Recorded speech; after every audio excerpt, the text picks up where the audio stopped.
This boy is none other than our protagonist Li Qiao. However, simply because he was born as an illegitimate child of the clan leader, he didn't receive any special treatment at all. Yet there was one thing they had no idea about. Qiao was hiding a secret, which was that he had mastered every single martial arts manual within the family. Yet there was one thing they had no idea about. Qiao was hiding a secret, which was that he had mastered every single martial arts manual within the family. The story begins in North Korea, an unexplored region.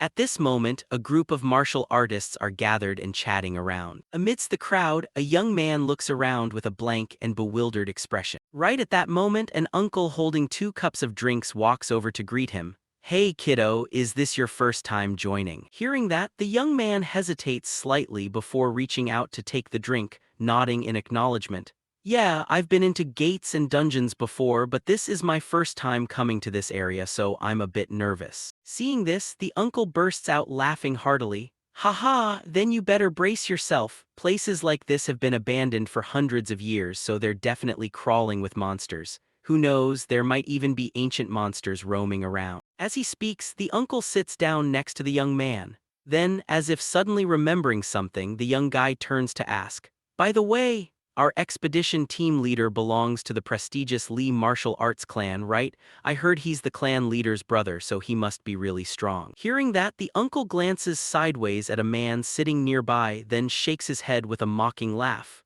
"You mean that guy over there? Well, he's just an illegitimate son. He's so weak that he ended up getting kicked out of the clan."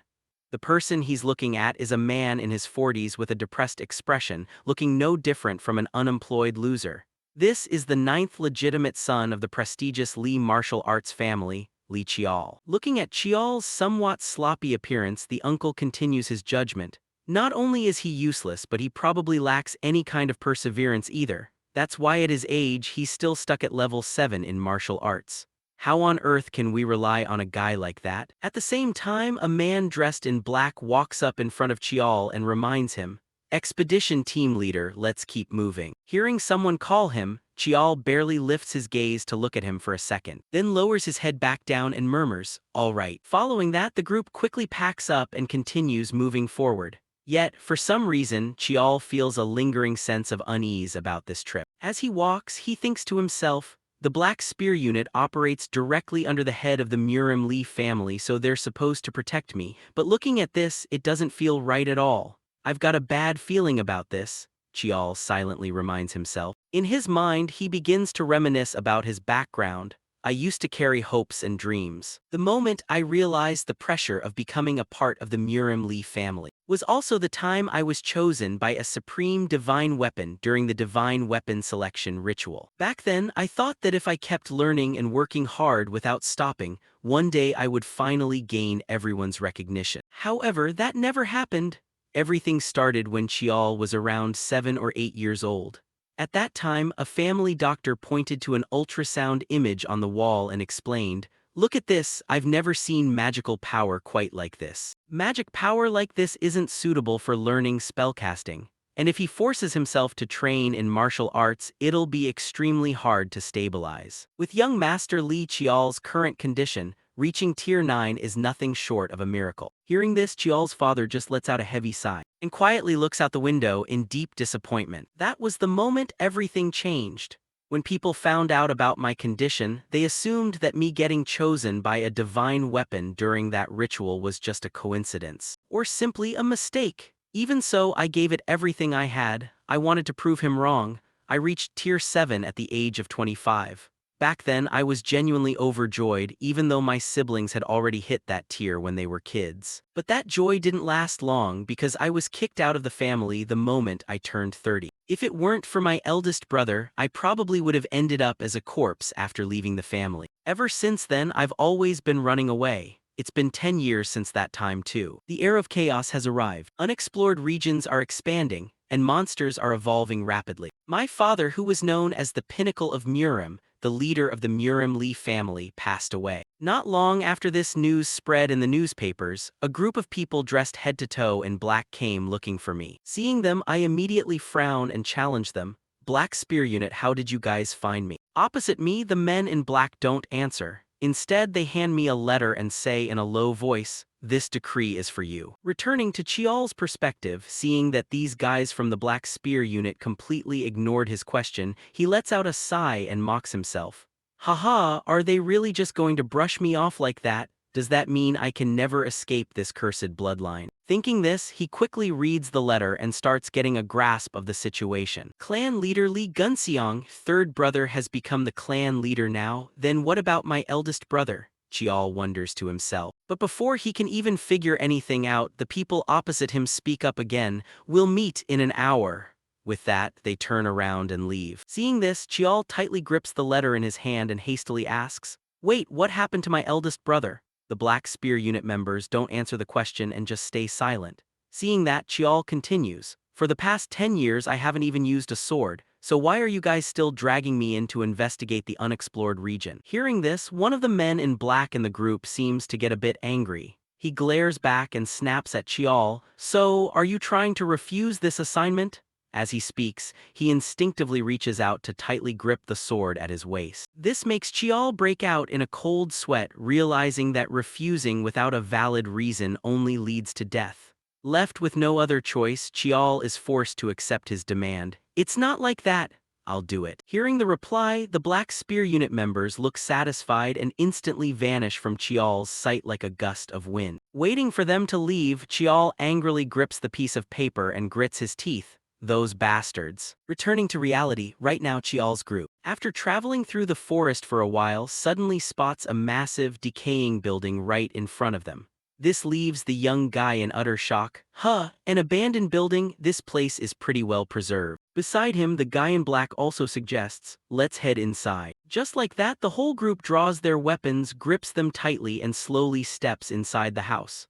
As they walk, they scan their surroundings, and the sight before them makes their hair stand on end with creepiness. At this point, the inside of the house is piled high with bones belonging to both humans and monsters. What the hell is this? Are these the corpses of ancient monsters? Someone screams out. But before they can even find an answer, a man in black stares with wide eyes and snaps, "Get to work!" As soon as the order is given, two men in black on either side sprint forward rapidly. Before the young guy even realizes what's going on, his head is cleanly sliced off. The event happens in the blink of an eye, catching the group of martial artists off guard as they scream out, "What the hell are you guys doing?" Responding to the question is the cold voice of an assassin. "You guys knew damn well you were dead from the very beginning anyway. You should feel honored to sacrifice yourselves for the family's interests." As he speaks, he rushes forward with his weapon to attack the uncle. However, there's one thing he didn't expect. Before he could even take down the person in front of him, a sword pierces straight through his chest from behind. And the one who struck is none other than Chiol. He coldly questions them, "Who's the one behind all of this?" Up front, the assassin replies in a calm tone, as if he feels no pain at all. "The clan leader is the one behind this. We were ordered to bring you here." "Well, of course, that's if you don't put up a fight." As he speaks, he reaches out and crushes the sword piercing through his body. Following that, the massive wound on his chest starts healing at a speed visible to the naked eye. This leaves Chiol unable to believe his eyes. Yet, seizing this opening, the martial artist uncle immediately sneaks around behind him to launch a sneak attack. Too bad his martial arts skills are still a bit lacking. Before he can even land his attack, the assassin casually slashes his sword backward, cutting the uncle's body right in half. Fresh blood starts spraying everywhere, filling the air with a reeking, bloody stench. After doing this, the assassin glances at Chiol with a mocking look. "Pathetic. I thought you'd be a lot stronger than this, especially since half of your blood still belongs to the Murim Lee family." Saying that, he instantly dashes forward like a flash of lightning, delivering a direct kick straight to Chiol's chest, causing him to cough up a huge mouthful of blood, and fly backward like a cannonball. His body smashes through countless walls and piles of bones before finally coming to a stop. Yet in the middle of such extreme danger, for some reason, Chiol's mind remains completely calm. He reminds himself, "I can't die like this, I need a weapon." Thinking this, Chiol darts his eyes around to scan the area. And very quickly, he spots a longsword jammed straight into the spine of a gigantic monster carcass that has been dead for who knows how long. "Over there, that sword is powerful enough to kill a monster this big. If I use it, I'll stand a chance. Please just work." Thinking this, without a single second of hesitation, Chiol reaches out, tightly grabs the sword and pulls it out. However, for some reason, the moment the sword is pulled out, it slowly dissolves into a stream of black smoke. Looking at this, Chial's gaze turns vacant as he mutters like a soulless corpse, "Why?" At the same time, the assassin's voice rings out right behind Chial. "I can't believe it. Someone from the Lee family could actually be this pathetic. Well then, at least let me send you off as a fellow bearer of the Lee name." With that, he swings the sword in his hand rapidly, creating a red arc of light that slashes straight across Chial's body. The protagonist's entire body loses all strength as he pitches forward. Inside his heart, there is only a bitter thought: the heavens are truly too cruel. Am I really going to die like this? My whole life was just spent running away, tasting countless failures, and this is how it ends. If I get a chance to live again, I'll... Thinking this, Chial's vision fades completely pitch black. However, his consciousness isn't entirely gone yet. A streak of light begins to appear within the darkness. Then a familiar voice rings out, "Is this Yujung's child? What happened to Yujung?" Beside him, a man dressed like a butler steps forward to reply, "When we found her, she was..." His voice trails off in hesitation. Returning to Chial's perspective, the familiar voice and face evoke a wave of nostalgia. This voice, is it Dad? But didn't he pass away? Wait, he looks so young, and not just him, even Butler Choi looks like this. Dad, Butler. Chial thinks to himself while reaching his hand out forward. However, what he sees is a pair of unusually tiny hands. The reason is simple: right now he is in the state of an infant. Looking at his own tiny hands, Chial even wiggles them a few times to check if he's seeing things. He wonders to himself, "What's going on? I should be dead by now. Is this the afterlife or just a memory?" Unaware of the thoughts running through his son's head, his father, Lee Tishin, instructs the butler, "Young is a fitting name for him right now. Just like with the other children, arrange for a maid and a few members of the Shadow Sword unit to protect him, and have him join the sword selection ritual along with the 8th young miss." This statement leaves the butler completely startled as he asks again, "Right away, sir." But he's still not ready. Besides, the 8th young miss is also a few months older than him. The butler's words make Tishin fall into deep thought for a moment, but then he shakes his head and says, "It doesn't matter, I'm leaving." Saying that, he also casts a glance at Chial, startling the boy, and then quickly walks out of the room. Only when he has completely left does Chial let out a sigh of relief. Phew. As expected of Dad, even though it's been a while, the pressure from him is still just like before. So what's going on here? This feeling is way too realistic to be just a memory. In the conversation just now, that really happened. Even though I don't want to believe it, if this is real. Did I really regress back to this damn time? The more he thinks about it, the more absurd our protagonist finds the whole situation. Time flies quickly. A few months since Chial's regression, today is the big day for the Murim Lee family. The sword selection ritual. The descendants of the clan will reveal their potential through the weapons that choose them. In the past, his father was chosen by dozens of swords and became the strongest swordsman of his generation. As for his older brother, he was chosen by both a sword, a book, and a staff, making a name for himself across the world thanks to his mastery of both swordsmanship and magic. This time it's his turn. Right now, Chial is dressed in extremely luxurious clothes, however, it makes him feel a bit uncomfortable. Yet a maid looking at his current outfit breaks into a wide smile and praises, "Oh my, young master looks so handsome today. Even in an unfamiliar place he didn't cry at all. How mature." This girl is Chial's personal maid, Moongawa. She reaches out to pick Chial up onto her lap and continues, "I'm sure the young master will get great results. Your future is definitely going to be brilliant." Over here, Chial looks at her face and instinctively cracks a slight smile. A flash of past memories flickers in his eyes. Maid Gawa was like a mother to him, but due to the jealousy of his siblings, she ended up being cast out. She was the only one who cried over his loneliness and always stayed by his side. "But this time, I won't let that happen again. I'll protect her at all costs." Thinking this, he reaches out his tiny hand to touch Gawa's face. This action catches her a bit by surprise, but she pulls him into an even tighter hug. Then, right at that moment, someone walks over and reminds them, "Young Master Young, everything is ready." Hearing that, Gawa turns to tell Chial, "Well then, shall we set off now?" In another scene, Butler Choi is also standing right behind Tishin, reminding him, "Everything has been prepared." In response, family head Tishin turns his head and nods,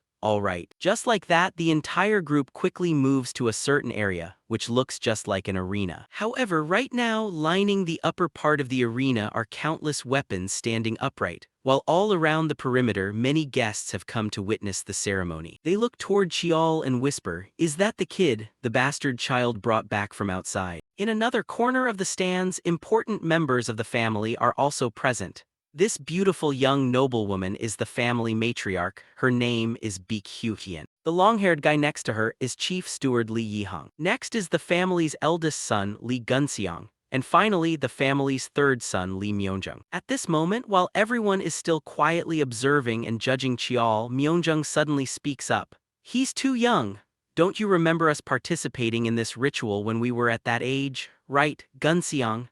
He says this while glancing at his younger brother sitting next to him. To this, Gun-seong coldly replies, "Yeah, I suppose so. Who knows where he crawled out from?" He speaks with a blank expression, but inside he finds it somewhat amusing. Scene switches to the arena. At this moment, Tishin loudly declares, "The weapon selection ritual begins. Bring HWA out." Hearing that, a young woman hurriedly carries a little girl over. This girl is named Lee HWA, the eighth child of the family. At this point, Tishin sits the little girl down, leaning her back against a chair, and then takes out a dagger from his pocket and pricks it across her tiny fingertip. A few drops of blood immediately well up, causing the little girl to burst into tears. Yet the strange thing is, the moment these drops of blood fall to the ground, they emit a blue glow, shooting straight toward the weapons in the distance. And a silver-white sword among the weapons suddenly starts to glow as well. Seeing this sight, the onlookers gasp in awe. "Wow, that's the top-tier saint-grade sword, Fang Sword, a true masterpiece." Through generations, it has never responded to anyone. Paying no attention to the chatter, Tishin immediately reaches his hand toward the sword, using his power to draw it into his grip. Once he firmly grasps the sword, Tishin gently hugs his little daughter and says, "From now on, the Fang Sword belongs to HWA." Hearing these words, the middle-aged noblewomen around them offer their congratulations. "Congratulations, young miss, another genius has been born into the family. Today truly is a momentous day." Receiving the congratulations, the family matriarch, Madame Baekhyun, smiles happily and softly expresses her gratitude. However, right after that, her expression darkens as she hears Tishin speak up again. And next, Young's ritual will begin. The moment he finishes speaking, the crowd's enthusiasm seems to vanish. Instead, they start whispering to each other in suspicion. "He's the bastard child brought in from outside, right? Tusk, why would they let someone like that join the ritual? Tusk, why would they let someone like that join the ritual?" Paying no heed to the murmurs, Tishin sits Cheol down, leaning his back against a stone, and uses the dagger to prick blood from his fingertip, just like he did with HWA earlier. However, because he has the mind of an adult, Cheol doesn't cry like his sister. This leaves Tishin somewhat pleased as he gently says, "I'm very proud of you." Saying that, he pats Cheol's head as a form of praise. Yet deep inside, Cheol feels a hint of anxiety. He thinks to himself, "So this moment has finally come. In my past life, I was chosen by the Clear View Sword, a heaven-grade sword." Thinking this, Cheol extends his hand, letting the drops of blood fall downward. Scene cuts up to the stands. At this moment, Chief Steward Yi-hung glances sideways at Madame Baekhyun with a cold expression and thinks to himself. Judging by her expression, First Madam doesn't look happy at all. After all, he's the hidden bloodline of the eldest brother, so it's totally understandable. That kid really has a harsh destiny. Carrying the title of an illegitimate son while trying to survive in the Lee family is probably not easy at all. Perhaps because of these conservative old folks stuck in pure-blood ideologies, things ended up like this. Thinking about it, Chief Steward Yi-hung lets out a regretful sigh. At the same time, as if reading his mind, an old man standing right behind him strokes his beard and chuckles. It seems the chief steward is paying quite a bit of attention to an illegitimate son. As he speaks, the old man glances at Yi-hung with a meaningful look. This old man is the great elder of the Lee family. Hearing the old man's words, Yi-hung shot him a cold, indifferent glance and replied, "Greetings, Grand Elder." Yet deep down, the chief manager felt a wave of guarded caution toward this crafty geezer, thinking to himself, "This is a man who never lets his true thoughts show. No matter what, I cannot afford to lower my guard around him." Unaware of Yi-hung's internal thoughts, the old man Cheol-jun cheerfully continued, "Is that child the one the head of the family brought back from the outside?" Yi Hung answered without even bothering to look at him. That's right. I heard the spirit sword core found and protected him. Qiao Jun had already known about this matter for a long time, but he still posed the question anyway. How baffling. I simply cannot fathom the family head's mindset. How could an illegitimate child of unknown birth and background possibly participate in the iron selection rite? The iron selection rite holds zero meaning for an illegitimate child. That has been clearly proven through the manager's own experience, hasn't it? The old man's words dripped with sarcasm, causing Yi Hung's face to stiffen. His hand clenched so tightly that it trembled uncontrollably as he demanded, "What did you just say?" Hearing this, old man Qiao Jun hurriedly corrected himself, though his cunning tone didn't lessen in the slightest. "Oh, my apologies. It's just that the tale of how the manager, coming from the outside, failed to be chosen by a single weapon during the past iron selection rite is entirely too famous, that's all. An illegitimate child is nothing more than an illegitimate child after all. So it would be best for one to simply know their proper place." With that, he flashed a mocking, derisive smile. And at this point, even a Buddha would harbor some anger. How could Yi Hung possibly sit quietly after being insulted like this? He gnashed his teeth in fury and lashed out, "That's going too far. I will no longer tolerate such outrageous insults." Before his words could even fully leave his mouth, a brilliant flash of light suddenly erupted from the distance, freezing both Yi Hung and Qiao Jun in a daze. In fact, Yi Hung was so startled that he bolted straight out of his chair, his eyes widening to survey the scene more closely. Beside him, old man Qiao Jun wore a look of utter panic as if he had just lost all his money. "What is this? Why is this happening?" he muttered under his breath. Meanwhile, Chief Manager Yi Hung's face radiated uncontainable joy. Unable to hold it back, he burst out laughing. "Ha ha ha, even seeing it with my own eyes, it still feels like I'm dreaming." Right then, following their line of sight, all the weapons across the dueling arena began to glow simultaneously, radiating a blindingly intense light. Even masterpieces of weaponry like the renowned Blood Spirit Spear or the iron-molded saber, all the way up to holy artifacts like the Holy Sword Ma or the Holy Thunder Azure Dragon, every single one of them reacted to Qiao, accepting the boy as their next master. This plunged the entire grandstands into a sudden, stunned silence. Just a few seconds later, a flurry of frantic screams erupted. "How can this be? This is absurd." Not just the ritual weapons, even the weapons that already have masters are reacting. Over on this side, the sword of the family's eldest son, Myeong-young, was also glowing, trembling endlessly in resonance with Qiao. This left Yi Hung with nothing more than a bewildered smile. "Haha, how on earth could something like this happen? Gunseong, do you believe what you're seeing? It seems our ninth younger brother possesses a talent far beyond anything we ever imagined." Responding in his usual cold demeanor, Gunseong acknowledged, "Indeed he does." Elsewhere, the guest spectators gathered for the ceremony broke into a noisy uproar. "Doesn't something feel deeply wrong here? This kind of result should never come from an illegitimate child. Damn it, though, the iron selection rite is supposed to be completely infallible." Turning back to the perspective of the family head, Tishin, facing the mounting murmurs, he bellowed, "Silence! According to family rules, every single weapon that has chosen young belongs to him. However, handling this matter simply won't be easy. Therefore, I wish to hear everyone's opinions." Responding to his words, Chief Manager Yi Hung raised a hand to voice his thoughts. "I have a proposal. No matter what the family rules state, I believe granting him all these weapons would go against the very purpose of the iron selection rite. The iron selection rite is a tradition that must continue to be upheld for future generations. So why not let the ninth young master choose just one sword from among them himself? How does your lordship feel about that?" For the family head Tishin, he felt this was an offer he couldn't refuse, so without much thought he immediately agreed. "Not a bad idea, that suggestion will do." With that, he snapped his fingers and manipulated the weapons that already had owners, causing them to fly back toward the arena. Afterward, he used his energy to gently guide the body of Qiao, who was sitting at the front, and spoke in a soft voice. "Now, my son, choose whatever your heart desires." From Qiao's perspective, he saw all the weapons emitting a brilliant, sparkling halo before him, leaving him dazed. He wondered internally why everything was turning out differently than before his regression. But regardless, this was clearly a great opportunity for him. "I'm going to take full advantage of this entire situation." Thinking this, Chial crawled briskly forward. He crawled right past the sword imbued with the bloodline of the true dragon Braha without the slightest intention of stopping. Even weapons possessing devastating yet immensely powerful might, such as the white scenery holy spear, forged by combining a part of a saint's body to annihilate ultra-powerful beasts, failed to catch his attention. Additionally, there was the Valheen staff, crafted from a branch of the world tree where spirits dwell, or the spirit veil sword, forged at the exact moment when the moon, sun, and stars intersected. All of them were great weapons waiting for Chial's selection. However, he didn't need to hesitate for long. Chial reached out and touched a certain sword as if he had planned it all along.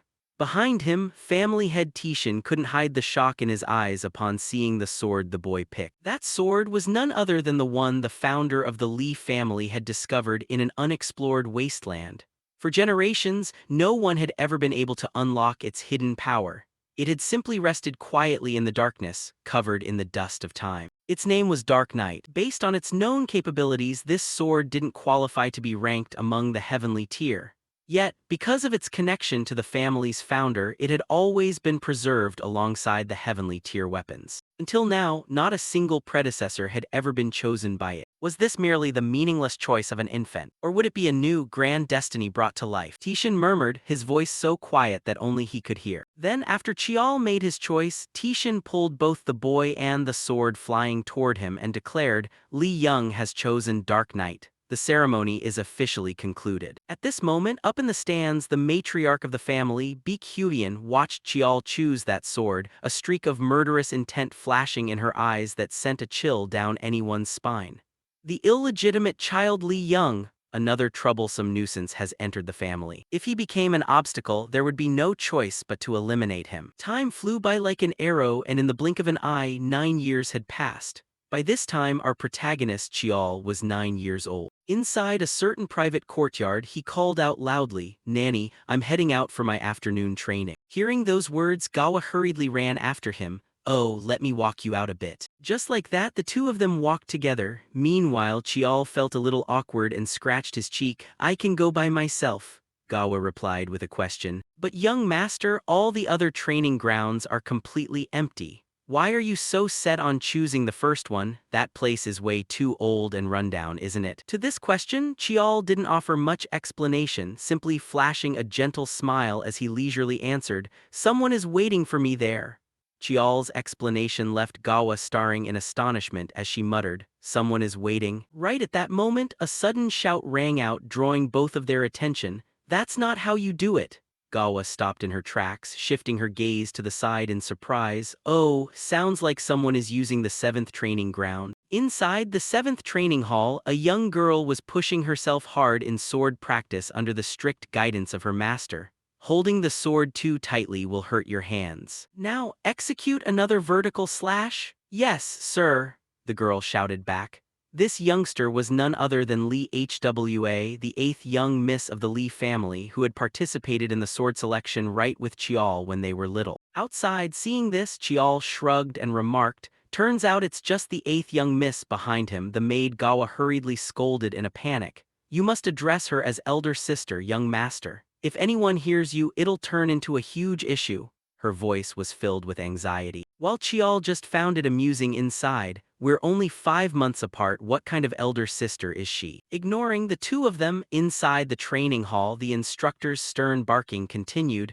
You always have to swing the sword as if you're controlling your own body. Do it again. You must handle the blade carefully so you don't get hurt once more. The endless stream of reminders gave Hwa a raging headache, driving her so mad with anger that she trembled and tossed her sword aside. Seriously, master, why do you have to keep nagging me? Hold the sword however you want. As long as you grip it tightly, that's all that matters.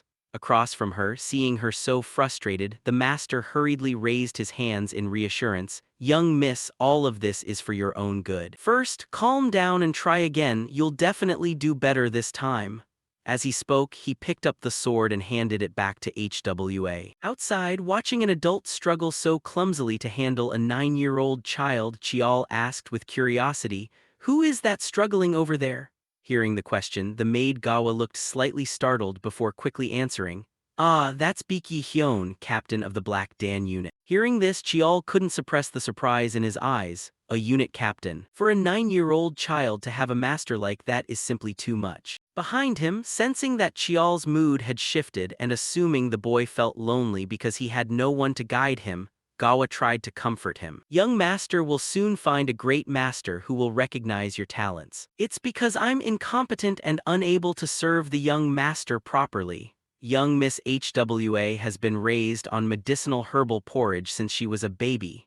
At this point, the corners of Gawa's eyes began to well up with tears. As for Chial, upon hearing this, he felt a bit exasperated and scolded gently. Good grief, there you go again, you're the one person I should be deeply grateful to. I don't need people like that, they're surely only coming here because of the Lee family's prestige. Besides, I already have great masters, Chial said with absolute confidence. Time flew by quickly. Scene transition to the first training ground dedicated exclusively to the Lee family. This place stood as a symbol of the Lee family's long history. It was furnished with all sorts of weapons and training dummies. However, it was somewhat dated and rarely touched. For Chial, stepping into this training ground meant ignoring the surrounding practice equipment to save time. At present, it served almost entirely as a symbolic landmark rather than an actual martial arena. Even so, he had only one reason for coming here. Because this place preserved ancient weapons far older than any armory in the other training grounds. With that thought, Chial opened the storage room door. Inside were countless swords leaning against the walls. They were exceptionally old, rusted, and some even bore countless cracks along their blades. Yet Chial paid them no mind. He glanced at a longsword not far away and walked over to it. Oh, found it. Let's try using this one today. With that, he carried the sword over to the training area. As he walked, he reflected. Ever since 9 years ago when he returned to his second life, an extraordinary change had occurred within him. Among those changes, the most astonishing was that he had gained the ability to read the memories hidden deep inside weapons. At this moment, as Chial tightly gripped the renowned sword and focused his mind, a series of unfamiliar images suddenly flashed in his head. He saw himself standing in a neat row alongside a group of people holding swords, accompanied by the instructions of an unknown voice ringing out, "Forge your foundation rock solid. Whether it's high-grade or low-grade sword arts, the foundation remains the same. From top to bottom, from left to right, let the memories manifest like an unshakable pillar that will never waver. Etch that foundation into your swords. From top to bottom, from left to right, let the memories manifest like an unshakable pillar that will never waver. Etch that foundation into your swords." As this voice echoed, Chial slowly began to move his body, muttering to himself, "These are the memories deeply carved into this weapon." The older and more sophisticated a weapon was, or the longer and more fondly it had been used by its master, the clearer its past memories would surface. With a powerful swing from high above, Chial triggered a loud explosion.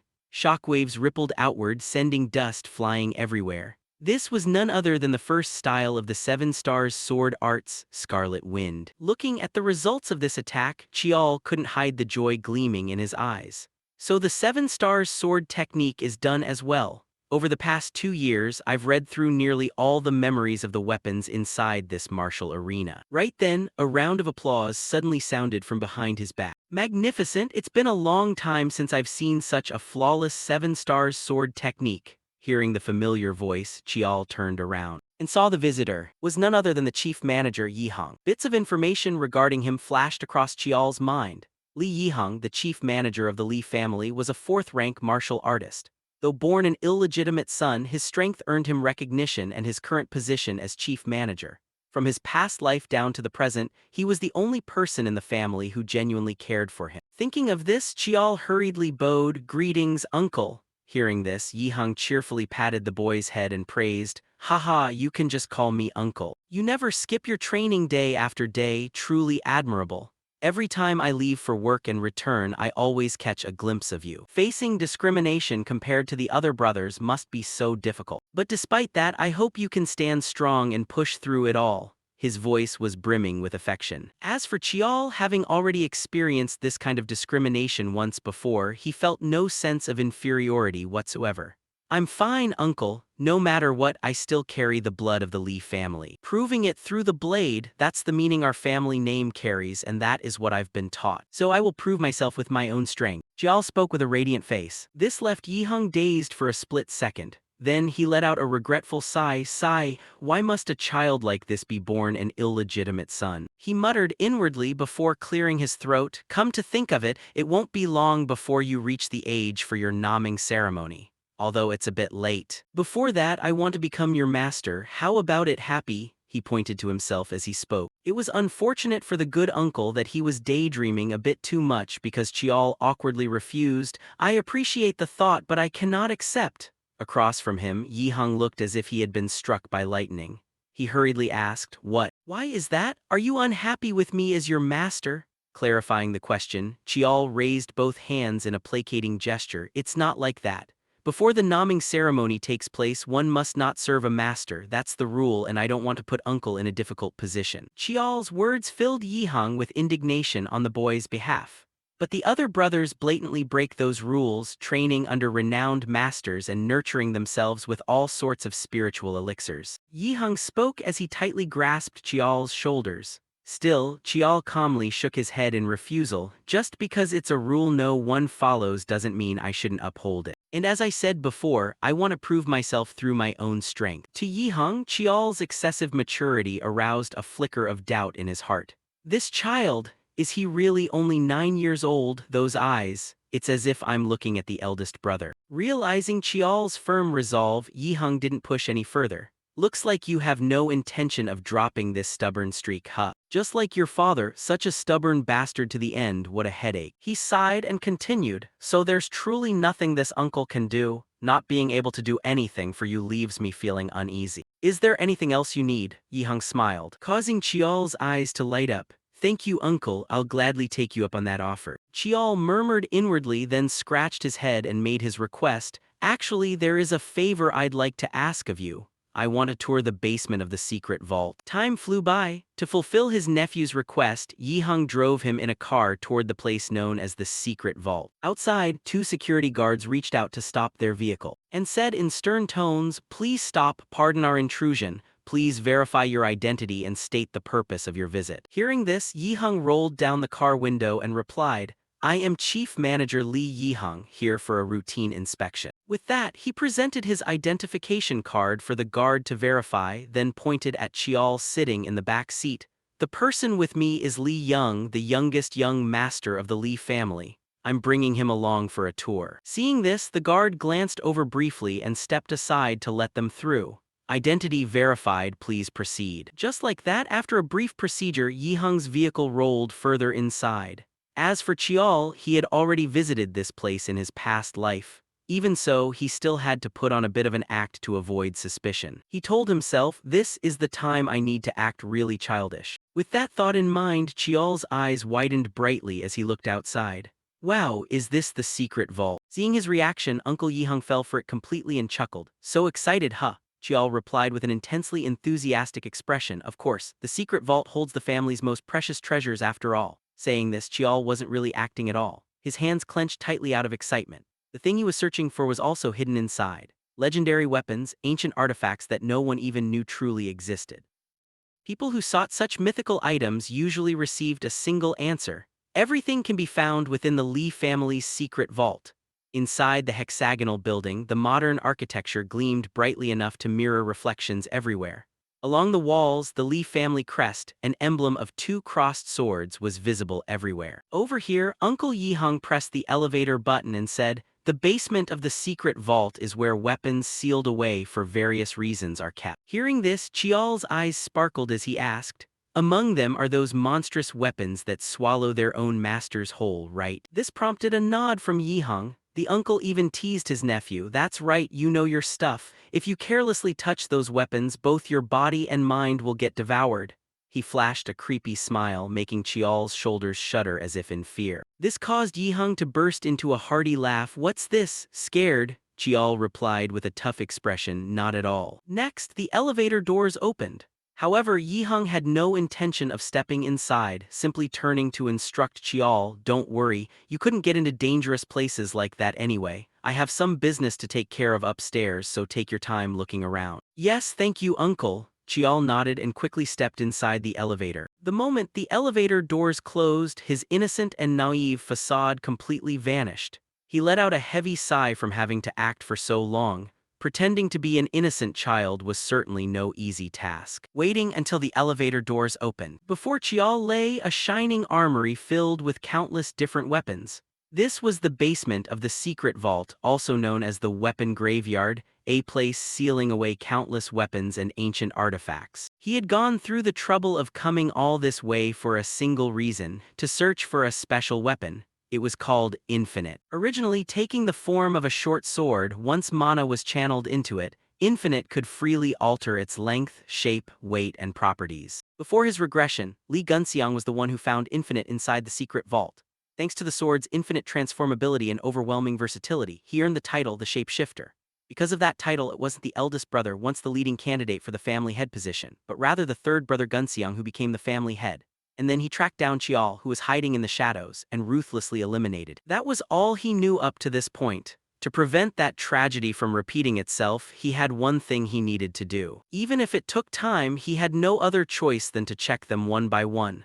This time, he had to claim Infinite before Gunxiang did. As Chial muttered this, wisps of black smoke began to spill from the palm of his hand. Following that, he began scouring everywhere inside the armory. He reached out to touch each weapon one by one. However, the Infinite blade still hasn't been found. This isn't it either. An hour has already passed. I've checked all the short swords that seemed suitable, but there's still no trace of the Infinite anywhere. Chial lets out a frustrated sigh. But very quickly, he regains his composure. Chial scans his surroundings and thinks to himself, "No, it has to be here. I haven't checked everything yet. Let's try checking that display cabinet over there this time." Right as he moves, Chial's body bumps into a nearby table, causing a short sword covered entirely in rust to drop to the ground. The sound it makes upon hitting the floor is quite loud. As for Chial, looking at the unique shape of this short sword, he feels a sense of curiosity. Is it caked in this much rust? How could it possibly get to this point? As he speaks, Chial reaches his hand out toward the sword. Yet right at that moment, black smoke emerges from nowhere out of the palm of his hand and engulfs the sword. The plume of black smoke is thicker and denser than any time before, even blanketing Chial's entire body, causing a brief wave of panic inside him. What is this? What's going on all of a sudden? Chial cries out before his vision is completely blocked by the streams of black smoke. By the time Chial regains his senses, he finds himself in some unfamiliar battlefield. Surrounding him are corpses piled as high as mountains. Where is this? Could this be the memory contained within this rusted short sword? This feeling is completely different from the memories I've read from other weapons. It's as if I'm actually present in this place, a sensation astonishingly clear. Thinking this, Chial glances left and right. Then suddenly he gets a chilling sensation that makes his hair stand on end. This is bad. Chial immediately spins around and discovers a massive figure standing right behind him, staring straight at him. At that exact moment, a thought pops into Chial's head, an oppressive aura so terrifying that even nature itself trembles. The apocalyptic monster that crawled out from the blue hole in ancient times, devouring countless civilizations. Right before Chial stands a gigantic monster, its body as huge as a mountain with a bizarre shape and countless tentacles sprouting from it. It's hard to specifically describe the appearance of this monster. The moment he faces it, Chial's body trembles uncontrollably. His instincts are screaming at him to run away. "I'm dead, I'm gonna die, there's no way I can win against a thing like that, I have to run right now," Chial thinks to himself as he slowly backs away. However, his body soon trips over an obstacle and plummets to the ground. At the same time, the sound of someone's footsteps starts echoing behind Chial.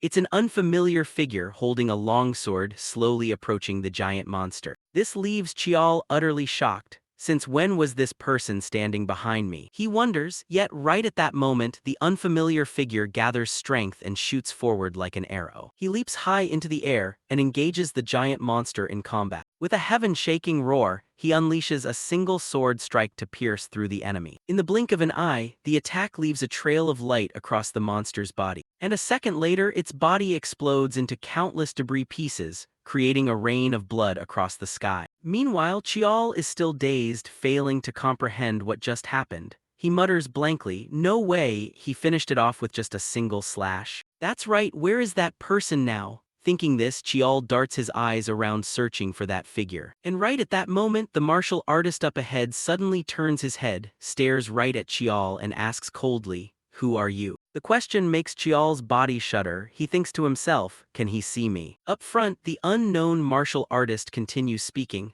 Why am I here? Out of mercy, I'll send you off without any pain. Saying that, he raises his sword high above his head and brings it straight down on Chial. At that very moment, he snaps awake, breaking free from the illusion. Chial starts panting heavily, sweat continuously streaming down his face, while the rusted sword drops right in front of him. What was that scene just now? The oppressive feeling all over my body is still lingering. It felt so real, Chial thinks in confusion. But before he can find an answer, the short sword beside him begins to shake violently. From the blade, streams of pale orange smoke start spreading, and in just a moment its appearance completely changes. Seeing this, Chial hastily rushes forward, picking up the sword to inspect it. Could this be? There's no mistaking it. I'm going to become the master of the myriad weapons. Thinking this, Chial gently cuts his fingertip with a dagger, letting a few drops of blood fall onto the blade. Instantly, the short sword flares up, emitting a soft blue glow as if accepting Chial as its master. Unable to contain his excitement, he starts swinging the sword. With every swing, the shape of the weapon constantly shifts. From a short sword, it quickly elongates into a long sword. With just one more sword swing, it transforms into a spear. Time flies quickly, and right now Chial is still practicing as usual. However, he feels a bit discouraged. Phew, another failure. It's been a week since I acquired the infinite blade I got from the underground weapon vault that day. Right now, I'm keeping it in the form of a ring to avoid getting caught. But what happened that day? What on earth was it? That's right, that man, his sword slash,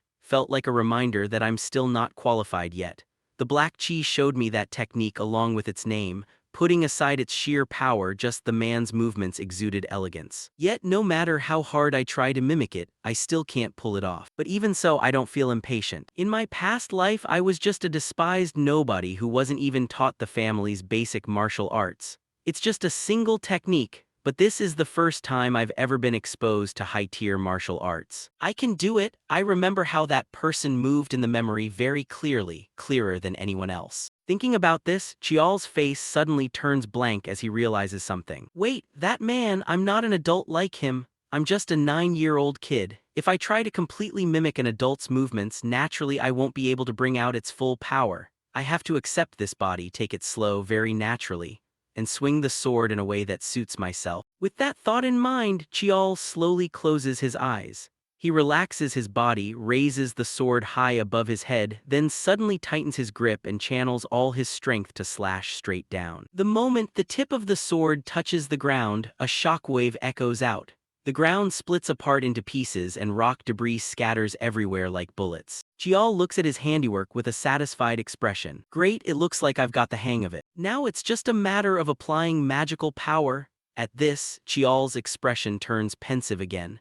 No matter how many times I try applying it in my memory, it feels like an important piece is missing. I just can't recreate it. What on earth? I have no choice but to keep experimenting. All right, let's start over. Chial lets out a sigh and continues practicing. However, right as he pulls his sword back, his sword is grabbed tightly by a young woman's hand. She softly asks, "Hey kid, where did you learn that technique?" To Chial, the appearance of this woman leaves him slightly puzzled. Jet black hair and brown eyes, this person is of the Lee family bloodline. Thinking this, Chial asks straight out, "Who are you?" Opposite him, the young woman's expression shows a hint of shock. "Huh, you don't know me?" "Ah, right, you might not really know because I don't show my face often." Saying that, she cheerfully asks next, "So, what's your name?" Seeing her friendly attitude, Chial hesitates and replies, "I'm Young." The moment she hears that name, the young woman suddenly grabs Chial's hand, shaking him around like a doll. "Young, what a special name. By the way, I'm Lee Jeonghwa, nice to meet you."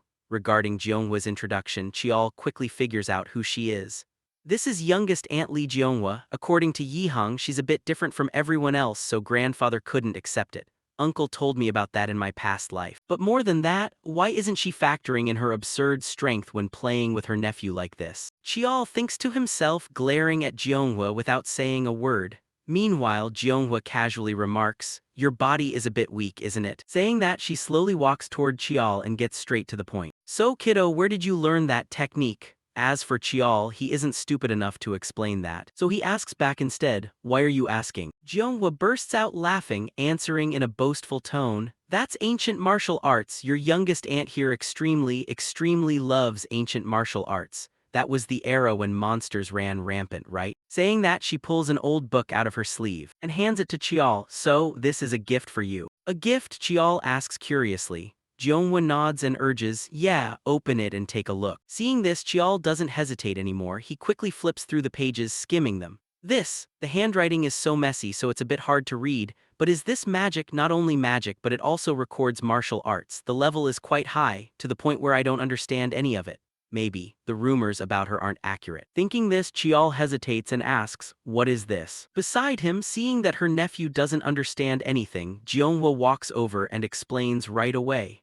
Ah, this thing. These are ancient magics based on magic pathways. Back in the day, magic could only use the magic pathways inside the body without needing a mana core, whereas modern magic relies on storing mana in the heart. But can ancient magic be considered obsolete? Who knows, the magic control techniques back then might even surpass the ones we have now. At this, Jeonghwa points to the book in her hand. That's why your youngest aunt here is also researching amplification and transformation techniques, but the remaining records are so scarce. Meanwhile, Chiol feels a surge of enthusiastic interest in the topic. This is a perspective I've never thought of, the magic of the infinite. Thinking this, he hastily speaks up, Aunt, please wait a moment. With that, Chiol darts away, leaving Jeonghwa with no idea what's happening. Following that, who knows where Chiol gets a sword, but he grips it tightly with both hands, closes his eyes, and concentrates on controlling the energy in his heart. Mana spreads from the mana core throughout the body, but instead of absorbing the mana back into the core, wait, that unknown martial artist used it via magic pathways, the way that man in the memory applied mana, which I couldn't understand. But now I can do it. With that thought, a flash of light appears in Chiol's eyes. He grips the sword tightly and swings it down with all his might. A large slash appears on the ground and rock debris scatters everywhere. Seeing this, Chiol cannot hide the joy on his face. It worked, he cries out softly. But right at that moment, Jeonghwa abruptly rushes over as if chased by a ghost, and urgently grabs Chiol's shoulders, asking frantically, what was that? That was the amplification technique, right? Hearing this, Chiol feels a bit awkward, glances aside, and replies, yeah, it's the amplification technique. What? Jeonghwa shouts, how did you pull that off? Facing that question, Chiol isn't foolish enough to explain specifics. He just shrugs and gives a vague reply, I just managed to do it. Naturally, Jeonghwa isn't satisfied with that answer. She says angrily, I mean, how on earth did you do it? Chiol frowns and questions back, why should I tell you? In response, Jeonghwa shows obvious anxiety, because you only found out about it thanks to the notebook I gave you. I've lived my whole life just for this. I've been searching for it for over 10 years, even after getting kicked out of the house. I'm begging you. She tightly grips Chiol's hands, her sincere gaze looking like she's pleading. If I do something for you, can you teach me? Chiol looks at Jeonghwa and lets out a sigh. Fine, but you have to promise me 3 things. 3 things. First, Chiol says seriously, you must not tell anyone else about me unless I give you permission. Obviously, my eldest brother and father can't know either. Why is that? Jeonghwa asks naively. Chiol answers curtly, because I don't like other people talking about me behind my back. Hearing this, whether Jeonghwa remembers something or not, she suddenly grows quieter, her face turning somewhat sorrowful. Ah, I understand, I'm the same way. Her expression leaves Chiol puzzled.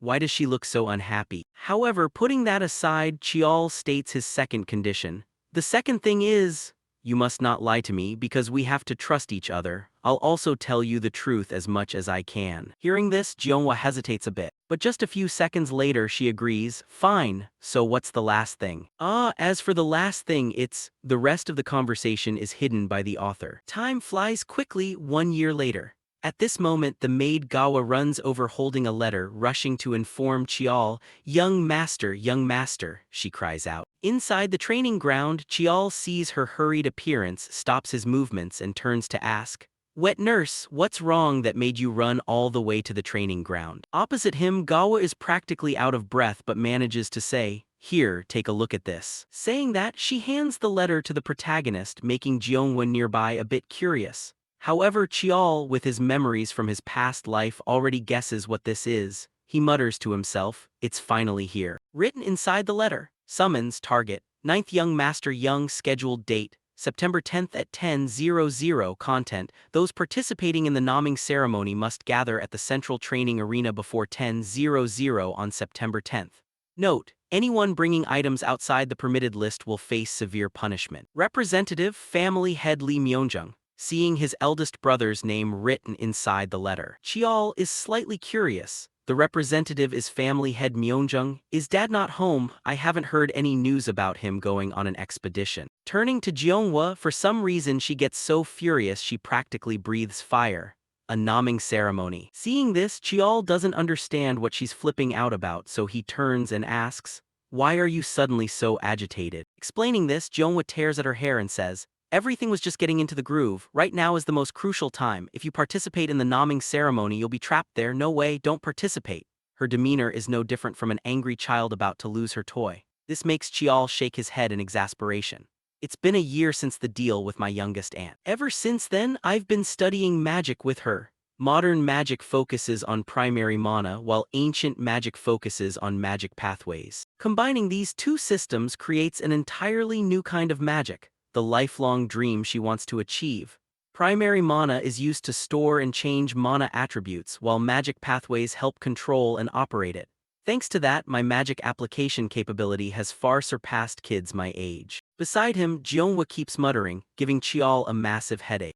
Can we really not skip it? Magic research is way more fun. Hearing this, our protagonist doesn't want to waste time, so he settles the matter. You know we can't, right? Don't worry, even if time is reduced a little bit, I will continue practicing magic and restoring ancient magic. His words make Jeonghwa's eyes pop wide open. A bunch of question marks pop up over her head. How is that even possible? The naming ceremony training schedule is going to be intense. An extremely confident expression from the protagonist answers her. I will do both at the same time. Time flies quickly. Right now, Cheol along with little HWA are inside a certain room. The special thing is that both of them are sitting inside glass cages.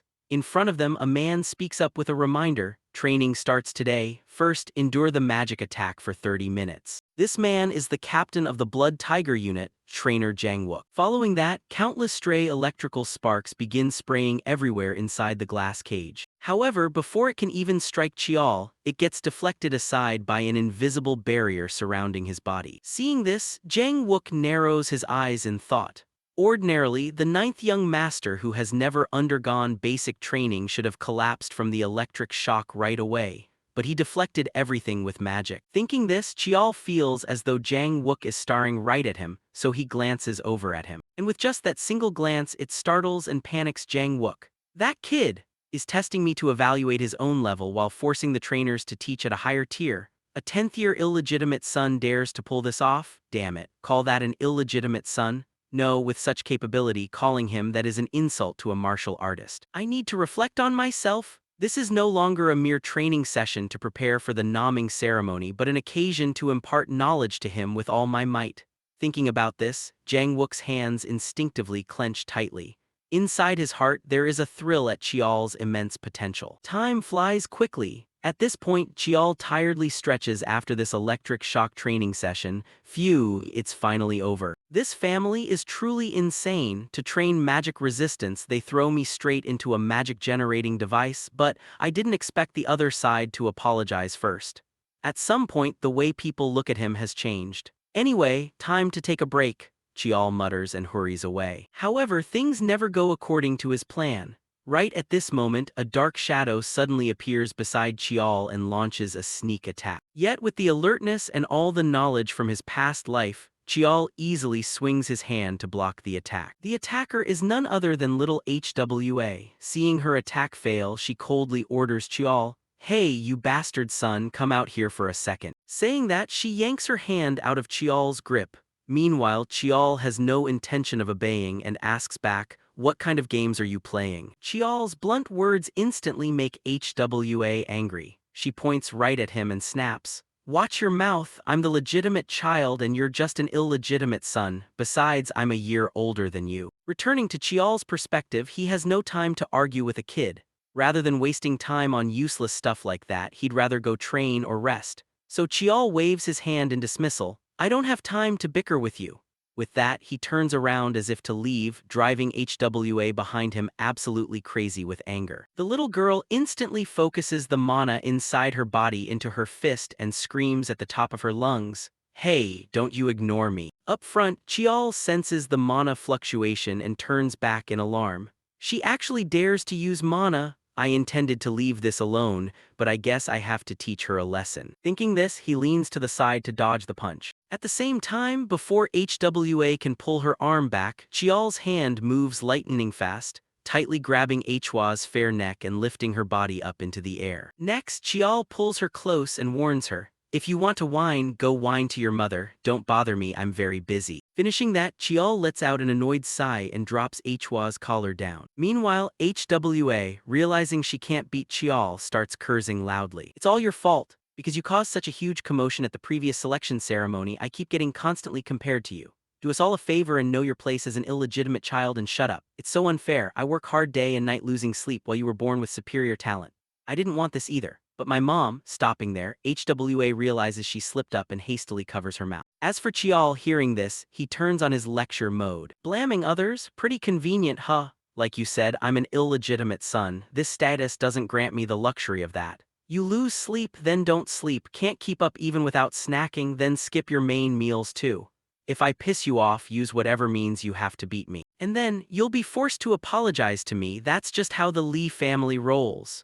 With that, Chial didn't want to waste any more breath and simply walked away. Behind him, the young Lee girl clenched her fists and screamed at the top of her lungs, "You little punk, talk big all you want. At the naming ceremony, I'll show you achievements that completely blow yours out of the water and make you call me big sister. Get down on your knees and beg, remember my words." Chial turned his head slightly and replied, "Yeah, I'll be waiting to see that." Time flew by quickly, pushing onward into the afternoon. Scene shift to the training ground designated for direct lineage members, the 7th ground.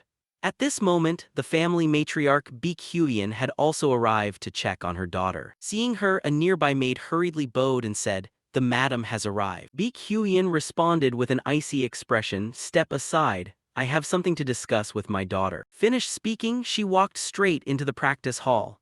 At that moment, young HWA was still pushing herself hard, training against the dummies in front of her. Then Baekhyun spoke up, "What on earth are you doing?" Hearing that familiar, chilling voice, HWA startled and spun around to face her. "Mother, I'm just training," she murmured, her gaze dropping downward as if she didn't dare meet Baekhyun's eyes straight on. And true to expectations, Baekhyun had indeed come here simply to chew her out.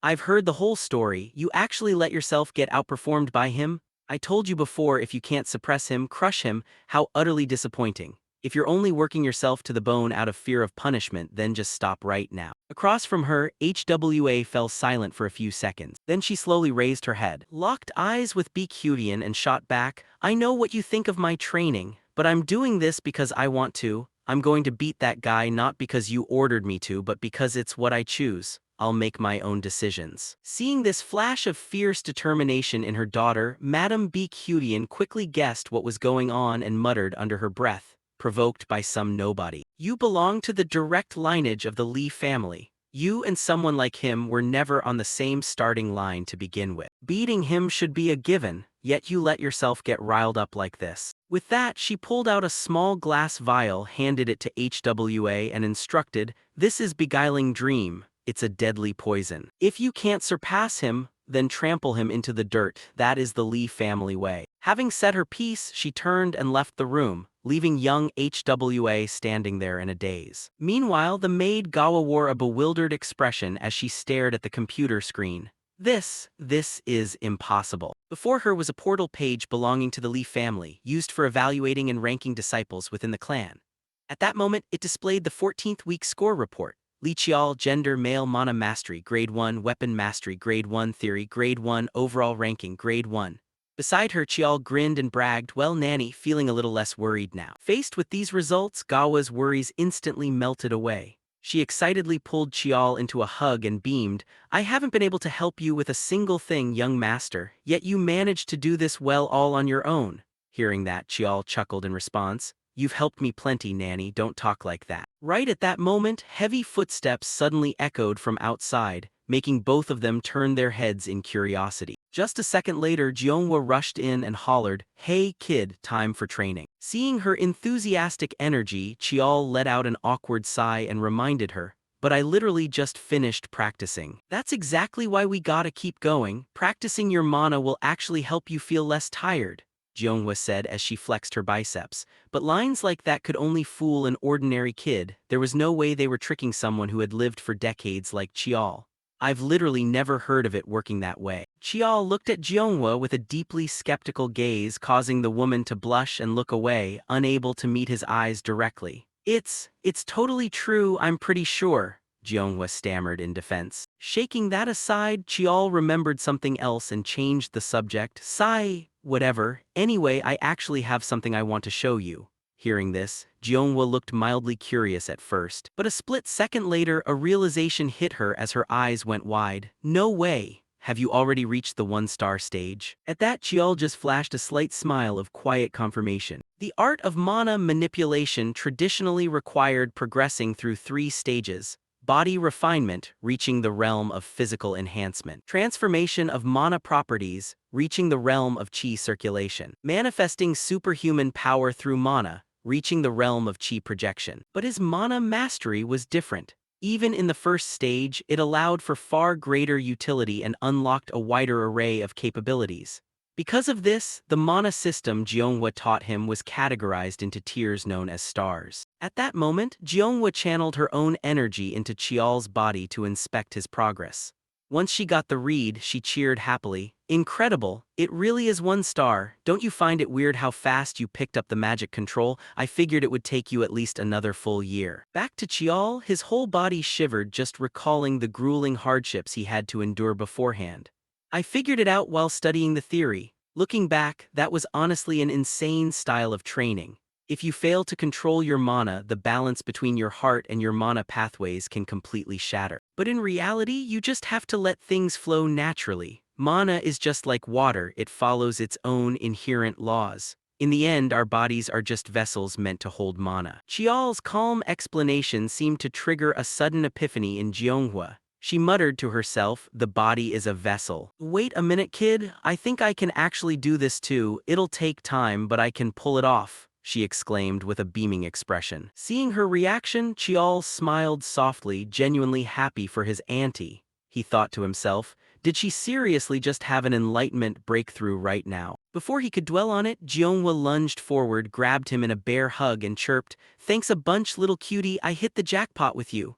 As she spoke, her arms involuntarily tightened, making Chial's ribs crackle in protest.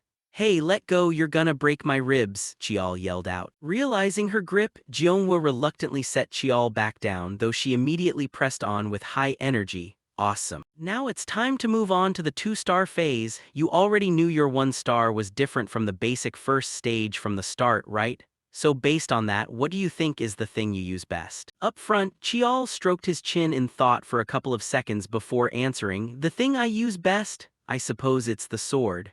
Before he could even finish his sentence, Jeonghwa shook her head in rejection. I don't think so at all. Taken aback by the remark, Chial blinked and asked, but you've never even seen me practice swordsmanship. Jeonghwa shrugged and replied, sure I have, a few times when I was bored. What I mean is, you have a talent that far surpasses even your swordsmanship. Putting it into words was a bit tricky, but his absolute greatest talent was actually mana mastery. Your aptitude for mana is so overwhelmingly monstrous that it completely overshadows everything else. I've tried teaching the magic I created to plenty of people, but not a single one of them could ever pull it off. Shifting to Chial's perspective, he looked down at his own hands with a look of lingering disbelief. Before I went back in time, I used to get mocked because I couldn't use mana at all. I wonder what these thoughts churning inside my heart really mean. Seeing Chial lost in deep thought, Jeonghwa reached out, flicked him lightly on the forehead and scolded, stop zoning out. For someone like you right now, reaching 2-star isn't even that hard. And once you nail the 2-star stage, the nomming ceremony is going to feel like child's play. After that, I'll teach you the real techniques, so focus up. Hearing that, Chial gave a cheerful response, got it, I understand. Say, auntie, what's that thing next to you? As he spoke, his eyes darted over to the wooden box resting on the table. Oh, you mean this, Jeonghwa muttered casually. And right after that, out of nowhere, something whizzed past Chial's face at absolute blinding speed. It instantly left a scratch across his cheek and embedded itself deep into the wall behind him, causing spiderweb cracks to fracture across the surface. Jeonghwa smiled brightly and answered, "Just a steel ball. You need to learn how to release mana while in motion. If you just stand still while using it, even true mana mastery becomes completely useless." "Alright, let's get started," she said with an ecstatic grin. Though for some reason, our protagonist felt a deep sense of impending doom regarding this hellish training regime. Time flashed forward, transitioning to a certain combat arena. At this moment, both Chial and HWA were being put through their paces by Team Captain Yunquin. "I am Lee Yunquin, captain of the Blood Tiger unit. From now on, I will be teaching you the techniques of Sungmuiga. Pick the weapons you'll use and bring them over here. I'm giving you 1 minute, so don't you dare drag your feet." Hearing that, Chial and HWA scrambled toward the weapon racks. But throughout the scramble, HWA kept side-eyeing Chial for some reason, which started to get on his nerves. Finally, unable to take it anymore, he snapped, "Seriously, what are you staring at? Got something to say?" He barked at her, causing HWA to flinch and instantly deny it. "I wasn't starring, I don't have anything to say." Muttering under her breath, she leaned in to whisper to the protagonist, "You use a sword too, right?" "Wrong," Chial answered coldly before quickly grabbing 2 swords and a spear, marching right back out to the arena. This left HWA utterly dumbfounded. "Wait, seriously? But earlier when I saw you training with weapons, it was obviously a sword." Over on his end, Captain Yunquin stared at the pile of weapons in Chial's arms and asked with a raised eyebrow, "What on earth do you think you're doing?" Chial replied smoothly, "You told us to pick our weapons and bring them over." Yunquin corrected him sharply, "I said pick the weapon you use." Chial shrugged, "And these are the weapons I use." Hearing that, Captain Yunquin could only sigh and shake his head in utter disappointment. "I thought you weren't completely stupid, but you're a total rockhead. Etch my words deep into your bones. I said I'd teach you secret techniques, but I don't mean moves or stances. In Sungmuiga, there are countless secret arts known as will guidance. To comprehend those secret arts, you must first awaken the primordial essence still slumbering deep within your bloodline. From now on, I'll help you unlock those senses, so stop worrying so much about waking up your instincts."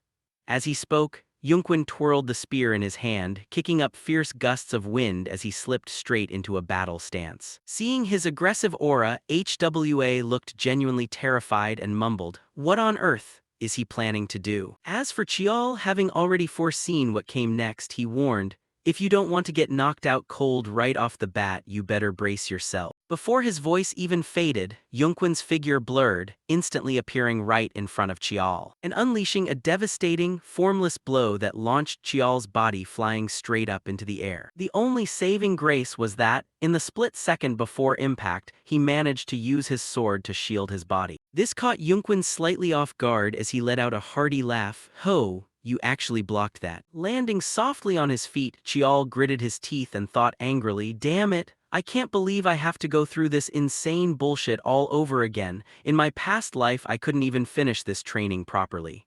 But this life is different." With that, Chial poured his strength into the soles of his feet and shot straight forward. His stomp was so powerful it left a crack in the floor, blasting toward his target with wind-shattering speed. Time marched on, and the grueling training sessions for Chial and HWA under Captain Yunquin continued day after day. Naturally, given his monstrous strength, the 2 kids got brutally beaten to a pulp over and over again. "So it's already been a month since I started training under Lee Yunquin. No matter how you slice it, making a 10-year-old kid go through training intense enough to fracture bones and bruise internal organs is hardly standard child's play. But I have no intention of whining, I'm starting to get the hang of it," Chial muttered with a faint smile. Meanwhile, young HWA jolted awake nearby. Disoriented, she muttered, "In my days, did I pass out again?" Chial shrugged and chimed in, "Yup, that's your 20th time. Whereas I've only passed out 16 times. The protagonist's teasing tone drove HWA absolutely ballistic. She fumed, "If only I had prepared better on day 1. Shifting to Captain Yunquin's perspective as he watched the 2 kids bickering endlessly, he mused inwardly, "The 8th young miss has extraordinary physical constitution. Even though I used quite a bit of force, she never suffered any major injuries. And as for that illegitimate boy, right from day 1, I had a feeling he was something special. At first, seeing him drag a whole mountain of weapons over, I figured he was just some clueless idiot, but his proficiency with each weapon is surprisingly decent, and his practical application exceeds all expectations. Besides, after just a month I'm already starting to see actual results. Fascinating. Thinking this, Yunquin's stern face cracked into a subtle smile as he decided to cook the kids in front of him even harder. Alright, break time's over, everyone back to your positions. Hearing that, Chial and HWA instantly cut their bickering short, gripped their weapons tightly, and wore deadly serious expressions. Knowing that trying to fight normally meant they wouldn't stand a ghost of a chance at even touching Yunquin, Chial turned to HWA and proposed, "Hey, I'll give you a signal. Try to block him once." HWA looked at him suspiciously and asked, "Why should I do that?" Chial shrugged, "Well, suit yourself if you don't want to. I just figured it's our only shot at landing a single hit on the old bastard." Chial's words instantly changed Hwa's expression. It seemed the young miss was harboring a massive grudge after getting beaten up by Yunquin for this long. Then she double-checked with him, "Are you sure?" Chial nodded firmly, positive. Hearing that, HWA didn't hesitate any longer. She gripped her weapon, rushed forward to intercept, and screamed, "You owe me one for this." Right behind her, Chial lunged forward to attack right on the heels of Hwa's opening strike. He thought to himself, "With raw genius talent, I have zero chance of winning alone, so I have no choice but to exploit numbers." Across from them, watching the two coordinate their assault, Yunquin offered praise without a hint of condescension. "Teaming up, not a bad optimal choice. But that's assuming your plan actually works." As he spoke, he tilted his head to the side, dodging Chial's spear thrust by a hair's breadth. Immediately afterward, Yunquin whipped his spear around to counterattack. However, Chial had already anticipated this exact scenario, quickly pulling his spear back to parry the blow in the nick of time. This sparked a flicker of genuine shock in Yunquin's eyes. Following up instantly, Yunquin pooled his strength and charged fiercely toward the boy. At the exact microsecond when both of them were about to unleash their strikes on each other, Chial roared at the top of his lungs, "Now's our chance." With that, he leaped backward to create distance while young HWA blitzed forward with blinding speed. However, her overhead sword slash was effortlessly deflected. In the background, Chial hadn't genuinely expected the two of them to land a hit on Yunquin that easily anyway. He tossed his spear aside and silently morphed his infinite weapon from a ring shape into a longsword. "The only strike that can actually deal damage is the sword I claimed from the bottom of the secret vault." He wrapped his energy around the blade and stomped hard into the ground. Pushing off with explosive force, he bolted forward like a speeding bullet.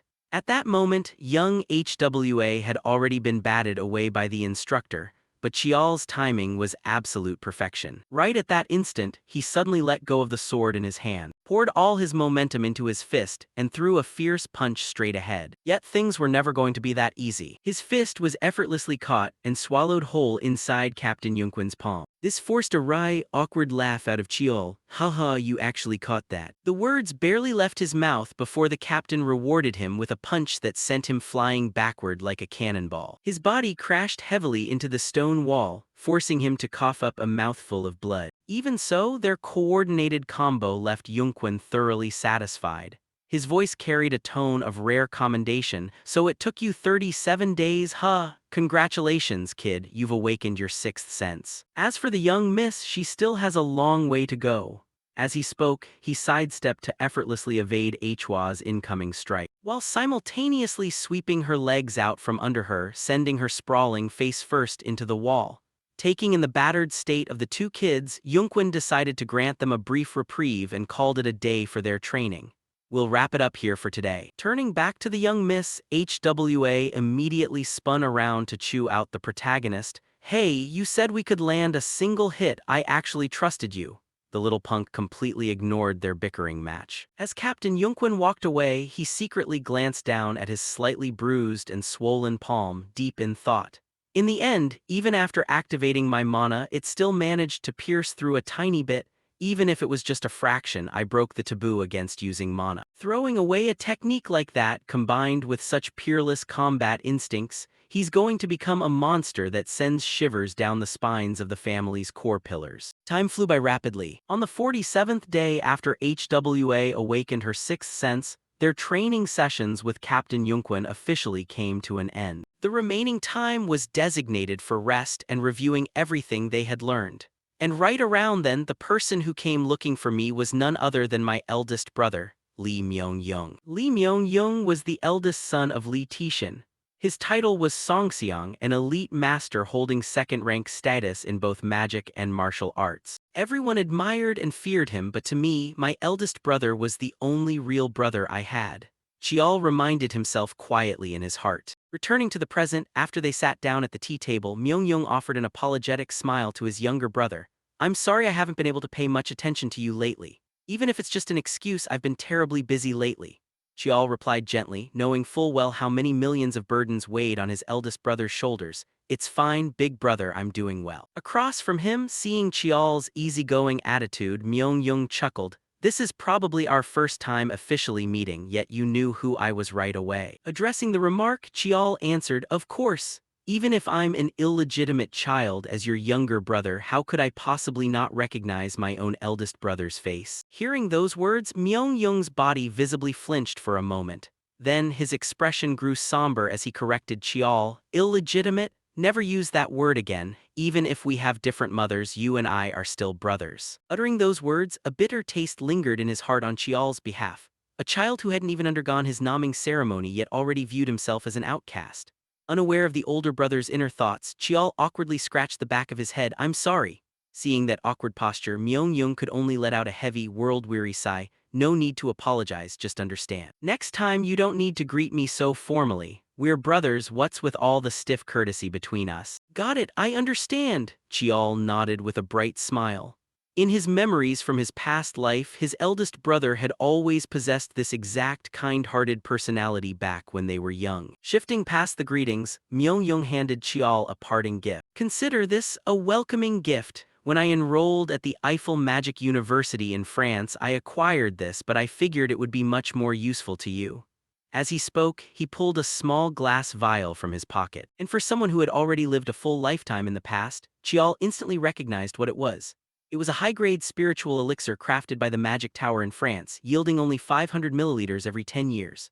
After a moment of thought, he reached out to accept the small bottle and stammered, "Big brother keeps giving me such precious things, I really don't know how to thank you." Across the table, for reasons unknown, Myung-young looked somewhat startled by Chiol's measured response. Then he muttered, "You're a bit different, aren't you?" Chiol narrowed his eyes in confusion and asked back, "What do you mean by that?" Addressing this, Myung-young also smiled and said, "The younger siblings I've met before all treated me as a rival, so this feeling is both unfamiliar and fun." Returning to Chiol's perspective, he also specifically explained his thoughts. "I don't necessarily treat the eldest brother as an enemy. Since we were born into this family, the eldest brother is also my rival. Therefore, don't just think of me as an adorable child. Who knows, one day I might become your biggest rival. I hope we'll have an interesting competition." Chiol's confidence makes Myung-young let out a hearty laugh. "Haha, alright. I'll wait for that day, the day you become my strongest rival." Saying that, he pats his younger brother's head. As for Chiol, he quietly tells himself, "The eldest brother has always truly loved and protected me. This time I will definitely protect him." Time passes quickly by a few days. Today is the day for the second trial of the Lee family. The naming ceremony has arrived.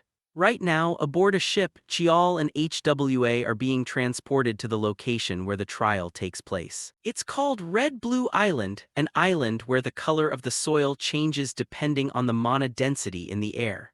For a very long time, it has been the venue for the Lee family's naming ceremony. At this moment, as the ship approaches close to the island, a crew member on board speaks up to brief the two of them. "Now I will brief you on the naming trial. The young miss and the young master will have to survive on Red Blue Island for 3 weeks and prove yourselves. The devices given to everyone right now are for tracking locations. Unless it's an emergency, you must keep them on you at all times. The final stage of the trial will open 2 days after the 3rd week ends. Good luck." Seeing this, Chiol and HWA quickly strap the watches onto their wrists, and afterward they strap backpacks containing necessary supplies onto their backs and get left behind on this desolate island. Next, who knows what she's thinking, but little HWA suddenly speaks up. "Hey, I have something to say." Before she can finish her sentence, Chiol sighs and complains, "Looks like you've already made up your mind, huh?" "Huh, what?" HWA asks back. And Chiol bluntly blurts it out, "Ever since training, you kept acting like you wanted to say something." Going straight to the point makes the 12-year-old girl blush and shout angrily, that how did you know? Looking at her flustered appearance, Chial chuckles to himself. How could I not know? Thinking this, he asks, spit it out, I'm listening. Returning to Hwa's perspective, the young girl looks a bit nervous, swallowing hard as if gathering her resolve. Then she unpins the badge from her outfit and gazes at Chial, signaling him with her eyes to do the same. Next, after putting away the two eavesdropping-capable badges, Chial casually asks, all done, what is it? By this point, HWA doesn't hide it anymore. She takes out a glass vial containing the poison that Madame Beekhudian gave her earlier and says straight out, this is a poison called Mirage Dream. It only affects children under 15 years old. If exposed to the air for more than 5 minutes, it evaporates on its own. Once it seeps into the body, it causes the mana pathways to get blocked for a long time. Opposite her, hearing this, Chial's face turns as dark as the bottom of a pot and he asks coldly, who did you get this from? To this question, HWA naturally cannot rat out her own biological mother as the one who handed it to her. I'm not telling you that. Saying that, she hurls the vial straight at a nearby rock, shattering it into countless pieces, and continues, see, there's no evidence left now. I'll defeat you fair and square without needing to use this poison, so you better go all out in the match too. The little girl's voice is full of determination, leaving Chial slightly startled. But then he cheerfully replies, even without you saying it, I was already planning to do that.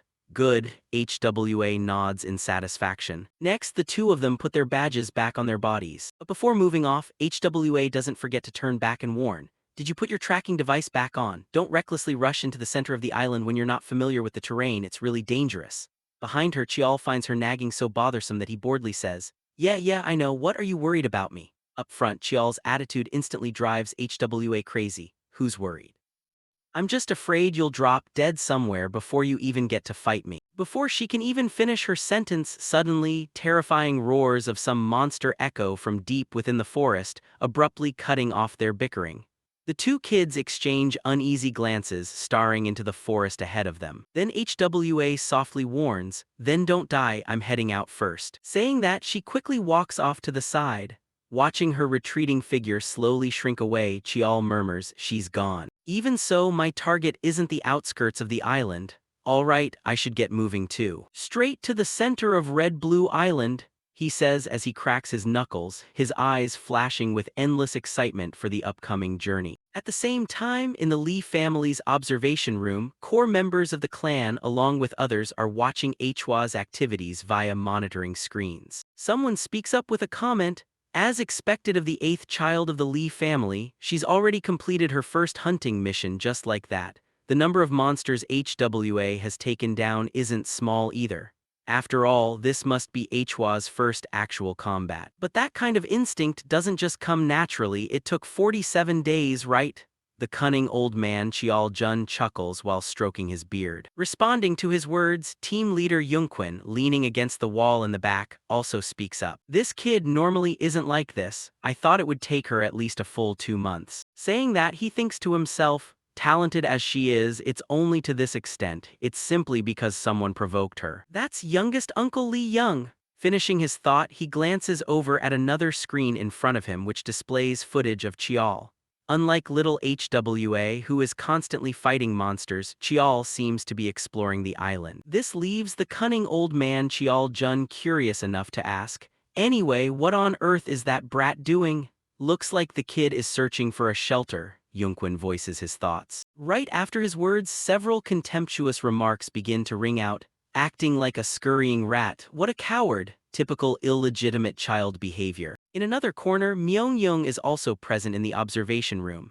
Hearing them mock his younger brother like that, how could he possibly hold back? He glances coldly around the room and warns, stop talking. In a place as dangerous as this, finding a shelter first is the smart move, nothing to sneer at. His words make a few foolish fellows cough awkwardly and brush it off. That's right, haha, I guess we've been watching the 8th Young Miss too much so our standards got too high. On the other side, the cunning old man Chial Jun disregards Myeong-young's status and keeps mocking.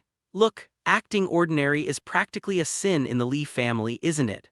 For someone carrying the Lee bloodline to behave like a commoner is utterly ridiculous. For Myung-young, faced with the old man's words, his hands clench tightly out of indignation. He thinks to himself, belittling and mocking a child just because of his background, since when did our family turn out like this, or perhaps we've always been this way. Still, what on earth is Lee Young planning by heading toward the center of the island? Thinking this, he glances over at Uncle Yi-hung beside him. At that moment, Yi-hung is so anxious he's constantly biting his nails. What the hell is this brat thinking? He mutters to himself, making Myung-young feel like he isn't the only one confused. What on earth are you planning, Lee Young? Scene cuts to Cheol's location. Right now, he has found himself a cave to use as a shelter. Next, he starts burning certain herbs, then tosses a burning torch inside the cave to check if anything's inside.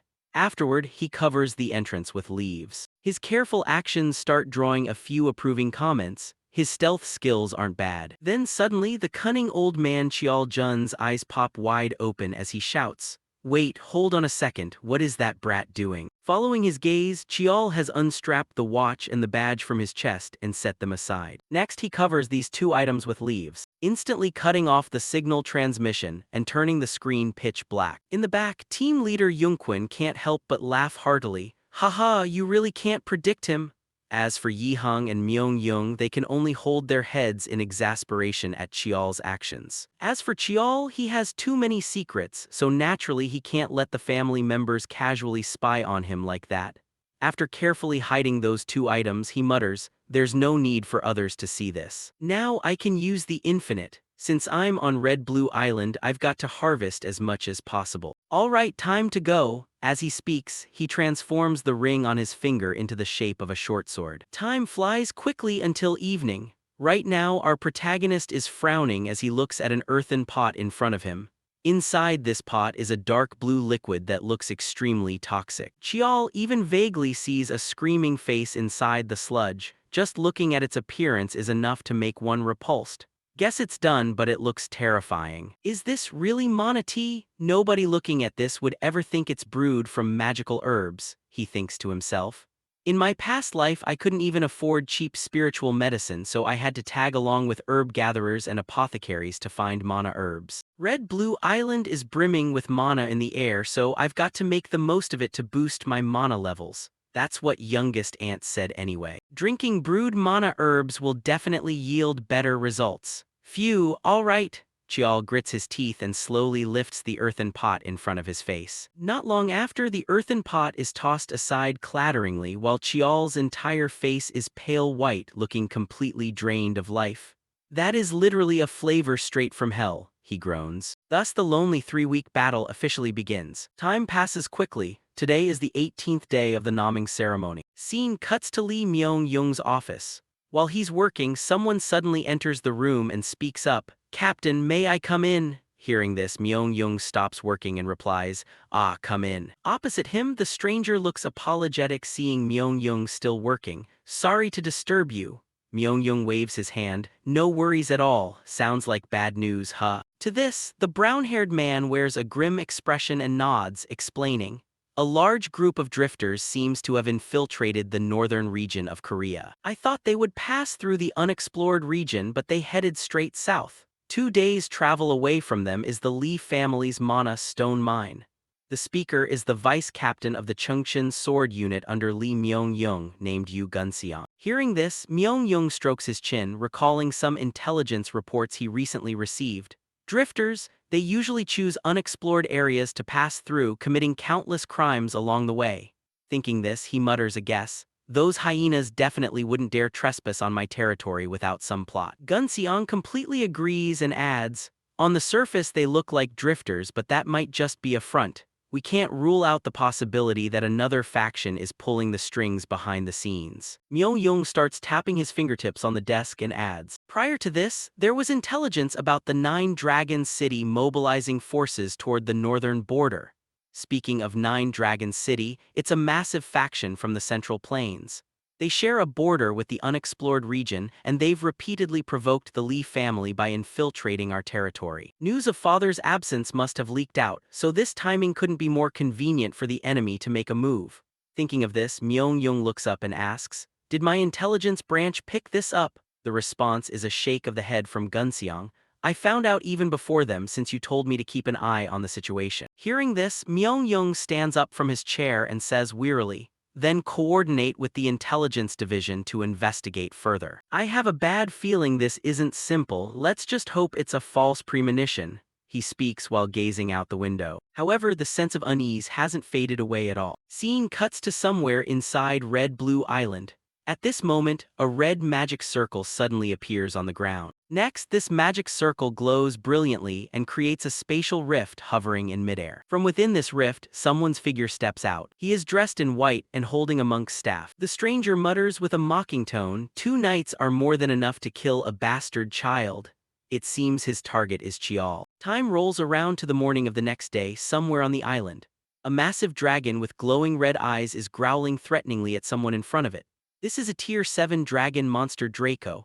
Opposite it is none other than our protagonist. He grips his sword tightly, panting heavily from exhaustion, looking as though he has been fighting this oversized lizard for quite a while. Next, wanting to finish the fight quickly, the dragon suddenly opens its maw and inhales deeply.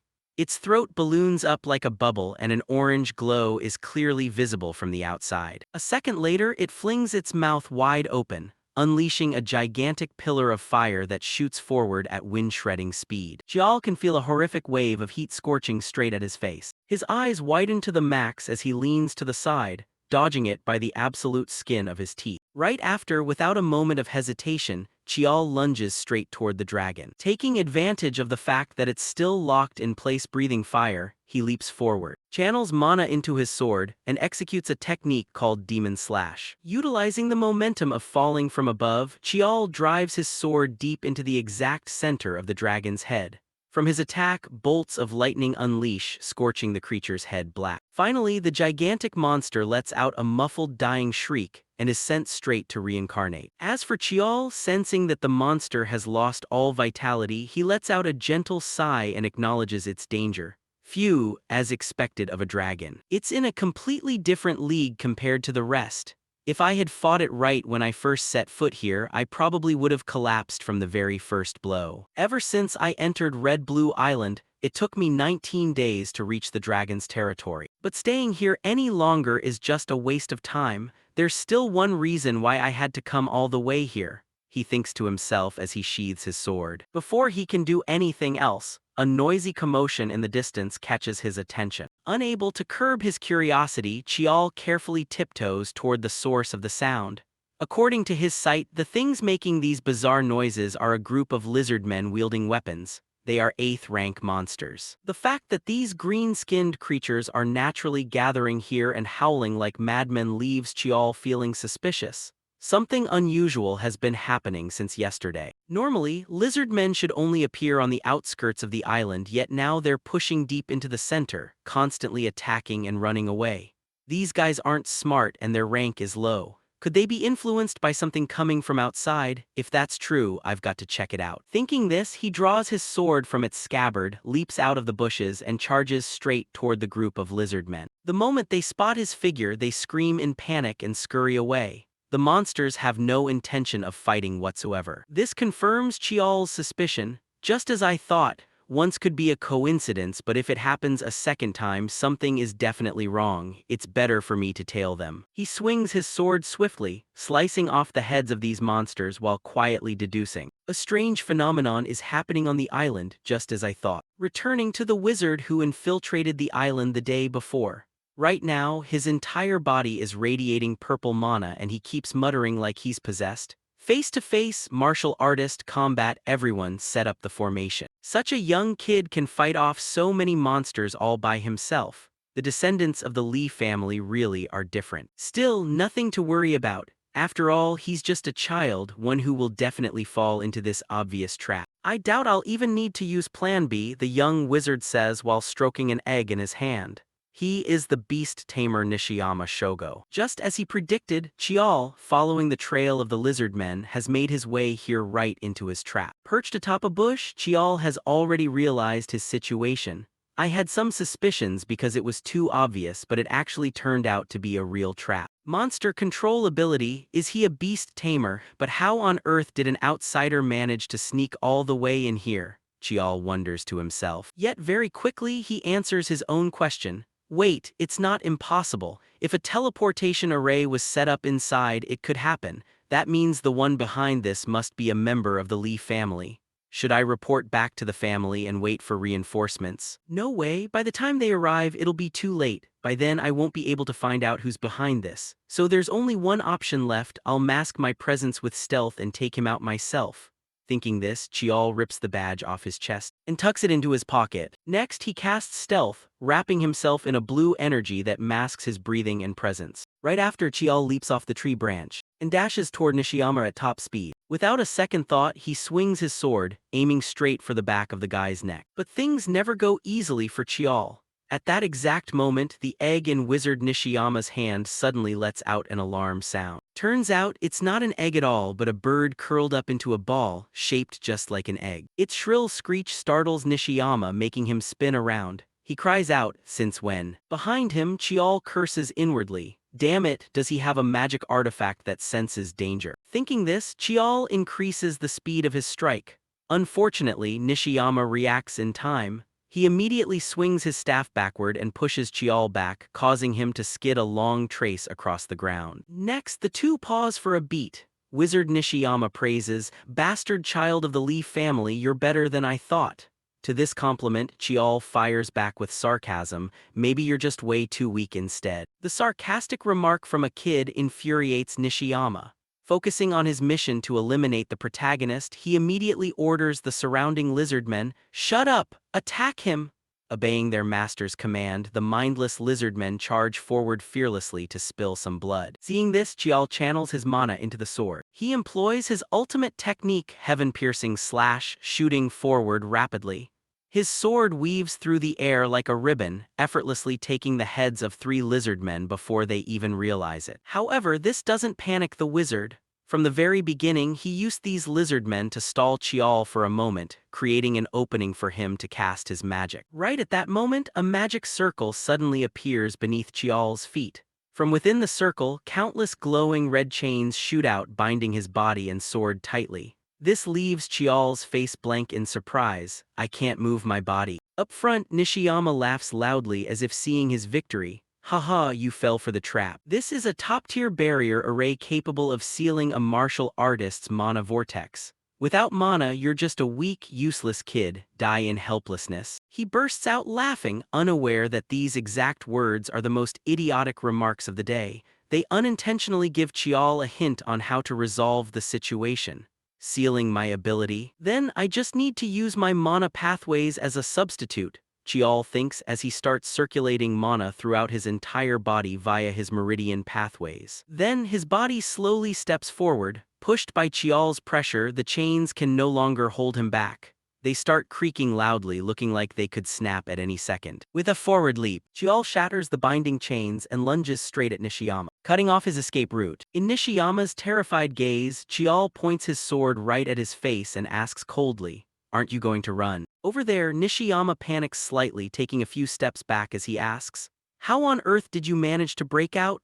Facing him, Chial naturally has no obligation to answer that question, so he just shakes his head. "I have no obligation to tell you. I've already reported this to the family, so you better surrender now." Returning to Nishiyama's perspective, whether he still has some hidden card up his sleeve or not, he remains confident as he says, "Haha, it doesn't matter. I'm going to kill you and reclaim my freedom." To Chial, the wizard's delusional words genuinely leave him baffled. What the hell are you talking about?" Before his words can even finish, a massive dark shadow suddenly darts straight toward Chial, sending his small body flying like a cannonball into a tree not far away. The impact is so violent it produces a deafening sound in the air, and Chial coughs up a huge mouthful of blood. After taking the hit, a connection clicks in Chial's mind. He tremblingly raises his head to observe and see that the thing that just struck him is a giant green turtle with an extraordinarily long beard. It is the guardian of Red Blue Island, the mountain turtle head. A tier 3 monster. A monster in the truest sense. Can a mediocre beast tamer like him really tame something like this? Chial thinks to himself, casting a skeptical glance at Nishiyama. Just looking at his expression, Nishiyama reads Chial's thoughts and admits it outright. "Looks like you catch on pretty fast, even though I can't fully control it yet." it will definitely obey an order to coldly slaughter you. So you'd better just give up on fighting. Saying that, he pulls a few talismans out from his sleeve and tosses them high into the air. Next, his form dissolves into a stream of purple smoke to avoid getting trampled into a puddle of meat by the giant turtle while it fights Chial. Returning to Chial's perspective, just feeling the terrifying presence radiated by this giant turtle makes the hair on his body stand on end. Chial reminds himself, "Calm down, if he can't fully control it yet, I just need to capture the beast tamer first. To do something about the mountain turtle head, this is the only way left. I prepared this just in case, but I didn't think I'd have to use it this way. A forbidden drug due to its massive side effects, though the benefits are also huge, a mana-enhancing pill." As he speaks, he pulls out a brown pill and tosses it straight into his mouth. The moment he swallows it, it releases a surge of energy that flows throughout the protagonist's entire body, making him feel overflowing with power. However, this still isn't everything Chial needs to prepare. One more thing. The technique that Aunt Jeonghwa told me to only use in the most desperate situation. Now is that exact time. Thinking this, Chial's body begins radiating a terrifying surge of energy. The aura he emits pushes all the surrounding dirt and rocks far away. He prepares to use the ultimate technique, heaven-defying. Next, since the drug's duration is limited, Chial doesn't waste a single second, dashing forward at lightning-fast speed. Instantly, he swings his sword at the giant turtle. His swing creates a blade of light slashing straight toward its neck. However, it doesn't even tickle the turtle. Its despairingly high defensive capability leaves Chial in a tough spot. "I haven't even touched it, but it's stopped. Fine, I'll finish it off with this." Thinking this, he starts channeling energy into his sword again to prepare another ultimate move. However, the giant turtle up front isn't stupid either. It has no intention of standing still for Chial's attack. At this moment, it opens its maw, releasing a spreading purple shockwave. The moment this shockwave hits him, Chial feels a heavy, oppressive weight pressing down on his body. He murmurs to himself, "This roar is a fierce skill. This mana fluctuation is freezing my movements, damn it." Then, while Chial is still figuring out how to deal with this skill, a familiar black smoke starts pouring out from his heart, instantly lifting the heavy pressure crushing his body. This leaves Chial slightly surprised. "The dark energy inside my body resisted the mountain turtle head's skill. Now's my chance." Saying that, Chial puts force into his feet, leaps forcefully forward, and uses the technique, Demon Slash, that he learned from the nameless warrior within the memory of the infinite sword. The attack strikes precisely at its throat, forcing the turtle's head back toward the sky. Inside its mouth, a column of dark purple light begins to spew out, giving anyone who sees it a spine-chilling feeling. Even a section of the clouds high above gets blasted away by this beam of light. Returning to Chial, right after executing that technique, he feels a sharp agony all over his body. He drops to his knees and vomits blood continuously. "Damn it, I'm out of time. The side effects of the mana enhancement and the heaven-defying technique will leave me paralyzed for a while. Within 10 seconds, I have to find that beast tamer." Thinking this, with zero time to delay, Chial dashes forward, using all his senses to search for where Nishiyama has run off to. And it seems the heavens want to lend Chial a hand. Right at this moment, he spots a red energy thread on the ground. He hastily follows it, and sure enough, this thread leads straight to Wizard Nishiyama's location. Up front, seeing Chial charging straight at him with eyes full of murderous intent, Nishiyama turns pale with fright. "What? How is that possible?" He lets out a cry and hastily retreats. However, at this moment, Chial's sword is already right upon him. Chial thinks to himself, "The distance isn't close enough yet, just a bit more, if I were stronger. Then I just need to extend the sword."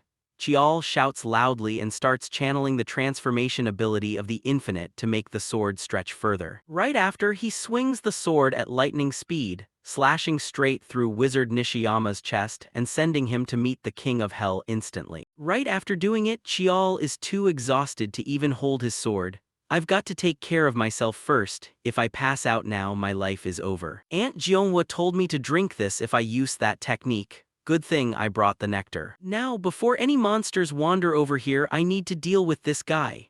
Thinking this, Chial hastily drinks the prepared pill. Right after, his body passes out and collapses to the side. Who knows how much time passes, but when he opens his eyes once more, Chial suddenly finds himself lying in a completely white space. On his body, wisps of black smoke keep spreading. Chial wonders, everything is white, where is this? What happened to the beast tamer and the mountain turtle head? Thinking this as Chial tries to sit up slightly, a sharp pain strikes, contorting his face. His entire body trembles uncontrollably, feeling as though it's about to shatter. Chial thinks to himself, unaware that within this blinding white space, a giant eye from above is staring right down at him. An unfamiliar voice begins to echo, though it's unclear if Chial can hear it. Did it finally end up like this? Those things are too dangerous for a human to absorb. Why do both coexist within a single entity? I was hoping you wouldn't wake up, if only now. The voice pauses for a moment, then speaks again. Feed it to him. Right after the words, something drops right in front of Chial, making him curiously look over to inspect it.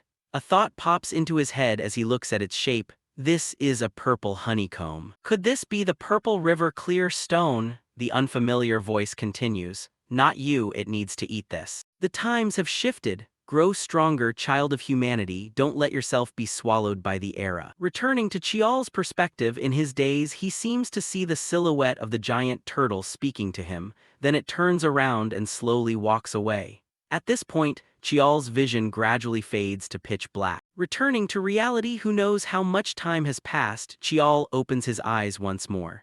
Greeting his sight is the figure of little HWA. Seeing the protagonist wake up, the little girl pokes her head in and asks, "Oh, you're awake?" Seeing this, Chial gazes at her tiredly and inquires, "Is that HWA?" His informal tone drives the little girl crazy with anger. "You brat, you dare call your big sister by her name? I'll let it slide because you're hurt. How's your body holding up?" Hearing the reminder, Chial hastily closes his eyes, focusing on checking his physical condition, and thinks, although the musculoskeletal system sustained severe damage, my mana volume has skyrocketed crazily. Could it be that I actually absorbed the Purple River clear stone? Thinking this, Chial conceals his shock, only mentioning the injuries he sustained. A few severed mana pathways, slightly scrambled internal organs, stretched bones, and a few torn muscles. Nothing too serious. Chial's tone is utterly calm, while Hwa's eyes pop wide open upon hearing it. Her face turns purple with rage as she yells, "What, you call that not serious? Did you hit your head or something?" Returning to Chial's perspective, he looks apologetically at little HWA. Originally, the Purple River clear stone was what Lee HWA was meant to get. It's an incredible spiritual medicine that enhances physicality, boosts mana, and grants immunity to poison and curses. It's definitely the thing I decided to get on Red Blue Island, but I feel a bit guilty. Thinking this, Chial suddenly bolts upright as if nothing happened and asks, "Anyway, why are you here?" Over here, before HWA can answer, a voice calls out from afar, "Little brother." The speaker is none other than older brother Myung-young, who has just rushed over. Myung-young quickly pulls out a healing potion and hastily says to Chial, "Are you all right? First, let me heal you with mana. I brought healing potion too." Seeing his frantic demeanor, Chial gives an awkward smile and waves his hand. "Healing with mana isn't necessary, but I'll gladly take the potion." Saying that, he accepts the healing potion and gulps it down non-stop. Returning to Myung-young's perspective, seeing his younger brother so badly injured, his heart twists with pain. After a few seconds of silence, he looks at HWA and speaks softly, "HWA, could you step outside for a moment?" To this, HWA understands that the two of them have private matters to discuss, so she doesn't stay to bother them. She nods in agreement. "All right, I understand." Next, once HWA has left, Myung-young lowers his voice.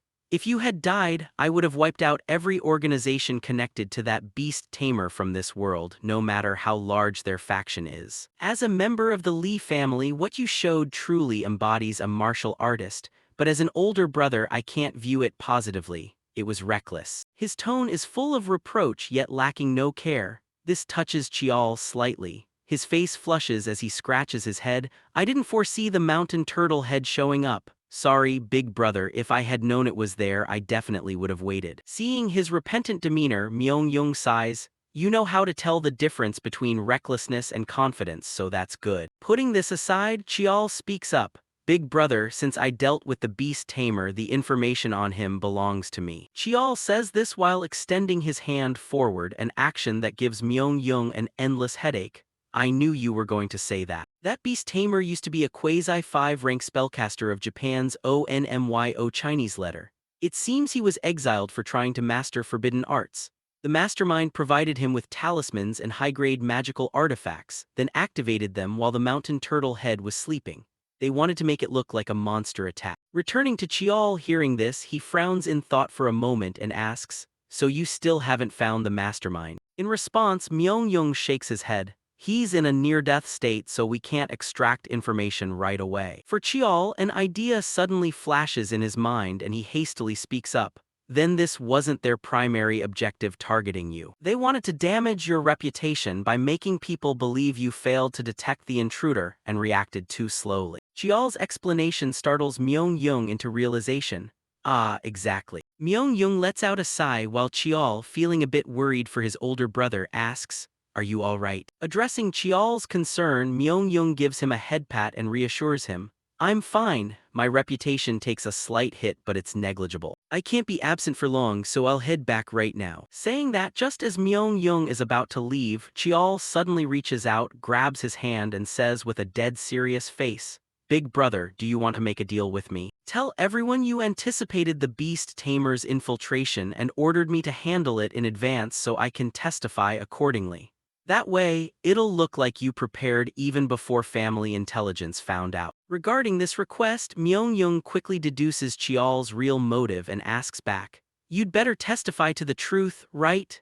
Chiol stands up to reply, "If people believe I accomplished this all by myself, they'll definitely become even more wary and guarded against me. So that's why you call this a deal?" "That's right, a deal is when both sides exchange what they need. So what do you want?" Myung-Young asks, and Chiol states his demand outright. "Grant me access to the scripture pavilion, 3 days will be enough," he says as he extends his hand forward and Myung-Young grabs his hand, teasing, "Arrogant brat, fine, thank you." His tone is full of appreciation. However, Chiol still shakes his head slightly at this. "No need to thank me, this is just a deal after all." Returning to Myung-Young, he gently pats Chiol's shoulder a few times and murmurs, "Even if I had refused, you already had a way to work around it, right?" At the same time, Myung-Young's phone rings incessantly to remind him, "Looks like the sword unit is calling me, I really have to go now." Myung-Young tosses the infinite short sword back to Chiol and winks at him, "I'll keep this a secret." Saying that, he quickly walks away. As for Chiol, watching his older brother's retreating figure, he chuckles with excitement. Haha, as expected, he's still not easy to deal with. Next, once Myung-Young has left, little HWA returns to ask, "Looks like the conversation went smoothly. So which test gate are you going to challenge? 3 weeks have passed, it must be open by now," she says with curiosity. However, not only does Chiol not answer, but he asks back, "What about you? Where are you going to test?" "Hey, I asked first," HWA yells in frustration while Chiol shrugs and says, "If you want to know, answer first." Turning to HWA, left with no choice, she proudly shares her intentions. "Where am I challenging? What else could it be other than the hardest test, the Watch of Authority Gate?" "What about you?" Chiol replies that he will challenge the Conflict Gate. This leaves little Hwa's face blank with astonishment. "Huh, a place like that exists? Don't tell me it's one of those test gates on the outskirts." Up front, Chiol nods calmly. "Yeah, it's on the outskirts." Hearing this, for some reason, Hwa's expression suddenly turns somewhat disappointed. Then she mocks, "How disappointing, looks like I misjudged you. You picked an outer gate, so I guess there's nothing more to say. I actually thought you were a rival. Frankly, I thought you were better than me." With that, HWA walks away in disappointment. As for Chiol, watching her attitude, he isn't surprised in the least. He thinks to himself, "Since everyone assumes location determines the difficulty of a test gate, they probably think I chose the outer gate because it's easier. Whatever, let them think whatever they want." Time passes quickly until dawn breaks and Chiol is still wandering around the forest searching for something. "I don't remember the exact spot, but it should be right around here." Before regression, this was a cave I accidentally discovered, and it's also where I'll complete the second trial of the naming ceremony, the Conflict Gate. Thinking this, he reaches out to brush the bushes aside, and right before his eyes stands a pitch-black cave. Next, the protagonist prepares a torch and carefully steps inside. As he walks, he thinks, at a glance, it's just an ordinary wall. But of course, it won't be that simple. Thinking this, he draws his sword and slashes continuously at the wall in front of him. Chunks of rock begin to crumble away, revealing a towering iron door hidden behind it. Looking at this, a hint of joy flashes in Chiol's eyes. Found it. Next, Chial uses the short sword to slice hard across his palm. Then he uses the blood flowing from his palm and flings it straight at the door. The blood imbued with mana energy immediately glows brightly upon clinging to the iron door, acting like a switch to activate it. The door begins to rumble, then slowly slides open to both sides, revealing a spacious grand hall inside with a sword thrust deep into a wooden pedestal. The familiar scenery evokes a wave of nostalgia in Chial as he strides inside. Next, he walks up to the wooden table, drips blood into the basin-like indentation on the table, and murmurs. A descendant of the Lee family requests to take the ancestors' trial. Please grant permission. As his words echo, a green smoke-like aura rises from the indentation. The trial content of the conflict gate is singular: defeat oneself. At this moment, from Chial's perspective, the green aura transforms into a figure that looks identical to him. Chial is already too familiar with this trial to be surprised. In this trial, the number of attempts is unlimited, and before winning, giving up won't let you leave. Alright, let's begin, he thinks as he slowly draws his sword. However, before he can even launch an attack, a streak of light flashes past his neck, sending the protagonist's little head flying off his shoulders instantly. What the hell is going on? Chial blurts out blankly. The last image he sees is the figure of the fake Chial standing right beside him. Who knows how much time passes, but the protagonist eventually calms down. He hastily reaches up to touch his neck, swallowing hard a few times. Sweat continuously drips down his youthful face. He thinks to himself, that definitely just cut my head off. Right, the illusions in this trial gate can't actually kill me. But the feeling is infuriatingly realistic. At this rate, an ordinary person would probably lose their mind. Besides, can I really perform up to that level? The illusion of the conflict gate allows me to use power perfectly, meaning I haven't fully unlocked my potential yet. If I could harness it completely, I would have blocked that blow just now. Alright, let's try again, Chial reminds himself. His hand grips the sword tightly, his eyes flashing with relentless determination. But as time goes on, the third time Chial gets his abdomen pierced through by the fake Chial and meets his end. On the fifth try, he successfully blocks the sword but gets his neck snapped right after and dies. By the 10th try, the outcome is still a severed head. Thus, on the 13th, 18th, and 23rd tries, Chial loses count of how many times he has died in this trial. How many more times is this going to take? He thinks to himself. Within the silent space, two identical figures constantly clash with strikingly similar sword techniques. A harsh metallic screech rings out as their swords collide. After being pushed back, Chial gasps for air, thinking, is this 75 or maybe 80? But now I've figured it out a bit. My greatest strength is my freedom and overwhelming versatility. A fighting style that cannot be predicted. This time I'll definitely do it. With that thought in mind, Chial transforms his longsword into an axe and rushes in to attack once more. Thus, the two figures charge at each other again, exchanging loving blows. As they fight, they continuously switch weapons, returning to the fake Chial's perspective. After their axes collide, he leaps backward to keep his distance. Then the fake Chial switches weapons from an axe to a longsword, and charges in to attack once more. The sword in his hand easily pierces straight through Chial's abdomen. However, this is exactly what the protagonist wants. At that exact moment, Chial reaches out and grabs the fake Chial's wrist, preventing him from pulling the sword out of his body. Idiot, I intentionally left an opening. Saying that, he immediately uses the demon slash technique to slice the fake Chial into two pieces in a split second. His attack is so powerful that even the ground behind gets shredded to pieces. Over here, the fake Chial's body gradually dissolves, but at the same time his face breaks into a smile as if he is thoroughly satisfied with Chial's performance. Returning to Chial's perspective, he watches the fake Chial's body dissolve into a blue stream of light and thinks pensively. If you clear the trial gate, the Lee family's bloodline releases its hidden power. In my past life, my ability was just the most common one, enhancement. But what will it be in this life? Following Chial's gaze, sources of blue energy begin floating in midair. Just a moment later, they sink into his body, awakening the hidden power within his bloodline. Instantly, a layer of golden aura envelops his body. This ability is, Chial murmurs. In another turn of events, outside the heavy iron doors, core family members are standing and waiting, whispering amongst themselves, while Uncle Yihung sighs wearily, Sigh, I thought he'd behave this time, that annoying brat. Everyone else has a peaceful naming ceremony but he causes trouble wherever he goes. Right as his words finish, someone in the group suddenly screams, the mana density is changing. It's opening! Hearing this, Yihang hastily turns his gaze toward the door. Sure enough, the door swings wide open and Chial's figure staggers out. His steps become wobbly before he pitches forward. Fortunately, Yihang reacts quickly, rushing forward to catch his body and asking frantically, Li Young, are you alright? Wake up. In response to his uncle's concern, Chial looks up with a haggard face as if he hasn't eaten in half a month. His stomach keeps drumming for sustenance. Hungry, so hungry, water.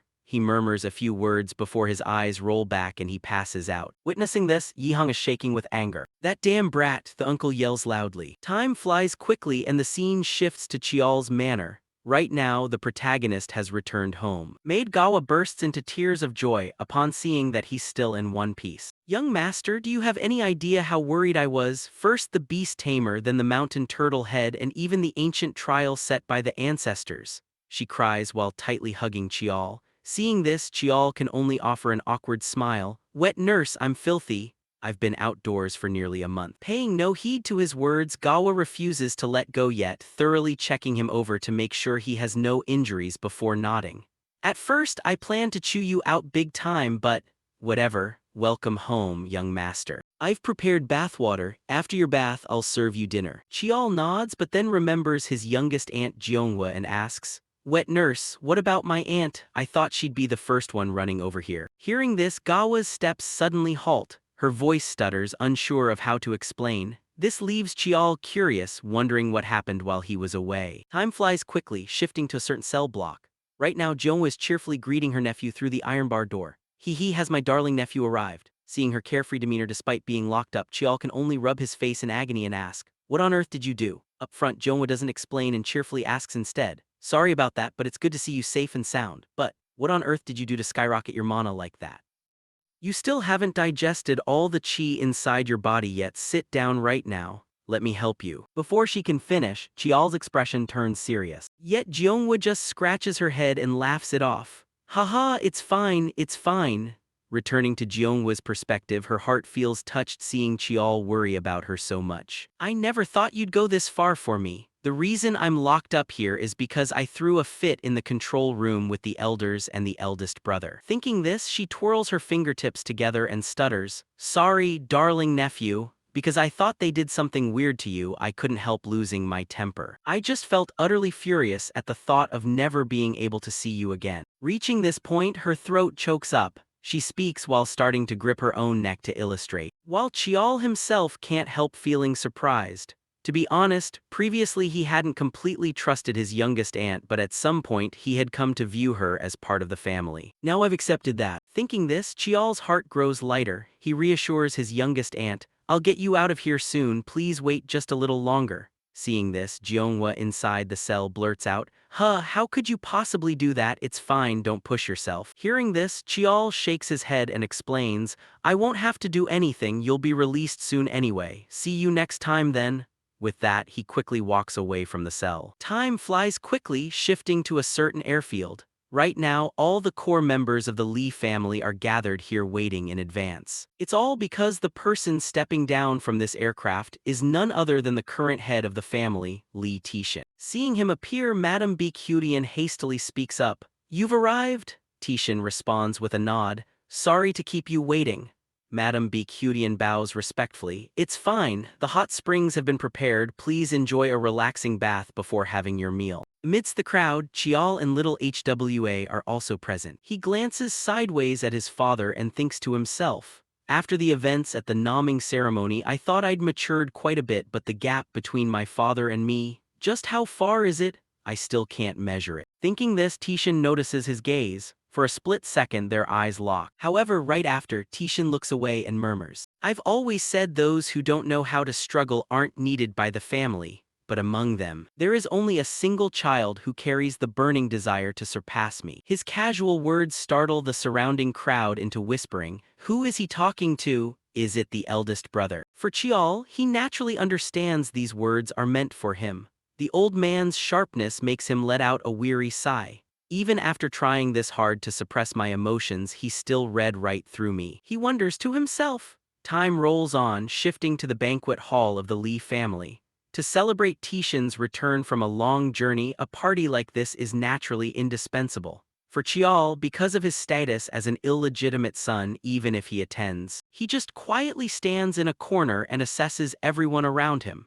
Since this is a rare event in the Lee family, the scale of this banquet is way grander than other naming ceremonies. That person over there is the youngest magic tower master ever known. And this person is the director of the ONMYO Chinese letter. Ah no, vice director is probably more accurate right now. Chial thinks to himself. Many familiar faces he usually sees in newspapers are showing up at this naming ceremony, but before he can ponder further, Butler Choi approaches and reminds him, "Pardon the intrusion, young master, the family head summons you." Hearing this, Chial frowns and asks back, "Father is calling for me." Butler Choi nods and guides him, "Yes, please follow me this way." Hearing this, Chial quickly follows him. As he walks, he can't help wondering why Tishan wants to see him. What does Dad want with me alone? Hopefully, it's nothing serious. Just like that, not long after, he is led to the meeting place. Tishan looks at his son's back. Chial hurriedly bows and says, "Why did you call for me, father?" Then as he raises his face, he's slightly startled to see that his eldest brother Myeongjung is also present here. This appearance gives the protagonist a hint. This probably relates to the incident where Wizard Nishiyama infiltrated Red Blue Island. Opposite him, Tishan doesn't keep him wondering for long and speaks up. "I think my son knows why I've summoned you. I want to hear about the events that transpired during this naming ceremony. According to Myeong-young, you discovered the intruder and captured him. Was this your plan?" For Chial, Tishan's words carry a hint of pressure, causing sweat to break out on his face. "Just as I thought, so Dad already knows." Chial thinks to himself, then nods in response. "Yes, that's right.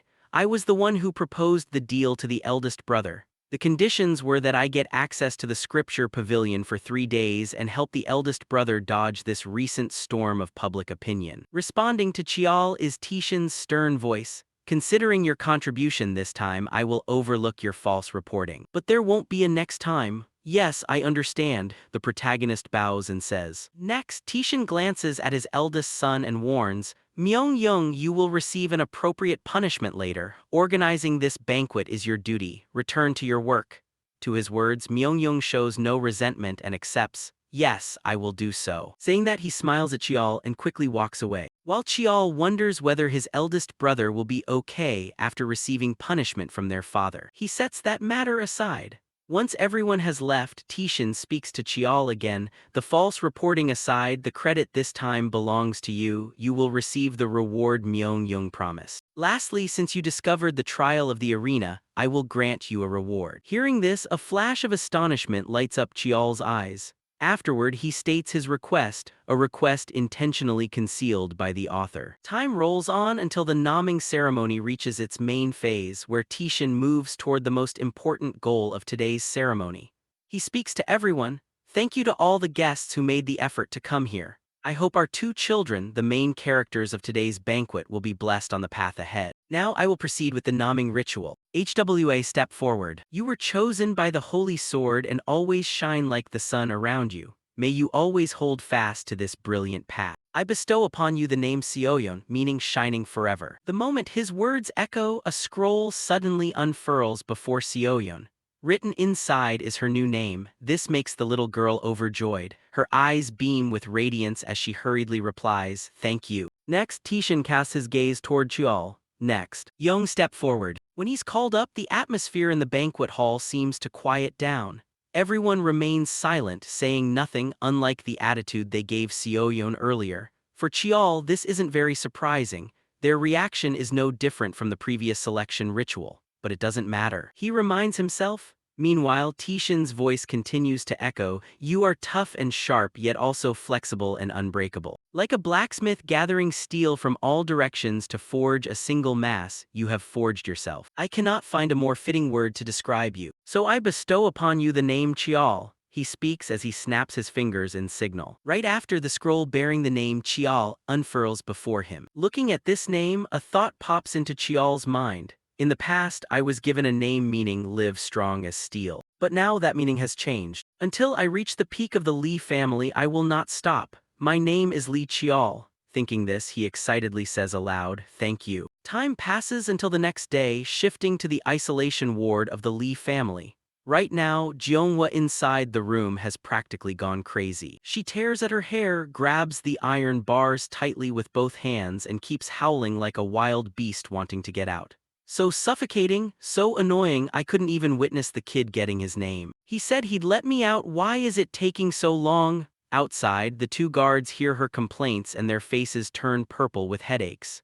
She curses endlessly, making them suffer to their absolute limits. Right at that moment, a phone call comes through. While Jeonghwa is still biting her clothes out of frustration, one of the guards walks in, opens the door and says, "You can come out now. As for disciplinary action, an announcement will be made later. For now, you're permitted to leave the isolation zone." To celebrate being freed, she kicks the door wide open, driving the guard behind her crazy with anger. "Hey, don't go kicking things around." Then, before she can take a few steps, a familiar voice rings out, "Wait, hold on a second." Hearing this, Jeonghwa hurriedly turns toward the source of the call, and sure enough, sees her nephew Chial leaning against the wall. "Oh kiddo, don't tell me you were the one who got me out," Jeonghwa asks in astonishment. Chial nods in confirmation. "Yes, that's right." This startles Jeonghwa endlessly. She asks naively, how?" Before she can finish, Chial pulls out a piece of paper and tosses it to her. What is this?" Jeonghwa asks, but Chial doesn't explain much, just dropping a cryptic remark, "You owe me a favor." Right after, Jeonghwa's eyes widen to read what's written on the paper. "Appoint Li Jeonghwa to the position of elder and assign her as the master of ninth young master Li Chial." Reading this, the young woman's eyes pop wide like a cow's, unable to believe what she just read. Only Chial remains chipper as he says, "From now on, please guide me well, master," he says as he eagerly extends his hand forward. Time flies quickly. Right now, Chial is dressed in a blue martial arts uniform while maid Gawa beside him sniffles tearfully and mutters, "Starting today, huh?" Chial replies with a nod, "Yeah, from now on is the real start." So the young master is already 13 years old. She murmurs softly. Meanwhile, Chial, after finishing packing his gear, nods and says, "Well then, I'm heading out." By now, 3 years have passed since the naming ceremony, and today his new life officially begins. Shifting to the family's martial training ground. When children reach the proper age, they all get dumped in here to train. And Chial's presence stirs up curiosity among them as they turn to whisper, "Isn't that the bastard child?" "That's right, it's the ninth son, Li Chial. I heard he caused a huge scene at the selection trial and naming ceremony. Probably just pure luck. After all, he's just an illegitimate son. Relying on luck to pull off achievements like that at the naming ceremony is a bit hard to believe." "Right, makes me curious too." Whispers of curiosity keep ringing out, driving Chial crazy. Bastard child," hearing that nonstop gives me a headache. He sighs before getting distracted by other voices. Oh, it's the eighth young miss. As expected of direct lineage, her aura is totally different. Seeing everyone's reaction toward Seoyeon, Chial can only smile. Her reaction is totally different from mine. He quietly observes Seoyeon. Meanwhile, when Seoyeon catches Chial's gaze, her body suddenly stiffens up. She mechanically walks over to Chial and speaks up. "Ah, hello," Chial responds with a nod. "Yeah, long time no see." Next, Seoyeon scratches her cheek awkwardly and stutters. You're not holding a grudge about what happened at the naming ceremony, right? The part where I said I was disappointed." Her words evoke a few memories of Red Blue Island for Chial. Naturally, he isn't holding any grudge over those remarks. If Seoyeon hadn't brought it up, he would have forgotten ages ago. "Relax, I don't care at all." Chial sighs, making Seoyeon's face light up with joy. Really. "Phew, aren't you a bit petty though?" she says cheerfully, completely unaware that Chial's face behind her has darkened completely. He grits his teeth. Care to spell out who's petty here? Ignoring this remark, Seoyeon suddenly remembers something and cheerfully asks, "By the way, I heard you studied under the youngest aunt and even got into the scripture pavilion." Before Chial can answer, an instructor's roar rings out up front. "Attention everyone, we're doing class assignments now." Freshmen whose names are called gather in lines in front of the instructor. The man's words press heavily upon the kids down below because getting assigned to which class heavily dictates future academic results. "What do I do? I'm getting stressed." If I get thrown into a bad class, I'm screwed. They speak while sweat pours down continuously. As for Chiol, he understands this feeling because he's been through it once already. That reaction is totally normal. The academy's training period is 3 years, so class assignments are crucial. Each grade has 5 classes and elite students get placed into higher ones. Up front, an instructor hands Seoyeon a piece of paper and says, "Congratulations, young Miss Lee Seoyeon, Class 1, congratulations. Thank you." Chiol isn't surprised by this. Next, the instructor turns to look at Chiol and continues, "Next is young Master Lee Chiol." Seeing this, the protagonist steps forward, taking his notification paper. The result is so ridiculous he doesn't even know what to say, displaying a blatant look of annoyance. "Seriously, I knew it'd turn out like this, but I didn't expect them to be this brazen about it." Class 5, otherwise known as the dumpster, the gathering place for repeaters and dropouts. Class assignments for direct lineage depend on evaluation from the nomming ceremony, while the evaluation board is controlled by the Elder Council and Madame Bicudian. They thought they were screwing me over, but honestly this works out better for me, saves me the headache. Thinking this, a man steps up to guide him. "Young Master Lee Chiol, Class 5 this way." Seeing this, Chiol nods and tucks the paper inside his tunic. At the same time, he feels Seoyeon's scrutinizing gaze staring hard at him from behind. She's getting pissed off that Chiol shows no reaction to being dumped into Class 5. Seeing her lioness-like expression, Chiol is slightly startled. "Whoa, look at that face. One look and you can tell if I don't do something that kid's gonna take matters into her own hands. Even though I'm totally fine with it." Thinking this, he waves her off so she doesn't keep nagging and quickly moves away. Around him, several other kids assigned to Class 5 look like their world is collapsing before their eyes. "Damn it, Class 5, can I even graduate? What do I tell my dad? I can't be in Class 5, people back home will laugh their heads off." For Chiol, seeing the attitude of the kids beside him irritates him slightly. How disappointing. Why is the Lee family student body acting like this? Right at that moment, a greeting rings out beside him, pulling him out of his thoughts. "You're the youngest master of the main branch, right? Honestly, I really wanted to greet you. My name is Kim Han, son of a small smithy contracted by the Lee family. It's an honor to study alongside the young master." Returning to Chiol's perspective, having some kid come up to greet him like this leaves him slightly surprised. "Kim Han, I don't recall any memories of him from my past life." Thinking this, Chiol asks, "But why me?" Kim Han scratches his head and replies, "Because the young master is such a prominent figure, I've always looked up to you as an idol." His utterly sincere words make Chiol let out a sigh before continuing, "Kim Han, is it? What do you think about getting assigned to Class 5? The sudden question makes friend Kim Han freeze up for a second, but then he smiles cheerfully. "I guess my current ability is just at that level. But who knows what things will be like down the road." He speaks with a face full of determination. As for Chiol, upon hearing this, he cracks a slight smile and nods. "You've got." Shifting to the Class 5 Marshall Hall, once the freshmen arrive, senior students welcome them with smiles. "Nice to meet you, freshmen. Let's help each other out and do our best." That's right, if there's anything you don't know, just feel free to ask. Their enthusiasm makes the kids exchange curious glances. Then the instructor claps a few times to grab everyone's attention. "All right, greetings are done, so pay attention over here. My name is Lee Young-ho, the instructor in charge of Class 5. Today, because we have a new batch of freshmen joining, there won't be any lessons, just a brief introduction." Young-ho speaks with a smiling face, quite a familiar face to Chiol from his past life. Memories begin to surface in his mind regarding this instructor. He still looks as passionate and determined as before. "In my past life, he even tutored me privately because I couldn't keep up with everyone else." Unaware of these thoughts running through Chiol's head, Young-ho turns to tell a long-haired guy beside him, "All right, introductions are done. In-ha, you take care of the rest for the freshmen." "Yes, instructor." In-ha smiles brightly, then turns to introduce himself to the greenhorns.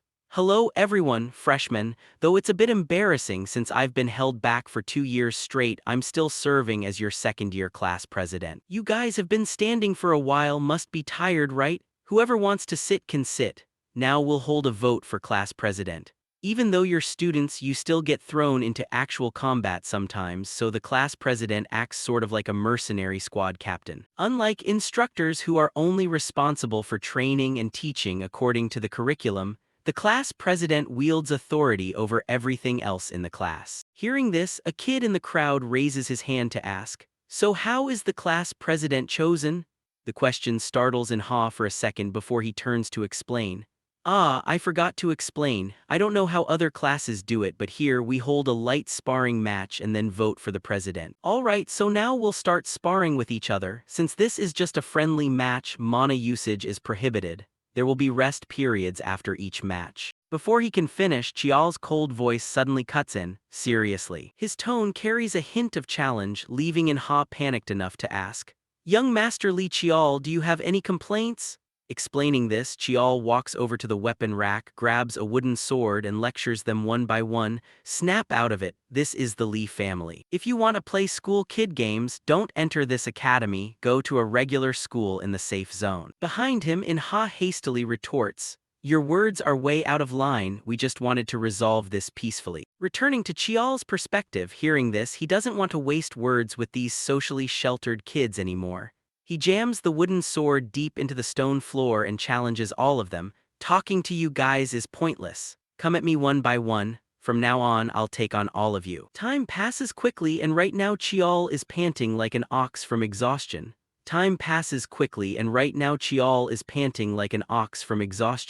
He uses his sword to prop himself up against the ground to stay upright, while all around him countless freshmen moan in pain across the floor.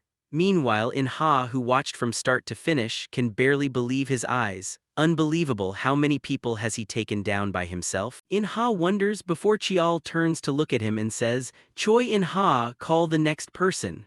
Chial speaks while staring hard at Inha with a sharp gaze. This makes him nervous, swallowing hard. The pressure is terrifying, Inha thinks to himself, then replies, "This is the final match." Hearing this, Chial nods and continues, "Is that so? Then bring it on, Choi and Ha." Just like that, their match officially began. After a single collision with Chial's sword, Inha gritted his teeth so hard they nearly cracked. His mind raced with a flood of thoughts. Why is he taking this so far? A match with no rewards, no value at all. This is literally just a sparring session in the academy. It's not even worth going all out for. No, truth be told, I know very well. I used to be like that too. No matter what, I wanted to win. I used to think compromise was just another way of living. Don't fall for the lie that accepting reality and growing up is the right thing to do. But I want to win. I'm dying to win. Inha roared internally, pivoting his body to multiply the swing momentum of his sword. Opposite him, Chial executed a mirrored sword swing, still moving a fraction of a second faster. "I win." With those words, Chial knocked the wooden sword out of Inha's grip, causing the young cadet to clutch his wrist and drop to his knees in agonizing pain. Seeing this, Chial let out a sigh and called the match, "Phew, get him to the infirmary." The moment the words left his mouth, Inha suddenly bellowed, "It's not over." "It's still not over." As he spoke, he snatched up his wooden sword with his left hand and lunged forward to attack once more. However, this desperate, rushed attack was effortlessly parried by Chial. The protagonist's eyes narrowed slightly as he assessed the situation. A left-handed sword strike, using his left hand because his right arm is injured. His eyes look completely different than they did a moment ago. Thinking this, Chial poured strength into his blade, batting Inha's arm backward. Next, he stepped forward and swung his sword like a baseball bat, slamming it straight into Inha's gut. This caused the young teenager to gag up fluid from the sheer impact. Collapsing flat on his back, his body curled up like a shrimp, completely stripped of any remaining fighting spirit. "Get him out of here," Chial instructed, prompting two other cadets to rush over and haul Inha off toward the infirmary. Meanwhile, Chial turned to face the group of cadets standing before him and declared, "I've lived a second like an hour and an hour like a year. Who doesn't know that living comfortably is easier? But if you don't fight for every single second, you'll end up losing everything in the end.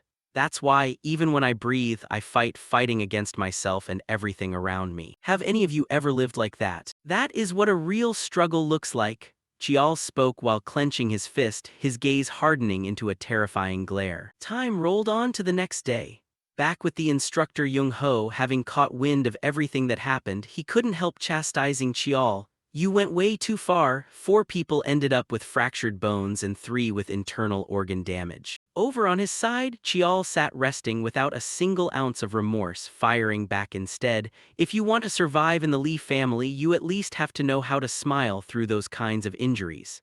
In response, Jung-ho argued those kids all had their reasons. Before he could finish, Chial cut him off. Instructor Lee Jung-ho, even the cadets are starting to figure it out. Do I really need to spell it out for an instructor too? Guys like you are rare in the Lee family. You're a good person. But they are cadets of the Lee family. If they start walking down the wrong path, even if it means playing the villain, you should be the one pulling them back. Do your damn job! Chial's words made Jung-ho's body flinch, his hand tightening instinctively into a fist. Time slipped by until the following day. Returning to Chial's perspective, despite easily overpowering those pampered rookie cadets, it wasn't like he walked away completely unscathed.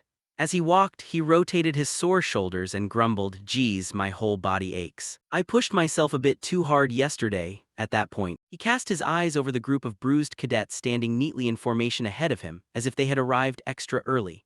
This brought a flicker of satisfaction to Chial. Sure, some of them are flashing hostile or annoyed glares, but not a single one of them is running away or turning their backs. If they were still cowering like yesterday, there'd be no hope left for them. But this looks decent enough. With that, he slowly strolled past the crowd. Right then, our protagonist caught a few whispers floating through the air. "Here comes that piece of trash." At the same time, fellow cadet Kim Han's voice rang out from behind. "Young master, you're here." Hearing the familiar voice, Chial turned around to answer, "You're early."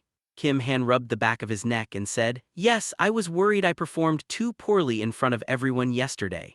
Hearing that, Chial offered some consolation. "We're still just cadets, sucking at this stage is totally normal." Faced with those words, Kim Han could only manage an awkward smile. Before summoning the courage to ask, "Young master, if you don't mind, may I ask you a question?" Chial nodded readily, "Sure, go ahead." At that moment, determination flared in Kim Han's eyes as he blurted out, "What should I do? What on earth do I have to do to become strong like you?" To this question, Chial thought to himself, "I barely have enough time for my own training. When would I have the time to tutor other people?" Still, he offered the young teenager a piece of advice. "I'll be honest, I'm nowhere qualified to teach anyone yet, but you've got a great set of eyes, or rather, pretty sharp instincts. You managed to dodge my attacks 3 times in a row yesterday, didn't you? Capitalize on that. I think you're better suited for finesse rather than brute strength. If you put your life on the line to train what you're naturally good at, one day you'll stand out from the rest." Chial's sincere feedback left Kim Han looking dumbfounded for a second before he stammered out, Thank you." Right around then, Inha walked up to greet the protagonist. "Morning, young master." Hearing him, Chial glanced back over his shoulder to look at the boy's bandaged arm and shook his head. "You look a total mess. In that state, I take it you can't train today, right?" Hearing this, Inha couldn't help letting out a laugh. "Haha, if I decided to sit out, would you actually let me off the hook? You'd probably start spouting some lecture about the fighting spirit and call me a coward, wouldn't you?" "I just didn't want to hear those words thrown at me again, so I came out."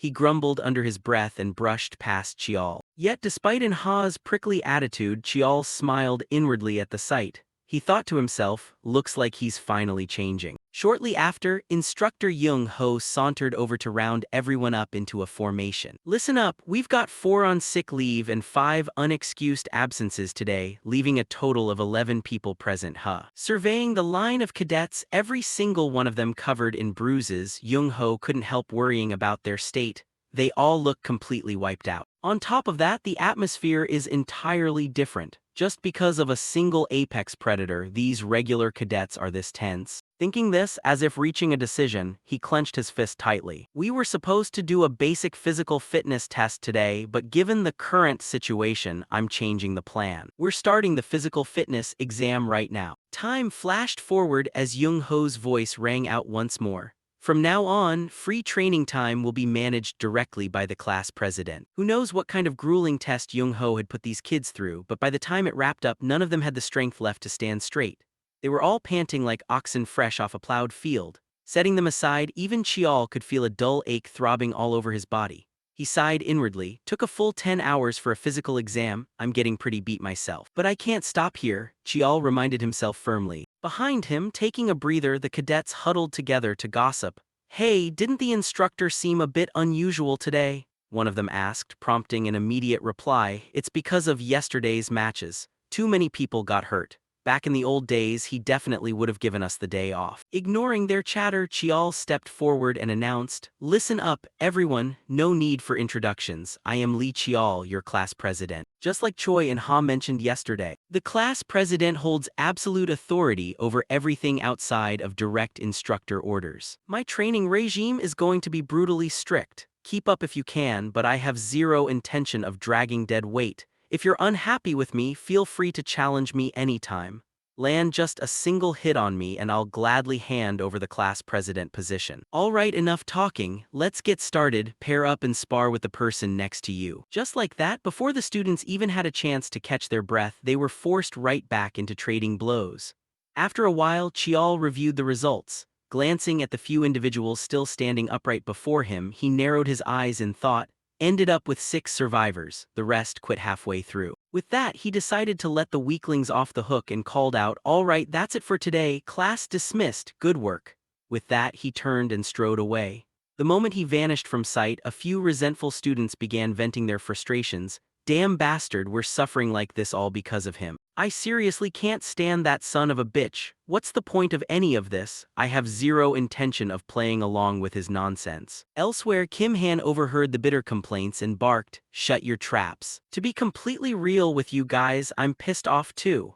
But even when he's completely exhausted, none of us could land a single hit on him." The other cadets ignored the remark and turned to In-ha for his verdict. "Hey In-ha, what do you think? Were we having fun last year, or do you also think?" Before they could finish, In-ha cut them off. "Yeah, we had so much fun we literally got held back a grade. If we don't change this time, I'm genuinely going to live out my life as a loser. Even if my arms and legs get smashed to pieces, I want to try just once. Really, I honestly want to. You guys know it too, that bastard. I mean, you guys understand what he's trying to do, right? I'm going to try fighting back this time. It might genuinely be my last chance. So wake up. Stop putting up pointless resistance or pretending you don't know what's going on." Finishing his piece, In-ha turned and walked away, leaving the remaining cadets sitting in silence, digesting his words. Scene shift to Jeonghwa's research office, where Chial was currently hanging out. His whole body was hooked up to various wires measuring different parameters. At the moment, he was concentrating mana into his palm, coaxing a blazing blue flame to roar to life in his hand. Watching this, Jeonghwa groaned in frustration from the side. "Stop, that's enough, it failed again. Every single time you try to forge an aura, the shape collapses. I can't believe this bottleneck is popping up right after hitting 3-star. If only we had historical archives detailing how the ancients manipulated mana." Her voice was dripping with annoyance. Meanwhile, Chial yanked the cluster of monitoring wires off his body, glanced down at the ring on his finger and mused, "If it's infinite's memories, maybe it's possible, but I still haven't unlocked the next tier of data." Still, the trip to the scripture pavilion yielded better results than expected. There, Chial had dug up a text mentioning the weapon known as Infinite. It described how the blade was shrouded in black miasma that struck terror into hordes of monsters, cutting down even elite generals of the kingdom. Countless heroes ultimately sealed it away at northern Myriad Ghost Mountain, and the king granted them the surrounding land to honor their feat. Grateful for the king's benevolence, those heroes transformed it into a sword and named it Infinite. Unearthing information about Infinite was a massive harvest. Thinking of this, Chial's hand instinctively tightened into a fist. Meanwhile, Jeonghwa bounced back from her 3-second tantrum with her usual cheerful expression. "Anyway, you actually touched upon aura. Reaching the 3-star realm entirely on your own is genuinely impressive. The current roadblock will sort itself out soon enough. In fact, your amplification and transformation arts are practically perfected." Nodded along with her assessment, Chial offered a word of thanks. "Right, thanks a lot, Auntie, you always teach me so well." "Oh right, Auntie, what comes next after reaching the 3-star realm?" Explaining the next phase, Jeonghwa answered, "You'll learn how to use projectile chi projection and aura techniques, but mastering them is going to take a whole lot of time." Suddenly remembering something, she turned back to the protagonist with an amused grin. "By the way, how's your cadet training going? You always look worn out." Chial replied, "Training is going fine, I suppose." However, his exhausted expression and heavy breathing were impossible to hide from Jeonghwa. She burst out laughing. "Is that so? If it's too rough, let Auntie lend a hand." Hearing that, Chial's eyes lit up as he whipped his head around. "Huh, how are you planning to help?" Across from him, keeping her cards close to her chest, Jeonghwa thumped her chest with absolute confidence. Hehehe, you'll find out soon enough, just trust Auntie on this one. Time skipped forward to the next day. To bail her nephew out, Jeonghwa personally paid a visit to his class, prompting Chial to pull a wry, twisted smile. Haha, whenever she tells me to just trust her, I instantly know I'm doomed. Unaware of Chial's inner dread, Instructor Young-ho cheerfully introduced her. Today we're having a special magic lecture. Everyone straighten your uniforms and sit at attention. This is Grand Elder Lee Jeonghwa, a senior researcher of the Lee family. Let's give her a round of applause. The moment he finished speaking, a flurry of clapping erupted like firecrackers. Meanwhile, the goofy Jeonghwa scratched the back of her head sheepishly. Hee hee, I'm getting a bit shy. I hate dragging things out, so let's dive straight into the lecture. With a playful wink, she snatched up a piece of chalk and launched into today's theoretical lesson. In the back row, watching her intense focus, Chial mentally graded her performance. Looks like she's actually starting to enjoy teaching more and more. Time ticked by until Jeonghwa suddenly clapped her hands together to capture everyone's attention. All right, the boring lecture part is officially over. Now, for the fun part, I'm going to pass down an upgraded version of the iron line technique developed by the Research Institute. Next to her, Instructor Young-ho looked utterly bewildered. Wait, didn't class just end? What are you talking about? The main event is just starting. Everyone sit back down in your seats. I'm only going to demonstrate this once, so pay close attention. With that, she waved Chial forward to assist her, leaving the protagonist wondering what on earth his crazy aunt was plotting. What's going on? He asked. Behind him, Jeonghwa whispered back, when direct lineage kids enter the academy, they usually get backed up like this. But you didn't have anyone, so I figured I'd put in some extra effort for you. Hearing that, a wave of genuine warmth washed over Chial as he replied, Thanks, Auntie. Disregarding Chial's emotional state, Jeonghwa pressed on, all right, perfect. According to theory, your output should double. Pretty awesome, right? Chial let out a long sigh. Yeah, you're the greatest, Auntie. Over on his end, Instructor Young-ho picked up on the cue and announced to the group, listen up. From here on, we're going to continue sparring by directly applying the magic taught by the Grand Elder. Everyone find your sparring partners. Prompted by his command, the cadets scrambled to pair up.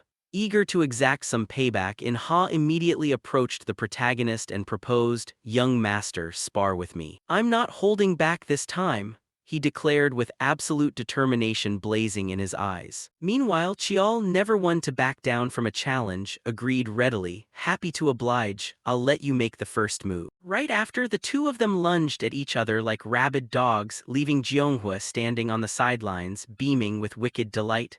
Ooh, my little boy is so ruthless. He acts just like I did when I was young. Midway through, her amusement was interrupted by some muffled whispering from nearby. I seriously can't stand that guy. Even if he's an illegitimate son who gets treated like dirt, he's still fundamentally different from us. Different physique, unlocked techniques, he's got a head start from the very beginning.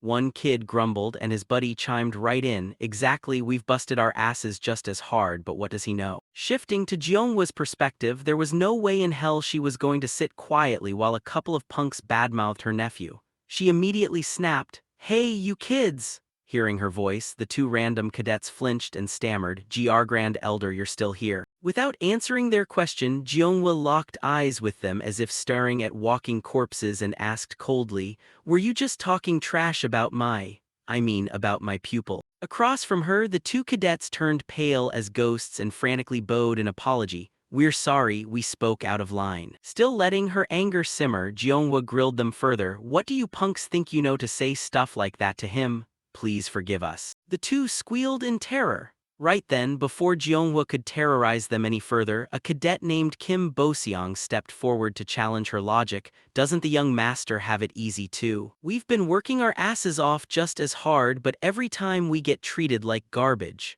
Growing up in completely different environments means the gap is natural, right? Hearing that, Jeonghwa let out a mocking scoff and shook her head. You really have no idea, do you? Probably better that you don't. If you actually realized how different a single day in that kid's life is compared to yours, you'd see your whole life is nothing more than a walk in the park. Behind him, hearing Jeonghwa's condescending tone, Boseong's veins bulged in rage. He thought bitterly, just what makes that concubine-born punk so different anyway? Fine, whatever, I'll prove it to you all. Time flew by until break time finally rolled around.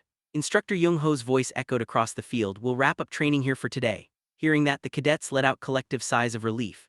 Meanwhile, Boseong stared daggers at Chial resting in the corner and scoffed internally. See, what's the difference? He goes around preaching about struggle, but at the end of the day, he was just born blessed, unlike the rest of us. Just then, another random cadet jogged up to Boseong and asked, "Hey Boseong, didn't you say you wanted to spy on the young master today? Is it really okay to wander around the family estate like this?" Defending the plan, Boseong nodded with certainty. "We're cadets, it's fine. Besides, we aren't going anywhere dangerous. That bastard doesn't even live in the main lineage district anyway. We can't just keep letting him overshadow us like this. Tonight, we're gonna see for ourselves." Just like that, evening fell. Boseong led a small group of cadets to stake out outside Jeonghwa's research complex. After waiting for ages, Boseong started getting impatient. How long has he even been inside the lab? It's already 9 p.m. Nearby, a couple of the cadets started yawning and tried to bail. "Hey Boseong, let's just go back. Training all day has made me exhausted. I'm beat to the bone too, let's forget it. Who knows what that bastard is even doing inside there anyway." With that, a few members guiltily slinked off, leaving Boseong cursing under his breath in frustration. Bunch of spineless cowards. Shortly afterward, Chial finally stepped out of the research building. Boseong quickly ducked into the shadows and tailed him from a distance, muttering, "Is he heading to the main training district? He's not even allowed in there." Boseong wondered internally, before the group suddenly caught the sound of roaring battle cries echoing from the distance. This startled the remaining kids, making them exchange uneasy glances. "What's that noise? Is that training going on this late?" One of the timid kids urged. "Boseong, looks like the young master is genuinely a monster. Let's just drop it. The class president wasn't even wrong about anything. If we put in work like In-ha did maybe." Before his friend could finish, Boseong clenched his fists and hissed, "I do individual training every single night too. There's nothing special about what he does." Giving each other weary, hopeless looks, the other two sighed. "Sorry, we're heading back." Unbothered by them ditching him, Boseong stewed in his own stubborn thoughts. "What makes that bastard any different from me? I'll prove once and for all that I'm not wrong." Stalking forward once more, he waited until the protagonist finally finished his late-night workout and left the training grounds. This time, Chial headed straight back to his private courtyard without any detours. However, before Boseong could even figure out his next move, a pair of blinding headlights swept across him from behind as a stern voice shouted, "Hey, you there, stop right where you are." The roar startled Boseong, but once the security guard illuminated his uniform, the guard blinked in surprise. "What's this? A cadet? Young Master Li Chial wanders around at this hour every night, but I never expected him to bring stray cadets along with him. Against the rules, so turn around and get back where you came from."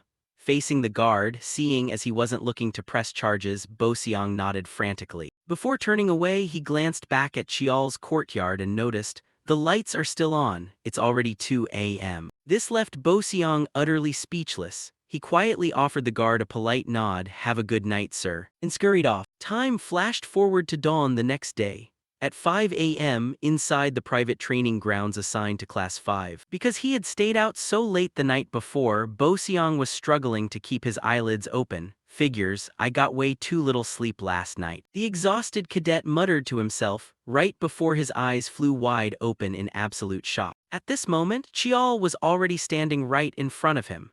"He really looks exhausted. Even with the blessed physique and abundant main branch mana, can a 13-year-old kid really endure a lifestyle of sleeping only 3 to 4 hours a day? What about me? When I get home, I usually watch TV or play video games to relax. I do personal training too, but I still get enough sleep, rest, and reasonable entertainment." Thinking about this, Boseong genuinely couldn't suppress his curiosity anymore, walking right up to Chial and asking, "Aren't you tired?" Opposite him, Chial's eyebrows twitched tightly as he casually replied, "Turns out you were one of the people spying on me yesterday, huh?" For Boseong, upon hearing Chial say this, he was slightly startled at first but then confessed right away. "That's right, the young master is from the main branch, so you get support. Your starting point is different, and besides..." The guy started rambling on, but before he could elaborate further, Chial cut him off. "I've been living like this since I was little. Before entering the academy squad, my sleeping hours were a bit longer. If you don't sleep enough, of course you'll be tired. Then why push yourself to this extent? Boseong asked. To this, Chiol didn't explain much, just calmly patted Boseong's shoulder a few times and murmured, "You already know the answer anyway." Saying that, Chiol walked away to the side. Meanwhile, after hearing those words, a profound sense of utter shame welled up inside Boseong's heart. In another turn of events, while family head Tishan was training, Butler Choi sought him out to report something. "Family head, the paperwork for the mission you assigned has been fully processed." As he spoke, he handed Tishan a stack of documents. However, after checking them, Tishan's gaze still showed a hint of dissatisfaction as he said, "This still isn't enough." Butler Choi hastily advised against it. "These are Tier 7 and Tier 8 dungeons. Given the current level of the Academy squad, it will be extremely dangerous." For Tishan, despite Choi's warnings, he remained resolute in his intent. "Food and weapons can be stockpiled, but humans cannot. Right now, I need to forge people who can survive." Hearing this, Butler Choi stopped arguing. "I understand. I will handle it according to your instructions. Additionally, there is another report I wish to pass along." He began talking about what had happened with Chiol.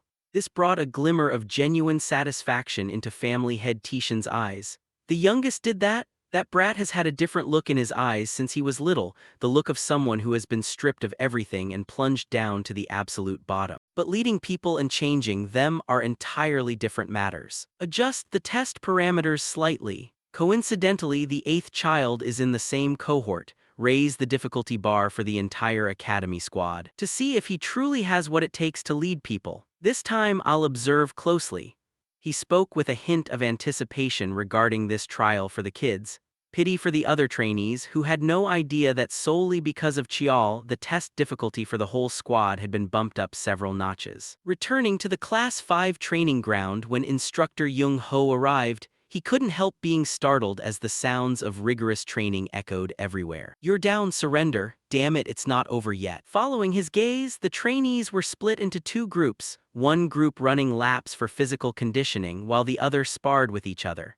This left his eyes wide open in sheer disbelief, unable to grasp why these trainees were suddenly pushing themselves so hard. "These kids, it's the weekend yet they're out here bright and early. Guess I don't need to call them in then." Elsewhere, two trainees noticed Jung Ho's appearance, stopped what they were doing and walked over to greet him. "Oh, instructor, you're here." Jung Ho responded with an approving nod. "Yeah, working hard even on the weekend, huh? If anyone isn't here yet, go call them over. I have an announcement to make." The trainee hurried off to round up the rest. Once everyone was fully gathered, Jung Ho announced to them, "Though it's a bit sudden, the first quarter evaluation schedule has been pushed forward ahead of schedule. Therefore, the instructors have decided to grant the trainees a 1-week leave beforehand. Consider this your final day off and rest up well." Finally, reaching this point, his voice trailed off as he looked at the bright, eager faces of the trainees, thinking to himself, "Guess I don't need to remind them to keep up basic training even during break, do I?" Then, satisfied, he continued, "I trust you all know how demanding it's going to be. Dismissed." Opposite him, the entire student body shouted in unison, "Understood." Returning to Chiol's perspective, being suddenly granted an early break like this left him harboring quiet suspicions. Getting vacation out of nowhere and moving up the quarterly evaluation. Is something fishy going on? Thinking this, he noticed the trainees staring hard at him from behind, so he turned around curiously and asked, "Why haven't you guys gone home yet?" In response, Kim Han and In Ha voiced their thoughts. "We were looking at the young master. What do you plan to do during this break?" Hearing this, Chiol wore a blank expression as he stared back at the trainees. Vacation is personal time, why are you asking me? Take a break whenever you need to, I have no intention of forcing training during the holidays." Opposite him, the trainees' eyes widened as if witnessing a dinosaur come back to life. They whispered among themselves, "I never thought I'd hear words like that from the young master. Honestly, we thought he'd drag us into some hellish boot camp like, what, is someone actually resting, and force us all into a joint training session." Naturally, how could whispers like these escape his sharp ears? Realizing how this group perceived him, Chiol couldn't help feeling awkward. Why not just shout it out louder? "What do you kids take me for? During this break, should I try the first day's routine again?" Take a break when you need to, resting is important too. I know even if I tell you to rest, you won't just sit around doing nothing anyway. Sort yourselves out, get some good rest, and see you after the break. Chial calmly instructed, and upon hearing those words, the trainees cheered as if they'd struck gold, letting out wild whoops of joy. Shifting to Jeonhwa's research lab, after leaving the training grounds, Chial bolted straight over here. However, his sudden appearance didn't cheer her up in the slightest. She complained, I heard it's vacation time, yet you still come here to bug your aunt. I've got mountains of research to get through, you know. To her remark, Chial immediately shot back. You were literally just playing on your phone, browsing random garbage. Hearing that, Jeonhwa fluffed up like an angry cat and challenged, what do you mean random garbage? I'm reading news about Hanmin getting recognized by the family head. Even his leukemia got cured. At that moment, Chial froze up, his eyes turning stark white like a dying man as he blurted out, hold on, what on earth are you reading? And about the quarterly evaluation being pushed up, was that really ordered by my dad? Chial asked curiously, and at the mention of Tishin, Jeonhwa's expression turned serious. She nodded and added, that's right, the order came straight from the top. Returning to Chial, getting confirmation from Jeonhwa plunged him into deep contemplation. Then this exam is going to be way more brutal than expected.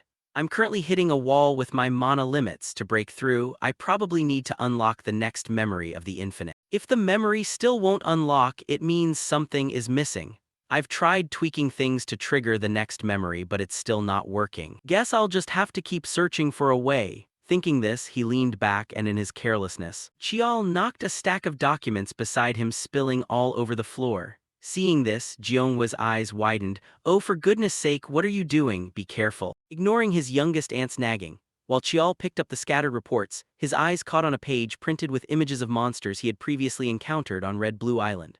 A passage inside the report caught his eye. It states that the decisive difference between ancient and modern martial arts lies in their ultimate objective. One can deduce that back then, human techniques were heavily focused on combat against monsters. This statement gave Chial something to ponder. Ultimate objective, demon slaying is probably the same. Demon slaying at its core is an extreme technique. Thinking along these lines, an idea suddenly sparked in Chial's head. He bolted upright in surprise, prompting Jeonhwa, who was eating a snack nearby, to ask curiously, what is it, kiddo? Chial replied in a rush, Aunt, I get it now, I'll explain later, I need to head to the training grounds right this second. With that, he sprinted off like a gust of wind, sending the documents scattered across the room flying everywhere once again.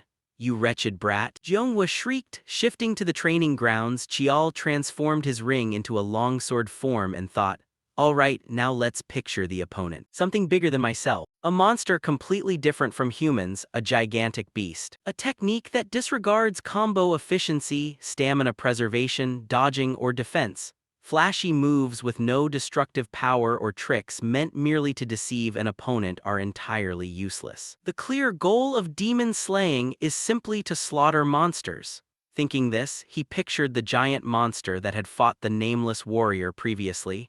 Then he replicated the demon-slaying technique exactly as the warrior had done. His technique instantly triggered an explosion right inside the training ground, sending dust and debris billowing everywhere. Having successfully reproduced the technique, wisps of black smoke began pouring from Chial's palm, interacting with the infinite sword to read its memory. This brought a look of eager anticipation to Chial's eyes. All right, what's going to show up now? He murmured. The scenery shifted. Opening his eyes once more, Chial found himself in an unfamiliar place. He glanced around his surroundings and thought, where is this? Is this a training ground? It looks identical to when I first acquired the infinite. Why does the perspective only change when reading the infinite's memories? Thinking this, the sound of clashing weapons nearby caught his attention. Glancing over, Chial recognized whose figure it was. That person was the one from the infinite's previous memory. That striking speed is terrifying. Wait a minute, what's that? When the weapon changes, the aura changes with it too. It's not that person's aura changing, the infinite itself is mutating the aura. Chial thought in astonishment before someone's voice suddenly rang out. Interesting, changed your method again. Hearing this, the warrior turned around and complained, stop sneak peeking at other people's training. His tone carried a hint of annoyance. However, the newcomer ignored him and asked instead, ever since you got that thing, have you named those techniques yet? The warrior replied, not yet, though honestly they aren't even refined enough to be called techniques yet.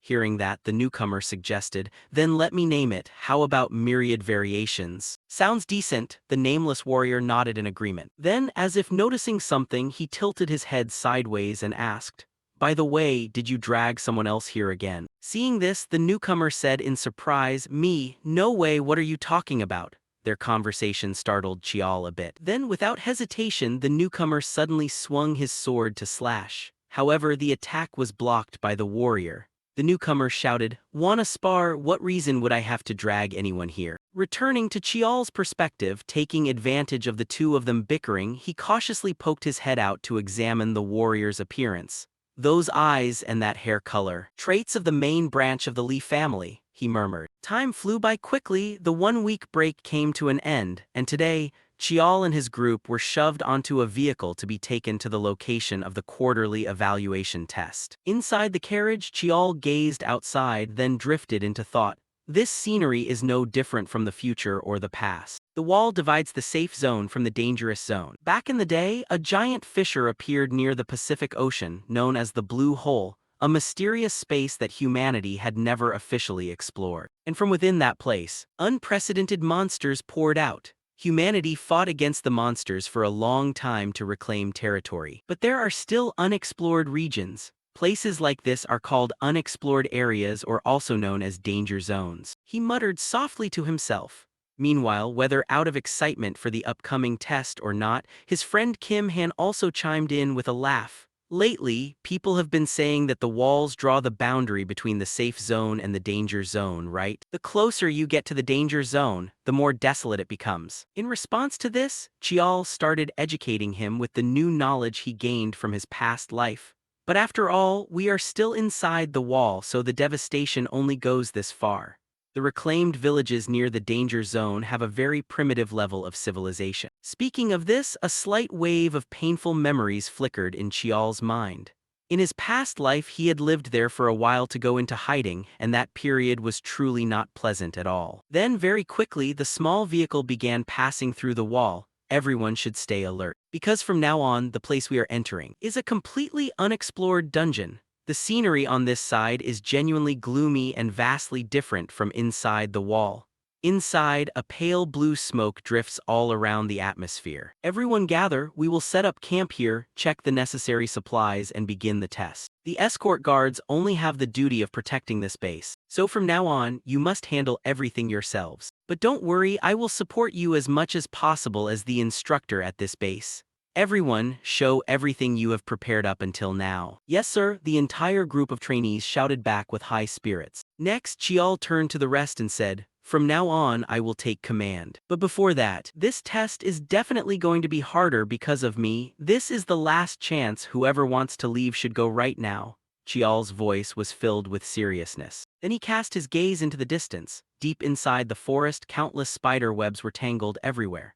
This made Chial feel a bit uneasy in his heart. That's right, anyone can tell that this quarterly test isn't meant for regular trainees. The human-faced spider forest, this is a dungeon crawling with webs. Any intruder will be spotted by the monsters immediately. Yet our mission is to record an adult spider in this forest. Chial thought silently to himself. However, inside Class 5, nobody was coward enough to leave. Inha sighed and smiled lightly. At this point, test me however you want. Every member of Class 5 won't just want to run or give up.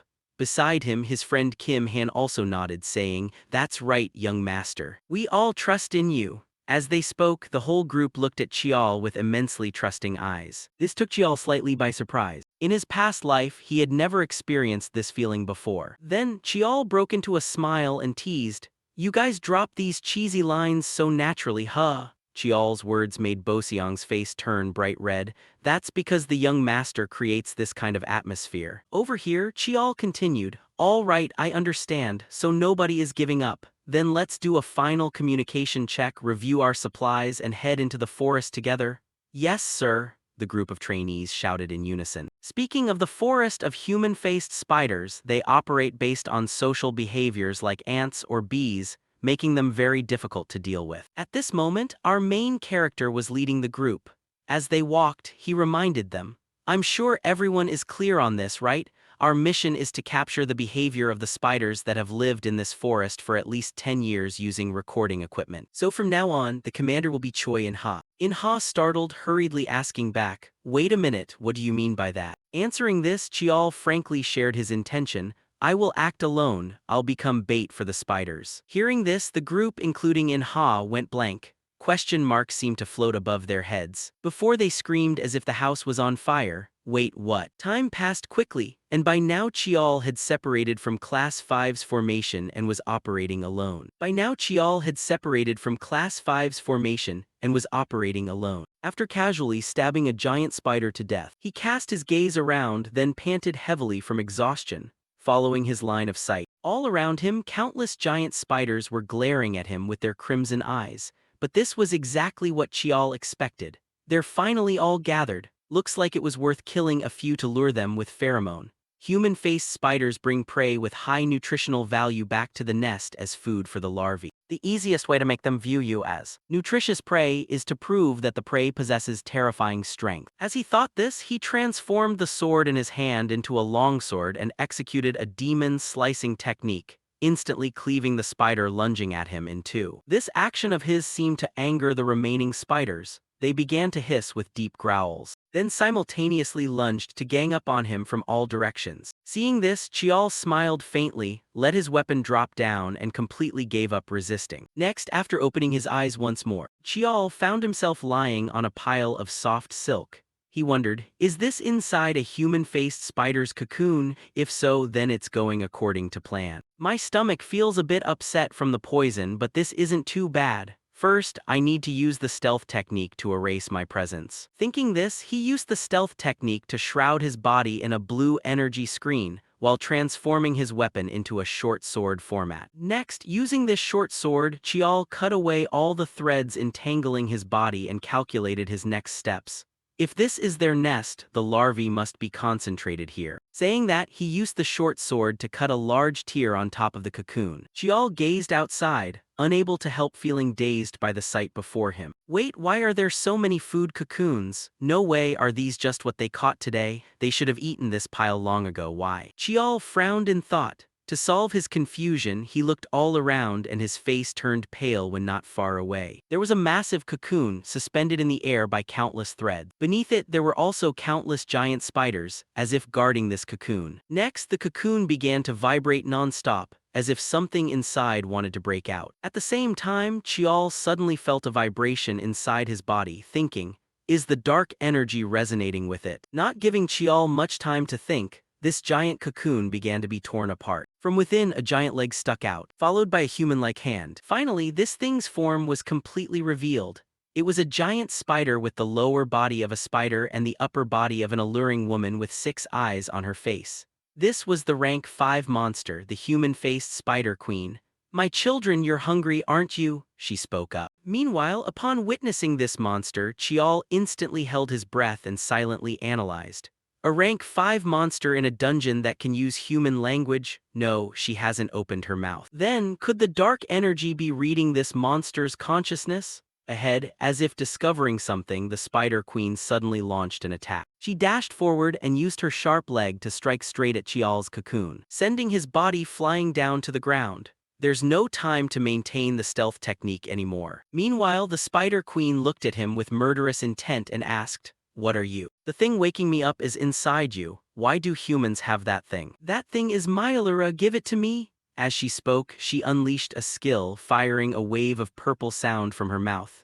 It was the panic skill, just like the giant turtle Chiol had encountered before. Chiol recognized this as well, yet he didn't feel a shred of fear. The terrifying pressure that only a high-tier predator can produce. "But unfortunately, this pressure won't work on me," he muttered inwardly. Thanks to the dark energy, this pressure was neutralized, which startled the Spider Queen and made her ask, "You dare resist my magic power? You insolent brat!" As soon as those words finished, a stream of black smoke suddenly rose from a nearby patch of the forest. Right after, a terrifying explosion occurred, blowing everything nearby to pieces. Looking at the scene not far away, the Spider Queen's face also went blank. My forest. "What on earth did you do?" she screamed out uncontrollably.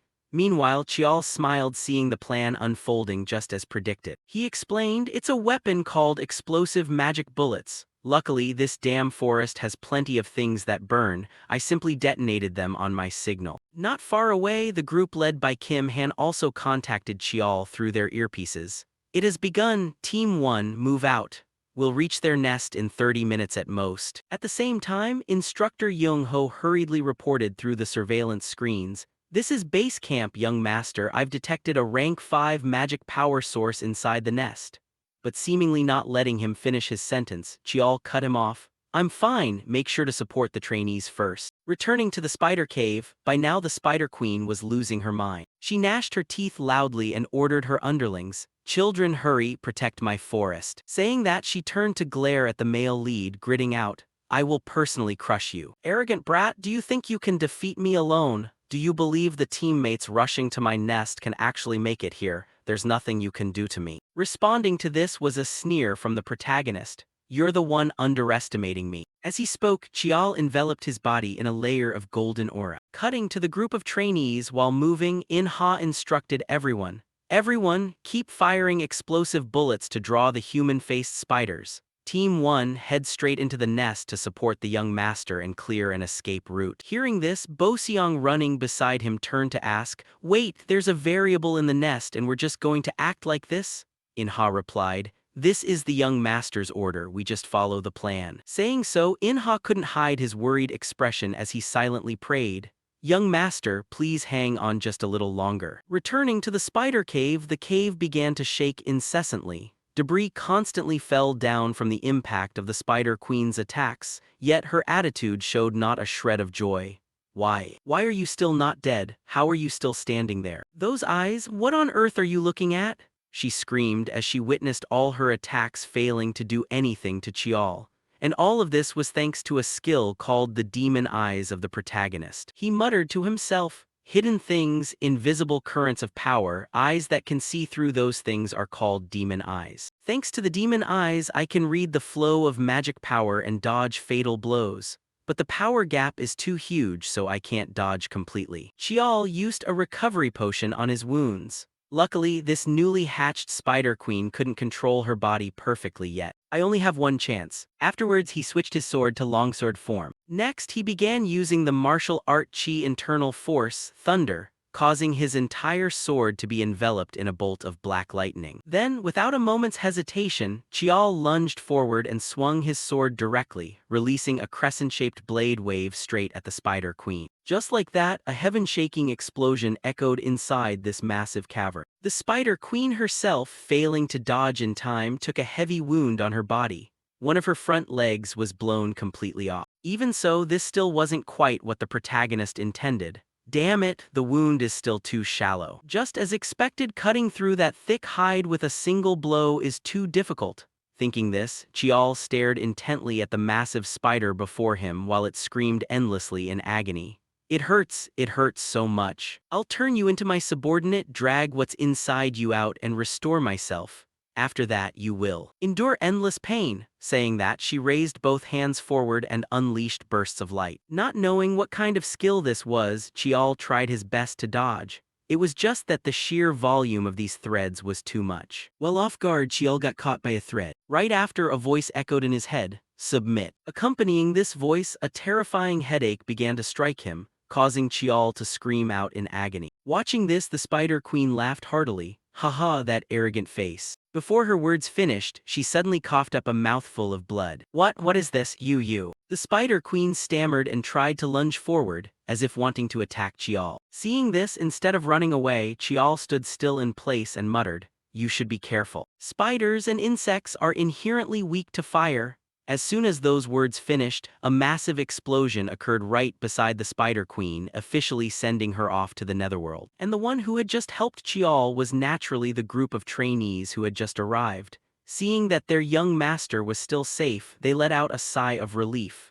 Kim Han said, "Sorry, we were delayed because we had to clear the path." Hearing this, Chial also sighed and scolded, "When we get back, I'm giving you guys special training." Hearing about the punishment, Kim Han turned pale and complained, Oh man, even in this situation you can still say something like that. Alright, let's get out of this nest quickly, Chial announced. Time flew by quickly, cutting to the instructor's grading room where they were scoring the group's tests. Inside the room, murmurs began to rise. The freshmen's Team 5 is behind schedule. We received a report they returned 30 minutes ago. Did they abandon the mission like Team 4? Understandable, it's a special rank 6 dungeon plus an anomaly occurred. At the same time, Instructor Young Ho opened the door and walked in, announcing, "Sorry for being late, many were injured so I had to take them to the infirmary first. Now I will report the situation." As he spoke, he pressed the remote control to display images of the human-faced spiders on the screen, and slowly stated, Team 5's mission was to record the behavior of adult human-faced spiders in the forest. However, during the mission we discovered an anomaly and gathered information first. Team 5 entered the dungeon, split into 4 groups and planted 132 explosive magic bullets. Hearing this, a man below interrupted. Wait a minute, did I hear that wrong? You guys used firepower?" Young-ho nodded in admission. "Yes, exactly. Instead, we used 52 bullets while engaging monsters, bringing the total to 184. Hearing this, the black-haired man could no longer suppress his anger. He slammed the table and interrogated, "Are you guys planning to flatten that dungeon? Originally, the mission was just to film the dungeon. Don't tell me you blew up the dungeon and call it a success." Over here, Young-ho stammered, "The mission was accurately completed." "Then where is the recorded footage? Project it right now," someone shouted. But before Young-ho could reply, the door opened once more. The person arriving turned out to be Chial. "Sorry for being late, the equipment broke so it took time to recover, but this is the video." As he spoke, Chial handed the badge on his chest to Instructor Young-ho. Behind him, Seoyeon whispered softly, "You lunatic, is blowing up a dungeon a normal thing? Also, didn't you hate being caught alive?" To this question, Chial replied, "If you want to film, this is the surest way." Just like that, not long after, Chial's footage was projected for everyone to observe, and upon looking, the crowd fell blank. The black-haired man began rubbing his face, speaking in bewilderment. "Unbelievable, the report completely matches the footage. Using a bomb in a dungeon is like bringing a gas tank into a burning house. Do you think this is a logical plan?" He spoke while looking towards the protagonist. In response, Chial confidently answered, "I just chose the option with the highest success rate. For a mission with a standard plan, would the trainees have succeeded? I'll drop any measure to complete the mission rather than fail or give up. The Lee family is a place that only looks at results, nothing more." This statement from the protagonist made the black-haired instructor's eyes narrow slightly as he thought silently, "Not an accident? It looked like a variable, but it was actually a plan." That illegitimate son trusted his plan completely. The remaining supervisors in the room also turned to each other, whispering endlessly, "The young master's plan is too groundbreaking, it can't be used as an example. It's hard to grade, but since the mission was completed without any casualties, you could say it's a perfect score for this evaluation. Team 5 is the only team that got the maximum score." Time passed quickly, cutting to the office of family head Lee. At this moment, Butler Choi was reporting the results of this test to him: 32 dead, 78 severely injured, many lightly injured. There is a status transfer clause in the contract, so there are no particular issues. Hearing this, Tishin nodded, looking unsurprised. Then the older man asked, "What are the support measures for the casualties in this evaluation?" Choi replied, "Covering all medical expenses for the severely injured for those with irreversible sequelae." "Continue reporting the progress, you've worked hard," Tishin said as he quickly flipped through the report. Meanwhile, Butler Choi pressed the control button to display the video and continued his report. "Yes, I understand. This is the material regarding each dungeon reported this time." Shifting to Tishin's perspective, watching the footage, he commented, "Indeed, there was an impact. The human-faced spider forest was originally located in the danger zone. Yes, it's located at the northern edge of Gangwon province." Ahead, the screen displayed the scene where the Spider Queen ordered her spiderlings to attack the protagonist. However, the image quality was extremely poor. "Short, isn't it?" Tishin complained. Meanwhile, Butler Choi shrugged and replied, "According to the report, the recovered video could only reach this level. However, it seems to be an overly edited video." At these words, Tishin's movement paused for a beat, before he enjoyed the tea in his hand and said with amusement, "Such an interesting child. Don't you think so?" Over here, Butler Choi also gave a sincere remark. Overcoming difficult tasks with sheer willpower is quite admirable. I'm just worried that he might be taking basic tactics and strategies too lightly. His casual remark unexpectedly received agreement from Tishin. Even you think so? And breaking conventions like that simply shows the brat's boldness. Precisely because he understands the rules, he knows how to pull off special moves. The fact that not only the trainees but even the instructors followed this plan without objection is proof of the youngest's leadership. In reality, no information about the operation was leaked, and the plan succeeded perfectly. Not just this evaluation raised both the frequency and difficulty levels of the overall evaluations. Yes, I will handle it. As for Tishin, he began harboring boundless expectations for his son. Looks like the others are going to start paying attention to the youngest soon, he murmured. Time flew by quickly, and a few months later, the scene shifted to the specialized training grounds for 5th-class cadets. Around this time, his friend Kim Han raised his hands and cried out, "Young master, you know we finished our final assessment yesterday, right?" Hearing the question, Chial looked bewildered and replied, That's why I gave everyone the day off yesterday." Seeing his attitude, Kim Han could only let out a sigh. Whatever, it's nothing. Right after that, Instructor Jung Ho gathered everyone together and announced, "Even though this is the final assessment of the year and you probably want to rest, don't forget there's still the promotion exam coming up. I don't want to see anyone in our class held back, understood?" Responding to his words, the entire group of cadets shouted in unison, "Yes, sir, we understand." Speaking of Chial, as if remembering something, he turned to tease his subordinate. "Kim Han, I noticed that during the recent assessment you seemed to end up completely drained of mana, didn't you? Today you're going to memorize all those spell chants." "Alright, let's start with some physical conditioning first." Just like that, the group of cadets dove right back into their training. Looking at their spirits at that moment, Chial felt a slight sense of amusement in his heart. They've gotten tougher now, not just physically but mentally too, no longer collapsing from their shortcomings but learning how to make up for them. And it's already been almost a full year since this cadet life started, with no one expelled or killed aside from those who dropped out early on. As he was thinking about this, Instructor Jung Ho suddenly sought Chial out. "So this is where you are, young master." Hearing that, Chial cast a surprised glance over and asked, "What is it?" In response to the question, Jung Ho reminded him, "The instructors have an announcement to deliver regarding the promotion exam." "Alright, I'll head right over." Chial nodded and quickly hurried toward the central room. Not long after, just as he stepped inside the room, Seoyeon waved him over. "Over here, right here. Sit down, I have something to tell you." As she spoke, she patted the seat next to her, and after waiting for Chial to sit down, the young woman glanced sideways and whispered, "You did pretty well on this last assessment, but I heard Class 1 did amazingly well too." Chial's reply gave Seoyeon a chance to proudly boast. HMPH, right, isn't it?" "Ah no, that's not important." She shook her head repeatedly to shake off her stray thoughts, before lowering her voice to a whisper. "Hey, starting from this promotion exam, you're going to run into some trouble because the 6th sister and 7th brother were recently called into Mother's room, and afterward rumors spread that the two of them have been going around meeting cadets." For Chial, how could he possibly fail to guess Madame Beek Hwayen's intentions? Yet he didn't feel a single trace of worry, instead letting out a faint chuckle. "What? Are they planning to pull some stunts during the promotion exam?" Beside him, seeing that Chial wasn't worried at all, Seoyeon irritably retorted.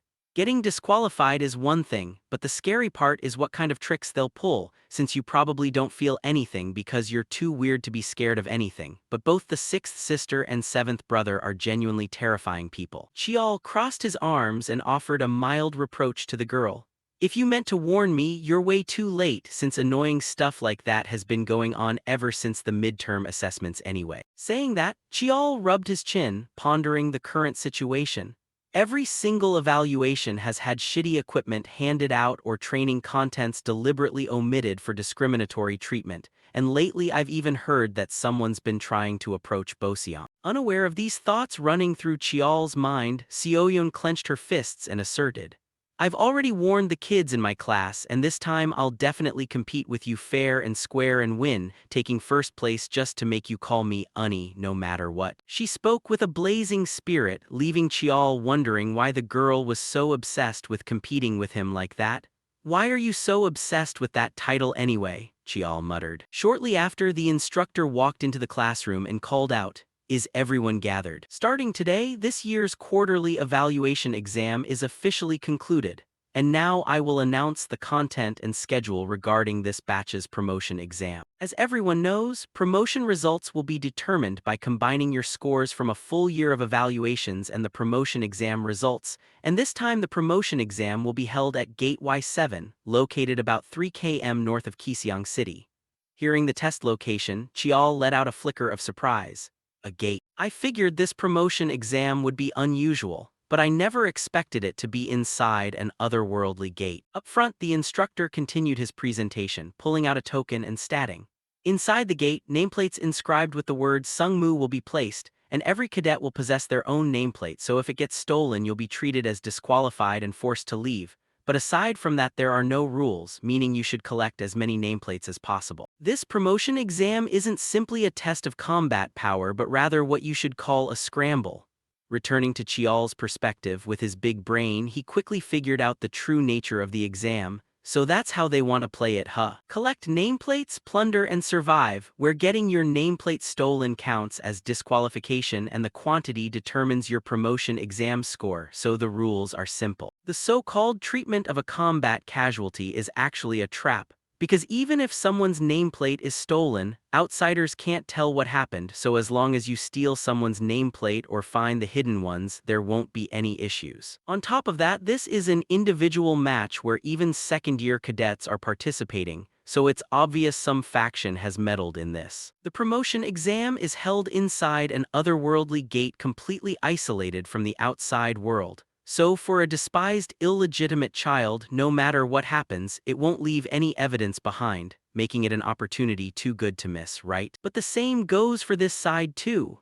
Thinking of this, Chial started flashing a cunning smile, causing Seoyeon beside him to look at him with wary eyes. Time passed quickly, shifting to an office where a girl was cheerfully humming and whistling away. When suddenly a voice cut in. "What are you doing?"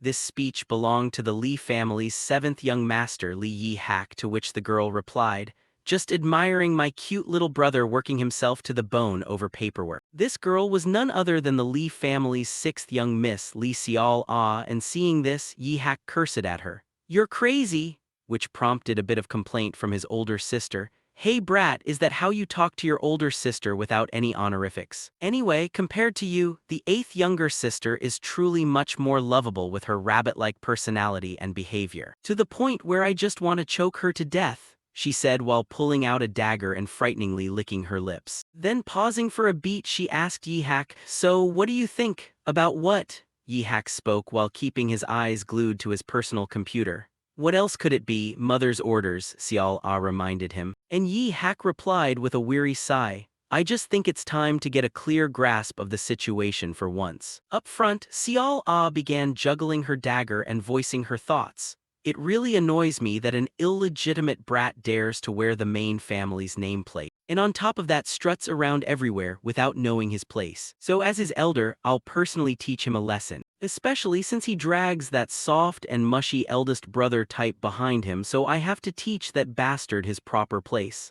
With that, she gripped the dagger tightly and drove it deep into the surface of the desk. Just like that, time flew by, and finally the final promotion test began as an exam for cadets to advance to the next year, this time taking the form of a badge scramble inside a stabilized gate. At that moment, Kim Han looked at two stern-faced men standing in front and whispered to the protagonist, "Is a stabilized hidden realm guarded this heavily?" Hearing that, Chial calmly answered, "It's probably to reassure commoners or perhaps a precautionary measure since experimental research is conducted here." At this point, Chial's eyes narrowed slightly with a hint of doubt. "Still, there are fewer personnel than I expected. Could they think I wouldn't notice and thus act so flagrantly, or is the cadets level just that limited? But either way, it doesn't matter."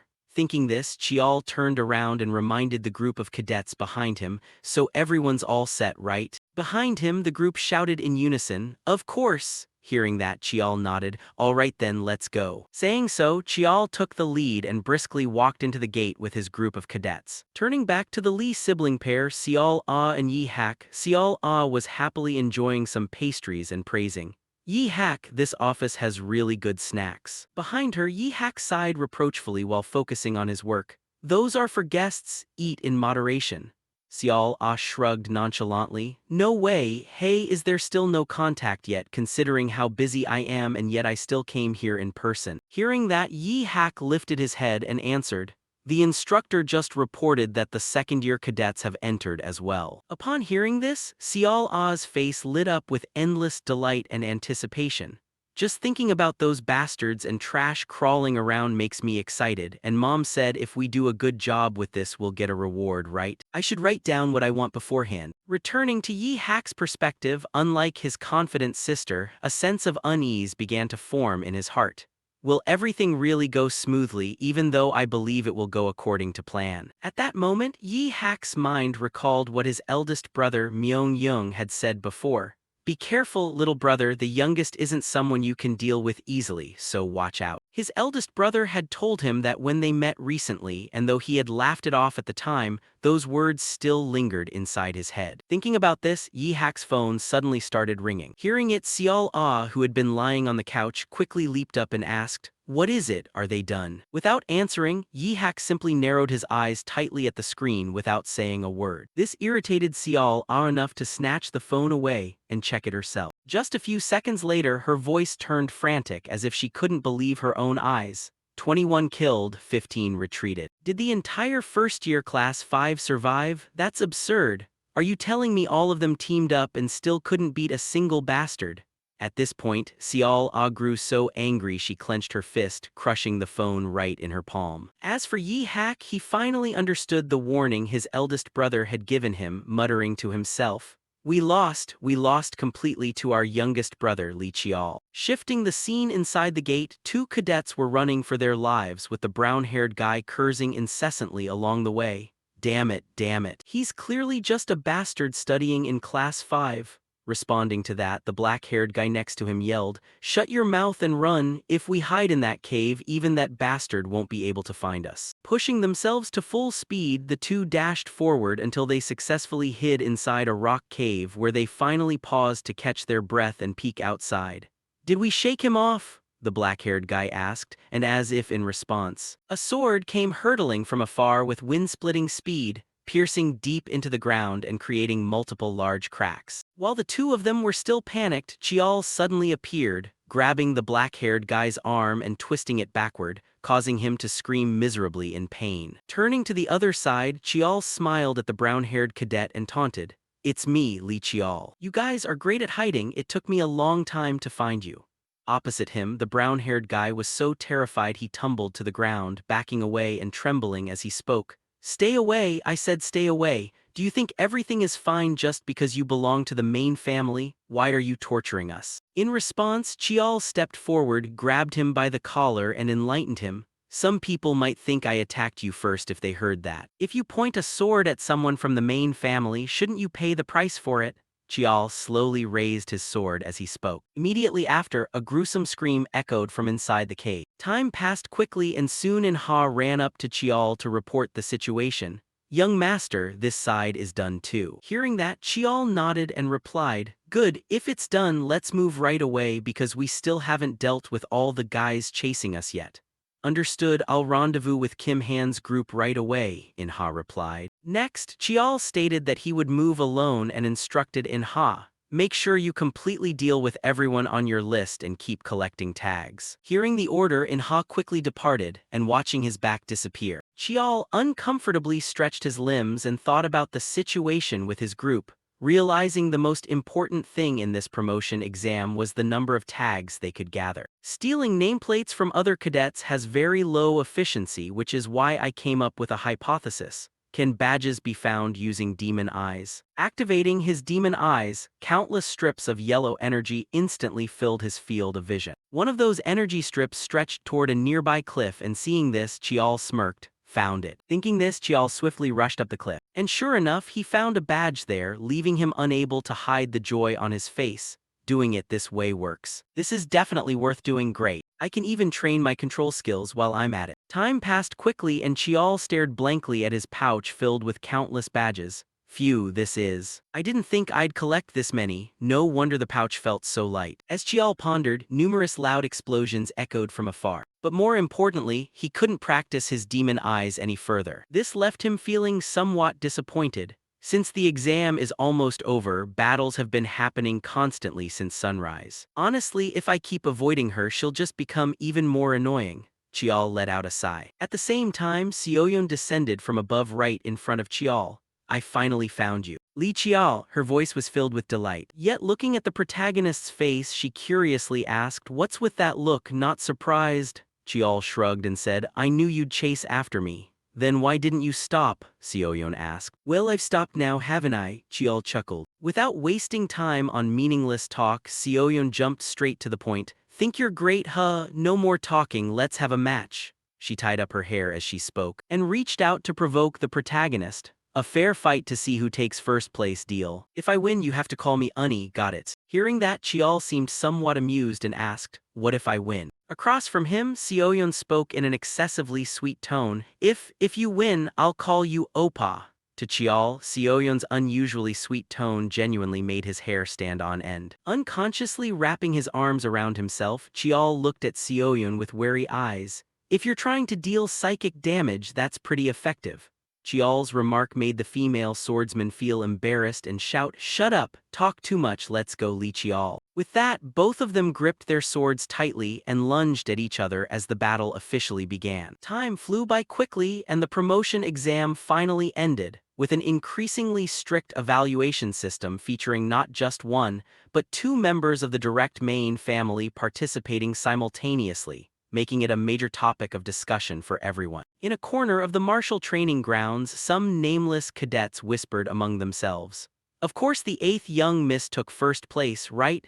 Even second-year martial trainees joined. Can the first-year cadets even survive that?" Someone spoke up worriedly, while in another corner a few people covered their mouths and whispered, "You mean those people?" "Yeah, exactly. The youngest illegitimate child and a first-year Class 5 cadet." Shifting to the Class 5 training ground, Instructor Jung Ho congratulated the protagonist. "Congratulations, young Master Li Chial, you achieved the highest score." As he spoke, he handed the male lead a certificate. Taking it, Chial shook his head. "Thank you, honestly, I didn't think I'd get first place myself." He smiled inwardly, recalling his earlier match with Sioyon.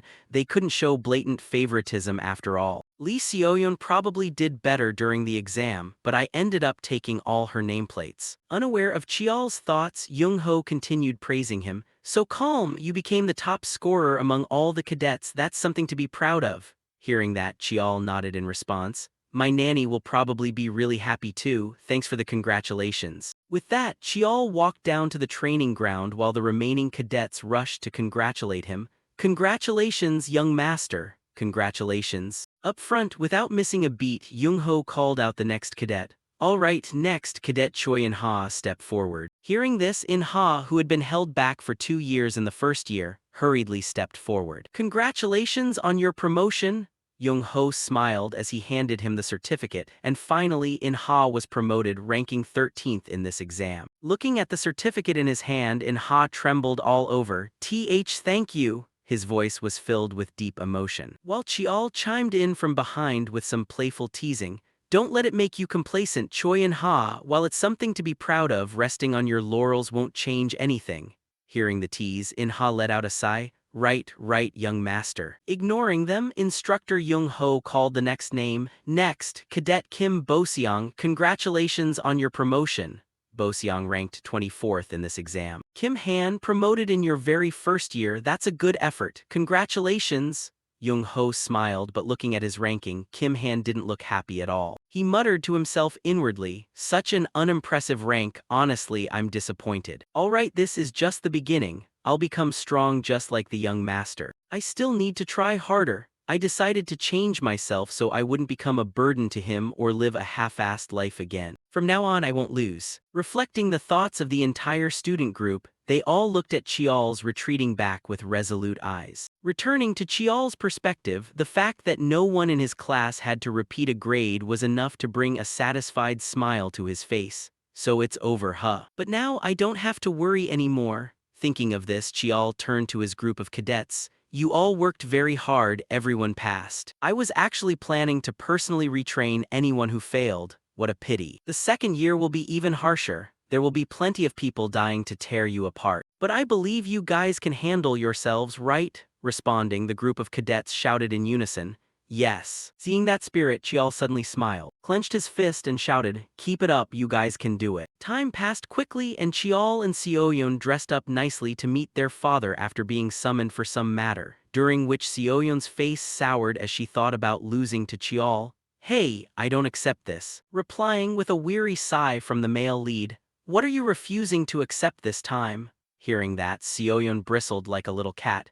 "If it weren't for the promotion exam, I would have taken first place. You played dirty. Beating me wasn't enough, you even took my nameplates. Do you have any idea how hard I worked to catch those with you, huh? If I had brought the Changrua sword with me." Seoyeon pouted in regret while Chial internally admitted her strength. "True, I thought it would be an easy win, but it took me over an hour. Lee Seoyeon is stronger than I thought. She hasn't even released her sword chi or mastered her skills yet. If she can already do that much now, I really don't want to imagine any further." Unaware of Chial's evaluation, Seoyeon vented her frustration for a bit, then cleared her throat and said, "But a promise is a promise." Beside her, Chial gave her a curious look and asked, "What are you suddenly talking about?" Seoyeon shrugged in response. "The way we address each other, we made a bet, remember? You're going to bring that up now." Before she could say another word, Chial suddenly reached out and blocked her mouth, glaring with a warning, "Say one more word and we'll duel to the death." Seeing Chial's fierce expression, Seoyeon blinked and replied, "Got it.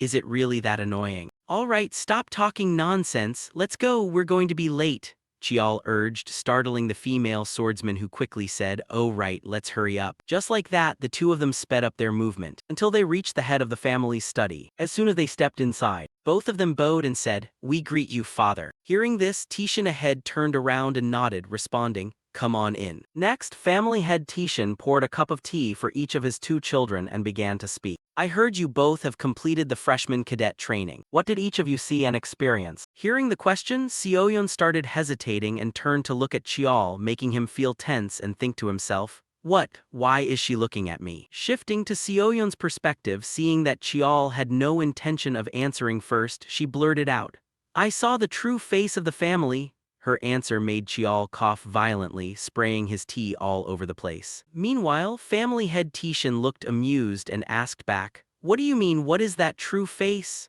In response, Seoyeon replied, "I know jealousy comes from competition, but there are things happening that I truly cannot accept. I value fairness and honesty. Whatever I achieve, I want it to come from my own sword, from my own strength." Over here, Tishin nodded upon hearing this, looking quite satisfied. "Fair and square, not bad." Saying that, he silently evaluated his daughter in his mind. "So that's why you were chosen by that sword before. You've always been reserved and timid, but the one who brought about this change is definitely the youngest." Thinking this, he gazed at the protagonist and asked, "Now then, Chial, what did you experience?" Ahead, the male lead's expression turned serious. After a few seconds of thought, he spoke up, "I felt ashamed. The cadet corps is the foundation of the martial warriors in our family, but the current cadet corps has rotted away." Hearing this, Tishin's gaze shifted slightly. His demeanor grew a bit more serious as he asked, "What?" Chial replied with a resolute tone, "They didn't fight. They might be weak, they might lose, but those who give up fighting do not deserve to belong to the elite of the Marshall Lee family. And I've seen way too many cadets like that. The problem lies in the ability of the instructors or their training methods," Chial said as he recalled what he went through in Class 5. "How arrogant," Tishin said softly, but a smile broke out on his face. This left both Chial and Seoyeon dazed. They wondered if they were seeing things wrong. Unaware of his children's thoughts, Tishin admonished, "It is admirable that as trainees you have built your own ideological foundation. But you must always remain cautious. Once you fall into the quagmire of complacency, it is very hard to climb out."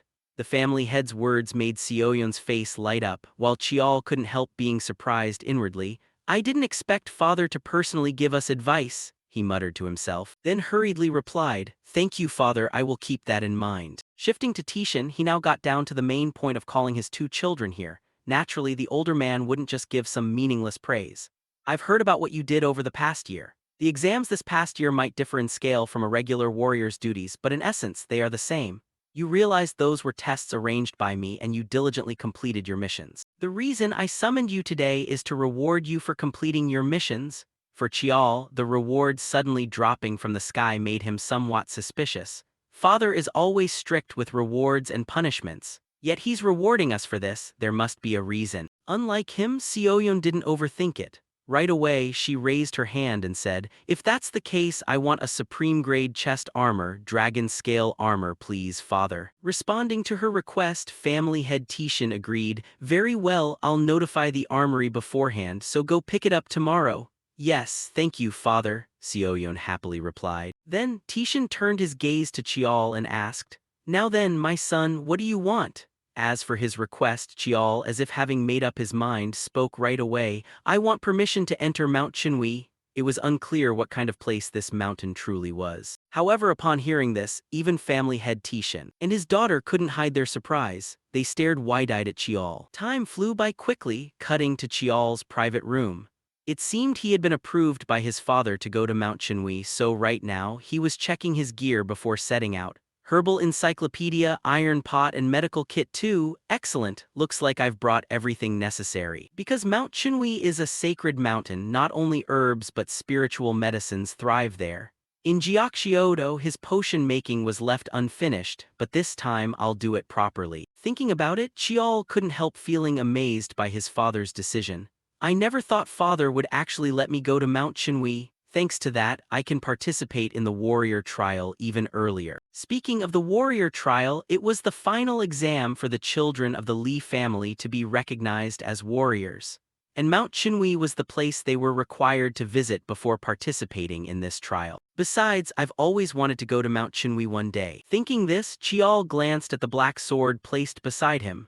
It seemed there was some connection between the mountain and that sword. Then suddenly a knock sounded outside, pulling Chiol out of his thoughts. He spoke up, "Come in." Hearing this, the person outside stepped in, none other than the female retainer Gawa. Stepping into the room, she hesitantly reminded, "Young master, you have a letter. It's an invitation from the 7th young master for you." This news took Chiol by surprise. Next, he hurried off to meet his older brother. This time, upon meeting Chiol again, the hypocritical Yi Hak greeted him warmly. "Long time no time, first time since we met at Chuseok this year, huh?" Hearing this, Chiol smiled back, "So you still remember." Over here, Yi Hak shook his head slightly, saying, "I'm not scatterbrained enough to forget something like that." Shifting to Chiol's perspective, just looking at Yi Hak's casual demeanor was enough for him to raise his guard significantly. As expected, a formidable opponent, chatting like brothers, pouring tea himself, and even sitting so casually.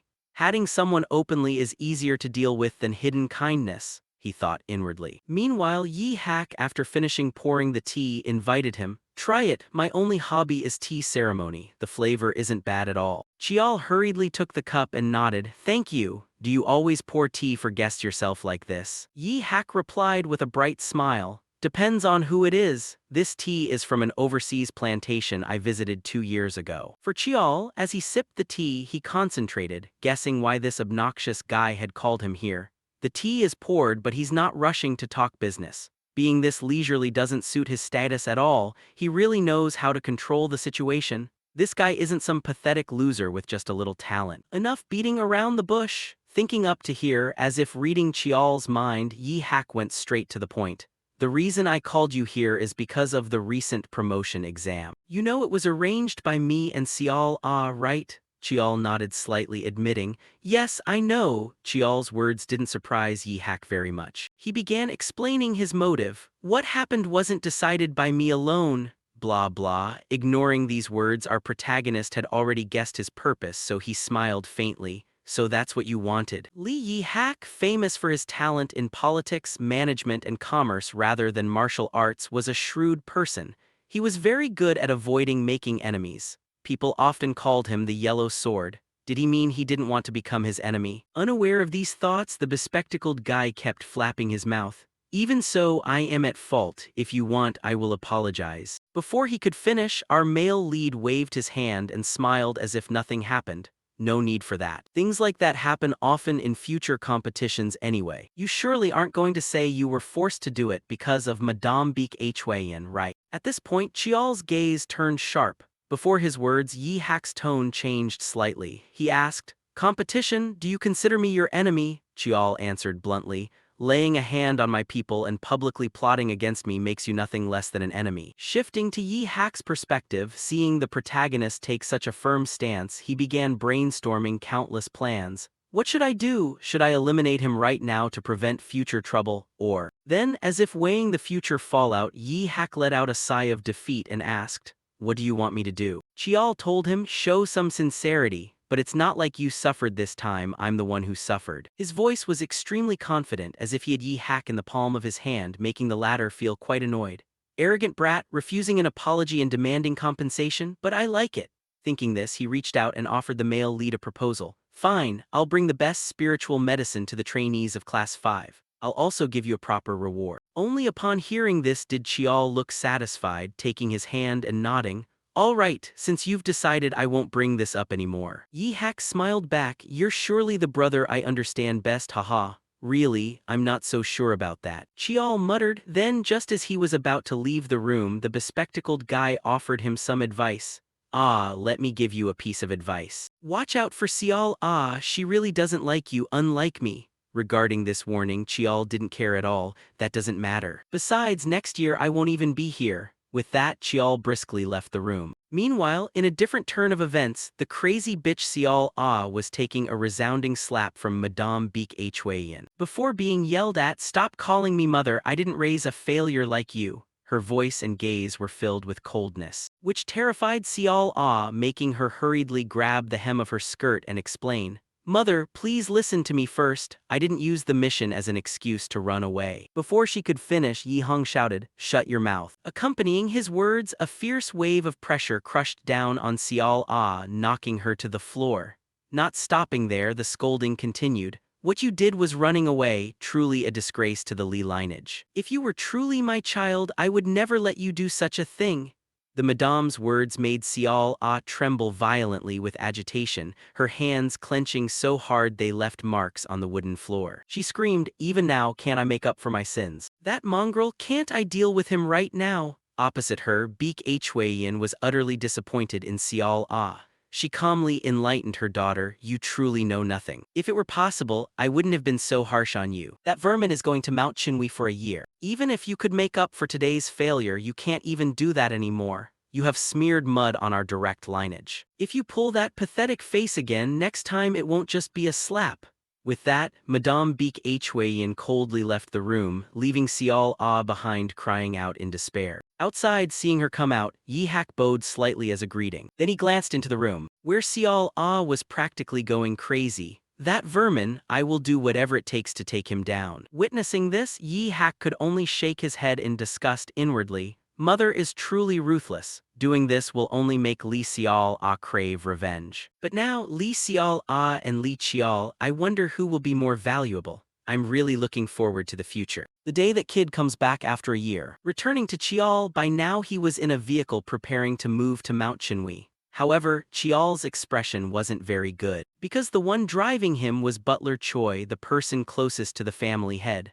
Up front, Butler Choi said with a smile, "How wonderful we're traveling together again. Even if it's just for a few days, I'll take good care of you, young master." Butler Choi encouraged, "You don't need to feel pressured." Li Chial looked up in surprise. Butler Choi explained, "This is the time we visit our ancestors' graves before Lunar New Year, and I also have business with the mountain keeper on Mount Chinwi. I'm only coming with you because the family head ordered it." Li Chial acted cheerful. "Is that so? Then I'll be less lonely going there." But inside he thought, such a coincidence is simply impossible. His appearance and aura seemed ordinary, but in reality it was completely different.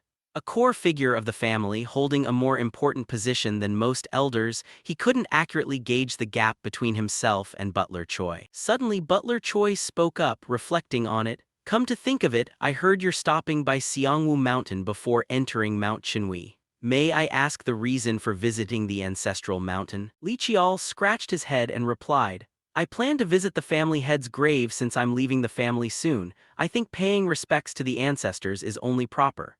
He muttered to himself, "Actually, it's just a convenient excuse to show them that even an illegitimate son like himself came here personally to bow before them." Butler Choi praised, "As expected, you are truly profound. Young master, many elders will view your reverence for the ancestors favorably."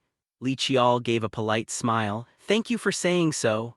Inside, he felt a bit wary as if the man could see right through his soul. Butler Choi asked again, young master, may I say a few words? Li Chial replied comfortably, go ahead, I'm listening. Butler Choi opened up, do you like climbing mountains, young master? Li Chial answered, no, I don't think I've ever climbed a proper mountain. Butler Choi smiled kindly, ha ha, I understand, I myself happen to love it. He started rambling, I once climbed a very steep and rugged mountain without even any paths. I had to forge my own way. If it were you, how would you climb such a mountain? Li Chial pondered, I would climb in silence, keeping my eyes straight ahead. That way I'd reach the summit quickly and accurately. Butler Choi smiled approvingly. Indeed, then you would probably climb very fast. But Butler Choi smiled approvingly. Indeed, then you would probably climb very fast, but that's not always the case. Sometimes you have to look back or to the side to check if you're still on the right path. If you only look ahead, you might get lost and end up taking a very long road. Butler Choi mused, the higher the mountain, the truer that is. At this moment, Li Chial suddenly realized,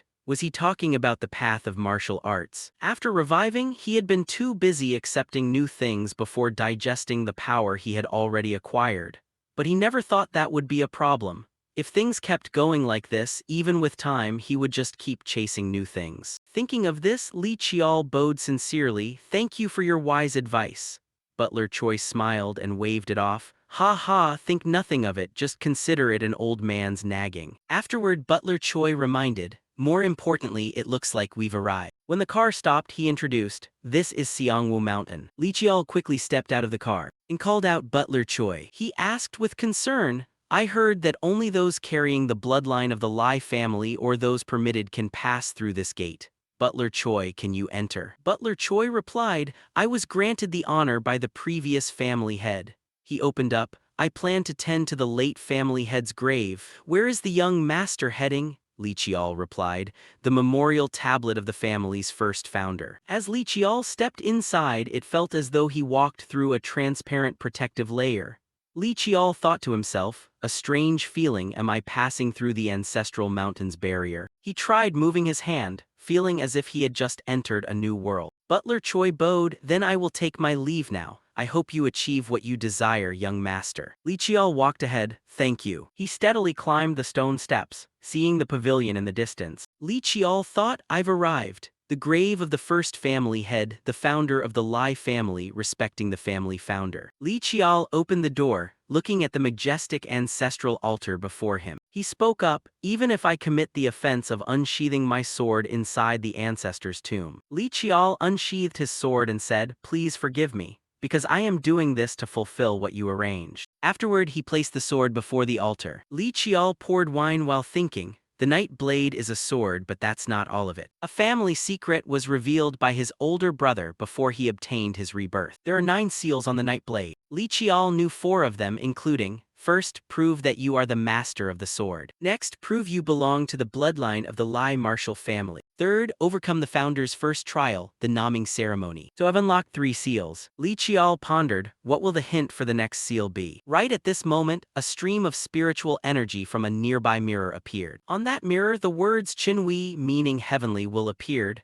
Li Chial quickly realized, this is the Mount Chinwei I remember. Let's head to Mount Chinwei. The family founder sensed the energy of Mount Chinwei and chose it as the training ground for future generations of the family. Li Chial observed the sight before him and exclaimed, such dense mana, I've seen it in the grading sheets, but this is my first time seeing it in real life. Right then, Butler Choi appeared. It's a beautiful mountain, isn't it? Li Chial agreed, indeed, it feels different from Siangwoo Mountain or the peaks inside.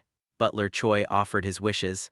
I hope you achieve worthy results, young master. Yeah, they're being noisy again. Just then, another person appeared complaining, yeah, what a pain, they're being noisy again. A mountain guard appeared behind them and the Lai family's guards immediately stepped forward to block. Young master, Butler Choi, back away, this guy is strong. While Li Chial remained surprised, thinking, when did they arrive without me sensing them? The mountain guard got irritated. Ha, you damn bastards want to die, I'll say this nicely just once, drop your weapons. The guard still shouted, everyone prepare for combat. Before the mountain guard slammed his head into the ground and snapped, seriously, you damn black-haired guys. He scornfully said, As long as they hold a piece of metal in their hands, they won't listen to anyone. Thus, both sides engaged in a fierce battle, dust filling the air, a chaotic scene before Li Qiao. Finally, the mountain guard had time to leisurely take a sip of wine, while the guards protecting Li Qiao and Butler Choi were all knocked unconscious on the ground. The mountain guard clicked his tongue, expressing, "While you guys don't even have an ounce of strength." He turned to scold the butler. "Damn it, you shameless bastard, I told you to give me a heads up, at least a bottle of wine. If you show up without at least a jar of wine, you're dead." Butler Choi laughed carelessly. "I apologize for that, but you're being a bit harsh." The mountain guard got annoyed. "Harsh? You've gotten arrogant, haven't you?" daring to talk back. Butler Choi spoke up. I apologize for the late introduction." Butler Choi introduced. "This is the keeper of Mount Chinui." Meanwhile, the mountain guard removed his glasses to take a clear look. "Is this him?" the guy Tishan said he brought from outside. Hearing this, Butler Choi nodded and replied, "That's right, this is the former young master Li Qiao who will go up the mountain this time." Before the butler's words, Chioisin seemed to feel a bit of interest, asking, "You saw a part of my technique earlier, didn't you?"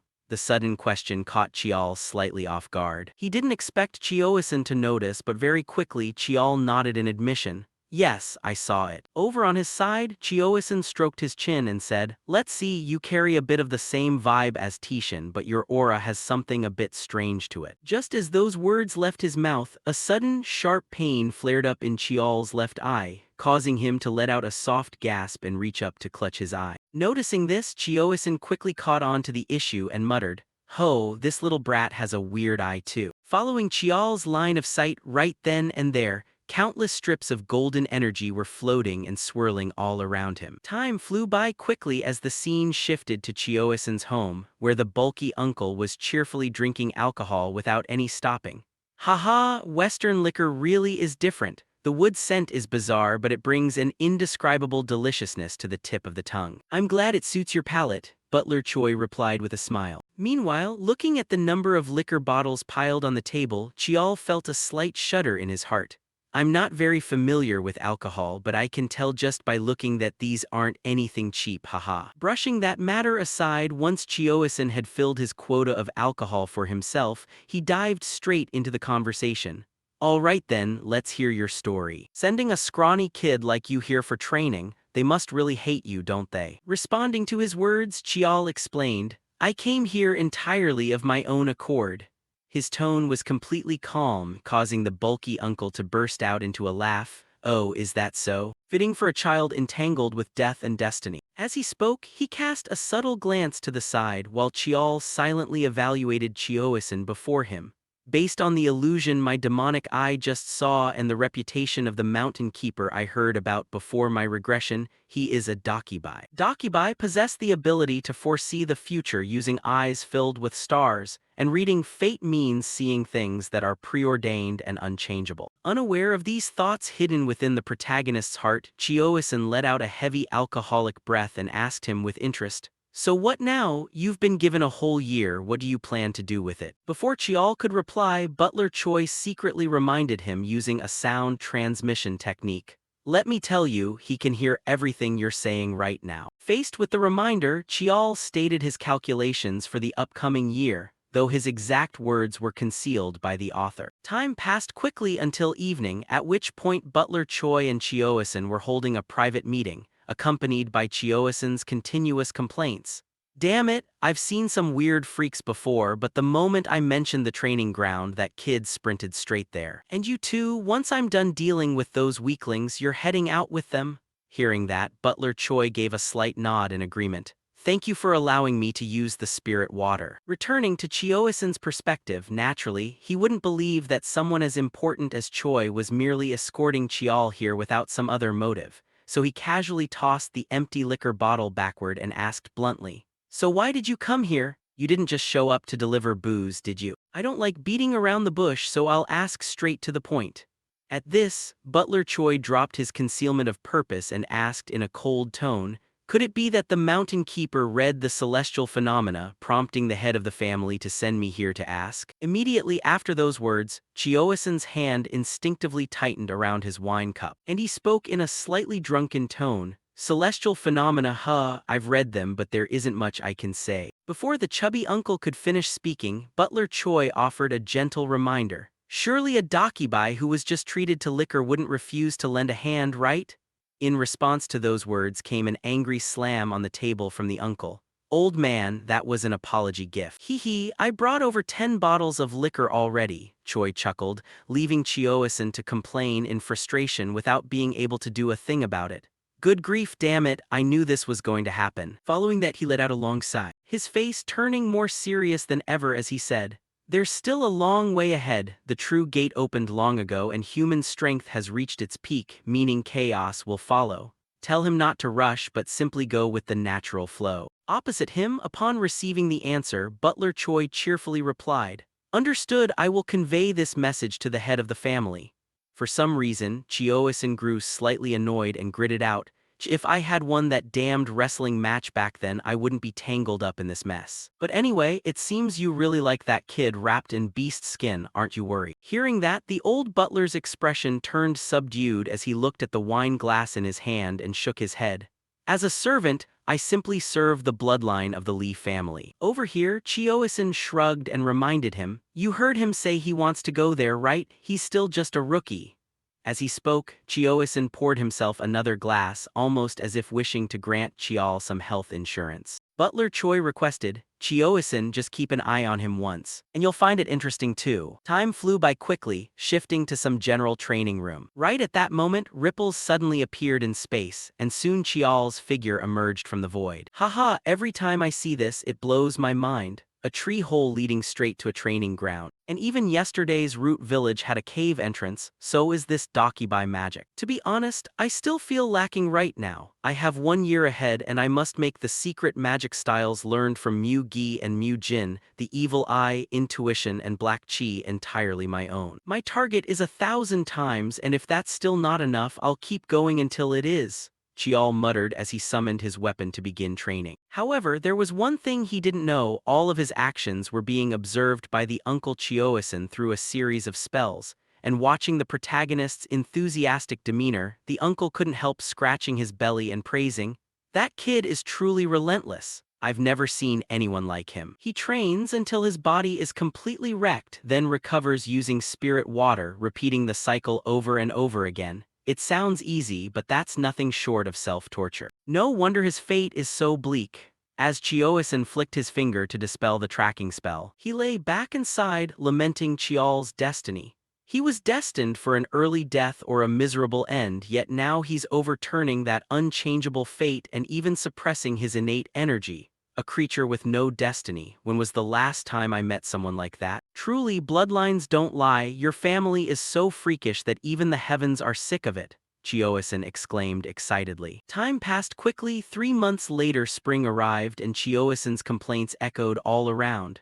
Damn it, that Choi fellow said it would be interesting. But I'm bored to death, I quit. I'm not watching anymore. The kid just trains on basics all day. What's fun about watching that? Aside from asking permission to gather herbs, he barely says anything, but he's probably not dead yet, right? Just as he said that, a piercing screech suddenly rang out, causing Chioasin's expression to change. Jumping up in a hurry, he focused his senses. That's the cry of the spirit beast Baki. Did something break into the mountain? But I set up a barrier, so that shouldn't be possible. Did those big shots from the main family mess something up when they brought food and wine here? To check the situation, Chioasin used his magic to conjure a mirror in front of him, and according to what was displayed, an incredibly adorable gray beast was crying as it ran away with a glass bottle clamped in its jaws. However, what startled Chioasin the most was that Chial was chasing right after the small beast. What the hell, what is that kid doing? Don't tell me he's trying to eat the spirit beast. Thinking of this, not wanting the spirit beast to lose a single scrap of meat, Chioasin hurriedly flung open the door and roared, "Stop right there." He darted forward toward Chial as fast as the wind, and instantly blocked his path. Hey, you little punk, have you lost your mind? What on earth are you doing? Over on his side, seeing his path blocked, Chial replied with an innocent face,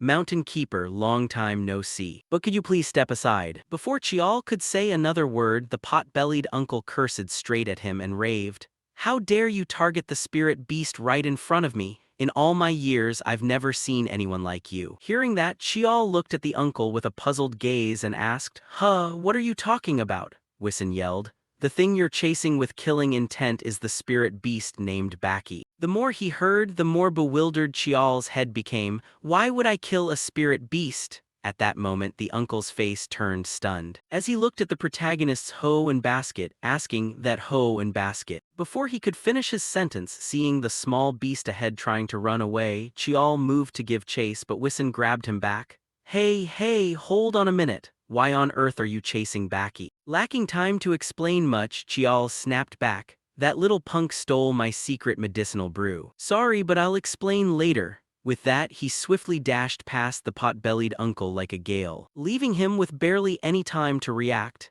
Hey, you brat, the spirit beast has fled, how do you expect to find it? The moment those words left his mouth, Wissen's expression suddenly shifted, and he thought to himself, that kid is running in the exact direction where Baki is hiding, even with sensory perception right off the bat, pinpointing its exact location is difficult. Even with force radiating from the tips of his toes, the ground isn't damaged at all. Has that kid gotten this fast already? I only took my eyes off him for 3 months. Could something have happened during that time? He muttered to himself. Shortly after, Chial returned to explain the whole story, leaving the pot-bellied uncle slightly flustered as he coughed a few times.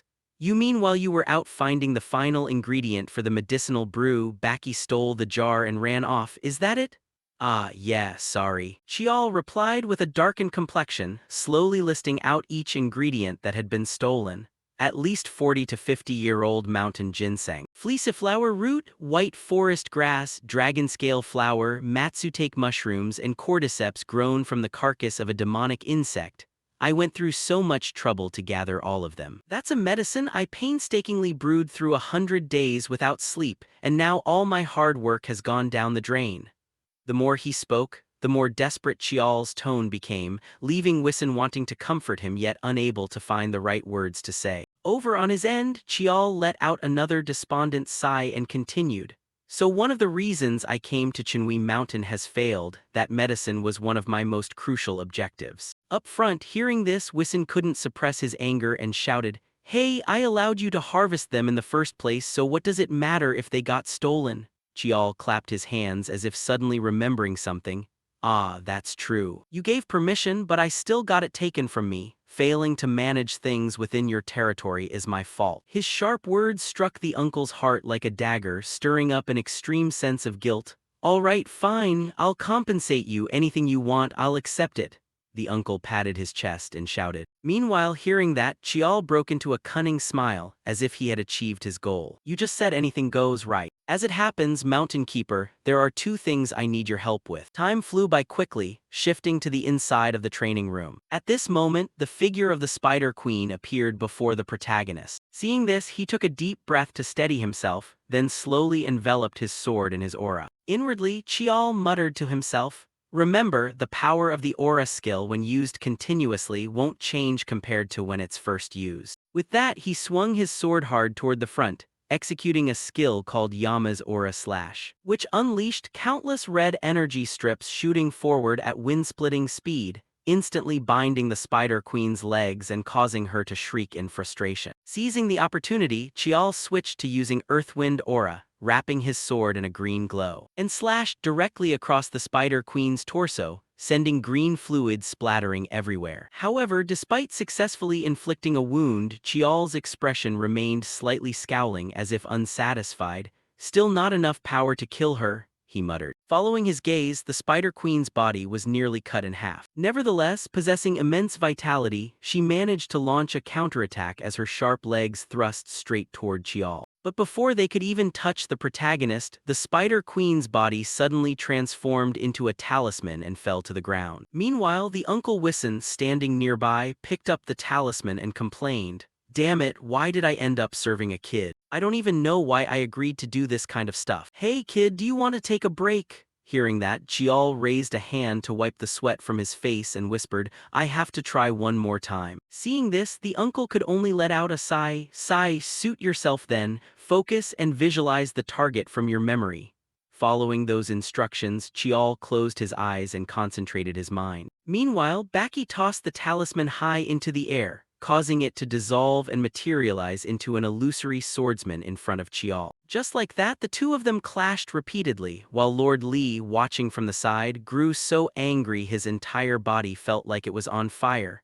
Good grief, his demonic energy is just leaking out endlessly. And he actually figured it out, asking me to help him train with illusions. It's already been 4 hours. Well, what's done is done, I'll just let it go. The second task, gathering the mana herbs, wasn't too hard anyway. Over the past 3 months, his body had grown noticeably healthier and taller as well. Overall, he had become more refined, clearly feeling a sense of maturity, not necessarily stronger but far more solid. Putting that aside for a moment, I suppose I should finally ask him about that weapon. Time flew by quickly, and at this moment, having finished his training, Chial was relaxing in the hot spring. Ah, it feels like I've come back to life. If it weren't for the hot spring, I probably wouldn't have survived. How great it would be if there were a hot spring outside Chinwi Mountain too, just like back home. Right then, the sound of footsteps stepping into water echoed, causing Chial's eyes to snap open in surprise. Who is that? I couldn't even sense their aura even when they got this close. Chial asked himself skeptically in his heart, and to answer him, the familiar voice of the pot-bellied uncle rang out, "Seeing you look so tired, you must be a real person after all." In response, Chial turned to ask, "Ah, is that you, Mountain Keeper? Is there something you need?" The uncle replied with a slightly grumpy tone, "I work hard too, am I not allowed to rest? You've been here for a while now, have you been resting properly?" Chial scratched his head awkwardly, "I always rest properly." Hearing this, Wissen realized Chial had slightly misunderstood, so he explained further, "I meant coming here after every training session, you brat. I've lived quite a long time, but this is the first time I've seen someone train as foolishly as you speak." Wissen walked forward while chewing on an egg. Meanwhile, not wishing to bathe together with a middle-aged pot-bellied uncle, Chial smiled awkwardly and stood up. "Ha ha ha, is that so? I feel like I've fully recovered by now, so I'll take my leave first." However, before he could leave, Wissen's serious voice rang out. "Wait, I still have something to say, sit down." "Hey, what was the name of that thing you swung around earlier?" Chial reached out, looked at the ring on his finger and asked back, "Are you talking about this?" Wissen stared intently at the ring and nodded in agreement. "That's it, where did you get it?" "I promise you I won't tell anyone about anything related to it. I'm not entirely sure, but this concerns his identity." For Chial, he actually didn't know much about this weapon either, so he could only give a very simple answer. "Its name is Mugen. I got it from the family's secret vault." Returning to Wissen's perspective, his gaze held a hint of nostalgic recollection as he began to recount. "I don't know how much you understand about that thing, but I saw something very similar to it a very long time ago. Back in the day, there existed a wizard who possessed the ability to communicate with spirits and read the stars in the night sky. That wizard always carried a certain item, a stone capable of freely changing its shape. Using just that stone, the wizard could perform all sorts of magic, or use forbidden arts without paying any price, naturally making him the leading wizard of his era. However, the stone he trusted ultimately devoured him, stripping away his sanity and causing him to go on a rampage like a monster. He changed like that in less than a year, and since he wouldn't die easily, they eventually sealed him away." Finishing those words, Wissen waved his hand, dismissing the image he had just conjured. Meanwhile, curious about the ending, Chial asked, "What about the stone?" Number 3 shrugged and replied, "They gathered the power of countless wizards of that era and destroyed it." At those words, the protagonist raised a hand to stroke his chin in thought. "That story sounds similar to one I read in Changyungak." Then, Chial raised his head and asked, "Could that wizard have been sealed in a place called Manhwa? In response, the uncle shook his head. "Incorrect, he was sealed on an island in the east." Hearing this, Chial felt a slight sense of relief. Then, it's not what's recorded in Changyungak. The stone and Mugen are two separate entities, but they probably have some connection. Unaware of Chial's thoughts, Wissen continued speaking. "Back to the story. I smelled a foul stench from that stone back then, and that smell is very similar to the scent emitting from you right now. A strange smell that is neither human, beast, nor spirit. Mugen is an alien object of unclear nature. There are better weapons out there, why don't you just give this one up?" the uncle said with a smile while Chial swallowed hard with anxiety. His tone sounded like a gentle suggestion, but it carried a suffocating pressure, as if squeezing my heart. Then, taking a breath to steady his embarrassment, he clearly stated, When I acquired the demon eyes, my father advised sealing them away, and I said this, word for word, "If this is the power granted to me, I will make it submit and use it." Hearing his words, Wissen couldn't help bursting into laughter. "Such an arrogant brat, you said that to Tishin. But kid, do you think that thing is the same as the demon eyes?" Chiol calmly replied, "To me, there isn't much difference." Returning to the perspective of the pot-bellied uncle, seeing that the protagonist had no intention of cooperating, he resorted to physical action. "Well then, I have no choice. I'll just have to use force to take it." With those words, the uncle summoned a sharp spiked mace and smashed it down hard directly toward Chiol. Meanwhile, Chiol kept a blank face, acting as if he didn't even see the attack. Fortunately, Wissen stopped in time and issued another warning. "Hand it over to me while I'm still speaking nicely. It's been a long time since I swung a weapon, so I'm not sure I can hold back." The reply to his threat was Chiol's confident face. "You won't do it, Mountain Keeper, because doing so would break your covenant." Chiol's casual words caused Wissen's hand to tremble slightly for a beat. Then, wiping his face, the uncle withdrew his aura. "So you already knew everything." Hearing that, Chiol nonchalantly shared, "Naturally. To protect the mountain and help whoever trains here, that's the oath you swore to the founder. You were just testing my willpower, weren't you?" The pot-bellied uncle grumbled in response. "If you knew, you could have just said so straight out instead of acting like a sly brat." Ignoring the uncle's attitude, Chiol murmured further, "You weren't really planning to take it from me anyway, right?" Wissen clicked his tongue and advised, Tusk, if you ask me, you'd better fight with both your tongue and your brain." Chiol burst into laughter. "Thanks for the compliment." Baki angrily roared as if the house was on fire upon witnessing this attitude. "That was an insult, you brat." Setting that aside, Chiol asked with a hint of curiosity, "Why didn't you try to use force and take it? You could have taken it under the guise of helping me."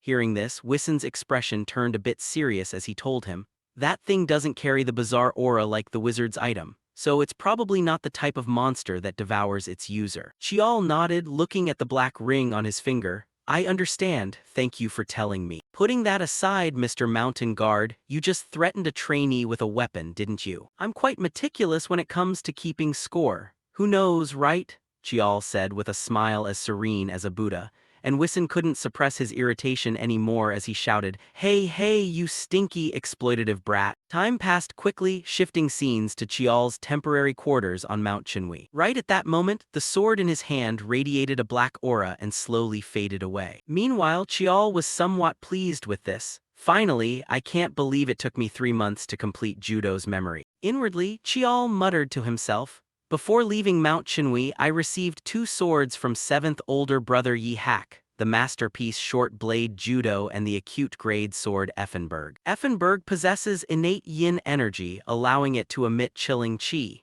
Its memories weren't much, so I absorbed them at the main estate. Let's test Judo's ability."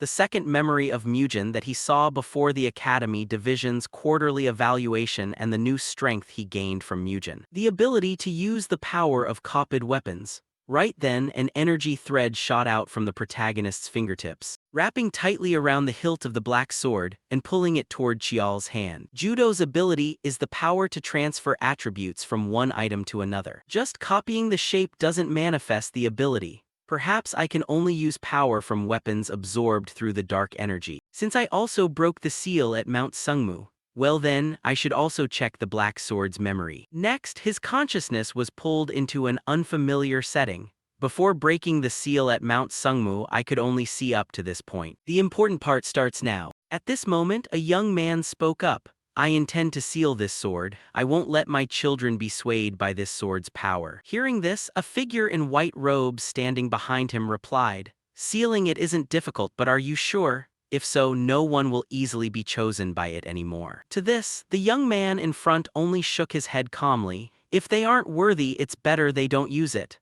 Then the figure in white reached out forward to proceed with sealing the sword. Seeing a stream of golden light energy burst forth from that person's palm, forming words that imprinted themselves onto the sword. After finishing, the person in white robes continued, "The sealing is complete." As for the contents of the seal, hearing up to this point, the audio suddenly became slightly distorted, making Chiol unable to hear what the sealing contents actually were. After that, the voice of the person in white robes returned. "Once the third seal is broken, its power will be unleashed. Do you accept that?" The young man nodded lightly. That won't make a major difference, so it's fine. Even so, I still have to test it. Saying that, this person gripped the sword tightly, shrouding it in a layer of aura. As for Chial, witnessing the scene before him, he couldn't help being utterly shocked.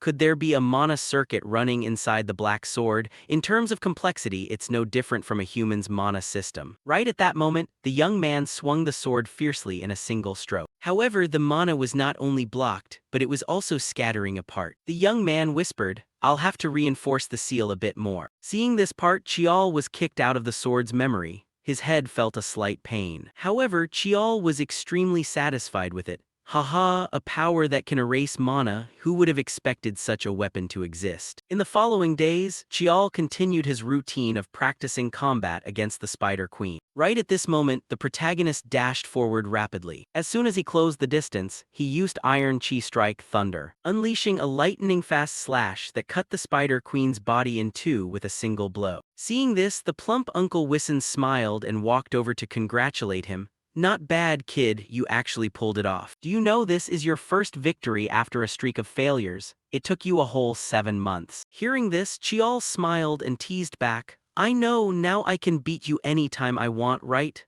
Facing his words, Wissen seemed a bit annoyed and gritted out, Yeah, you're special, you brat. So what are you planning to do next?" Chial stated that he thought it was time to stop training. The moment he heard those words, Wissen felt as if he had been set free, giving him a pat on the back. "Hey, great idea, by the way, I'll take a break too." That was what Wissen had been hopping for. However, Chial's real desire was to upgrade his training to a whole new level. "I think it's time for a trial." The trial created by the founder, Bloodless Dream. Speaking of Bloodless Dream, it was a trial created for the Li family. It contained various enchantments and the domain power of Mount Chenhui and was an illusion enhanced by goblin magic. It selects those worthy to be tested. That is one of the binding oaths tied to the Mountain Keeper. Shifting to Wissen's perspective upon hearing Chial say that, his tone turned somewhat serious. "Do you really want to try this trial?" Chial nodded, speaking with a firm voice. "Yes, I've been striving for this." Hearing this, Wissen bluntly warned him, "You in your current state aren't strong enough to pass the trial. However, it seems you're ready to try Li Chial, the 9th generation of the Li family. I grant you permission to participate in the Bloodless Dream trial." The uncle spoke while reaching his hand forward, and Chial eagerly reached out to shake it in return while expressing his thanks. Next, Wissen led him in front of a cave and introduced, "This is the entrance to Bloodless Dream." Hearing this, Chial asked with slight curiosity, "But isn't this the cave leading to your living quarters?" "That's right," Wissen nodded. Following that, the uncle walked forward, used his power to gently touch the empty air, causing ripples to spread across it. Next, suddenly, a gigantic stone door appeared before them both. Seeing that it had appeared, Wissen turned to continue. "You probably already know, once you step inside Bloodless Dream, you cannot leave until the trial ends. Open it and go in." Chial stepped forward, promising that he would come out as quickly as possible. As for Wissen, the uncle also wished Chial good luck. "If it's you, you might actually pass the trial. I can't bear to look at its face anymore anyway." "Good luck." With that, Chial pushed hard against the door. Immediately after, a dazzling light erupted from within, forcing him to raise a hand to shield his eyes. Inwardly, he thought, to some, he is the god of war, to others, the dragon slayer, or even a legendary symbol in fantasy tales. The founder of the world's top family, the founder, Li Hailhyun. At this moment, the scene before the protagonist was an unfamiliar grassland, and standing there was a young man of only 19 or 20 years old. Seeing his face, Chial respectfully spoke up, "This descendant greets the founding ancestor of the Li family." Saying that, he also summoned his weapon and focused his gaze ahead, marveling inwardly, "Such an overwhelming presence, it's as if he's still alive." In history, across generations, only a few people have ever challenged Bloodless Dream. The winning condition is only one, to defeat the founder at age 15. "For now, I'll just probe around," that was what Chial thought. However, in just the blink of an eye, the sword in progenitor Hailhyun's hand had already pierced deep into his chest. Then, when Chial opened his eyes once more, he still couldn't quite believe he had met his end so quickly. "What was that just now? Was my heart just pierced? I wasn't letting my guard down. I've had my throat slit in simulations before, but at least I knew how it happened. Yet this time, aside from having my heart pierced, I know nothing. The more he thought, the more worry became apparent on Chial's face. But very quickly he shook his head, admonishing himself, calm down, analyze carefully. He didn't use any secret techniques or ultimate moves, not even body-strengthening aura technique. Even with sixth sense I couldn't detect it, even with my eyes closed. Could it be a strike to a blind spot? But is that even possible? He would have to read all my movements to pull that off. But that also means he's just that strong. Thinking this, Chial gripped his sword tightly and slowly stood up, facing his ancestor. And despite having witnessed it once already, the male lead couldn't help feeling a numbness in his scalp upon sensing the terrifying aura radiated by Hyun, making him only able to give a wry smile. Haha, seriously, I don't know if I can even win. In another turn of events, Butler Choi reported information to family head Tishan. Master, we have received news from Mount Chinui. Nearby, Tishan was gently wiping his sword with a handkerchief while saying, so he has entered the cave. But he shouldn't have that level of skill yet. That child has never truly failed.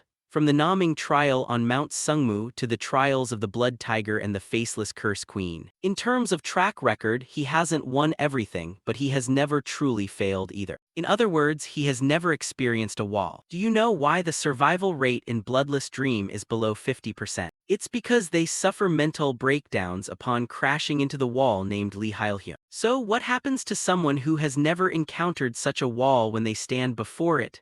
The family head wondered with a voice full of curiosity. Returning to Chial's position at this moment, he was lying flat on the grass, panting heavily, then brushing back his hair in annoyance. Crazy, defeated in a single move again. He fooled my senses, feinted a frontal strike, and then launched the real attack from the flank. A strike piercing straight into my blind spot perfectly. Could it be that in the blink of an eye he grasped all my movement patterns? Thinking that, Chial jolted up, looked at his trembling hands and reminded himself, this feeling has returned after such a long time. The feeling of despair, helplessness, and fear coming from someone you absolutely cannot defeat. However, I cannot afford to let myself collapse right now, because in this world, no one understands this feeling better than I do. The one who has hit rock bottom, the only thing left is how to climb back up. Every strike made is never meaningless. Gradually, I'm beginning to understand. The progenitor isn't someone possessing some mysterious, unpredictable power. His power is the innate talent to find the right answer in every single moment. He instinctively grasps what is most optimal.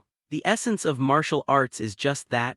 Every tiny foundation, every elementary essential forms a solid base as unshakable as the earth. So I must see the progenitor's sword path clearly. Chial silently reminded himself, his eyes wide open like a cow's, staring blankly to closely observe the young man's movements ahead. Then, in an instant, Hyun's sword path seemed to slow down in his eyes, helping him grasp the information. A horizontal slash from left to right. This time I will definitely see it. Following that, Chial threw himself into training, forgetting everything else. Time passed and he gradually began holding his ground against Hyun's attacks. Strike 1. Strike 2. Strike 3. Strike 4. Clang clang, I'm starting to go toe-to-toe with the progenitor. Finally, I'm able to use internal energy. A fighting style that belongs uniquely to me. Its versatility and freedom. And what I was lacking all this time. Controlling myriad weapons and having all those techniques take root on an unshakable foundation. Now I understand. The true profound meaning of Bloodless Dream is to shatter the wall called oneself. Gripping the spear tightly in his hand, Chial dashed forward rapidly like a gust of wind. Inwardly, he muttered, there is one thing the progenitor doesn't have, a strong point that even I didn't realize about myself. In his mind, he recalled the words of his aunt Jeonghwa, your talent in magic arts is extraordinary. Your aunt here is willing to bet her honor on it. Right then Chial smiled brightly and said loudly, thank you, aunt. Saying that, he used a technique called resistant chi gale, causing his entire spear to be shrouded in a green spiral energy source. Next, Chial used all his strength to swing the spear forward fiercely. The impact was so powerful that it made the air emit a deafening boom. And right at the point where the two weapons collided, the sword in Hyun's hand couldn't withstand it and shattered into numerous pieces. Just like that, the white wall in front of him collapsed. Speaking of Uncle Wissen, despite drinking wine, he couldn't help worrying about the protagonist's situation. It's been a month since he decided to step into Bloodless Dream, before Tishan. For hundreds of years, no one was allowed to pass the trial. Yet in less than 50 years, another one has appeared. Just as he said this, the space around Wissen shook violently, startling him enough to shout out, Could something have happened on the mountain? Could it be? As if thinking of something, Wison hurriedly tossed his wine bottle aside and flew at top speed toward the entrance of Bloodless Dream. Standing there, he looked ahead with worried eyes and muttered, "Did you finally overcome that trial?" Just as he predicted, right at that moment, the stone door slowly opened, and Chiol stepped outside saying, "I have returned, Mountain Guard." Time passed quickly until evening.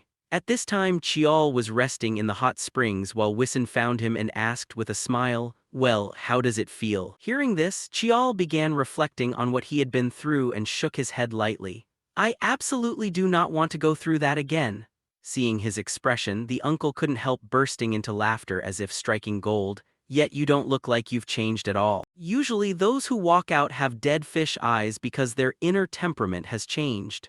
Hearing this, Chiol understood. It seemed everyone had their own answer. Next, he turned to ask, "So do you know what my father was like back then?" The conversation shifted to Tishin, making Wison excited as well and share, "You mean Tishin? Well, after all, he's your father, so you're curious, huh? Do you know what that brat said right after stepping out of Bloodless Dream? 'The training is over, I take my leave. Thank you for your care over the past period.'" Speaking while crossing his arms, desperately trying to mimic Tishin's tone, Wison left Chiol speechless as well. He muttered, "Are you perhaps mimicking my father right now?" Wison asked, "If so, doesn't it sound similar?" Chiol shook his head in rebuttal, "Not even close." Setting that aside, Wison continued praising, "Hey kid, you just pulled off something earth-shattering. You are the youngest person ever to pass Bloodless Dream." Although the essence of the trial wasn't meant to race to see who finishes fastest. Still, there's over a month left before leaving the mountain. What are you going to do? Continue training? Hearing this, Chiol stood up and replied, "No, I plan to rest, both to recover and to organize what I've comprehended." Wison cast an amused gaze to observe and tease the male lead. This kid, looking like he wouldn't change, yet he actually knows how to change. Saying he wants to rest out of his own mouth. Are you hurting somewhere, or have you been affected by evil magic? He spoke happily, while Chiol could only sigh, "By the way, Mountain Guard, isn't it time to collect my reward now? You surely haven't forgotten using that to blackmail me, have you?" His words made the chubby uncle's face suddenly turn flustered, not daring to meet his eyes directly. Hey, kid, that was..." He stammered, unable to speak coherently, and Chiol didn't want to drag it out, so he went straight to the point.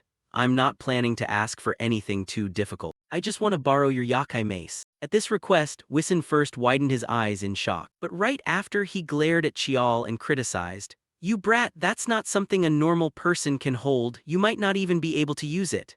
For Chiol, of course he was aware of this, so when making the request he already had a plan in mind. "It's fine, I just want to touch it a little." "Touching it shouldn't be a problem, right?" Hearing this, Wison could only rub his face, grumble and concede, "Not quite." "Fine then, damn it, I'll lend it to you. But you won't be able to do anything with it." Just like that, the burly uncle summoned his mace. It was a weapon carved from a fragment of a star, along with the soul of a yakai, thus called the yakai mace. Next, Wison threw his weapon to Chiol and didn't forget to warn him, "I'm only lending it for 1 hour. If you push yourself too hard, you might kick the bucket, kid, so be careful." "Thank you," Chiol replied with a smile. But before he could even finish his sentence, the moment he touched the mace, its weight nearly fractured his wrist. With just a single touch, the mace cracked the ground into pieces. Seeing this, Wison laughed heartily. "Haha, I told you so, you might not even be able to lift it. Go ahead and play with it for 1 hour." Just like that, seeing Chiol couldn't even lift his weapon, Wison felt reassured and turned to walk away. Time flew by, and the scene shifted to the training room. After putting in every ounce of strength he had left, Chiol dragged the heavy mace all the way over, completely out of breath. "Phew, I finally managed to move it. I had to use my mana just to inch it forward bit by bit, and this isn't even its complete form yet." As he spoke, he massaged his aching shoulders and recalled the information regarding this weapon. This is a weapon capable of summoning lightning and storms and moving mountains and seas. If it's ever fully released, it's practically a natural disaster, isn't it? The only reason I borrowed this monstrous mace is to see if I can absorb it by letting Dark Chi recognize it as a weapon, or if it requires meeting certain specific conditions. I'll have to test it out to find out. With that, Dark Chi spilled from Chiol's palms, slowly wrapping around the mace. Then a voice suddenly echoed in his head, "How stubborn, why do you keep trying to pull off this kind of nonsense?" Right after the voice, Chiol suddenly gasped for air and collapsed to his knees on the ground. Even so, his hands clenched tightly in excitement. I read it, I actually caught it. Just hearing its voice threw me flying back like that. But if I can actually read its memories, then I'll be able to absorb it. And if I absorb it, that means I'll be able to wield a weapon that even normal humans could never dream of using. Just like that, time quickly passed, and the moment finally arrived for Chial to leave the mountain. Everything's packed, Chial muttered as he hoisted his backpack onto his shoulder.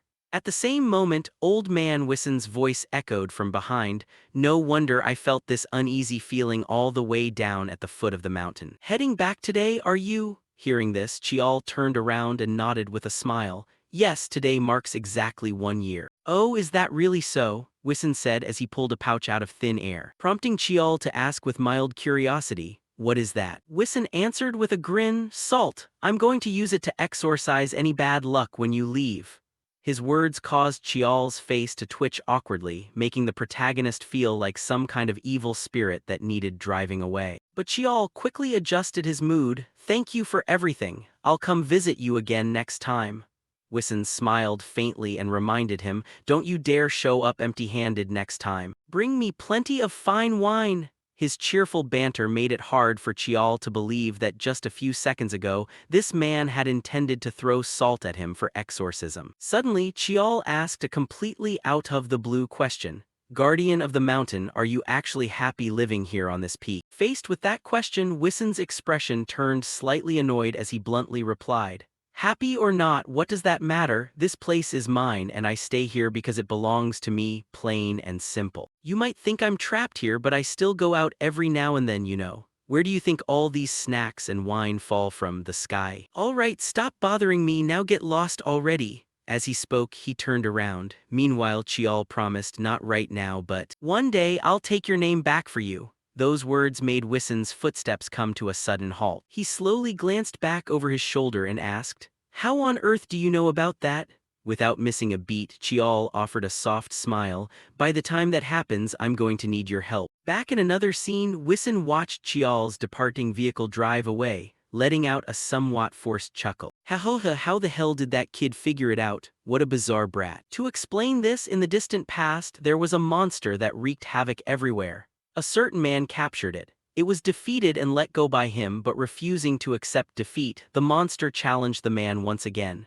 After losing a second time, the monster made two vows. First, to guard the mountain and support newcomers. Second, to create the bloodless dream and choose those qualified to undergo the trial. That was the version everyone knew. However, the truth was somewhat different. Wissen's mind began drifting back to an extremely distant memory. The head of the Lee family at the time, after knocking him down, also stated his own demand. Since I won, you are no longer allowed to cause chaos in the human world. As proof of this oath, I will take your name. A name is necessary for your soul to be bound to me, but that isn't necessarily a bad thing. Because one day, a child bearing my bloodline will return your name to you. When that happens, our contract will be considered fulfilled. Thinking back on those words, Wissen let out a sigh. I guess, in the end, it's not too bad. That bastard Heilhyon, seriously.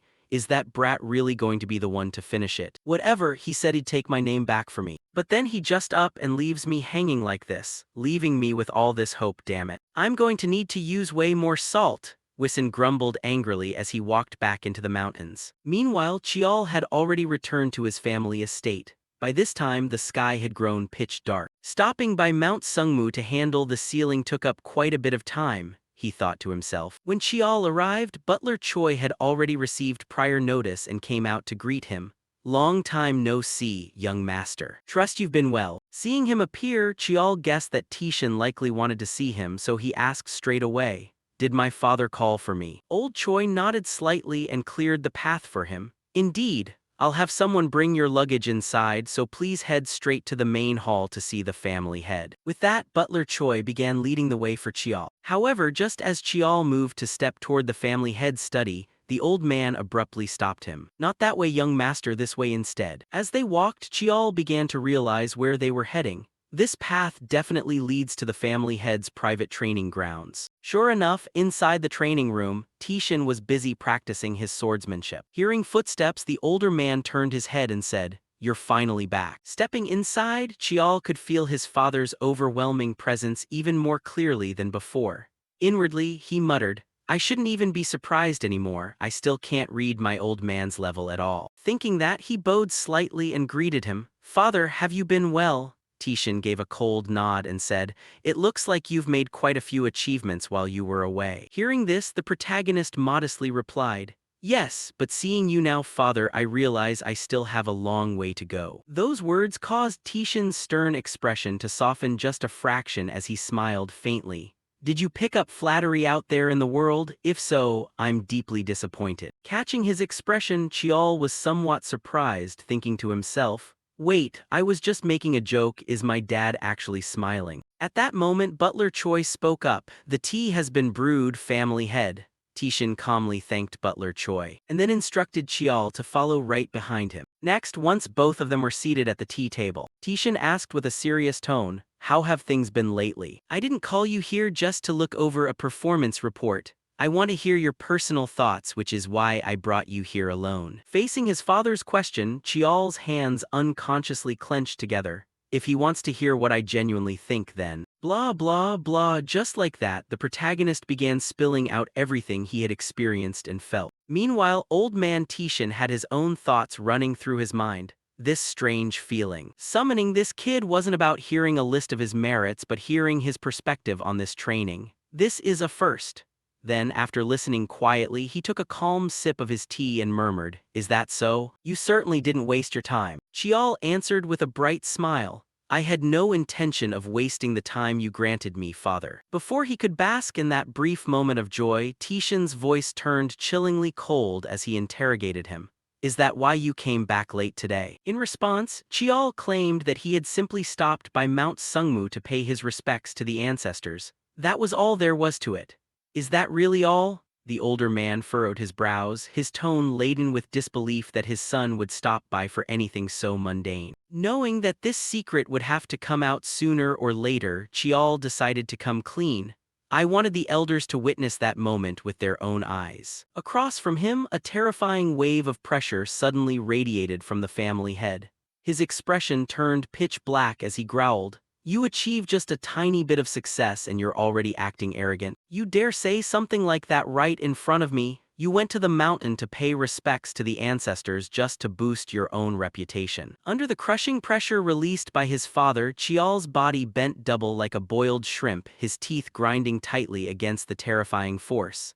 Inwardly, he screamed, What incredible pressure. But because of the seal, I need to visit Mount Sungmu frequently. I can't always rely on having an excuse to go there. Desperately racking his brain for an excuse, Chiol blurted out, It's not just about talking, I wanted them to see our traditions and actions of profound respect. They might have birthed me as an illegitimate child, but I still carry the glorious blood of the Lee family in my veins. I wanted to step up and set an example for the others. Hearing that explanation, Tishin seemed somewhat satisfied. He reined in his aura and gave a slight nod. Fine, I'll let it slide this time, but don't you dare let success make you complacent. On his end, Chiol nodded rapidly. Yes, I'm sorry, father. Then Tishin asked another question. There's one more thing, there's a matter you haven't told me yet. I gave you permission to go to Mount Shinui, but I never gave you permission to participate in the bloodless dream trial. You only asked my permission to train in that area. Deceiving your own father deserves punishment, follow me. With that, he immediately drew his weapon and challenged his son,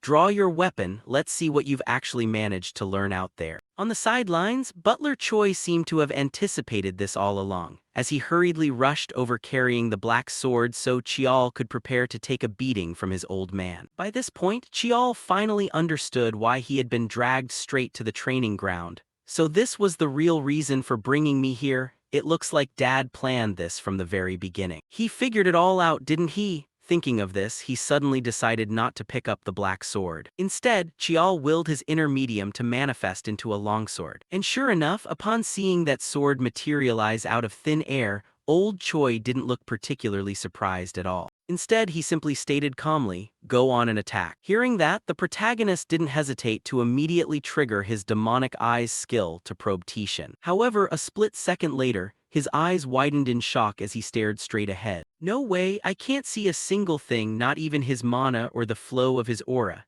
Is my demonic eyes skill still not strong enough? There's no point in using it, it'll only distract me further. When dealing with my father, there's no need to probe anything. I just have to throw everything I've got into a single strike. Resolving himself, Chial poured all his strength into the soles of his feet and dashed forward at high speed.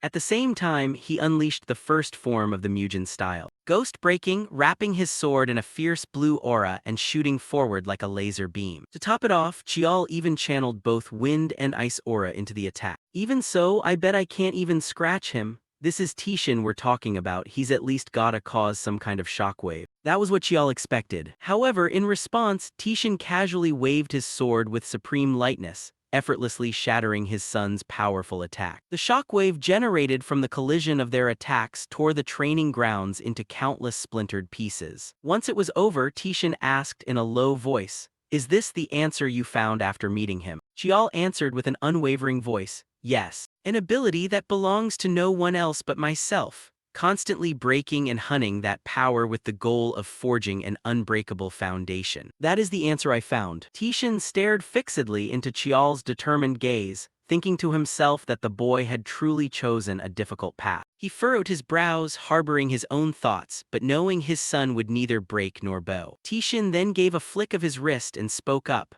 "Very well, then what about the trial within the bloodless dream?" Relaxing the sword in his hand, it glowed before slowly fading away as he answered with a hint of anxiety.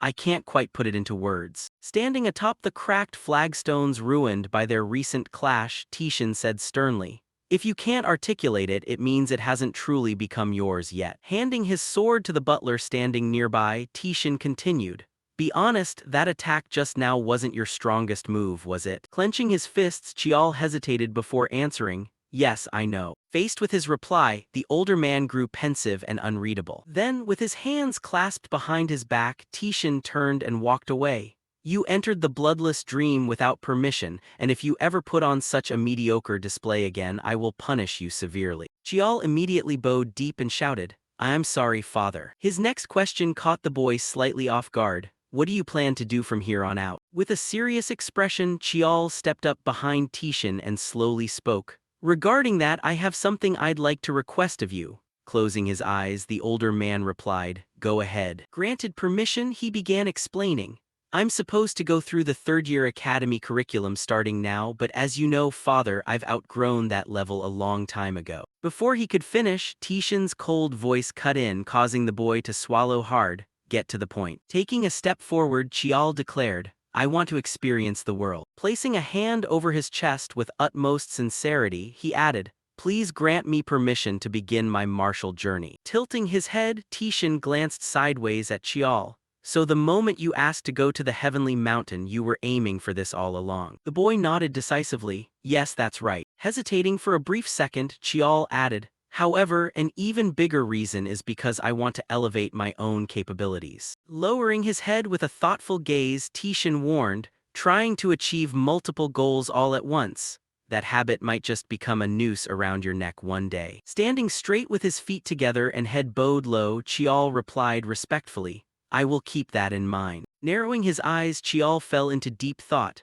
Was that advice or was it a warning? Then the man suddenly spoke up again. "All right, the martial journey." Moonlight illuminated the magnificent estate in the night, exuding a breathtaking yet indescribably mysterious aura. The martial journey was the final trial that direct descendants of the ancient martial Li family had to overcome. Receiving no help from the clan, they simply had to train their martial arts until maturity and then return.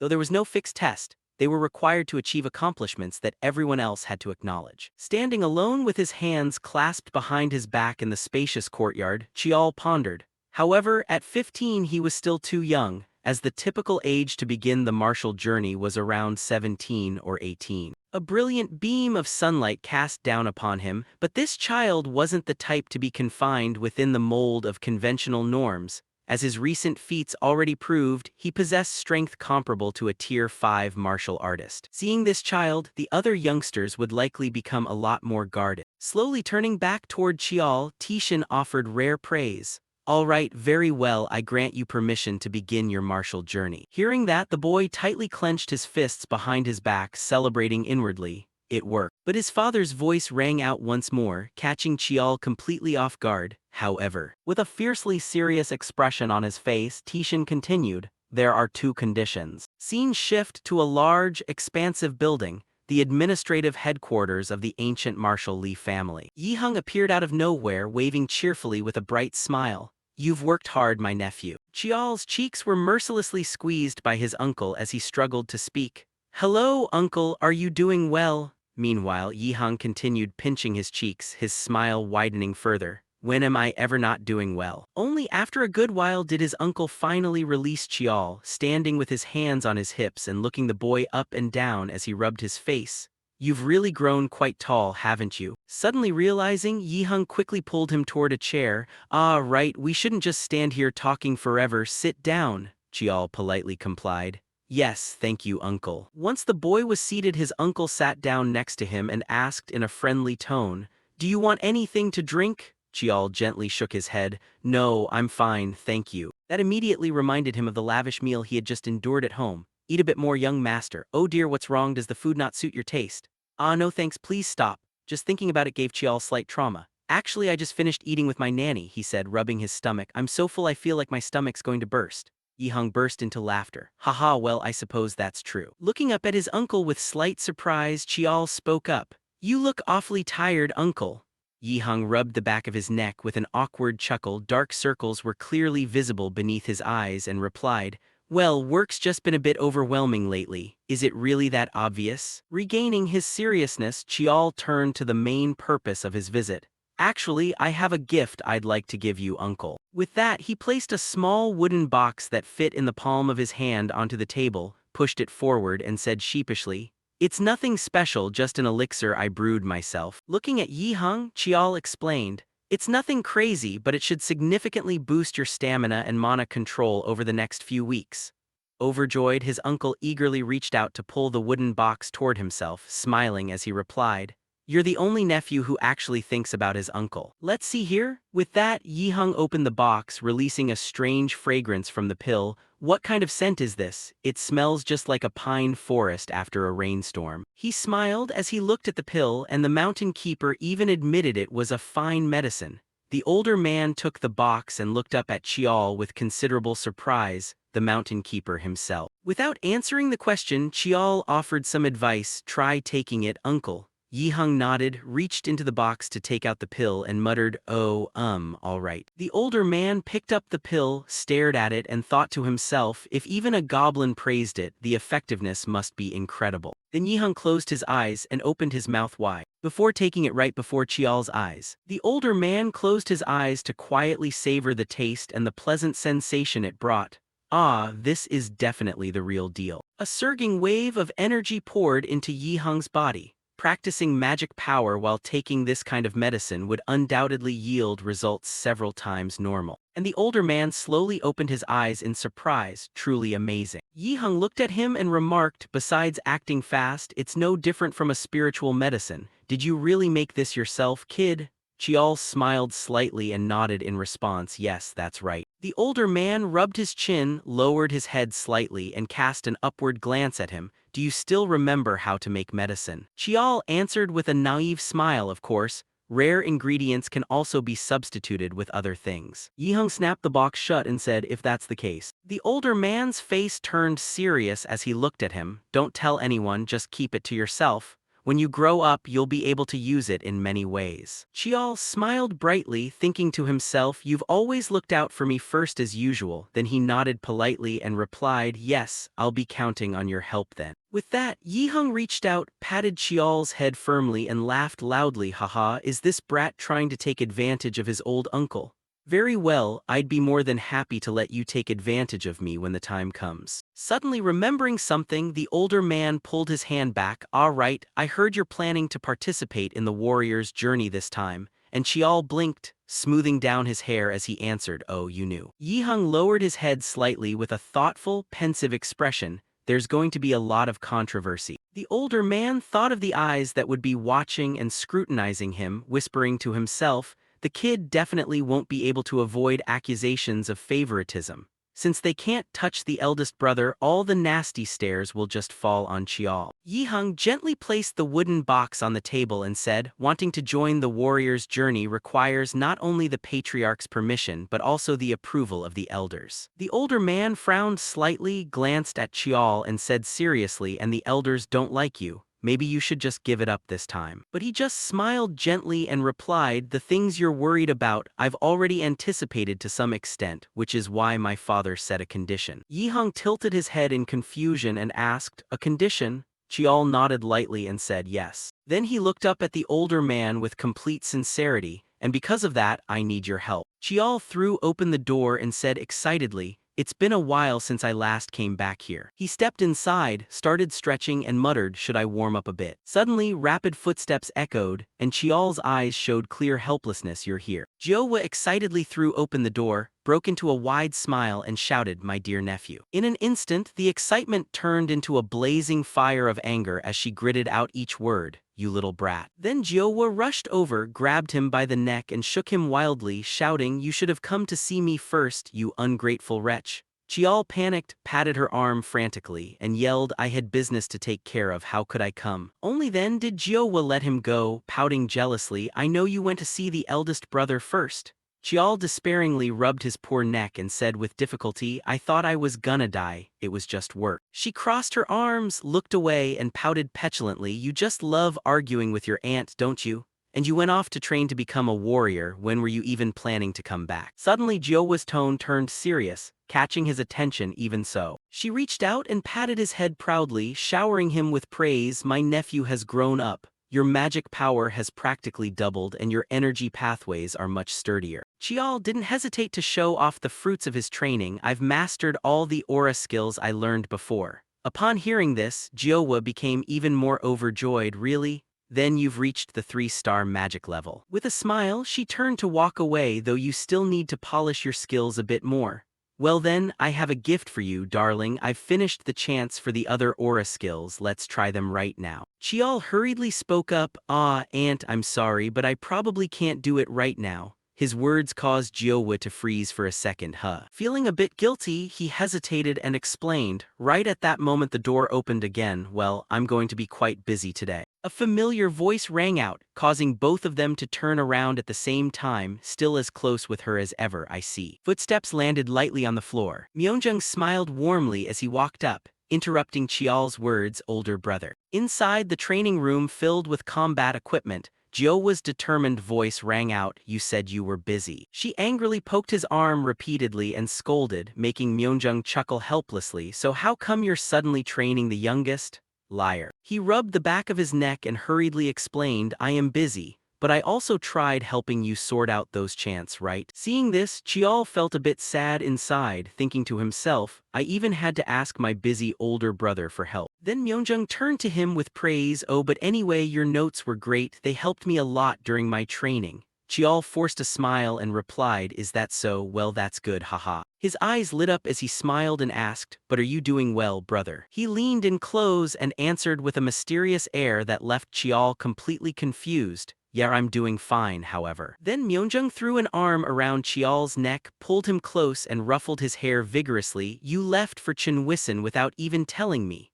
Chial chuckled and replied, I'm sorry, you were on a mission back then. Chial beamed after having his hair ruffled, and after I came back, I got summoned by father again. Myeonjung recalled his conversation with Tishin in the study room. I need you to teach the basic martial arts to the youngest, will you do it? Hearing that unexpected proposal from him, Myeonjung's eyes widened as he asked, what? Myeonjung thought to himself, I'll definitely teach him better than letting those elders do it. He rubbed his chin in deliberation, but the old man isn't one to care about such trivial things. Then Myeonjung quickly bowed and accepted, yes, I'll teach him. The moment he placed his hand on the door, Tishin's voice rang out, you should go get ready. Myeonjung turned his head back with a slight smile, thank you. He walked across the courtyard in deep thought, bloodless dream, even I was never granted permission to try that and at this rate of progress. Thinking of this, Myeonjung broke into a satisfied smile. Now I understand why he ordered me to teach him the basics of martial arts. Thinking of this, Myeonjung broke into a satisfied smile. Now I understand why he ordered me to teach him the basics of martial arts. Or perhaps he wants to foster competition. Walking down the grand hallway with a resolute stride,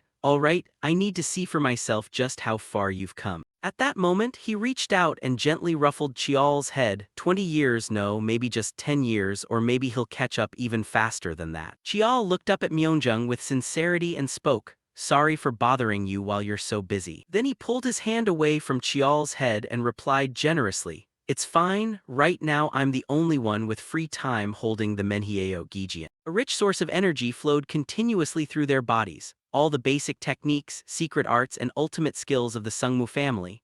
That was proof of someone who had inherited all the arts passed down by their ancestors, known as the complete inheritance, and also one of the conditions set by father for his warrior journey, absorbing all the basic martial arts of the Sungmu family. Chial brushed his hair back and asked Myeonjung somewhat hesitantly, "But are you really going to be the one taking the hit, big bro? Aren't there elders at the academy?" He looked somewhat surprised and asked back, "Do you think you'd actually get a proper education from them?" Myeonjung rubbed his forehead helplessly and smiled wryly to show Chial the reality: dirty tricks during teachings, being ambushed at the naming ceremony, political sabotage during the promotion exam, being dumped into the worst training batch. Chial's perspective broadened as he turned to him and said, "Thank you so much for everything." Myeonjung understood, patted Chial's shoulder and said, "There, there." His gaze grew more contemplative. "More than that, you've grown up this much." Myeonjung looked at him, half normal, half brimming with energy continuously flowing through his body. "Before, when I focused, I could see his mana flow, but now there are parts of it I can't even predict." Then he smiled and ruffled Chial's head again with immense pride.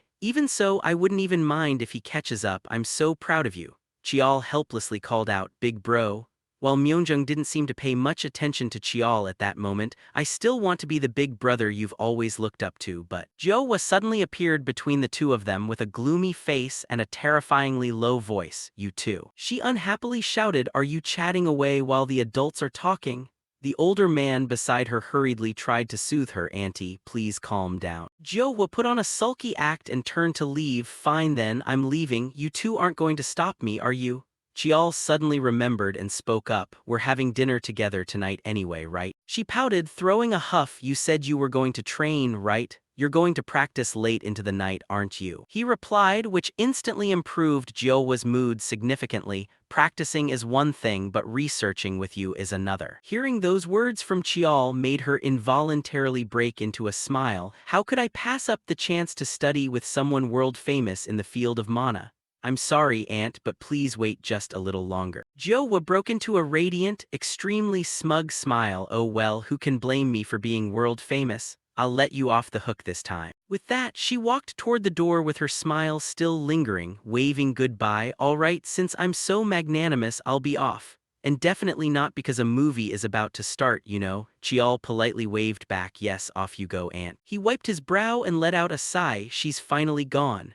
At the same time, Myeonjung calmly smiled and drew his sword. "Now we can finally start training for real." His sword was sharp and fine, and Myeonjung turned serious as he spoke. "All right, to fully meet the conditions set by father." Standing before him, Chial also became much more focused. "I'm going to train you strictly." Inside the training room, the sound of weapons clashing echoed continuously. A week later, at the Sungmu estate, practicing basic techniques with the big brother was deceptively simple. Myeonjung continuously launched attacks at Chial. While on his side, he fought back fiercely. He swung his sword hard, sending Chial staggering back a few steps. The time spent teaching postures or theories flashed by in an instant. Chial clenched his teeth as he slid across the ground, trying hard to stay on his feet. Resting was nothing more than buying a single breath. Chial planted his hands on the ground, hanging his head as he panted heavily with exhaustion, a sparring match extremely close to real combat. Myeonjung held his sword firmly in one hand, put the other behind his back, and calmly walked through the dust. "I believe that compared to teaching through words, carving lessons directly into the flesh carries much more meaning." He looked at him with glowing amber eyes and said in a deep voice, "You're observing with your demon eyes, right? move properly. With that, Chial drove his sword deeply into the ground. He let out a grunt, struggling to push himself back up. Chial stomped hard onto the ground, then dashed forward and roared Haya. He decisively thrusted his sword toward Myeonjung, thinking to himself, I clearly read the flow with my demon eyes, yet my body just won't obey my will. Chial's eyes flashed crimson as he launched non-stop attacks, raining down sword strikes from angles that structurally seemed completely impossible. Not just muscles, even joints could barely endure it. Suddenly Myeonjung calmly spoke up, you just thought that was an overexerting movement, didn't you? He stumbled backward, eyes wide with shock as the other man suddenly surged forward like a tempest. You're wrong. The body of the Sungmu Lee lineage is much sturdier than you think. Chial stared blankly as the tip of the sword hovered right near his eyes, the body. His eyes flashed with a red glow as he leaned backward to dodge Myeonjung's incoming thrust. You need to move. The older man showed a fleeting trace of surprise seeing Chial dodge his attack. You've caught up to this extent already. Myeonjung grabbed the strings of his robe and pulled hard, solid foundation, quick absorption. This kid couldn't possibly execute movements like this before. His outer garment fell away accordingly, the bloodless dream trial, even I was never granted permission to enter it. Could this be the realization he gained from that place? Myeonjung rolled up his shirt sleeves. All right, looks like you're keeping up, so I'll raise the difficulty a notch. He smiled knowingly, gripping his shining sword amidst blazing blue aura as he issued a provocation. Let's see how far you can keep up. Seeing the power radiating from Myeonjung, Chial couldn't help trembling slightly. Damn it, he's actually serious. The evening sun shone through the windows of the training room as his voice rang out. Today's training ends here. Myeonjung rubbed the back of his neck with an apologetic, sheepish smile. I'm sorry. He looked down at Chial, who was sitting tiredly on the ground with bruises everywhere and dirt and sweat covering his body, and said flusteredly, looks like I got a bit carried away during the practice. While Chial just offered a weary, bitter smile in response, it's fine, this is what you call real training. A hand reached out in front of him along with Myeonjung's voice, oh well. With that, he pulled Chial to his feet. Looks like you've more or less got the hang of it, right? Chial was able to stand up much more easily thanks to that. Thanks, and yes, didn't you say the body of the Sungmu Lee lineage is very sturdy? A massive burst of blue energy radiated from the human body. The bodies of the Sungmu family were indeed much tougher than ordinary people, with tendons and bones as tough as steel wire and muscles as supple and elastic as rubber. Chial looked down at his own hands in deep thought, and such a hardy body grows even stronger through repeated training. Then he clenched his fists, looked up at Myeonjung with a firm smile, so even if it's hard to execute moves that place heavy stress on the body, it doesn't matter. Thanks to that, little brother has realized that this is where the basics of combat begin. The other man smiled faintly and replied, right, your comprehension is quite good. In fact, you've even managed to apply it to your footwork. Chial scratched his head in embarrassment. It only clicked after a week of grueling training. Little brother still has a long way to go. Hearing that, Myeonjung blinked in disbelief and chuckled. He says he still has a long way to go. Normally it takes months just to get the basics down. You're doing quite well. Then he smiled, bent down to pick up his outer robe and said, what a commendable fellow. Remember to swing by the medical hall and properly treat your external injuries. Myeonjung smiled as he turned to leave, patting Chial's shoulder lightly. Well then, see you at this time tomorrow. Chial also answered very seriously, yes, I plan to review what I learned a bit today. He walked outside, the door closing behind him with a click before leaving a parting reminder, all right, but don't overdo it. Only then did Chial let out a sigh as if casting off a heavy burden and pressure. Once again he looked at his hands and thought, as expected, they're similar. Chial recalled the times he executed his moves, the basics of the infinite. A system of theory systematized around the utilization of infinity and myriad variations. Then he remembered his recent sparring match with Myeonjung, the basic martial arts of the family built on the essence of the physical body to push physical functions to their absolute limit. Chial realized with a start that the patterns of those two things were strangely similar. He felt the streams of energy flowing through his body, the difference being perhaps that basic combat takes the body as its subject, whereas infinity revolves around weapons. Chial frowned in deep thought. Thanks to that, mastering the basics was easier than I thought. Who knows, maybe both of them stem from the same root. He glanced aside, recalling the figure that had once appeared in his mind.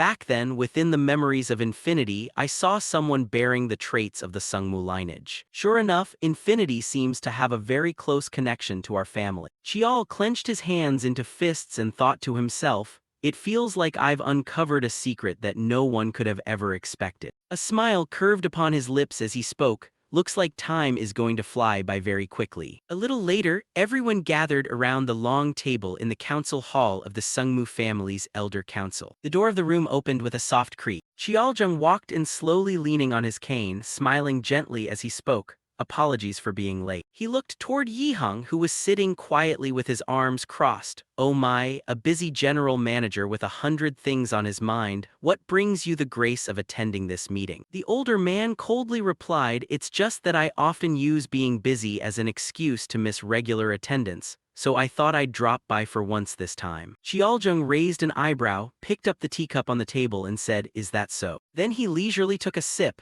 You must have heard about the illegitimate youngest brat's warrior journey by now. The others burst out in dissatisfied shouts. Of course we have, Elder Council President. Letting a green-as-grass brat go on a warrior journey makes a mockery of our dignity, especially since he's just a dirty collateral child. While the person sitting next to Yihang joined the conversation, the older man still sat quietly and calmly. I heard that very arrogant kid personally made a request to the patriarch, asking for permission to pass since he returned from Chinwison. Chialjung glanced over and slowly set his teacup down. It seems you are all misunderstanding something. The patriarch hasn't made a final decision on this yet. He merely said we should let the elder council discuss and decide. One of them hesitated and said, so the final decision rests in our hands then? Another spoke up aggressively, if it's come to this, we should just flat-out veto it and be done with it. Chialjung stroked his beard with a wry smile, haha, it couldn't possibly be that simple. Recalling Chial's fierce combat display, he continued, the family head stated that the boy already possesses the martial prowess equivalent to a Tier 5 martial artist and has even cleared the bloodless dream, so there's no legitimate reason to refuse him. Chialjung's eyes darkened slightly, his voice dropping into a calculated tone as he mused, therefore, given that an illegitimate child is disrupting traditional order, we are forced to come up with a suitable pretext. Has anyone among you thought of a reasonable countermeasure? Suddenly a hand shot up into the air. Yihang spoke up with absolute confidence, allow me to say a few words. Inside the assembly hall, a buzz of whispers swept through the crowd while Yihang calmly listened on. Li Yihang never aligned himself with anyone on political matters. The uncle had always stood alone without siding with any faction, and the elders viewed Li Yihang in this light. A neutral figure who liked to keep his hands clean while avoiding any concrete commitments. Yihang sat quietly with his arms crossed, completely unfazed by the commotion around him, so when they saw Li Yihang attending this meeting, all the elders shared the exact same thought. He must have come here to back the boy simply because birds of a feather flock together. Up until now, the uncle hadn't reacted at all, simply listening quietly to everyone's murmurs. But at that exact moment, Yihang opened his eyes with a fiercely serious gaze.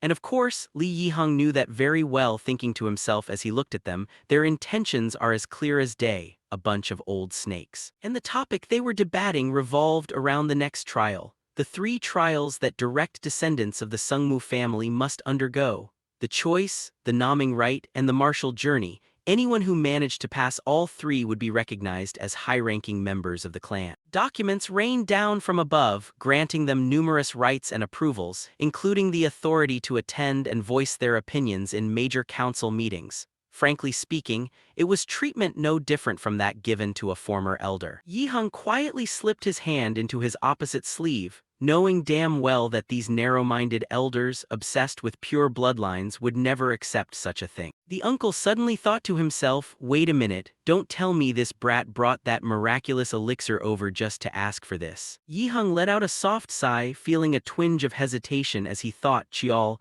I honestly don't know if this is the right thing to do. Raising his hand politely, the uncle spoke up, might I be allowed to express my opinion? This unexpected move by Yihang instantly caught Chialjung's attention.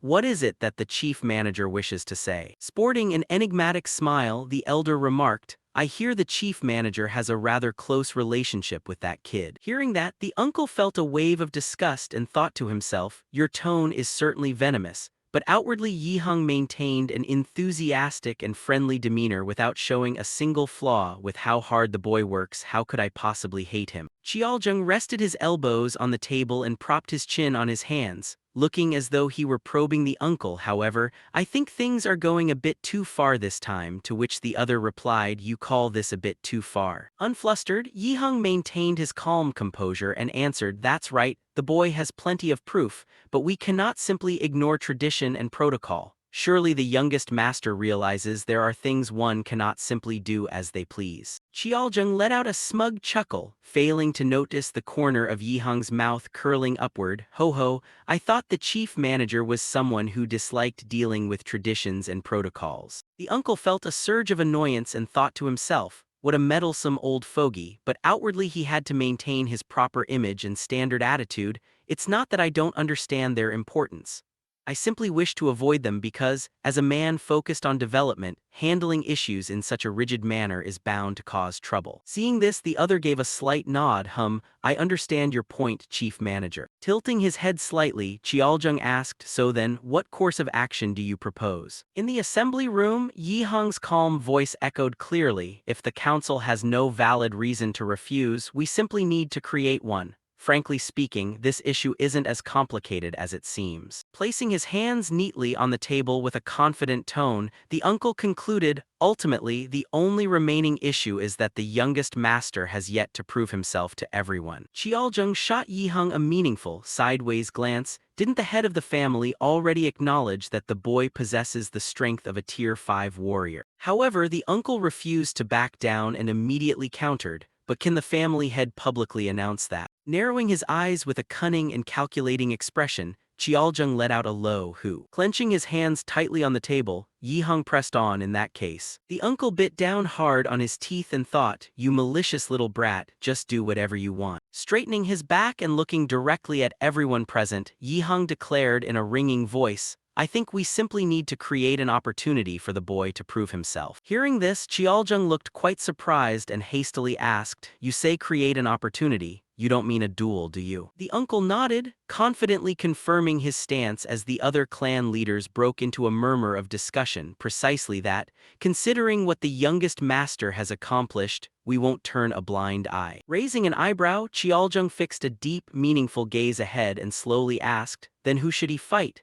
Yi Hung confidently suggested, isn't the person who most recently completed the martial journey the most fitting choice? But the seventh young master, Yi Hak, would never agree to something like that. It doesn't fit his style at all. Qiaojung stroked his beard in deep thought, picturing a ferocious Xiao Ah wielding a knife. What about the sixth young master then? The uncle nodded slightly and replied, wouldn't Xiala be a suitable choice? If there are any issues, we can always place restrictions on Xiala. Feeling thoroughly satisfied, he thought to himself, not a bad idea at all. Qiaojung could already picture her hateful expression upon reuniting, and besides, as Madame Beek had mentioned, the sixth young master held a deep hostility toward that brat. Smiling and raising his voice a notch, he declared, I'd say this approach isn't bad at all. What do the other elders think? Seeing this, the others raised no objections. I also think this is a pretty good plan. It's acceptable to me. Everyone agreed with the proposal, and since the head elder had already approved, I have no objections either.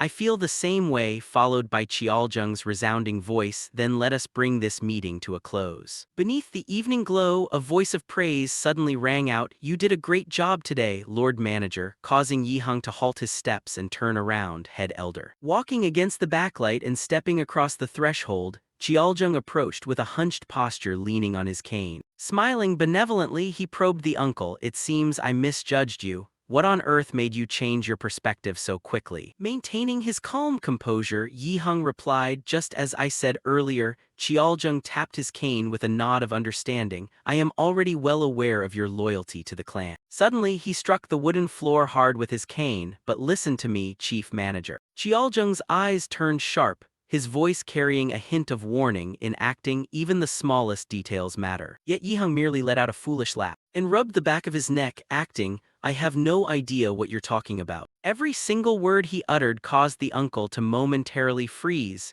his gaze, his tone, down to every single syllable. With a smile, Qiaojung walked past Yi Hung, not forgetting to leave a gentle reminder, Yu, chief manager, kept calling him the youngest master while everyone else refers to him as a brat. While the uncle's expression hardened into a grim mask, completely stripping away the amiable facade he wore just moments before, Qiaozheng's retreating figure faded into the gloomy hallway as his low voice echoed, "After all." In the training room, the cracked ground bearing the scars of their previous battle still remained 3 weeks later at the Sungmu training grounds. Qial's confident voice rang out, "Today might just mark the end of this training session." Feigning slight surprise, Myeonjung watched him draw his sword from its scabbard and replied, "Seriously? Weren't you getting beaten to a pulp just yesterday?" Leaning forward into a ready combat stance, Chial retorted, "Don't you feel the same way, brother?" Smiling and lowering his stance to prepare for a charge, Myeonjung replied, "Well then, let's see it." With those words, he swung his sword and lunged straight toward the boy. Chial narrowed his eyes, closely tracking every single movement Myeonjung made. Thrusting his sword forward, he successfully blocked his opponent's strike. Following through, Chial swung his blade and knocked Myeonjung back. Wearing an amused grin, the other launched another attack while dishing out praise. "Nice, that's the kind of stance you should have." Chial blocked Myeonjung's next sword strike in succession. His eyes suddenly flashed with a golden light.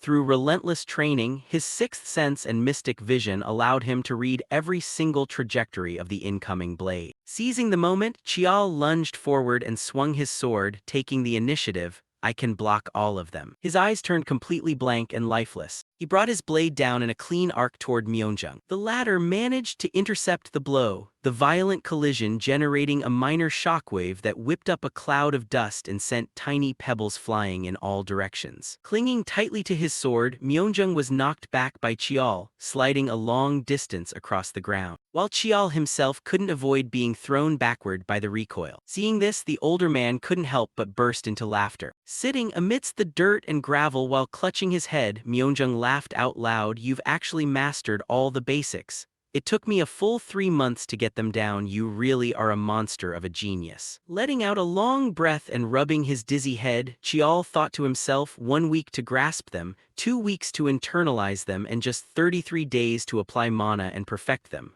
Widening his eyes as he looked at Myeonjung's extended hand, he muttered, "You never fail to amaze me." Sporting a bright smile, the older man declared, "I officially recognize that you have completely mastered the fundamentals." Myeonjung's clear voice echoed in his ears, "And it looks like you didn't just understand it, you gained something even greater from it." Chial wore a smile that was both amused and helpless. "I really can't hide anything from my elder brother." Reaching out to grab his hand, Chial replied, "Yes, I'm also working on my footwork now," prompting Myeonjung to instantly ask, "Want me to help?" Gripping each other's hands warmly, Chial answered cheerfully, "I'd be very grateful if you did." Thick fog shrouded a forest of withered trees, their black, twisted branches reaching upward in an eerie and chilling display. A fierce knife slash drove downward and dragged across the ground, accompanied by a curse, pathetic good-for-nothings acting all tough. Xiao Ah shoved her hands into her pockets, her expression draped in sheer boredom. Lowering her head with a darkened expression, she muttered,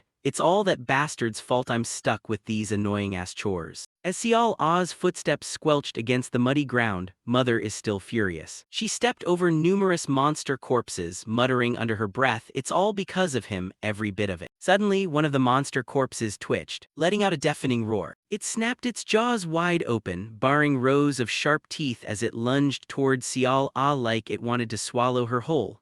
Yet Xiao Ah simply kept her hands in her pockets and walked forward with utter indifference. And so, a brilliant streak of crimson light flashed past. A knife coated in blazing red mana pierced straight through the monster's head. Fuming with rage as a small flame danced across her hand, her eyes bulged as she screamed at the top of her lungs, "I already said it's fucking boring." With deadpan eyes, Xiao Ah stared at the flaming dagger piercing the beast's skull. Reaching out, she forcefully yanked the weapon out of its head. Retracting the knife back into her hand, she muttered, "That makes 21. Gritting her teeth in mounting fury, "And they're all tedious garbage like clearing out rampaging monster hordes. Normally I only do 4 or 5 of these a year at most." Strolling leisurely through the gloomy and freezing forest, Xiao Ah thought, "The 5-year covenant is finally up, and the moment I return to the clan, that arrogant bastard will be back too." Suddenly, a mysterious shadow materialized behind her and bowed respectfully, "Greetings, 6th young miss." Xiao Ah widened her eyes, shooting a sharp glare backward as her deep voice demanded,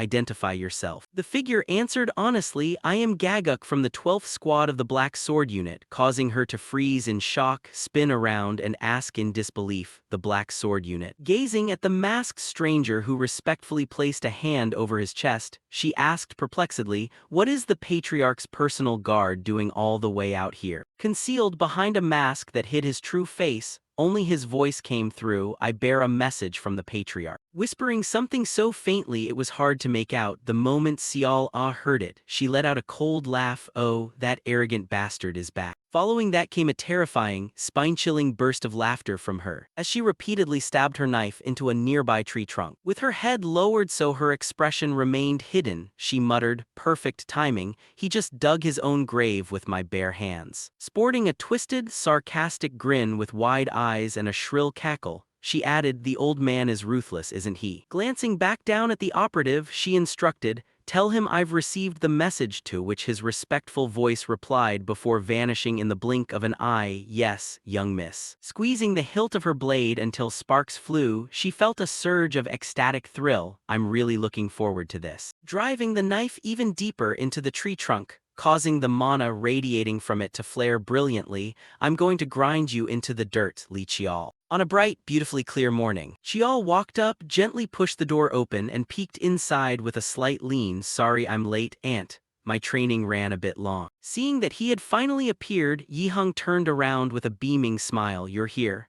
I heard you already mastered all the basics, what else was there to practice? Qiao replied very politely, yes, there were still a few things I wanted to test out. Watching the boy pull out a chair and slowly sit down, the uncle got straight to the point, the official schedule has been announced, so I came to discuss it with you. Sitting upright across from Yiheng with a faint smile, Qiao responded, if there's an official notice I would have come to see you anyway. The uncle let out a heavy sigh at that. Looking straight into his eyes with a serious expression, Yiheng asked, aren't you nervous at all? But Qiao remained completely unfazed as he countered, what's there to be nervous about? His eyes darkened slightly while a meaningful smile crept onto his lips. Everything is going exactly according to my predictions. Qiao recalled the sequence of events leading up to this point. Father approved the martial journey, but he attached two conditions. Then came the sparring sessions with Myeongjung. Condition 1, master all basic martial techniques. Fortunately, thanks to his brother's insights and what he had learned about mana manipulation, he managed it in a short amount of time. The second condition was also the hardest one for Qiao, the one Tishin had laid out for him.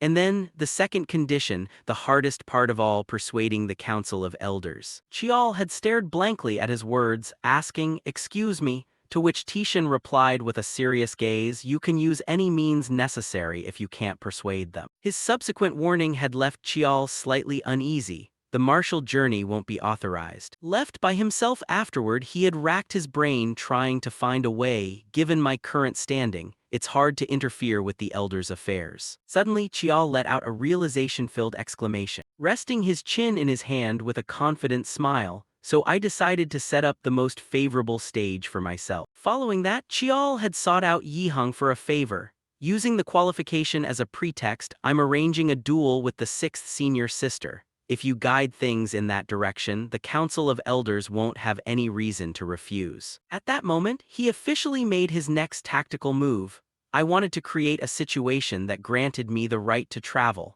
The ability to turn a situation around is a must for anyone stepping into the political arena, and this ordeal itself is part of the test. Yiheng let out another complicated sigh that caused Qiao to glance up. I just don't understand how you can remain this calm. Still entirely composed, Qiao answered, is that so? Because I trust that you've got everything arranged, uncle. The older man clutched his head and shook it gently, that's not what I meant. Voicing his deep concern, Yiheng said, that girl, I hear you two don't get along at all. Qiao sat in silence, listening to Yiheng's warning. With Xiala's personality, even a sparring match won't end peacefully. Why on earth would you choose her in a situation like this? Calmly, the boy spoke up, I carry a debt I need to repay to the 6th sister, causing the uncle to slam his hands on the table and leap to his feet. Bellowing in frustration, Yiheng yelled, exactly my point. Finding it utterly incomprehensible, he shouted, couldn't that be settled later down the road? Why back yourself into such a dangerous corner? Squeezing his hands tightly against the table, Yiheng muttered, it's not that I think you can't win. Before collapsing heavily back into his chair, clutching his head in a mix of grief, pity, and overwhelming worry for Chial, he groaned, I'm scared you'll get hurt somehow. Seeing the uncle like that, Chial thought to himself, Uncle, you really do care about me. Right as the emotional atmosphere peaked, Yihang stretched his face out and wailed pathetically, What am I supposed to do now, Chial? Leaving the boy to force an awkward, helpless smile, or, well, this. Softening his gaze with genuine warmth, Chial offered his sincerest expression of gratitude, Thank you for caring about me, Uncle. Remembering Xiao Ah's feral glare, the sixth sister is probably going to try and beat my face in. Alongside the scrutinizing gazes of the elders are going to use this as an excuse to put a leash on me. Clenching his fist and lightly tapping the table, Chial concluded, So this duel isn't just about the martial journey. Snapping back to his feet with an earnest expression, he didn't forget to reassure Yihang, Though losing would be a major pain, don't worry. Clenching his hand into a fist, his voice radiating absolute confidence and determination in this match, come hell or high water, I am going to win. Amidst thunderous cheers echoing across the stands, the central training ground gleamed brightly beneath the pouring sunlight. The Council of Elders had swiftly issued the official notice and pushed the duel forward, and before long, the venue for the bout was finalized right there at the central training grounds. Inside the brightly lit waiting room of the largest and widest training ground of the Sungmu family, the very place where the selection ceremony had been held, Chial glanced over while putting on his black outer robe and thought to himself, I figured they wouldn't let things pass by quietly. He chuckled and let out a breath without a doubt. This is the first elder scheme. Outside was a massive training ground capable of holding a huge audience, with the central arena surrounded by stands around the circular middle.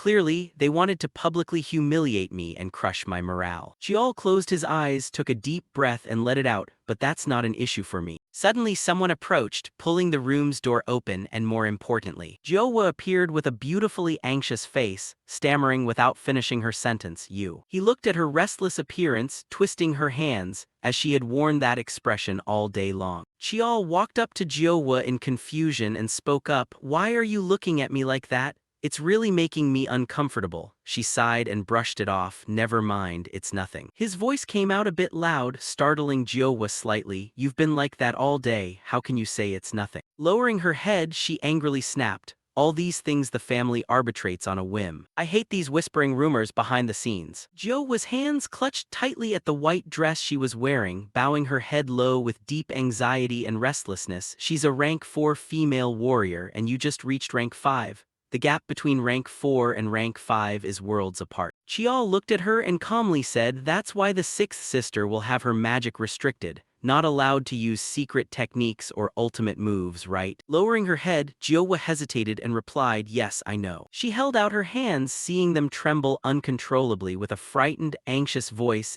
However, what if you actually lose? Jiowa clutched her head in panic, her flustered gaze darting around as she muttered, magic. If only I had taught you harder. If I had revealed Mujin to the family sooner. Suddenly, a clear, respectful voice rang out, startling her back to her senses. Please stop, elderly Jeonghwa. Gawa had appeared by her side from who knows where, smiling with total confidence the young master will win, just like he always does. She narrowed her eyes, stepped closer, hooked her arm around Jiowa's shoulder and reassured her so as his teacher, shouldn't you be saying a word of encouragement? Her eyes still cast downward, the heavy feeling and worry in her heart unvanquished, but Chial looked at Jiowa and thought to himself, she looks like a trembling beast shivering in terror. Perhaps she is also someone who lost something within this Sungmu family. A lonely image of her flashed through his mind. I don't know her past, and if I wanted to, I could easily investigate all of it. Chial calmly brushed the thought aside, but I choose not to. Then he gently stepped forward because I believe that one day, she will tell me herself. Chial walked toward Jiowa with a radiant smile, comforting her instead. Aunt, this is no time to be gloomy. You should cheer up instead. Jiowa tilted her head, looking at his confident expression and smile, cheer up. Her bright golden eyes widened in surprise, her lips parting slightly at his cryptic words, and best of all, there's a totally unexpected plot twist coming. A voice rang out from outside, causing Chiol to instantly raise his head and pay attention. Young master, it's time to go out. He didn't forget to turn back, smile at Jiowa, and say, watch closely, Aunt, I won't lose. Chiol grabbed his sword, gripped it tightly in his palm, and stepped outside with a confident, glowing demeanor. Cheer for me loudly from the stands. If your cheering is too soft, I might actually get sad. He himself felt a slight flutter of nervousness as he walked down the long hallway leading to the arena. It's been a while since I walked this hallway. Chiol suddenly stopped his footsteps, pondering in thought, ever since I was born I haven't stopped trying to prove myself. Then he resolutely took his next steps toward the light at the end of the long hallway. Now is the time to close that proof. Gripping his sword tightly, Chiol smiled and spoke as if reassuring himself, let's go. The surrounding stands were packed with spectators who had arrived very early, creating an extremely lively atmosphere. He stepped into the arena with a steadfast mindset, casting a brief glance at the upper rows closest to the fighting stage. That was Tishin with a stern expression, sitting alongside the Madame Father and Madame B. Along with the elders row featuring Yihang and Qiaojung, even he and the elders were present. Suddenly a harsh, shrill voice rang out, causing him to glance over. Hey, you arrogant, bastardized mongrel. Xiaoyun stood on the opposite side, speaking with utter contempt. You still holding that neck of yours up high, huh? She even let out a scoff to make her attitude clear. I've never liked your neck. Xiaoyun casually tossed a knife in the air, just a bastard child always putting on airs, what an eyesore. Then she caught the knife, pointed it at Chiol with a confident smile and provoked him, today I'm going to snap that neck of yours, get ready. Tilting his head with a subtle, dangerous smile, he replied, I'm really looking forward to it, sixth sister. The referee stood in the middle of the arena between them both, raised his hand high and shouted loudly, all right, let's begin now.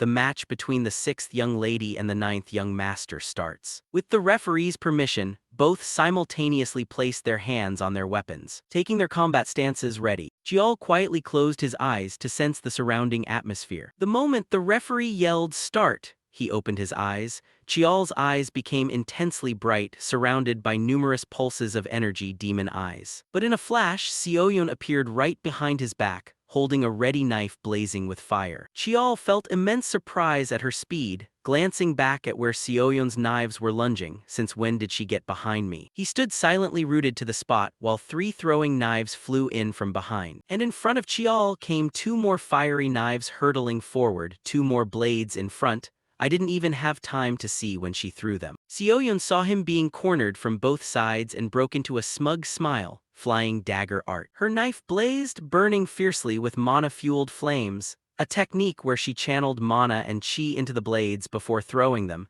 a unique ultimate technique she pioneered herself. Named after the imagery of falling flames, it was called Hwao Fire Dance. Surrounding Chiol were 5 blazing throwing knives. He still stood frozen in place without moving, impossible to dodge. Chiol's eyes suddenly lit up, the black sword he held in his hand radiating pitch-black power. Well then, violent energy skill. Chiol gripped the sword tightly and struck the ground with immense force, creating a lightning bolt crashing down into the middle of the arena and causing the surrounding earth to shake slightly. Lightning variant. The incoming throwing knives were knocked away as a result. Xiaoyun was no exception, stumbling back a few steps, damn it. Dust filled the arena, completely obscuring Chiol, leaving only a dark silhouette standing there. Then the dust gradually cleared, revealing his smiling face as he calmly spoke. I've heard a lot about the sixth sister's marvelous throwing knife techniques. Chiol confidently pointed his sword straight at her, his voice carrying a challenge, but it wasn't as impressive as I thought. Hearing this, Xiaoyun grew furious, gritting her teeth as she reached into her clothes to rummage for something. She pulled out another knife and shouted, you're dead. With that, Xiaoyun gripped the knife tightly and dashed rapidly toward Chiol. She angrily thrust and stabbed at him repeatedly, but Chiol managed to dodge those attacks. You unweaned brat, daring to open your mouth with such arrogance. Xiaoyun's eyes widened with a wild look as the fiery throwing knives floated back up.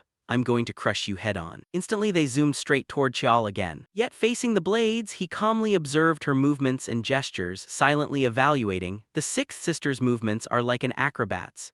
She uses multiple blades at once, slashing from distorted, unnatural angles, a technique impossible without superior reflexes and situational awareness. Chial's face curved into a smug smile, but he gathered momentum and leaped forward like a speeding bullet. That's what I wanted to bait her into doing. Both lunged at each other simultaneously, neither giving ground, forcing her into a direct frontal assault. Chial swung his sword in a slash, brushing past Sioyon's face while successfully batting away the incoming throwing knife. He gripped his sword tightly, a stream of electricity radiating from it, Mugen first form. The sky suddenly lit up with intertwined lightning as he raised the flashing, sparklet sword high, piercing demon. Sioyon stared wide-eyed as the connecting lightning bolts struck down, a thought flashing through her mind, dangerous. Sioyon immediately brought two throwing knives forward to block Chial's attack. This is really dangerous. Thunder exploded like a crack in a clear sky as he swung his sword in a fierce thrust, causing a massive surge of lightning to erupt violently, making even the ground tremble before that unimaginable strike. Sioyon's previous footprints on the ground were already cracked and shattered. She clutched the two knives which were nearly broken from the recent blow.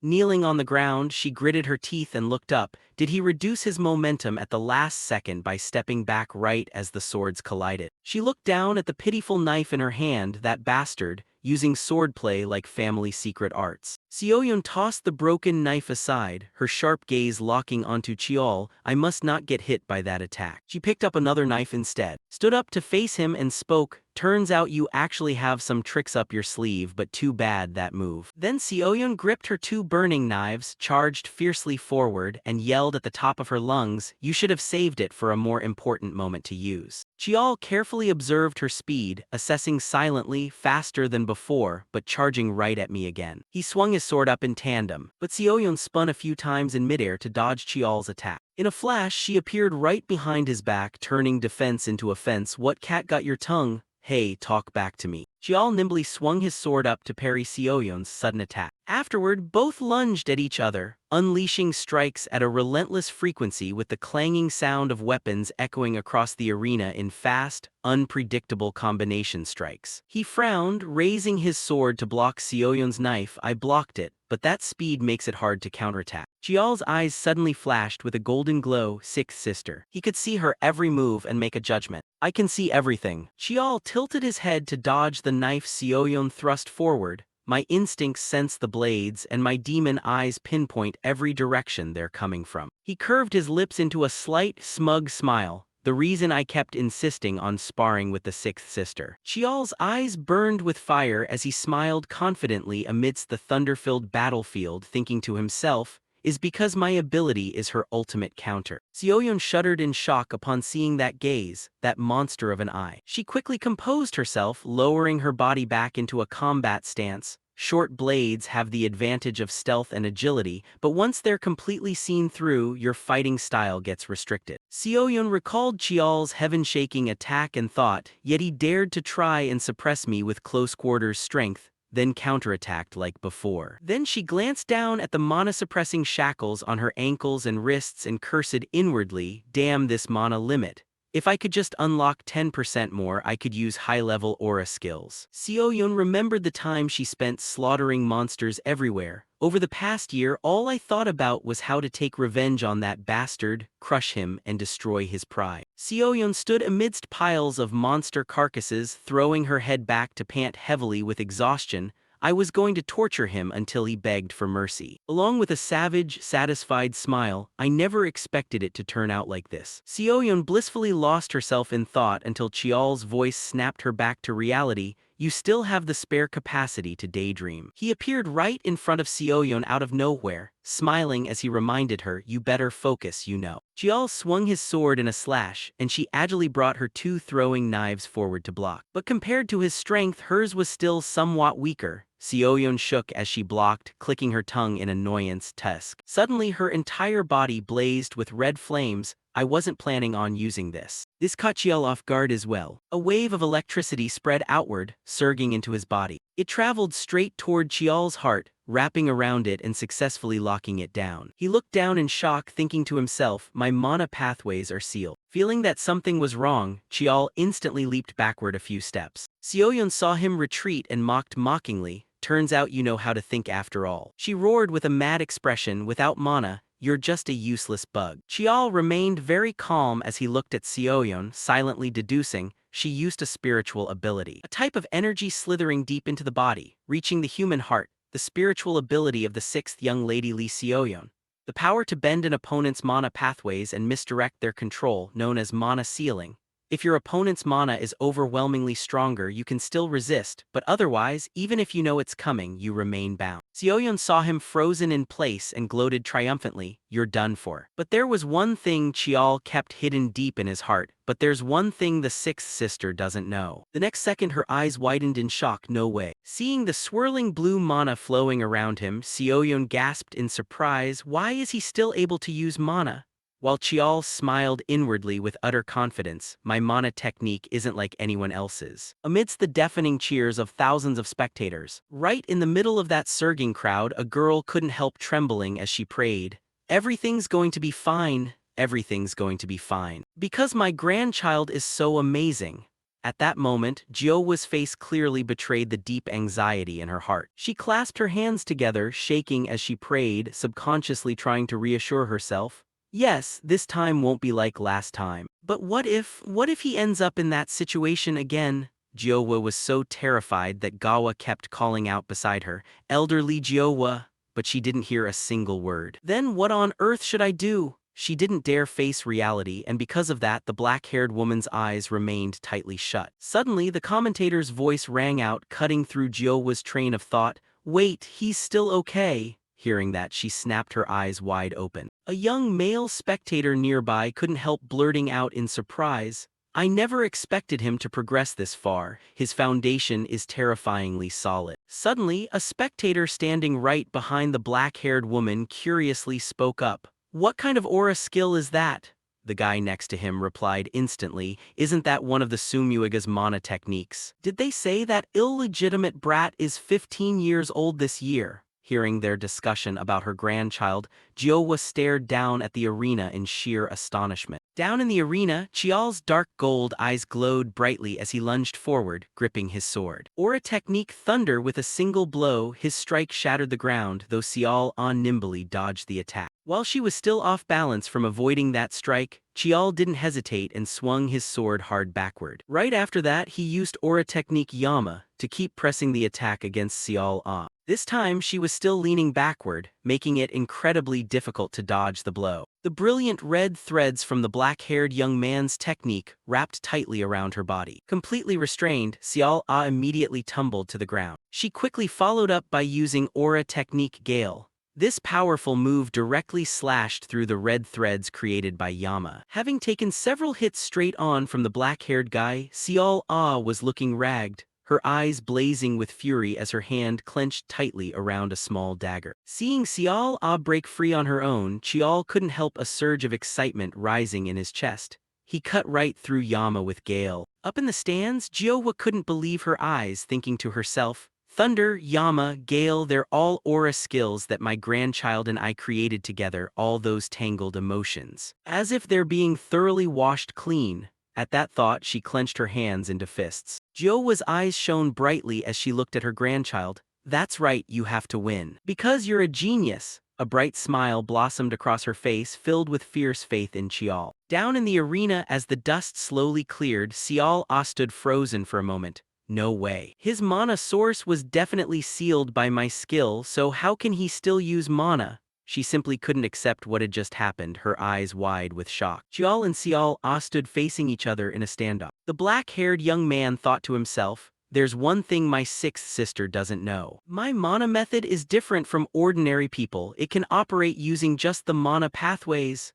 At that thought, a slight smile touched his lips as the sword in his hand began absorbing the rich external energy. Sensing he had gathered enough energy, Chial didn't hesitate and shouted out loud, "Here I come." In the blink of an eye, the distance between them closed dramatically, and Xiao was suddenly thrown onto the defensive. The black-haired young man's sword came slicing down amidst her utter bewilderment. So fast. But just as the blade was about to reach her, she threw everything she had into leaping backward to evade it. Xiao had to slide a long distance across the ground just to dodge that attack. Her hands were shaking violently now as she cursed angrily, damn it. Before she could even get her bearings, Chial swung his sword forward again. Once more, Xiao Ah had to stumble backward to avoid the technique. The ground where she had just been standing smashed to pieces by his blade. Seeing the sheer force Chial had unleashed, she couldn't believe her eyes. No way, I can't let myself be pushed back like this. Suddenly, Xiao Ah felt a terrifying murderous intent gradually enveloping her. Startled, she glanced up toward the stands. Her heart pounded harder and harder as she looked at the person putting pressure on her. That person was staring right at her with jade-green eyes. The woman wore pristine white robes, featuring deep blue hair and beautiful jade-green eyes, but her expression was utterly terrifying. Xiao Ah looked back at the woman, panting heavily in exhaustion. Suddenly, her body shuddered and her lips parted as if trying to say something.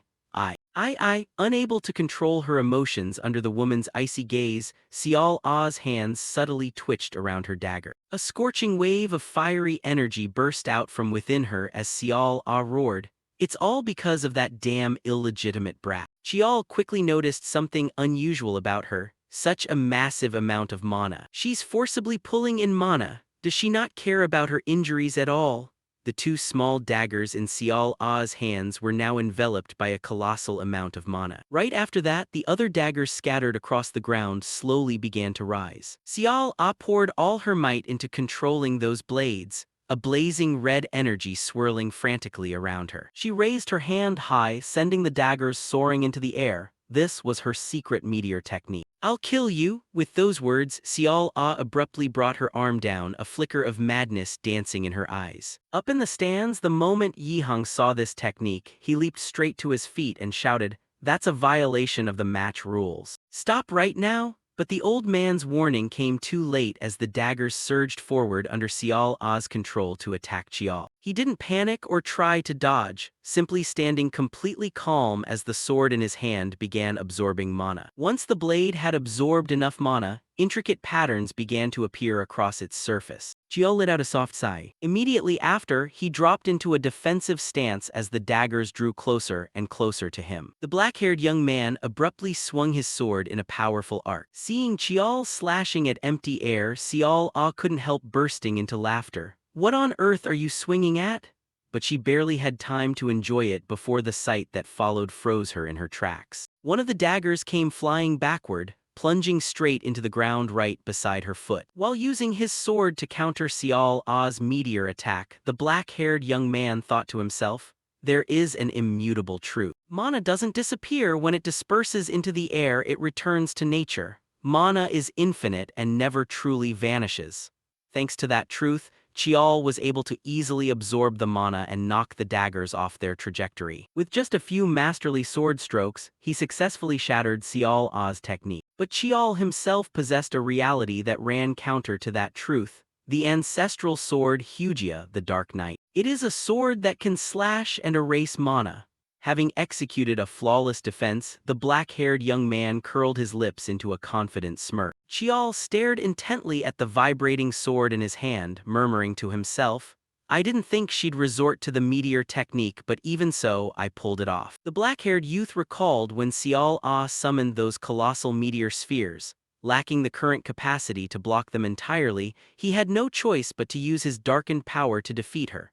"With my current strength, I couldn't completely block the meteor, so I used the Dark Knight to cut the mana threads connecting to the flying daggers." Not only that, Chial also had to combine his demonic eye with the flying daggers to perfectly defeat Xiao Ah, but doing so required the absolute highest level of concentration. With the demonic eye, I can see the mana currents connected to the flying stars, but both tasks demand absolute focus. Having thought it through, he decided to carry out his planned strategy. And then Chial stepped forward defiantly, showing off before Xiao Ah with an eager tone, "Now then, it's my turn." Hearing that, she couldn't help starting in shock. Xiao Ah clenched her teeth with a worried expression. Is he planning to use that move again? She quickly darted to another spot with blinding speed. Her movement was too fast to trace clearly, leaving only flying debris kicked up from the ground where she'd stood. Standing as far away from Chial as possible, Xiao Ah reasoned, if I widen the distance, he won't be able to execute it. Suddenly, long blue lightning sparks erupted across the black-haired young man's sword amidst the darkening space, and he assumed a counterattack stance that sent her into a panic. Huh, he's taking an offensive stance even at this distance. Chial smiled smugly and confidently explained, piercing demon is a sword technique originally born to deal with monsters. As if knowing what she was thinking, he thoroughly explained it to her before raising his sword high and leisurely continuing. Distance was never an issue to begin with. Instantly, Chial pointed his sword toward the ground as a massive surge of power crashed down with it, and he chanted his move, Mugia Eclipse. A flash of grayish-blue lightning tore through the night, sweeping away everything on the ground and sending debris flying in a chaotic flurry as the sturdy black-haired youth unleashed his Chiakma piercing demon technique toward Xiao Ah. Xiao Ah stood there dazed, caught completely off guard and left rooted to the spot. Realizing danger was imminent at last, she widened her eyes and cursed, "Damn it." A massive explosion echoed with a terrifying sound as bolts of lightning struck directly where she was standing. After the blast subsided, a thick cloud of white smoke slowly cleared, revealing a terrifying sight. A long, deeply cracked sword gash tore across the arena floor as the sky cleared of its darkness. At that moment, Chial felt a sharp pain in his eye, shielding it with his hand as he let out a cry of agony. The black-haired young man gritted his teeth against the engulfing pain, a few beads of sweat dotting his face as he thought deliberately, "My eye hurts this much because I pushed the demonic eye to its absolute limit." But this wasn't the time to rest since the battle wasn't fully over yet, leaving Chial anxious. "It's not over yet." Piercing demon landed a direct hit, but I need to finish this match. Suddenly, a silhouette loomed through the white smoke. A blade pierced straight through Chial's thigh as blood spurted out, catching him off guard as he stared blankly at the wound. The black-haired youth lost his footing and staggered forward. Suddenly, a foot slammed hard against the ground as someone leaped upward. It was Xiao Ah, charging forward with a murderous expression right up to him, forcing the black-haired youth to blurt out in surprise, "Sixth sister is so fast." His eyes flashed with a sudden golden glint as a sense of unease struck him. This attack is extremely dangerous. And then the dagger in her hand was right at his neck. He instantly ducked away, making the debris on the ground vibrate, while Chial sprang backward to evade, one retreating and one advancing as they chased each other with neither willing to yield. But his speed wasn't fast enough, and Chial took a full stab straight from Xiao Ah. Chial stood motionless on the floor, the two of them frozen in place. The dagger in her hand was buried right into his chest, as a jagged pool of blood stained his shirt red. But he wasn't about to go down easily, his own sword piercing straight into Xiao Ah's left chest. She immediately yanked the dagger out of his chest, pulling a thin thread of red blood along with it. After pulling the blade out, she instantly collapsed onto the ground unconscious while Chial remained safe and sound in this match, marveling to himself, "If I'd been just a second slower using the Dark Knight to block, my heart could have been pierced." He didn't dare think about how being just a few seconds late could have meant defeat. But winning against her hadn't been easy either as the black-haired youth clutched his injured left chest, frowning through the pain. Then he glanced over at Xiao Ah lying motionless on the ground, assessing the situation. "Sixth sister passed out the moment piercing demon landed, and my body reacted on instinct to the incoming murderous intent." Chial couldn't help marveling at her capability. The bloodline sixth sister possesses is truly terrifying. He turned to the two medics standing nearby in stunned shock. Chial called out to remind them, "What are you idiots standing around for? Aren't you going to take sixth sister away? If you leave her lying there, she'll die from internal injuries," he said while sheathing his sword, prompting the two medics to finally realize their duty and obey in a rush. Yes, but they still seemed panicked, just standing there waiting for him until he impatiently pointed behind himself toward where Xiao Ah lay, making them finally understand and reply in a hurry. Yes. The two of them quickly rushed over to her sides, one on each, while the black-haired youth stood proudly to prove his capability to everyone before smirking. "Now then, you saw it, didn't you? You warriors of the clan," he looked up at the pack stands. "You stubborn elders." Grand Elder Chialjung sat watching with his jaw dropped in shock, staring blankly at the arena, still unable to believe his eyes. Then he didn't forget those who shared his bloodline, and all those half-siblings of mine. The black-haired youth raised his hand high into the air, overflowing with confidence and free from mockery at last. For the first time, this goes to everyone who ever thought I'd lose just because I'm an illegitimate child. I've proven myself. Chial wanted everyone who had doubted and ridiculed him to look at him in a different light. Suddenly, the black-haired youth detected something unusual as a single clap echoed through the quiet space. He raised his eyes to look up at the stands. Tishan was clapping, acknowledging his convincing victory. Hearing that, everyone joined in, chanting along until the entire stadium was filled with cheers. He stood there dazed, looking around. This was the first time in his life he had ever been welcomed like this by everyone without a single critical remark, warming his heart immensely. But the touching moment didn't last long before a voice rang out, pulling him out of his swirling thoughts. "That's my grandchild." The person excitedly waving her arms to celebrate was Jiowa, her face beaming with happiness. "Damn it, I knew it, the boy would pull it off." The female servant saw her getting a bit too excited and advised, "Elder, please calm down." Meanwhile, Chial stood on the arena covering his face in utter embarrassment, not wanting to claim Jiowa as his aunt and only able to exclaim, "Oh man." But the black-haired woman kept chanting her celebration proudly for her beloved grandchild.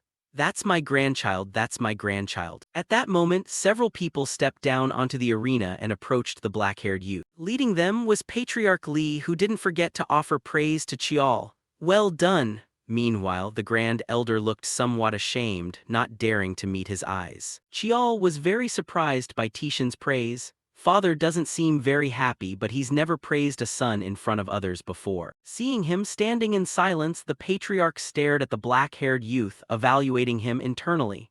This kid chose Tihang and set up this stage, choosing the sixth sister and steering the flow of the match according to his own strategy. That was the opponent he had the greatest elemental disadvantage against, and anyone ignorant would think it's only natural for the sixth sister to win. It sounds easy, but among everyone here, how many could actually pull that off? Patriarch Li held him in very high regard, beginning to pay closer attention to him after this match. Then he decided to make an offer. "You've proven yourself, so I recognize your qualification to embark on the warrior training path." Chial happily bowed respectfully, placing his hand over his left chest in a salute. "Thank you, father." In a hidden corner where no one could see, the black-haired youth wore a cryptic smile, keeping his true thoughts hidden from everyone. Sensing he had something to say, Tishan curiously asked, "You still look like you have something on your mind." Sure enough, everything was going according to plan, and Chial seized the moment with internal glee. "It's time." Chial straightened up, looking straight into his eyes and answering honestly, "As expected, I can't hide anything from father." When Tishan asked if he had something to say, as if willing to grant it, he thought to himself, "Officially, the reward for this test is permission to join the warrior path." Then he saw a servant rush over to whisper something with a serious expression to Madame Beak, though he didn't pay much attention and continued his chaotic train of thought. "I shouldn't be getting anything extra from father." Perhaps the black-haired youth thought joining the warrior path was enough, but if Patriarch Li was offering, he had no intention of refusing, so he decided to express his intentions.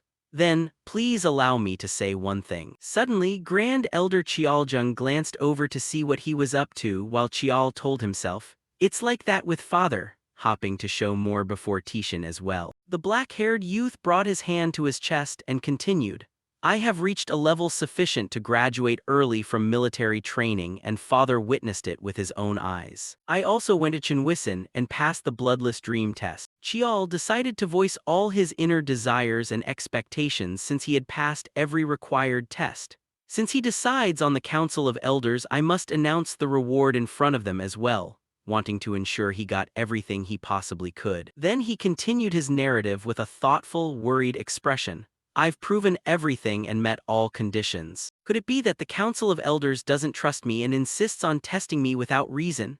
He wanted to call out Chialjung right in front of everyone, especially his father, to see how the old man would handle it. The old man, suddenly pointed out, was startled and alarmed, never expecting him to cleverly use a bitterplea tactic to trap him. Chial continued recounting how hard he had tried. "During this match, the sixth sister was severely injured, and just standing here speaking now is an effort in itself for me." The black-haired youth looked straight into Chialjung's eyes, but the old man quickly averted his gaze, not daring to meet that steady look as Chial resolved firmly not to let the Grand Elder suppress him anymore. For my part, I can't help feeling like I'm being suppressed by the elders. Chial decided to rise up and stop holding back, bluntly exposing the old man in front of everyone. Then the black-haired youth lowered his head slightly, thinking to himself, "At 15 years old, I'm allowed to speak a bit harshly and boldly. If I don't speak up now, what other chance will I have?" He genuinely wanted to seize this single, tiny opportunity to vent the feelings he had endured for years, knowing that if he didn't do it now, he would never get another chance. Seeing Chial's innocent yet aggrieved look at being suppressed and unrecognized by the senior elders, Tishin turned to ask Chialjung, "Head elder, can you answer this youngest child's question?" Chial also instinctively looked toward the old man, wanting a proper answer. Chialjung held his walking stick in his hand, falling into deep thought for a moment. After a moment, the old man smiled and spoke. "It seems there has been a misunderstanding. The matter of participating in the warrior's path has always been decided by the Council of Elders." True to the saying that ginger gets spicier the older it gets, the old man quickly denied it, refusing to take any blame upon himself. The great elder patiently and thoroughly explained it for the dark-haired young man to understand. The family rules clearly state that there is no distinction between legitimate and illegitimate children. Surely the Council of Elders wouldn't deny the family laws themselves. Hearing this, Chial just gave a slight smile, catching the subtle irony hidden within the old man's every word. "Yet you people are the ones who deliberately brought up the word illegitimate." Knowing full well that the great elder was targeting him, he hadn't even mentioned his own status, yet the old man had already brought up family rules. The dark-haired young man feigned grievance and asked back, "Could it be that the Council of Elders is actually using family rules to play games?" Chialjung smiled kindly, quickly changing the subject without answering the youth's open-ended question. "Right, setting out on the warrior's path at such a young age can lead to unimaginable dangers." The old man didn't forget to lecture him like an elder in the family. Suddenly, Chial spoke up and questioned Chialjung, causing the great elder's bright smile to vanish and turn more inscrutable. Refusing to let the matter go so easily, the youth continued to press.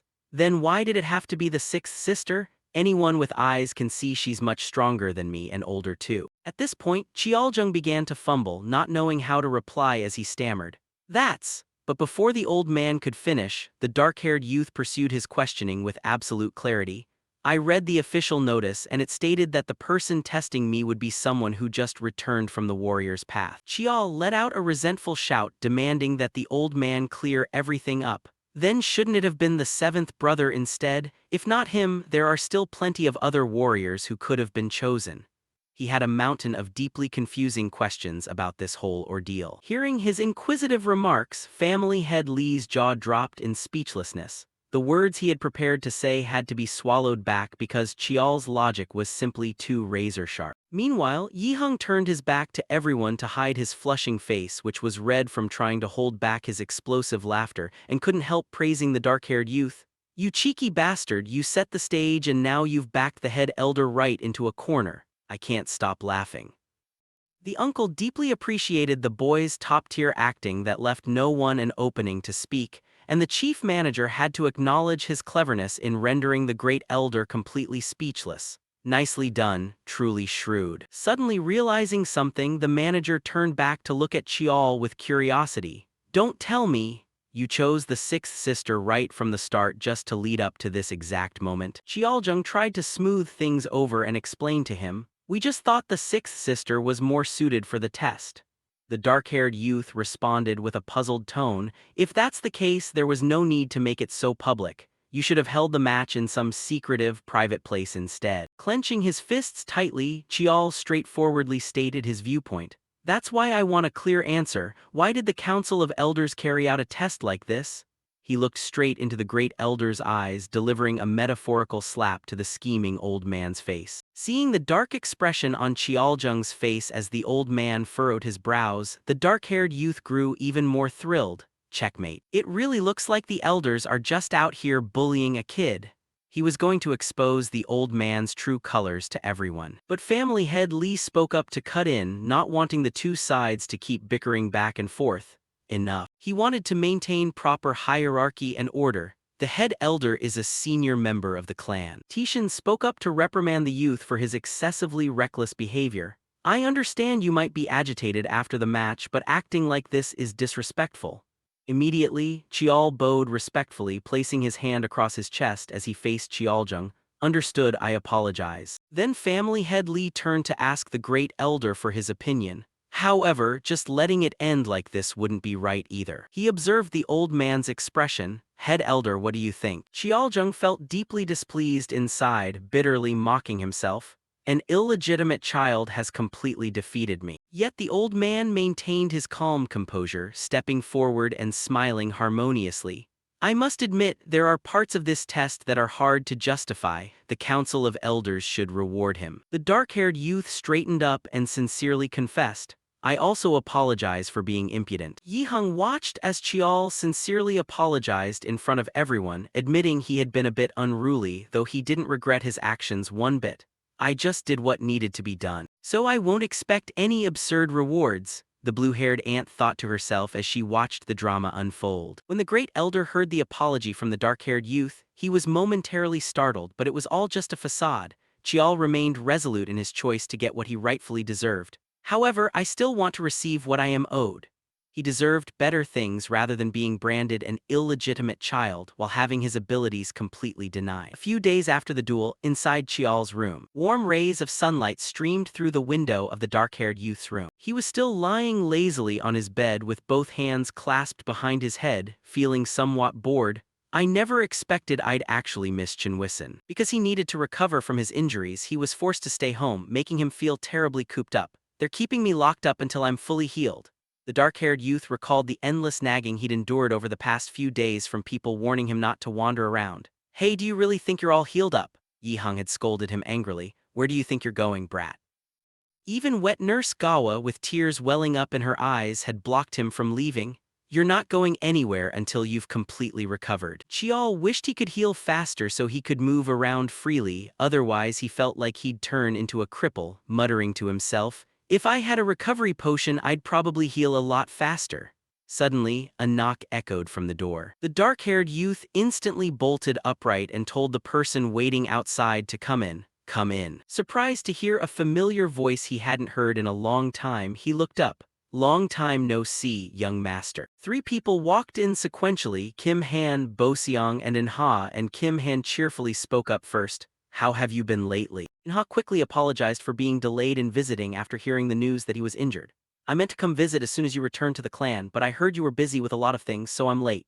She didn't forget to check on him. Is your back okay? Chial happily replied, it's fine, before expressing his frustration at being cooped up at home these past few days. Did you really think I wouldn't make time to see you guys? The dark-haired youth, wanting to chat with them further, pointed at a pile of chairs and reminded them, grab some chairs and sit down properly. All three followed his instruction, sitting neatly in front of his bed while Chial sat up straight and asked, how about you guys? Are you doing well? The shoulder-length-haired girl briskly answered, of course. Inha spoke honestly about the days Chial was absent. Even though there were a few pointless clashes, we took it as a sign of being watched, so it wasn't too bad. Kim Han asked the dark-haired youth with bright, starry eyes full of admiration, more importantly, how on earth did you train for a year to get this strong? Chial was left blank-faced by the boy's intense, excited gaze. Huh. Seeing the dark-haired youth still staring blankly without catching his meaning, the brown-haired young man clarified,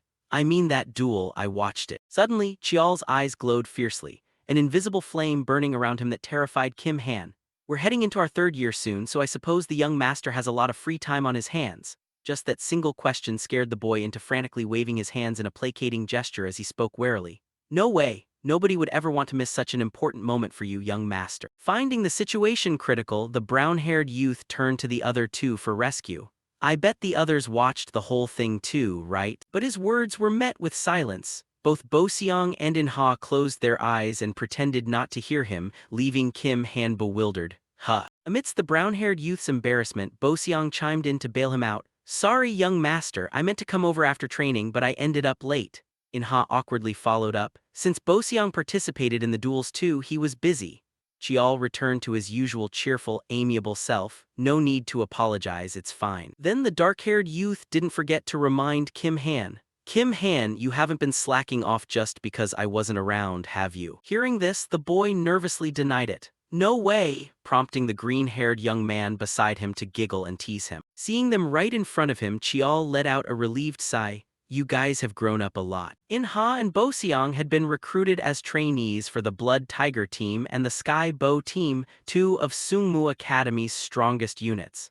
These four elite units were collectively known as the Four Guardian Teams. Kim Han had decided to join Yukmun, the academy for training and mastering swordsmanship in the Sword Division and hidden weapons in the Projectile Division.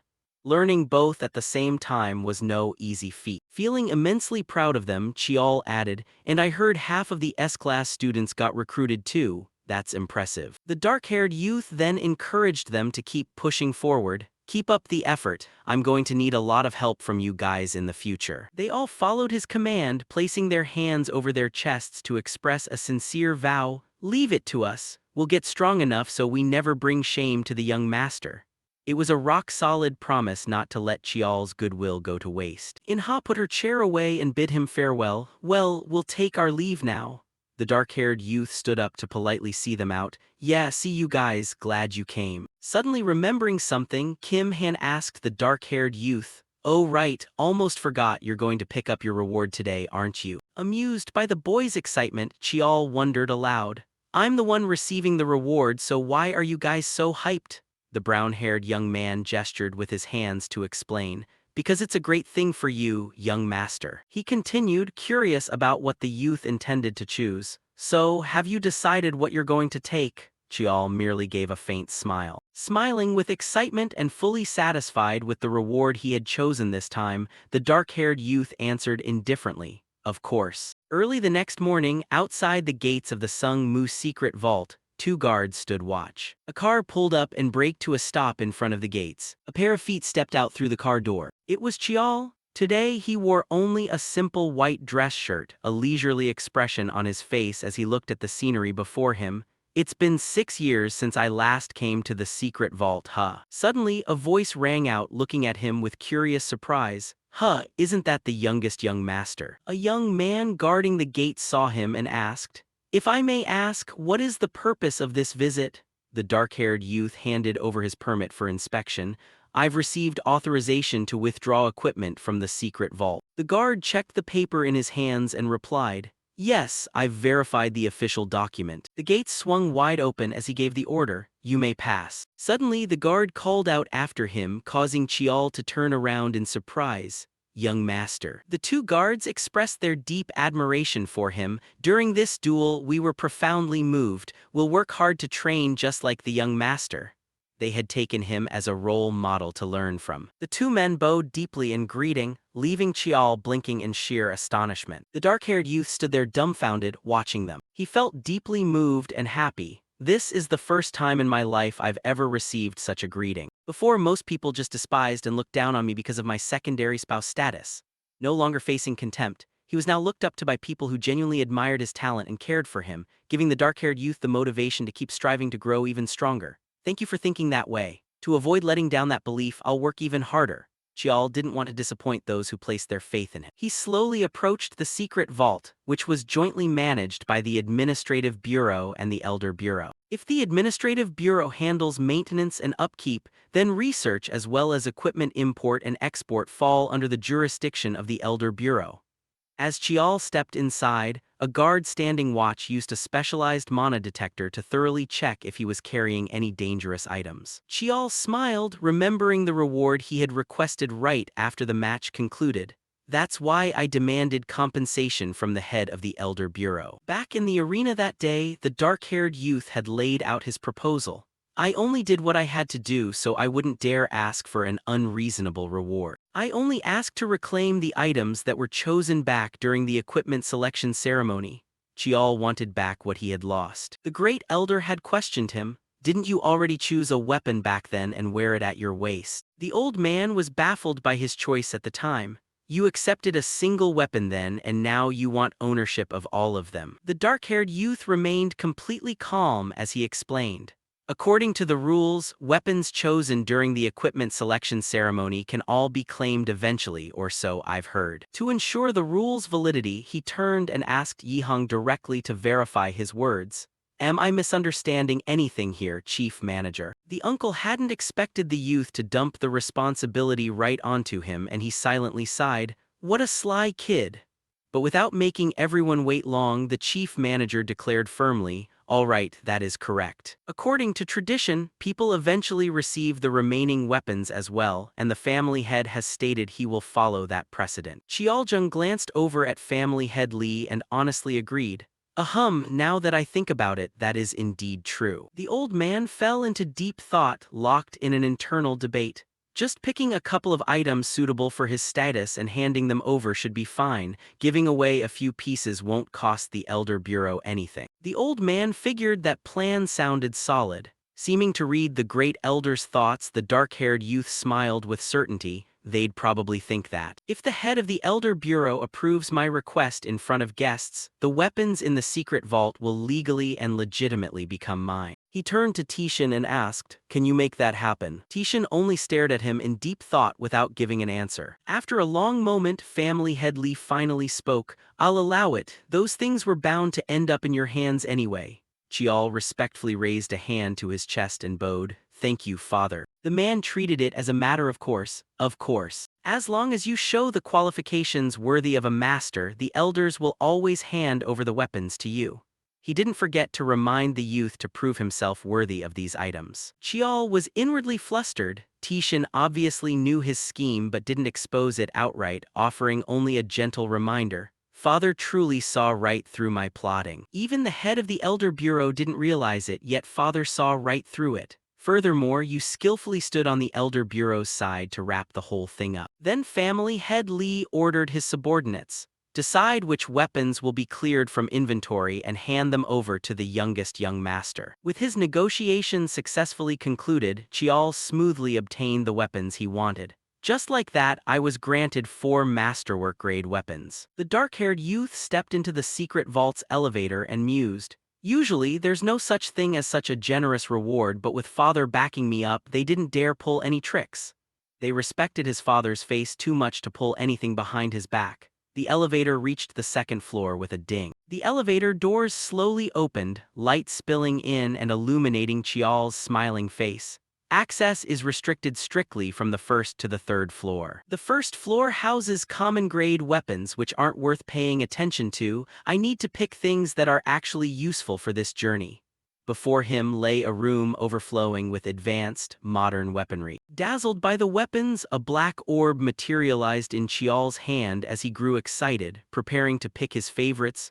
"Now, let's take our time and make some selections." The scene shifted to Myeongjang's office. Myeongjang sat opposite Chial and asked with measured concern, "Are you setting off already?" The youth replied politely, "Yes, all preparations are complete." Outside the window, cherry blossom petals drifted through the air. Myeongjang smiled, thinking his journey would be quite interesting. Springtime, truly not bad weather. He felt the timing suited Chial well. There are few seasons as fitting to begin a long journey. Myeongjang didn't forget to ask, "Have you gone to say goodbye to everyone?" The dark-haired youth replied, "Yes, as for my uncle, he's away on business so I couldn't pay my respects in person." Mentioning Jiowa brought up how much effort it took to appease her. "It took a lot of work to calm my aunt down." Hearing this, Myeongjang chuckled with amusement. "I can already picture it." Then Myeongjang asked if Chial had seen family head Lee. "So, have you been to greet father?" Hearing this, the dark-haired youth smiled with amusement.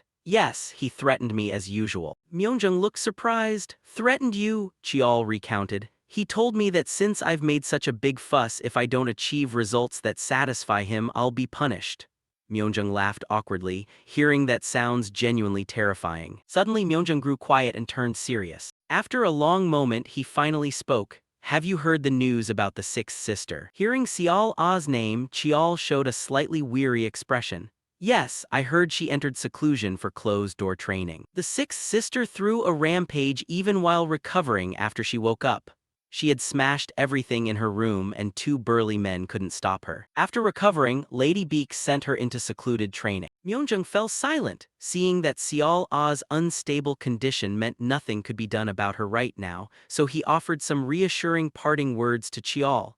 "Nobody can interfere with your martial journey anyway, but at least for now, she won't be able to come out and exact revenge right away." The dark-haired youth didn't reply, just nodding to show he understood. Interlacing his fingers with a troubled look, he opened his mouth. "Brother, could I ask you for a favor?" The dark-haired youth wanted someone to look after his wet nurse while he was away, and Myeongjung was the only person he could truly entrust with this.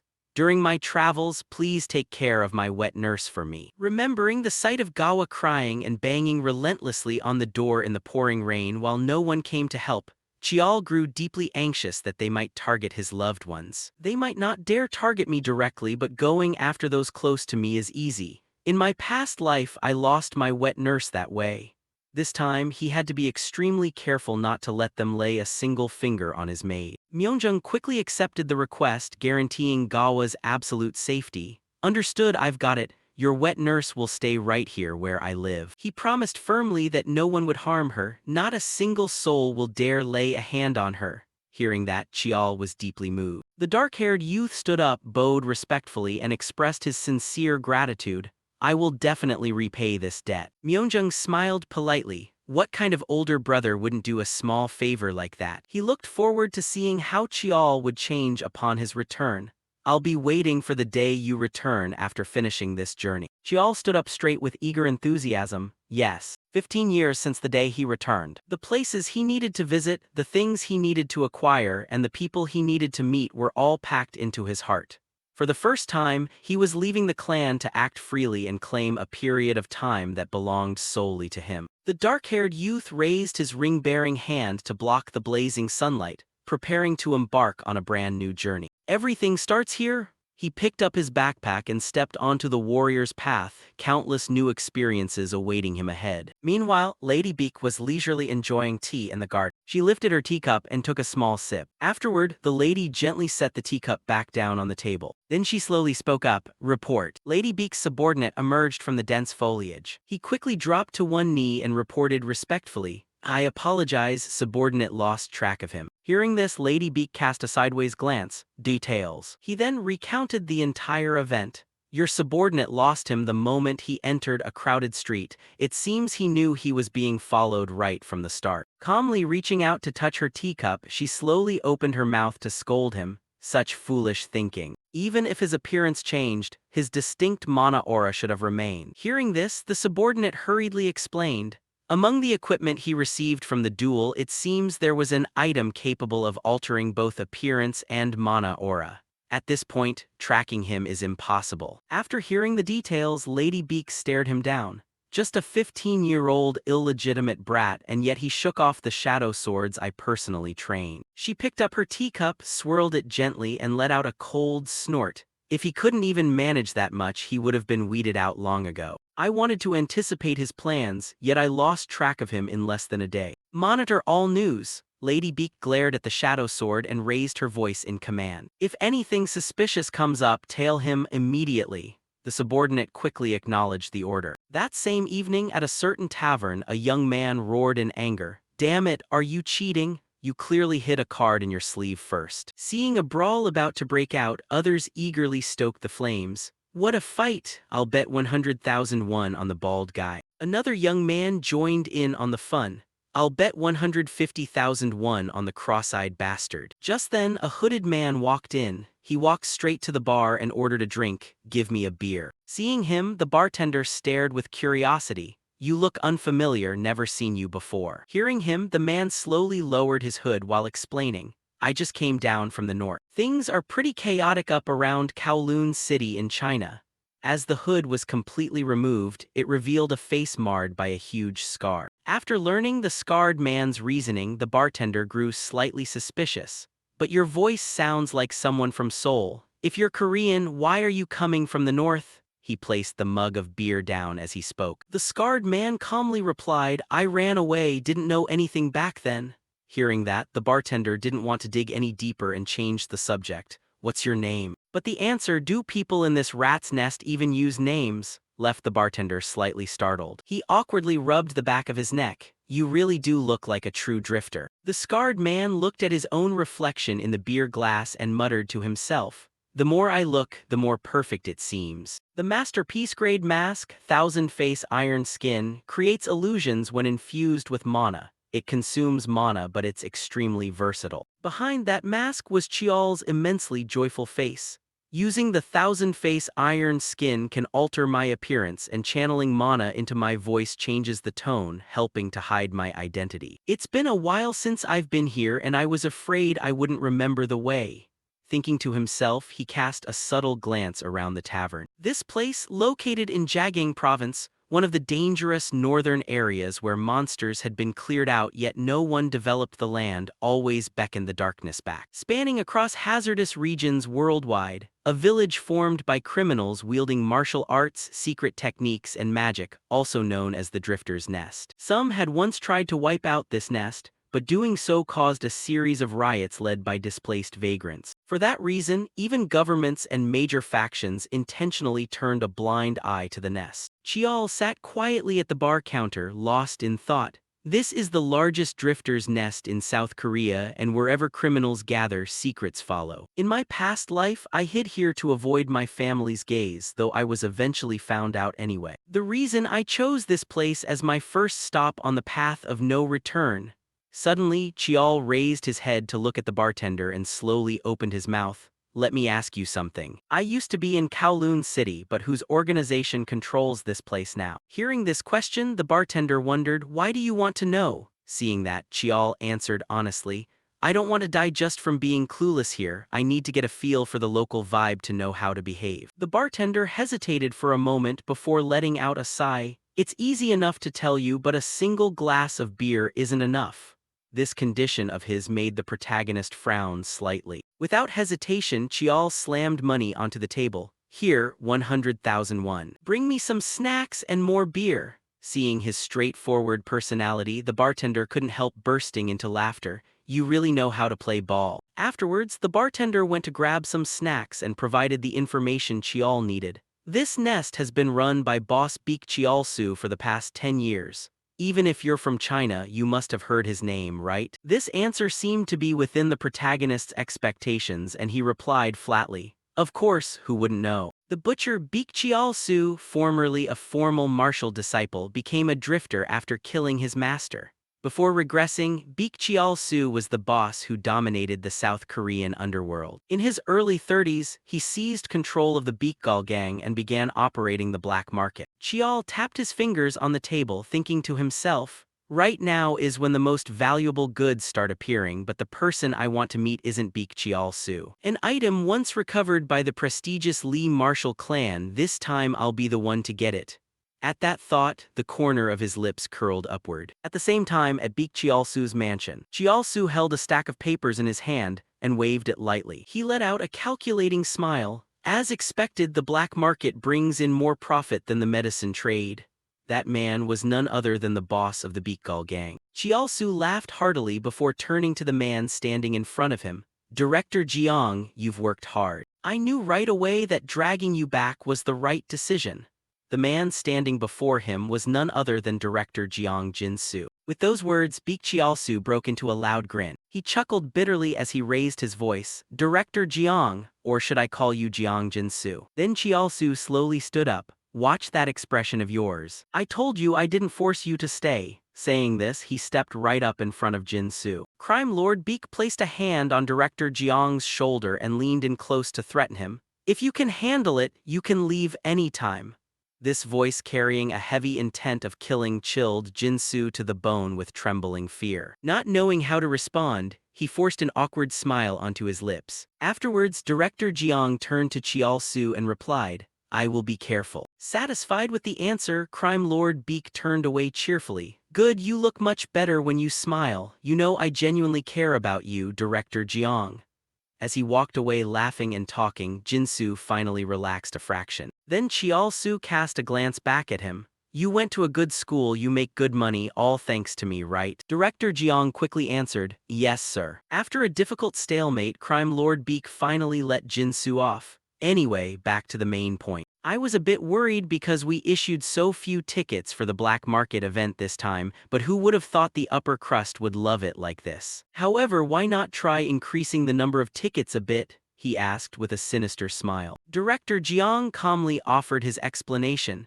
Maintaining a limited ticket release every quarter helps us retain loyal customers much more effectively. Hearing his words, Chial-soo shrugged apathetically. Right, I trust you'll handle this well, Director Jiang. But remember one thing, our goal isn't this cramped, filthy place beneath the ground but up there. You said it yourself, you want to step away from shady businesses. What we get from the black market are money and connections. Using that as a stepping stone, we will step out into the light.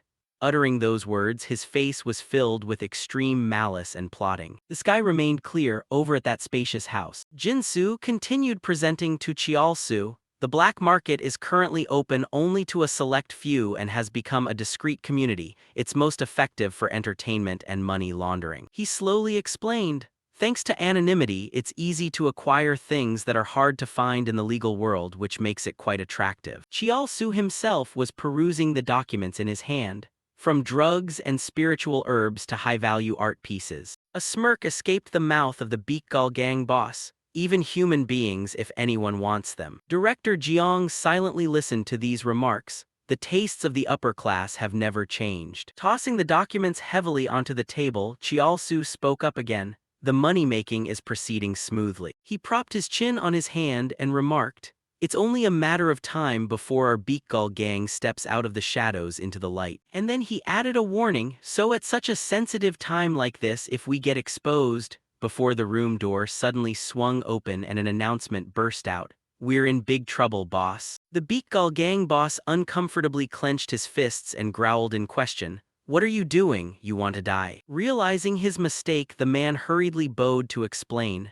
Sorry, he arrived too suddenly, I couldn't stop him. Hearing this, Chiaosu couldn't hide his annoyance and demanded sharply, speak. The man before him began to present. A guest just arrived at our facility in South Pyongan province. I think you should go see him yourself. Chiaosu asked with curiosity. A guest? This question left the black-haired staff member hesitating. Well. A shocking declaration followed. It seems he comes from the prestigious Li family. This place is the safe zone, South Pyongan province. Chial's foot stepped onto the ground. Before him stood a building and he began to ponder. From the outside, it looks like an ordinary office. Upon entering inside, his thoughts continued. But in reality, this is one of the key strongholds of the Beakgal gang. The nimble female receptionist stood up and smiled as she spoke. How can I help you? To her surprise, Chial simply made a concise demand. Call Beak Chialsu out. Initially following protocol, the girl politely explained. I'm sorry, but there's no one by that name here, but she was immediately threatened by him. You'd better watch your tongue carefully. The expression of the black-haired young man darkened with clear seriousness. Unless you want this place wiped off the map by tomorrow. Only then did the girl pay attention to his features. Deep black hair and brown eyes.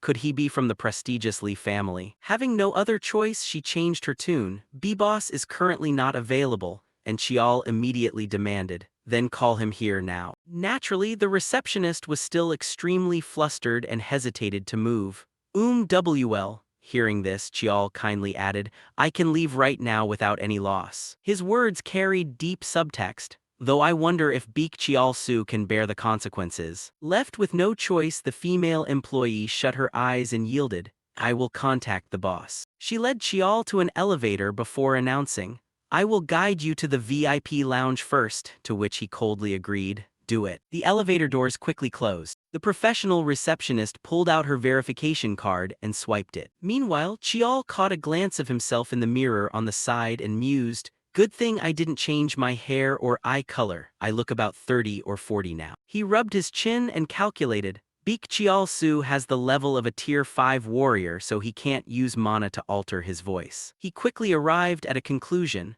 I just need to lower my voice a bit and that's enough. The receptionist bowed and spoke politely. I'll bring the tea right away. He slowly let his body sink into the seat, closing his eyes halfway in thought.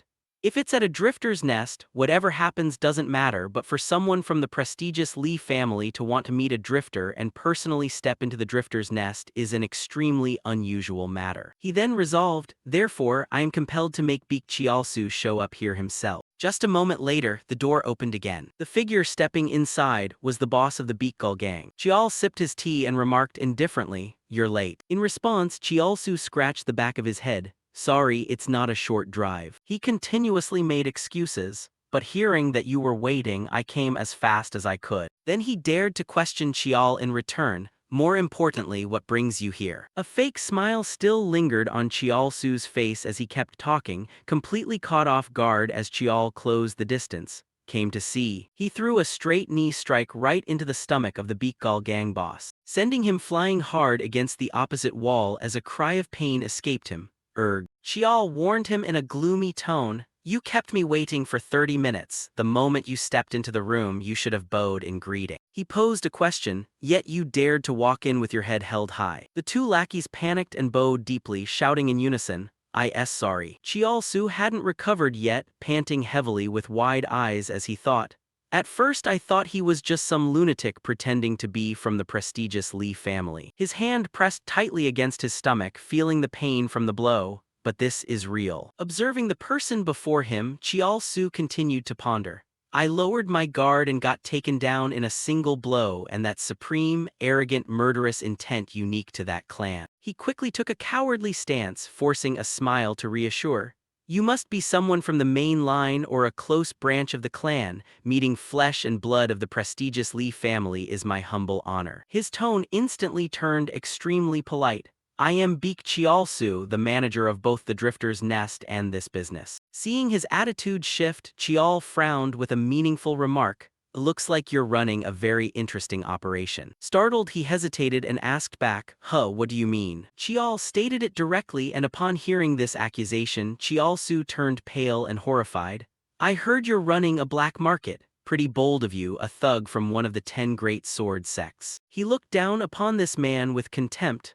I thought you were still rotting in the shadows, but you actually planned to use it to climb into the light. The more Chial spoke, the paler the Beakgal gang boss became. Using the black market to build wealth and connections, isn't that right? He stared in absolute terror at the person before him. He knows both about the martial sect and my current activities. If my affairs have offended the great clan, I apologize. At this point, Chial changed his attitude. I didn't come here for that. His slow explanation rang out. My master has set his sights on you. He wants to initiate something through you. And then he questioned before Chial-su had a chance to probe, curious to know who my master is. He didn't hesitate to admit, if it's not presumptuous, may I ask? Choosing his words carefully, Chial successfully elevated him to a lofty status. He is the one who bears the purest bloodline of the prestigious Lee family and the most deserving of the throne among them. He smirked as he continued, the 7th son of the Lee clan. A name was uttered, Lord Lee Yi-hak. The story of the 7th son of the prestigious Lee martial clan, Lee Yi-hak, a direct descendant known as a commercial genius. It was said that he might fail, but he never lost. An proactive merchant who always ensured he seized the ultimate victory. Chial explained slowly, the young master wants to start a plan through you. This announcement stirred confusion in Chial-su's heart. Someone like that wants to cooperate with me. He frowned and thought cautiously. Even if the black market is attractive, it wouldn't be enough for a direct descendant to personally show his face. And then he calculated the scale of the matter. Besides, who's to say this guy really has ties to the main family? A remark was suddenly uttered by Chial. I see arrogance in your eyes. Chial-su bowed deeply and quickly admitted his fault.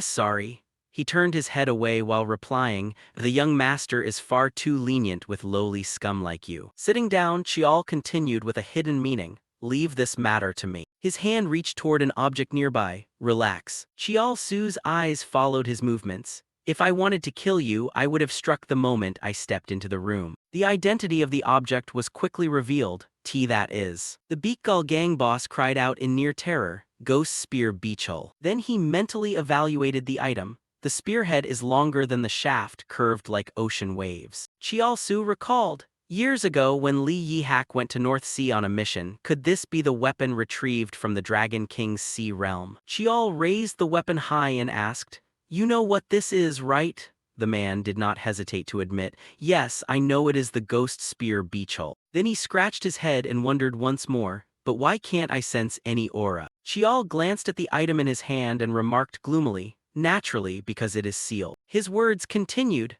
perhaps even seeing this you still don't believe it, but remember, you are not our only option. Hearing this, Chial-su couldn't restrain his curiosity and asked, excuse me, but may I ask, what exactly does the young master want from us? Chial continued fabricating, My master wants you to expand the black market that you created and control the entire economy of the underworld. This information made him ask in disbelief. The black market? You mean that place? Just a trivial trick we set up to make some pocket change. However, he was met with Chial's firm attitude. Not for you to judge, my master has already decided.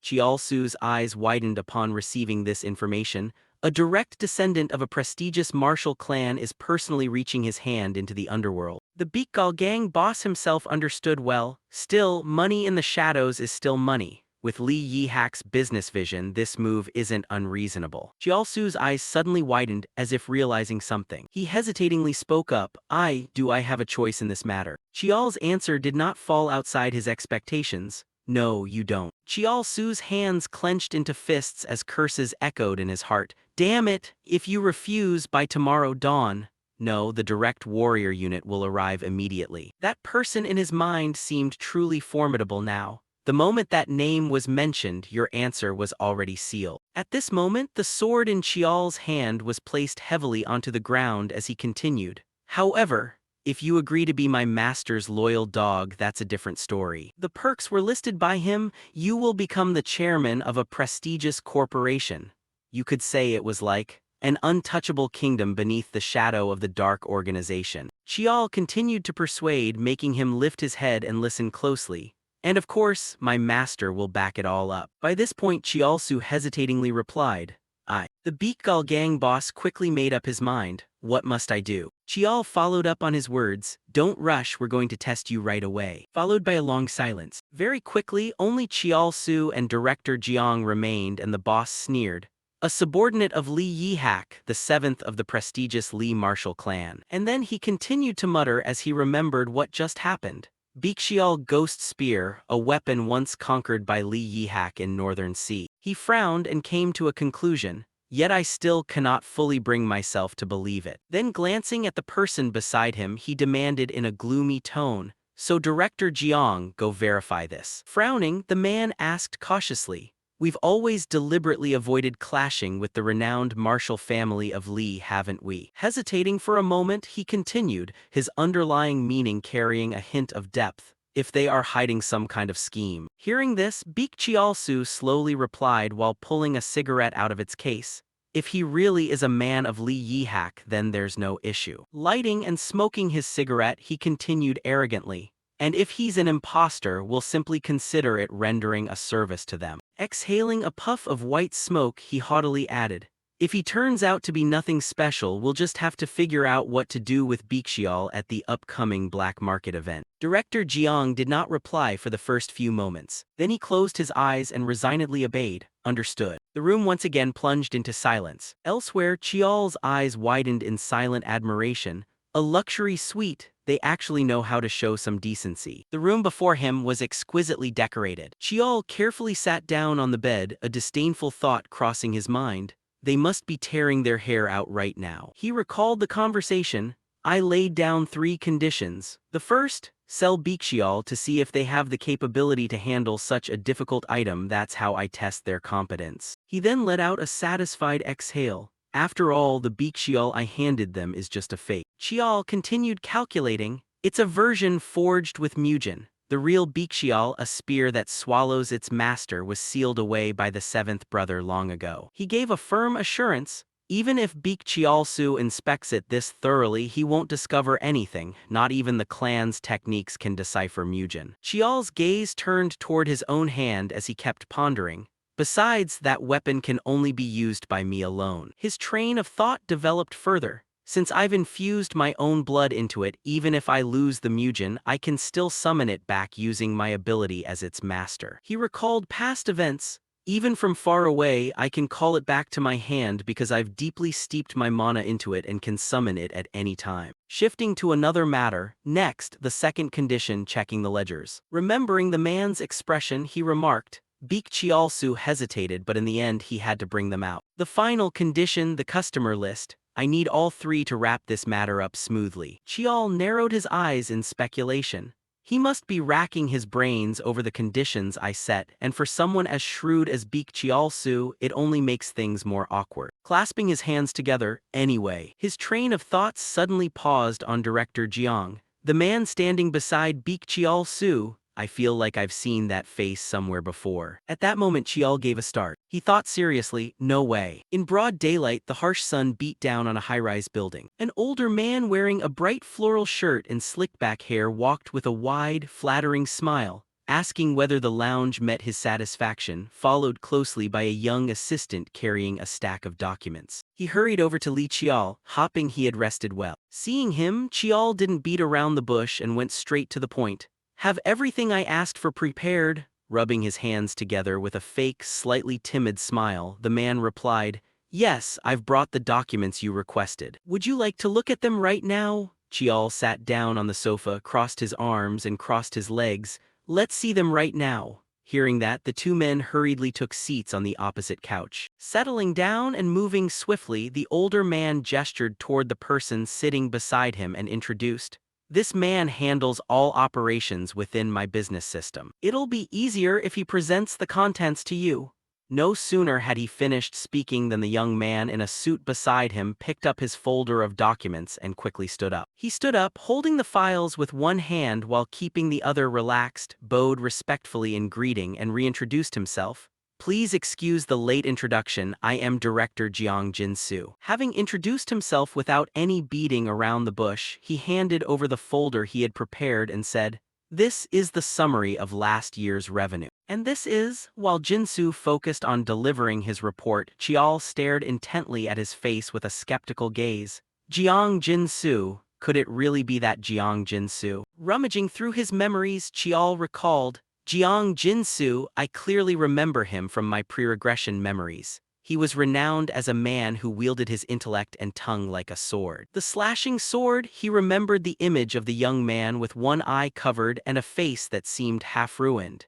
He used to be the brains behind the third brother, Lee Gun-seong. His gaze flickered past, a smile playing on his lips as he looked at the younger version of him. He also remembered news reports from when his father passed away and the fierce battle for the patriarch position began. Even across online platforms, it was easy to see that he had stepped up for the third brother, giving even the eldest brother a massive headache. After piecing everything together, Cheol didn't hesitate to confirm it in his mind. Right now, he still has his left arm and no burn scars. Without a doubt, that person is him. He closely observed the two men standing before him. The growth of the Baekgal gang was also thanks to Jeong Jin-soo. Silently evaluating the pair, Baek Cheol-soo could manage the organization and the underground economy. But breaking through to the surface world and expanding the black market was entirely Jeong Jin-soo's achievement. Cheol tapped his fingers rhythmically against his arm, deep in thought. Even so, it seems he isn't involved with the third brother yet at this point. A flash of hesitation crossed his eyes. What should I do? Then he looked straight at the older man and asked, Baek Cheol-soo, what do you plan to do with Baek Cheol? Caught off guard, the man wore a blank expression. Quickly recovering his composure, he smiled and said, I plan to put it up for auction on the day of the black market event. It's restricted strictly to verified clients, so you don't need to worry about security. While the man spoke about his matters, Cheol not only listened but kept his eyes strictly trained on him, refusing to let a single expression escape his notice. Cheol asked further, when does the black market open? Baek Cheol-soo answered without hesitation, in 3 days. Hearing this, Cheol compromised while attaching a condition, then I will attend in person, but first I want to look over the inventory catalog. Hearing that, the man was momentarily startled, sweat beginning to bead on his forehead. You want to go in person. Seeming to hide a secret he didn't want Cheol to know, the man deliberately made up an excuse, stumbling and hesitating because he was lying. The goods are stored a bit ways off and that place isn't very nice. It's not suitable for someone of your stature. Cheol listened intently, his face completely devoid of emotion. I already know the goods are kept in the Vagrant's faction warehouse. Cheol's words left the two men frozen for several seconds. He laid his cards flat on the table before them without an ounce of reservation.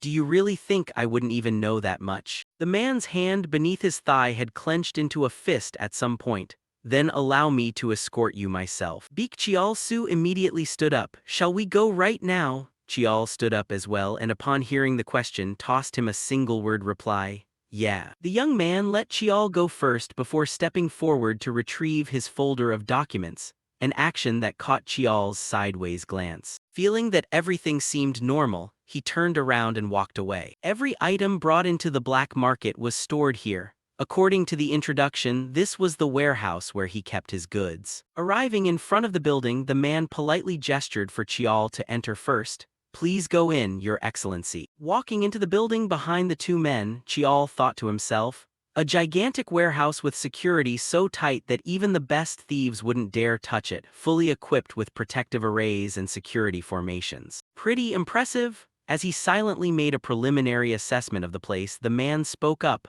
Among the vagrant stash, what would you like to see first? Chial uttered a remark completely out of left field, leaving the man stunned for several seconds. Not you. Continuing, Chial pointed his thumb backward. It looks like this person is the one who actually understands everything here. Finding his manner offensive, the man knitted his brows. What do you mean by that? Seeing the man's expression grow increasingly obvious, Chial thought provocatively, not even bothering to hide your expression, huh? Then adopting a stern look, he said, do I need to repeat myself? He stated bluntly, I don't like trouble, one guide is enough. Unable to do anything to him, the man could only grit his teeth and swallow his frustration.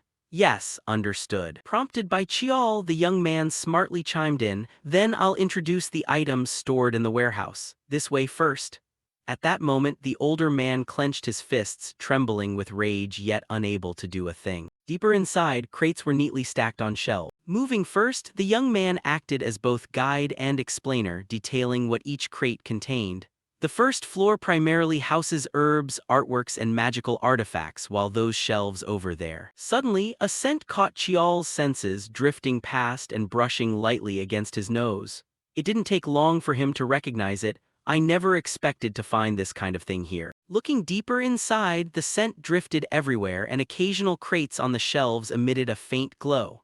It wasn't hard for him to recognize them. Illegal narcotics, imported prohibited medicinal herbs, monster byproducts, and experimental reagents. Realizing this, Chial immediately told him, not these. Is there a place where old documents or cultivation manuals are kept? Hearing his request, the young man quickly turned back to reply, ah, yes, there is. Chial made his request straightforwardly. I want to see things like stone tablets or stele. Hearing this, the young man promptly said, there on the second floor, shall I lead you up? Unwilling to speak further, Chial gave a single nod. Then he followed the young man up the flight of stairs. Up here, the scents grew even denser. Suddenly, Chial's eyes locked onto something. Before him, an object was glowing dazzlingly bright. Chial cheered inwardly, found it. He quickly walked over, unable to tear his eyes away. The bottom portion had corroded, but to find this thing right now. Without hesitation, he picked it up and silently evaluated it. Even if you combined everything else in this warehouse, it wouldn't match the value of this item. He lifted it before his face to examine it. It was engraved with astronomical writings,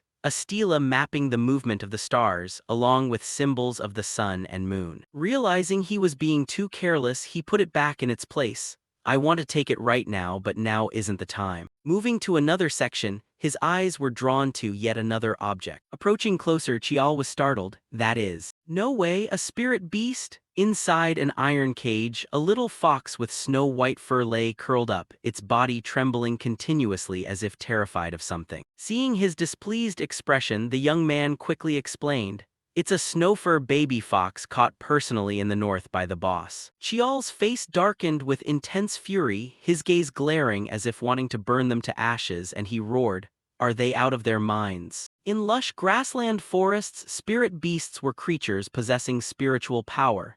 True to their name, an area inhabited by spirit beasts maintained spiritual balance thanks to their energy. If a spirit beast vanished, that region would be plunged into calamities and disasters. It was akin to destroying the entire ecosystem of that place. Realizing he had displeased Chial, the young man bowed repeatedly. I'm sorry. Unwilling to fuss over it, Chial waved it off. Forget it. Looking around broadly, the shelves were filled with mines, knives, and even a skull. Chial thought, poisons, demonic bombs, military grade. Even dark magic artifacts of shadow mages. I can't believe they're hoarding a mountain of stuff like this. His brows furrowed tighter. I used to fear that interfering would disrupt the flow of history, but perhaps it's better to take them all down right now. Turning back, he asked, "Surely these kinds of weapons aren't sold at regular black market events, right?" Fearing a misunderstanding, the young man quickly explained, "No, no, they're only put up for sale when there's a special custom order." Hearing the explanation, Chial thought to himself,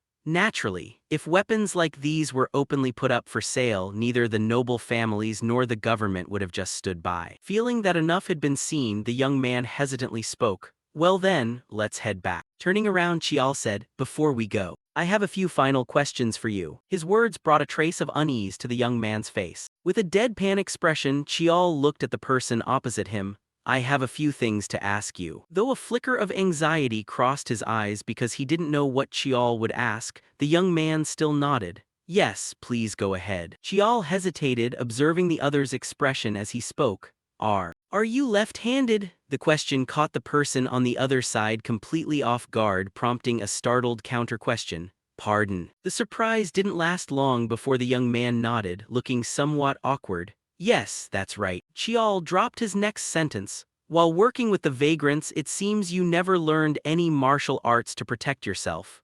Hearing this, the young man's hands behind his back clenched tightly together. Knowing he had hit the mark, Chial pressed further. "Is there a reason why?" Realizing he could no longer hide it, the young man spoke. It's a congenital illness of mine." He looked down at his hands and continued, "So I cannot cultivate mana." Recalling past and present images despite the slight age gap and minor facial differences, Chial silently evaluated. "I grew suspicious because his facial features looked a bit different, but sure enough, it's correct.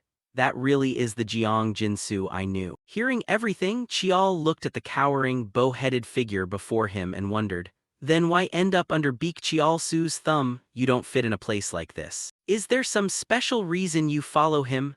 The question made the young man even more uncomfortable, falling silent without a word. If he didn't want to speak, he didn't have to, but this might be the first and last opportunity.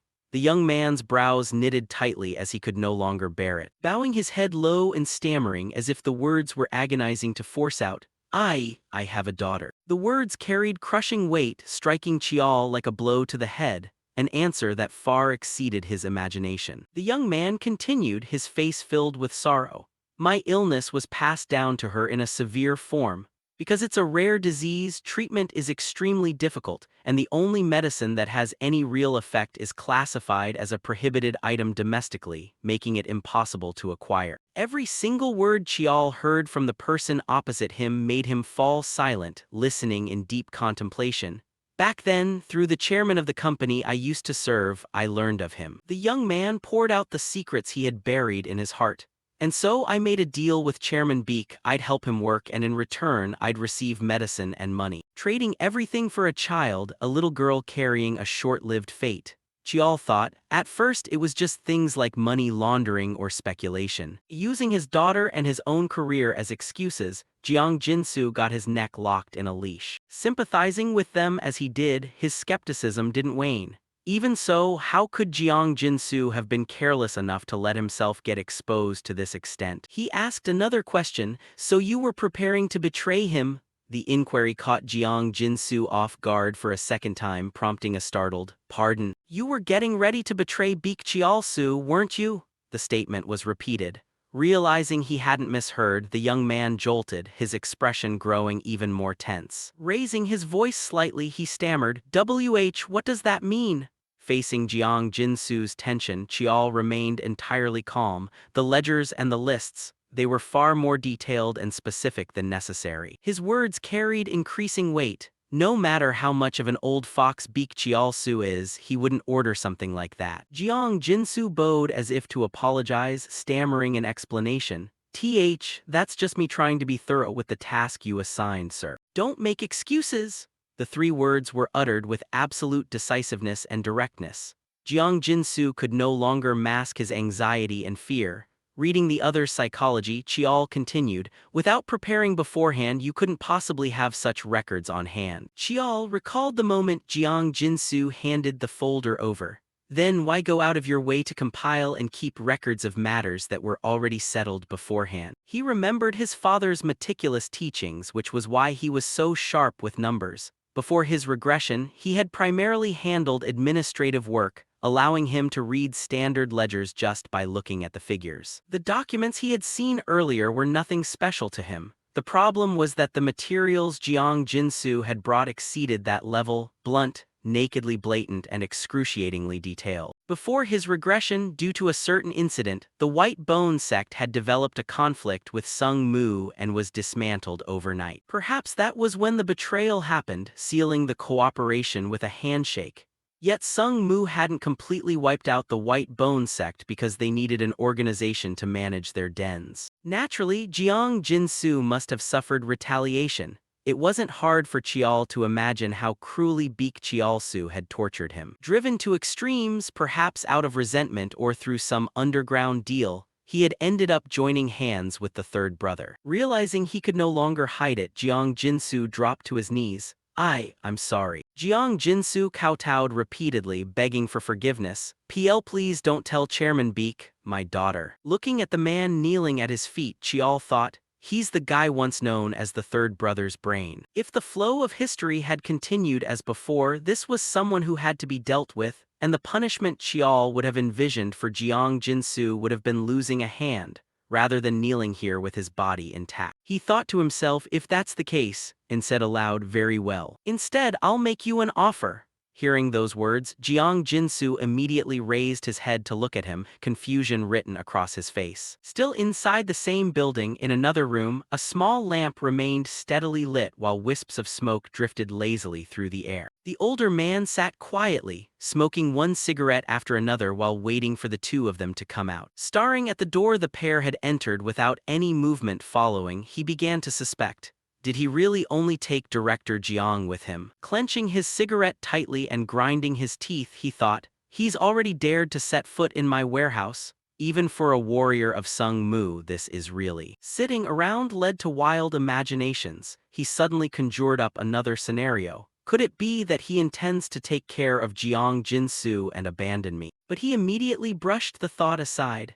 No, the black market grew this powerful precisely because Jiang Jinsu carried out my orders to the letter. Sitting quietly, a guy with a bowl haircut walked in, rubbing his hands together and asking with a friendly smile, "Big bro, you don't look too good. Do you need me to bring you some drinks?" Hearing someone speaking, he slowly stood up. The young man with the bowl haircut beamed widely, seemingly unaware of the fierce storm about to hit him from someone. Suddenly, the bowl-cut youth was sent flying backward by a blow from him, crashing hard into the door behind. The bowl-cut young man lay motionless on the ground, trembling.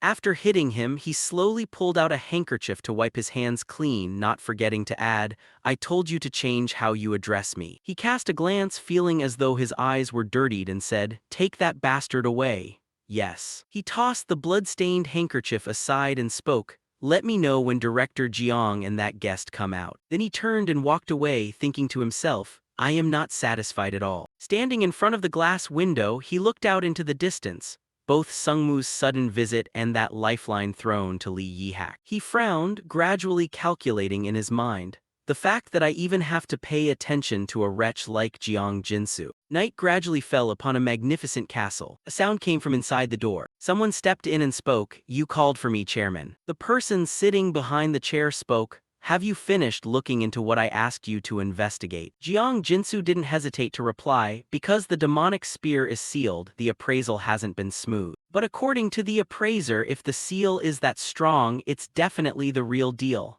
The person sitting behind the chair remained motionless. He then asked Jiang Jinsu a question, "So that means he's Li Yihak's subordinate, right?" Jiang Jinsu stammered, not knowing how to answer. "Well, about that." After a moment, Jiang Jinsu spoke up. "Through clients, I've made inquiries, but I only heard that young Master Li Yihak is expanding his business. Anyway, he's always expanding his business endlessly." And Director Jiang, resting his hands on the armrests, he slowly stood up, looking like he had lost quite a bit of his sharpness. He turned around, running a hand through his hair with a cool look. "What you, Jiang Jinsu, just found out, do you think you're the only one who could do that?" He gritted his teeth and questioned, "So, in the end you didn't find out anything, did you?" Hearing this, Jiang Jinsu turned pale. Pushing his hands into his pockets, Beek Chialsu walked closer with a slow yet powerful gait. I don't like keeping useless people. He stopped right in front of Jinsu, speaking mockingly. Now, those things you investigated, Jiang Jinsu, do you think you're the only one who could pull that off? Suddenly, Beak Chialsu changed his tone, asking softly yet sharply, your daughter, is she doing okay? Jiang Jinsu's hands, clasped behind his back, tightened slightly. He smirked, it's almost time for the medicine to run out, isn't it? Beak Chialsu's tone was completely calm. I have a proposal for you.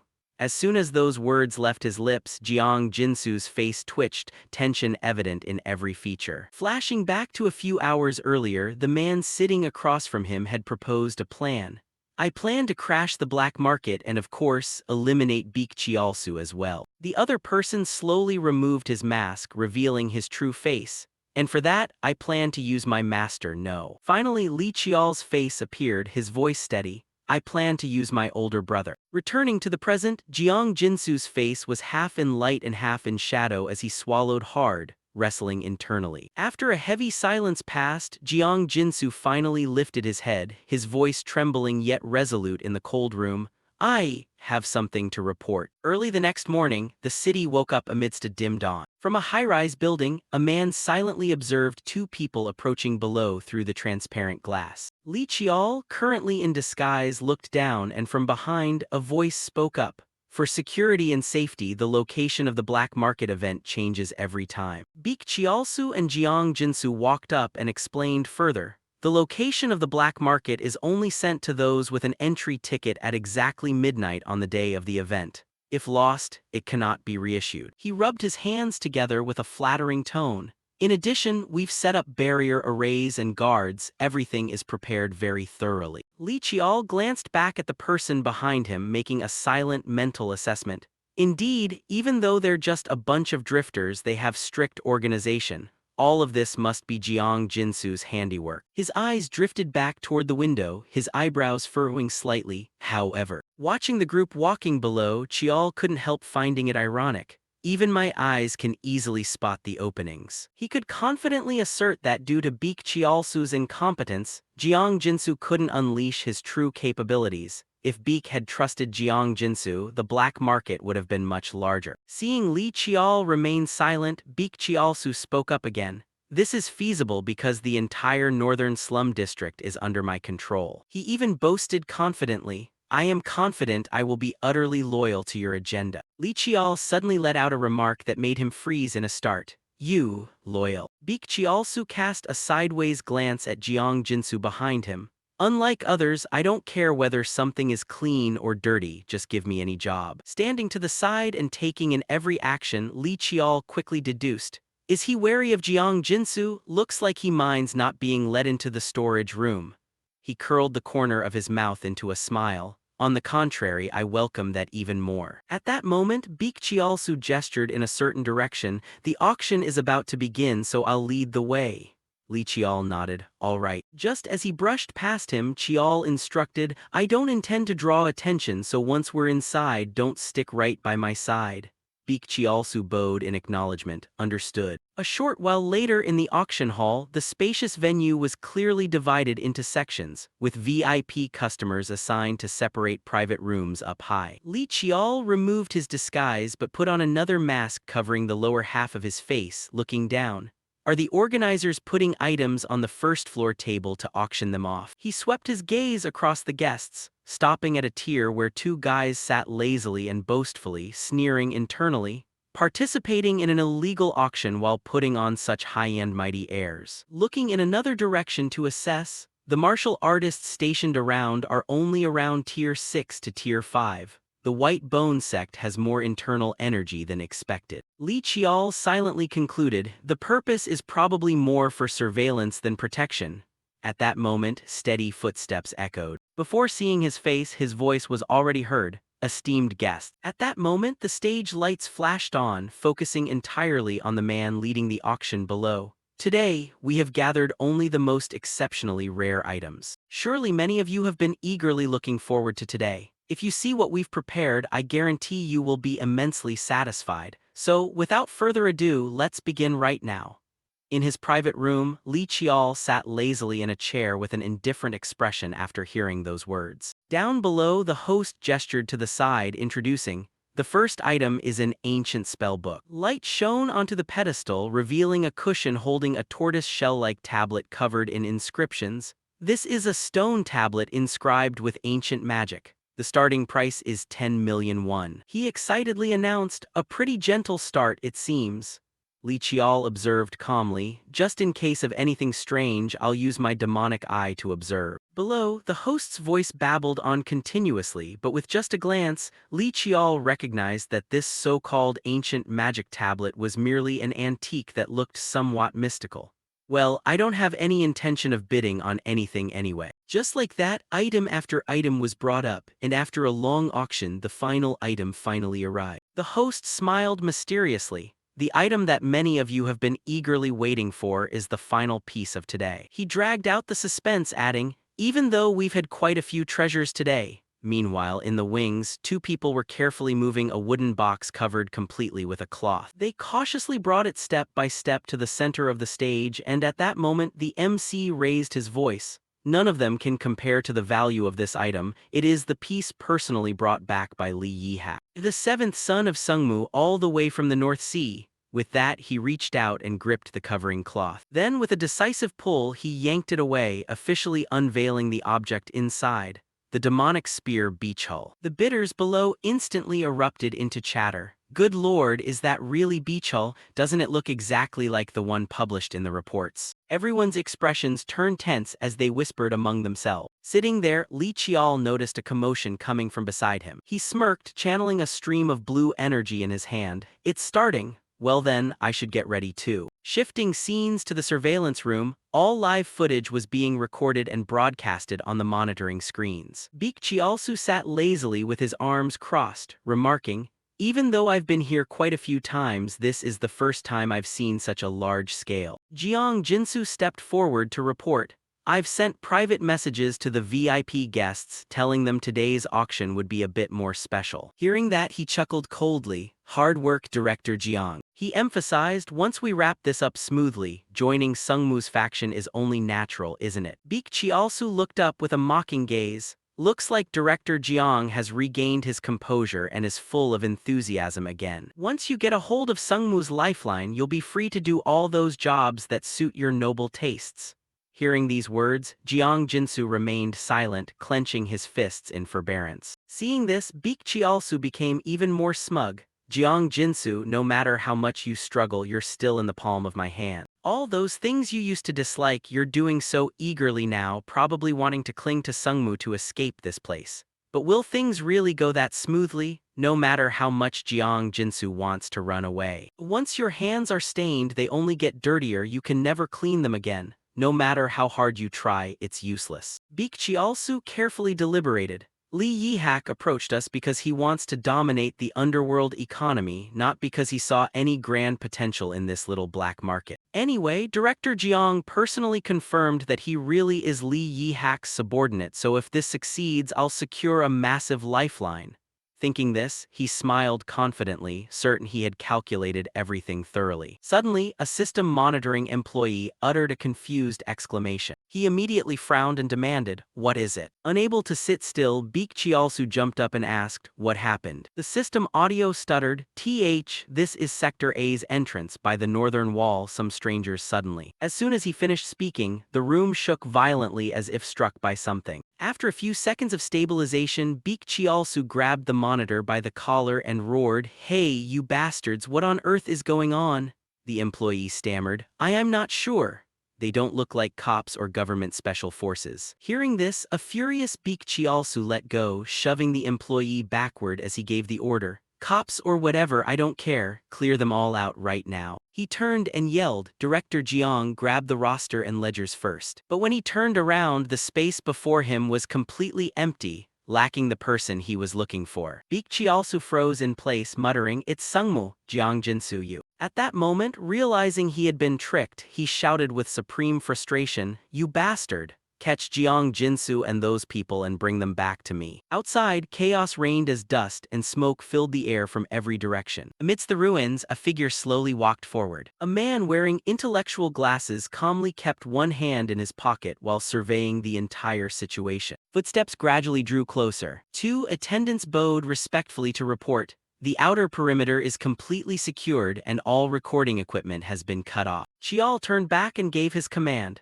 Teams 1 and 2 just dig straight through the outer wall and sweep everything clean. Looking around, he made his decision, leave all the items at the scene as evidence and arrest everyone. They nodded in unison and shouted, "Understood." Chial strained to assess the situation. I thought the Kowloon cartel had meddled, but it turned out to be just a bunch of mutts. A subordinate behind him chimed in with criticism. To think they're mere drifters daring to borrow Sungmu's name to pull off scams, this only happened because the young master has limited his activities outside. Chial felt a slight doubt. However, is there anything suspicious? The subordinate asked back in confusion. What do you mean, sir? Deep in thought, Chial realized it happened to coincide with Beechul, and besides, the information came from 2 different sources. He had dug up more information. That intelligence was personally gathered by the trading company's director and the Golden Sword Guild. Chial nodded with absolute certainty. That trading company has connections with the White Bone sect, so of course the news would reach them. He deduced their malicious scheme.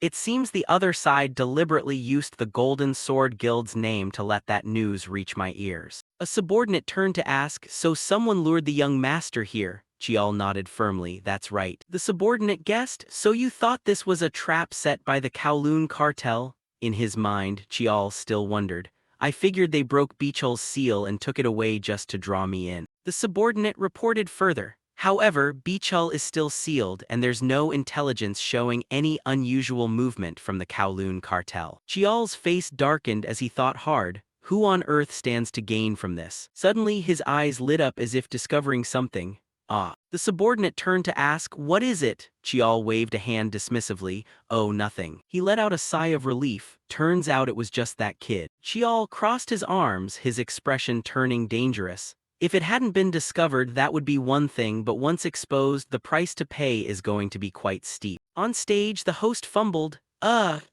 Please wait a moment. I am currently verifying the situation. Please bear with us, everyone. From a small corner, Chial stood up. Anyway, business gets handled quickly. He looked down at the scene below through the transparent glass window. Chial channeled a surge of blue energy. The sword inside the glass display case began to vibrate. The host grew extremely anxious. Suddenly a small explosion occurred. It was caused by Chial. The sword shattered the glass casing and flew straight toward where he was standing. Panic erupted among the crowd. Catch them, Beechul has been stolen. Guards rushed in from outside. He's got a weapon, he's got the weapon, attack him. Chial immediately used his technique, Jeonjang Gong. He bound them and sent them floating into the air. Yama. Turning back, Chial emphasized, I'm a very busy man. He bolted forward at lightning speed. There are too many troops around the auction house. Shaking them off isn't an issue, but if Beek Chialsu shows up too, it'll get troublesome. As he ran, Chial suddenly stopped in his track. An amused smile bloomed on his face. You got here pretty fast. Seeing the panting person before him, Chial asked, so, are you ready, Jiang Jinsu? He stated his plan. I plan to use my older brother to crush the black market. Hearing this, Jinsu's mind raced with thoughts. Could it be the direct line? But Li Yihak only had one brother. He grew intensely confused in his mind. The one who recently started his martial journey with unprecedented speed. Jinsu recognized the identity of the person standing before him. The 9th Sungmu, the youngest son Li Chial. Chial emphasized the gravity of the situation. Whether you accept it or not, it changes nothing. The information has probably already reached the Golden Sword Guild. He laid out terrifying hypotheticals. If my brother comes, the White Bone sect won't be left alone and you won't fare any better. Instead of arresting Beek Chialsu, should we leave the actual manager who ran the black market alone? Jinsu asked in utter incomprehension. Why are you telling me all this? Chial smiled, repeating, you clearly said it was a proposal earlier. He frankly expressed his inner hesitation. I'm debating whether I should save you or not. Chial offered his condition, dump Beek Chialsu and follow me. Jinsu had a demand of his own. Just one thing, promise me one thing. He slammed his head down in a kowtow. Protect my daughter, no, cure my daughter. Jinsu decided to sacrifice himself for his daughter. Then, I'll do whatever it takes, I'll even die. Chial retorted harshly, do you think you're in any position to make demands right now? Jinsu didn't back down, threatening him in return. If you refuse, I'll tell Beek Chialsu everything. He struggled to stand up, speaking with conviction. Beek Chialsu will definitely try to run, and even for Sungmu, capturing him will take time. He could also anticipate the situation. Beek Chialsu is a stubborn man, he'll eventually get caught, but he'll definitely be a nuisance to you first. Chial's mind churned with thoughts. If it's Beek Chialsu out of vengeance, he'll definitely try to obstruct my martial journey. He let out an exhaling breath of relief. Now that's the Jiang Jinsu I know. Alright, curing your daughter isn't hard. Chial didn't forget to set his conditions, but there was one thing he had to make clear first. He had calculated everything carefully. It wouldn't take Sungmu too long to capture Beek Chialsu, with the only difference being whether he was caught immediately or a few hours later. But suddenly Chial brushed the thought aside. Whatever, it doesn't matter. Then he turned to ask for his decision. Are you ready to follow me now, Jiang Jinsu? The man quickly caught on. Jinsu asked with a solemn expression, what should I do? Chial immediately assigned the task. Leak the information to the seventh brother and tell Beek Chialsu that I am definitely his subordinate. When they met again, Chial offered high praise. It seems you followed my instructions quite well. Jinsu sweated as he speculated. Someone like you must have prepared several layers of insurance. Then he curiously wondered, if I betray you, do you have a way to survive? Chial put on a mysterious expression. Well, what do you think? Then he hurried ahead. All right, let's go, continuing to speak as they walked. At this point, smoke and dust were rising everywhere across the city. Jiang Jinsu chased after Li Chial and shouted loudly, young master. Finally, he forced himself to a stop and then lowered his voice to say, the items you requested are all here. Seeing Li Chial look at him with a stern gaze, Jiang Jinsu quickly spoke the truth. The materialized gold bars are kept in the gold vault in Seoul, while the virtual currency accounts are stored on a USB drive. He handed him a document folder along with a USB drive, and Li Chial opened the folder to take a look. Discovering that a document was still missing, he turned to ask Jiang Jinsu, what about the stone tablet I asked for? Pointing in a certain direction, the man replied, over this way. Jiang Jinsu led Li Chial to a warehouse. The warehouse looked rather old, yet everything inside was organized very neatly. Upon arrival, he spoke up loudly, I've placed it inside that box. Li Chial carefully opened the box to inspect what was inside. A few seconds later, he offered words of praise. Good, it's definitely the real deal. Li Chial then asked him about the paperwork. Are the documents prepared? Jiang Jinsu presented them honestly. Yes, of course. Taking the briefcase, Li Chial turned to warn him, keep these safe, they will be your lifeline. Li Chial particularly emphasized the previous letter. The letter I gave you must also be delivered. They will mistakenly think it was just an act of self-surrender to secure your own life. Promising to get the job done, Jiang Jinsu replied, don't worry about it. With everything settled, he bid his farewell. Well then, I'll be going. Saying this, Li Chial suddenly remembered something. If warriors from the Sword Guild come to search this place, before he could finish his sentence, a loud noise suddenly erupted outside. Immediately afterward, an object hurtled toward them at high speed. In a flash, the warehouse door was blasted apart by a loud explosion. Amidst the rising smoke and dust, a voice suddenly rang out, you fraudulent bastards. The newcomer was Beek Chialsu, who arrogantly declared, you dare try to frame the illustrious Beek Chialsu. At this moment, the smoke and dust inside the warehouse had yet to clear away. Unwilling to fight, Li Chial said, forget it, your game is over anyway. He didn't want to fight, but Beek Chialsu certainly did. Drawing his blade and wearing a sinister smile, he replied, yeah, maybe so. The very next second, Beek Chialsu drew his blade from its scabbard and shouted hesitantly, but. With that, he assumed a combat stance and spoke in a grievance-filled tone. If I'm going down like this, I won't die alone. Without stopping there, Beek Chialsu actively charged at them, roaring, I'll tear both of you to pieces. Li Chial nimbly shoved Jiang Jinsu out of the way. Missing his target, the man cursed loudly, Director Jiang, you bastard. As Li Chial summoned his sword, Beek Chialsu berated him for being ungrateful. You forget the grace of saving your daughter's life and still betray me. Realizing Li Chial's secret, he taunted, I wondered what petty tricks you were pulling, but you changed your face, no wonder your voice sounded like a kid's. Hearing that, Li Chial silently praised his enemy in his heart.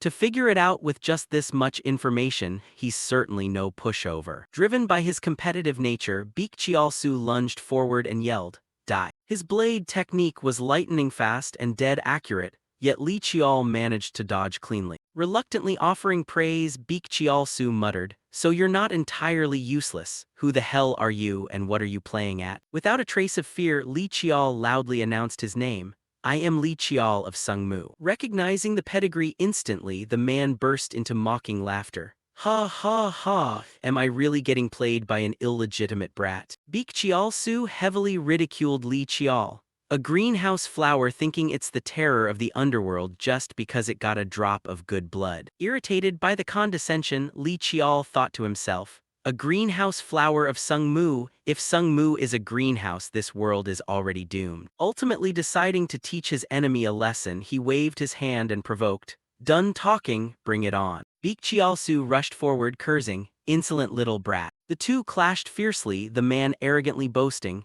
looks like I'll have to play butcher again today. After exchanging a few blows, Li Qiao realized the enemy was no ordinary opponent, thinking, I thought I could block him easily, but the pressure is immense. Beak Chialsu was fighting with all his might, forcing Li Qiao to carefully strategize. Both of us are at tier 5, but there's definitely a difference in our mastery levels. Furthermore, Li Qiao knew Beak Chialsu trained his mana and martial arts in an orthodox school, has years of practical combat experience, and his physical constitution surpasses mine. He also admitted inwardly, still, I've never once faced an opponent weaker than myself. Seconds later, seeing Li Qiao change his stance, the man cursed furiously inside. A longsword again? Damn it, a weapon that can freely change its shape, so it really wasn't a fake. Unable to gain the upper hand, Beak Chialsu yelled curses at Jiang Jinsu, prompting Li Qiao to snap. You dare let your guard down and think about other things in the middle of a fight. Right after that, Li Qiao successfully slashed across Beak Chialsu's abdomen. Blood spurted as the man shouted angrily, arrogant little punk. Li Qiao paused for a few seconds to catch his breath, thinking, tough match, but he activated his demon eyes ability to read paths and instinctively sense movements. Combined with that, Li Qiao relied on Sung Mu's resilient bone structure to withstand the physical impact. Having figured out the optimal combat strategy, he re-entered the fray with a thought. I fought and beat the sixth sister way faster than this. The two engaged in a heaven-shaking battle that caused the warehouse to tremble. A few minutes later, Li Qiao was sent flying back a distance. Yet he stood back up without a single scratch on his body. Puzzled, the man muttered in confusion, how can a brat possibly? Staring at Li Qiao, who pointed his sword forward again, Beak Chialsu mumbled internally. A mana level equal to mine is acceptable given his prestigious background, but his martial depth is too profound to belong to a mere kid. He mentally compared his opponent's strength. It feels like facing a massive boulder. For the first time facing such a formidable enemy, Beak Chialsu gritted his teeth in frustration. Never thought I'd feel this way against a kid. Determined to win regardless, Beak Chialsu resolved, I need to finish this quickly. Doubting his senses, Beak Chialsu muttered, he's just a kid, so what on earth is this? He ground his teeth. It feels like I'm fighting an insurmountable wall. Finally, Beak Chialsu stomped hard onto the floor, kicking off to charge at Li Qiao. Every slash of his blade was masterfully evaded, Li Qiao's foundational techniques solid as a fortress. Slipping backward after dodging, Li Qiao's sword instantly morphed into a long spear, leaving Beak Chialsu momentarily stunned. An anomalous weapon that changes shape. Retreating to block a spear thrust, he thought in shock, it's like fighting 3 or 4 people at once. I just meant to tie up this kid and Jiang Jinsu and get out fast. Beak Chialsu mused, they probably don't know about my connections in Kowloon walled city yet. If I run now, I might keep my life. Yet the lingering hatred of being deceived and betrayed refused to fade. Even if I die, I'm taking those two down with me. Falling back, Beak Chialsu channeled his energy into his legs. He stomped fiercely, shattering the stone floor as debris shot into the air, an unavoidable attack. Innumerable stones rained toward Li Qiao. Crouching down, Li Qiao swept his long spear in an arc, batting them all away. Amidst the rising smoke, Beak Chialsu's elusive silhouette closed in. Drawing a short blade from his hip for an assassination attempt, he recalled, the very strike that slit my master's throat. Clenching dual daggers, Beak Chialsu unleashed his ultimate technique, the Shadow Tiger stance. Watching his movement, Li Qiao couldn't help being startled. Fast. In a split second, Beak Chialsu slashed, but Li Qiao managed to bring up his spear just in time to block. Right after, the man spun his wrist, swinging his remaining short blade. A clean stroke sliced through Li Qiao's opening, cutting down onto his left shoulder. The blow forced Li Qiao back with a soft cough. Grinning sinisterly, Beak Qiaosu thought, now's my chance. Seizing the moment, he lunged forward, roaring, die. The tip of his blade tore through the smoke, driving straight ahead. Li Qiao's eyes widened, a wisp of light swirling around them. In his hand, the long spear transformed into a black sword. Seeing this, Beak Qiaosu froze midair, a new sword. Tightening his grip on the dagger, he cursed, damn it. Suddenly, a cord shot out from the air. Caught off guard, Beak Qiaosu had his wrist wrapped tightly by Li Qiao's whip. Gotcha. Gripping the handle of the whip, Li Qiao yanked him hard. As the distance closed, Li Qiao raised his sword for the finishing blow. Victory is mine. He executed his technique Infinite Form, Demon Stab, a brilliant beam of sword light piercing straight through Beak Qiaosu's chest. From the wound, bright crimson blood gushed forth. The man couldn't help coughing up a mouthful of fresh blood. His body swayed before collapsing hard onto the stone floor. Trembling all over, Beak Qiaosu forced out a strained voice. Damn it, you bastard. Li Qiao coldly declared, last words from a third-rate thug are unnecessary. With that, he swung his sword, cleanly separating the man's head from his body in an instant. Beak Qiaosu's corpse slumped to the ground, fresh blood staining the earth red. Li Qiao retracted his weapon, breathing heavily with exhaustion. Suddenly he staggered and fell. Damn it, my leg's injured. Right on cue, Jiang Jinsu rushed over to support him. Are you all right, Your Excellency? Steadying himself, Li Qiao gave a slight nod. Yeah, better than expected. Looking down at Beak Qiaosu's corpse, Li Qiao thought, is this the first time I've killed someone in this life? Jiang Jinsu stood silently by, looking down as well. Then he raised his head to gaze at the youth, deep thought reflecting in his eyes. Only 15 years old, a kid barely older than my daughter. Recalling Li Qiao's battle, Jiang Jinsu marveled, incredible strength. Knowing firsthand that Beak Qiaosu wasn't ordinary makes that power all the more terrifying. Bowing toward him, the man said, thank you sincerely. Li Qiao curved his lips into a smirk. No need to thank me, I just did it because I wanted what was mine. Jiang Jinsu hesitated. So, what should I do now? Li Qiao replied with satisfaction. It's good to have enthusiasm, but let's wrap up current matters first. Li Qiao added something that took him by surprise. Take care of your daughter's situation first, since our deal started from there. Touched, Jiang Jinsu thought, he hasn't forgotten what I said. I have a near certain hunch that this kid is entirely different from Beak Qiaosu. A rare, relieved smile surfaced on his face. If he ever reaches out in the future, I will gladly become his loyal hand. Suddenly, a massive explosion shook the entire building. Assessing the situation, Li Qiao deduced, looks like the White Bone sect is thrashing in its death throes. Lifting his briefcase anxiously, Jiang Jinsu asked, can you get out safely amidst all this? You shouldn't expose your identity. I've put the documents in the bag.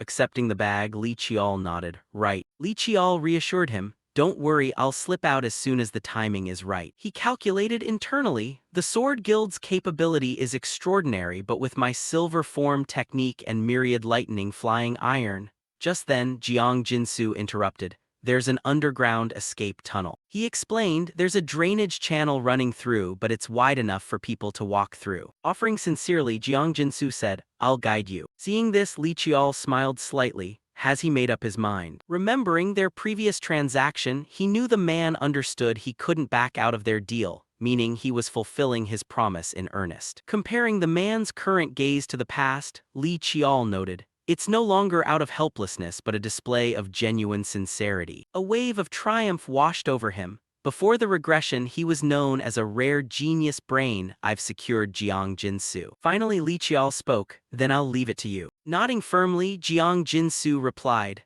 understood, and both of them bolted down the end of the corridor. At that moment, a subordinate reported, we've completely suppressed the White Bone sect inside the building. Hearing this, Sung Mu's subordinate coldly instructed, most members of the White Bone sect are vagrants anyway, so don't bother treating them nicely. If anyone resists, just break a few arms and legs. He added ruthlessly, if they resist violently, you can kill them.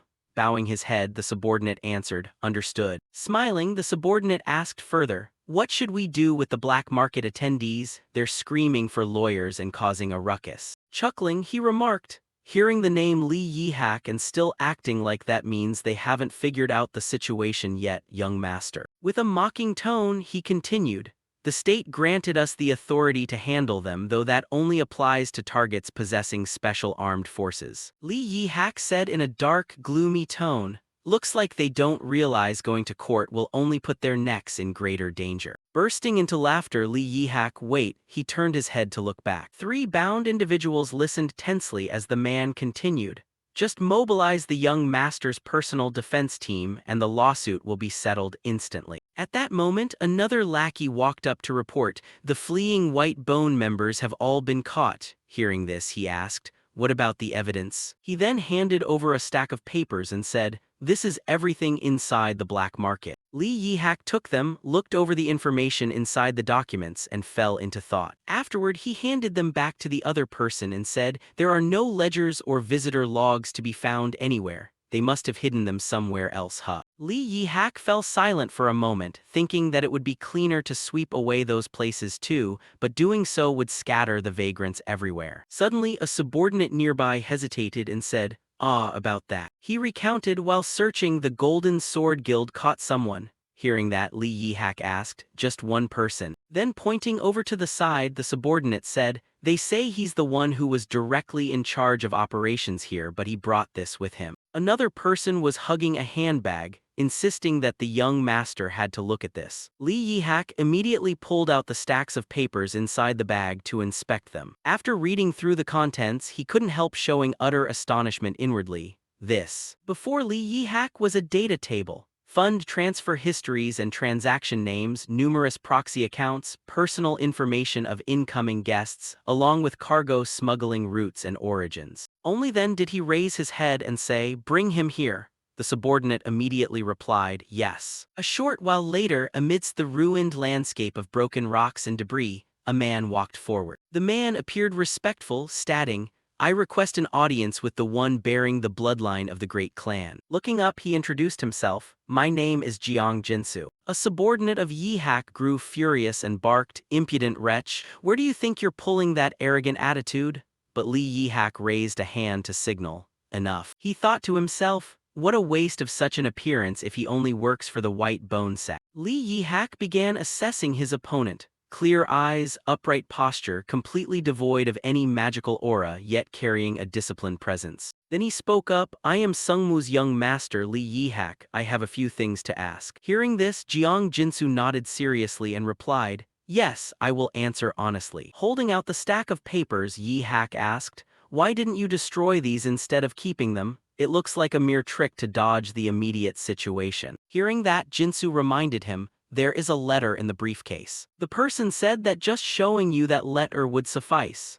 Hearing this, Lee Yi-hak turned his head back to look at the aforementioned briefcase. He reached his hand inside the briefcase and pulled out a small letter. After feeling its material, Lee Yi-hak thought to himself, did they use print paper so the handwriting couldn't be identified? The contents of the letter then revealed themselves. Those documents are more than enough to pay for this incident with plenty to spare. Just keep an eye on that guy in front of you for a little bit, and since he has a daughter, please ask your older brother to heal her. After finishing the letter, Lee Yi-hak chuckled softly. This insolent brat daring to blatantly take advantage of his older brother. Even so, he couldn't deny it. The documents left behind clearly held value. If utilized, they could secure funds tied to Baekjeolsu and provide leverage to exploit the weaknesses of the wealthy elite. Lee Yi-hak tapped the paper, plus he could claim credit for clearing out the black market. He had already prepped the field and handled the cleanup, yet now he wanted to use this to negotiate. Facing someone staring right at him, he mused further. Besides, shouldn't one avoid accepting help from the family while on a martial journey? Suddenly, Jiang Jinsu reminded Lee Yi-hak, there's something on the back too. Hearing that, he lowered his head and flipped the paper over to the other side. The text on the page appeared, adding a defensive postscript.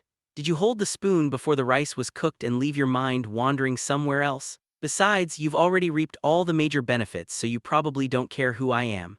I figured as much. Unless you're truly petty, you'll quietly close the book on this matter, right? Just a thought. Reading these lines, Lee Yi-hak was left utterly speechless and frozen. He smiled faintly. The postscript is longer than the main content. I wonder if this kid even understands the point of a postscript. Lee Yihak marveled, has anyone ever kicked off the first step of a martial journey quite like this? He tucked the letter inside his clothes. So that's how it is, meaning no direct contact, huh? Lee Yihak smiled, quite the arrogant fellow, but fine if it's that kind of transaction, I welcome it. He recalled Chial's demeanor after defeating their sixth sister. Deciding to choose the youngest instead of our sixth sister was truly a wise choice. Indeed, I feel like he and I can understand each other. Lee Yihak smiled as he spoke. Captain, let's wrap up this business here. Hearing that in a daze, the captain asked, pardon? Yihak continued. When the personnel from the relevant department arrive, hand everything over and summarize it. Since there are hazardous goods involved, pack them up carefully. At this moment, the smoke and dust across the city hadn't fully cleared yet, but with these documents in hand, handling the next steps wouldn't be difficult. Then Lee Yihak added, and as for you, Jiang Jinsu, I will temporarily take responsibility for your safety. He smiled and turned away. Be grateful to the person who sent that letter to you. Shifting scenes to Chial's room at that moment. He sat cross-legged on a chair, meditating in silence as energy continuously radiated from his body. Suddenly, a strange sensation in his shoulder wound startled Chial into opening his eye. He couldn't help recalling how the clash with Beak Chialsu had been a rather valuable experience. With his hands still touching, Chial thought, it's been quite a while since I acquired Infinity, but this is the first time I've drawn upon it to face a human being. He began to calculate.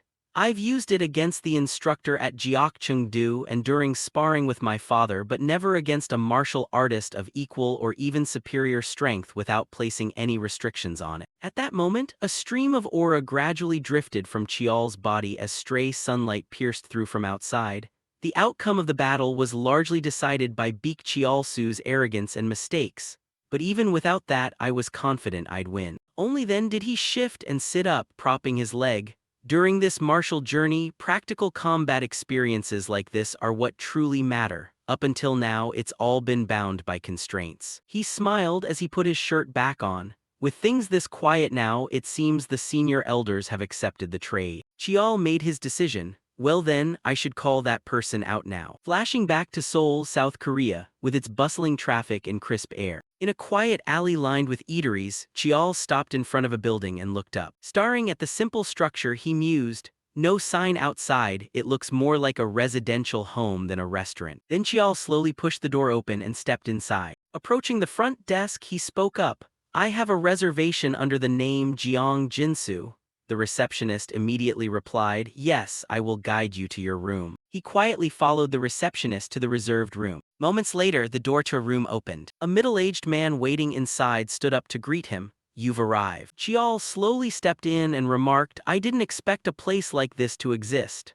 The man explained, this is a space meant for people wanting private conversations. Nothing from outside can be heard here. Seeing the man cover his mouth with a giggle, Chial immediately asked, why are you laughing? Regaining his composure, the man replied, pardon me, it's just that now I truly realize the young master's age. He then observed him thoughtfully. Perhaps because of his background in Sungmu, he carries himself with such maturity, but looking closely like this, he still has youthful features. A second later, the man thought with mild surprise, a teenager, indeed a true teenager. Observing him at length, he remarked, yet his gaze and aura give no impression of dealing with a mere boy. Recalling the scenes he had witnessed, the man marveled.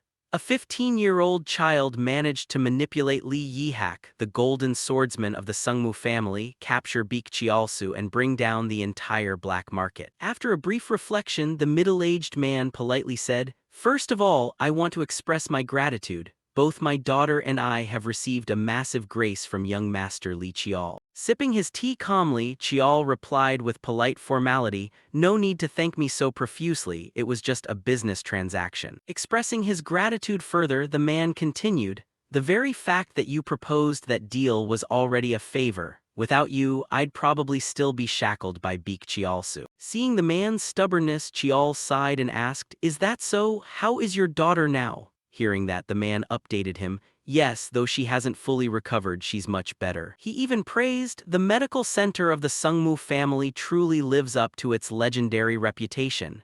Chial seemed indifferent, brushing it off casually. That's good to hear. At that moment, the man hesitated for a long while as if struggling to speak. Finally, he offered seriously, "The young master kept every single promise to me, now it's my turn to fulfill mine." His next words made Chial pause slightly. "I will do anything, what do I need to do?" Seeing the man looking so solemn, Chial teased, "The way you say that makes it sound like I'm about to make you do some dirty work." Hearing this, the man flusteredly explained, "No, I didn't mean it like that." Smiling secretly, Chial replied with satisfaction, "I know." Then Chial turned to the bag he always carried to search for something, saying, "First of all, I have a few things to ask of you." A second later, he pulled out a file of documents along with a USB flash drive and placed them on the table, prompting the man to gasp in surprise. "This is..." He then asked suspiciously, "Aren't these the documents and USB you took that day? Why bring them back here?" Chial explained,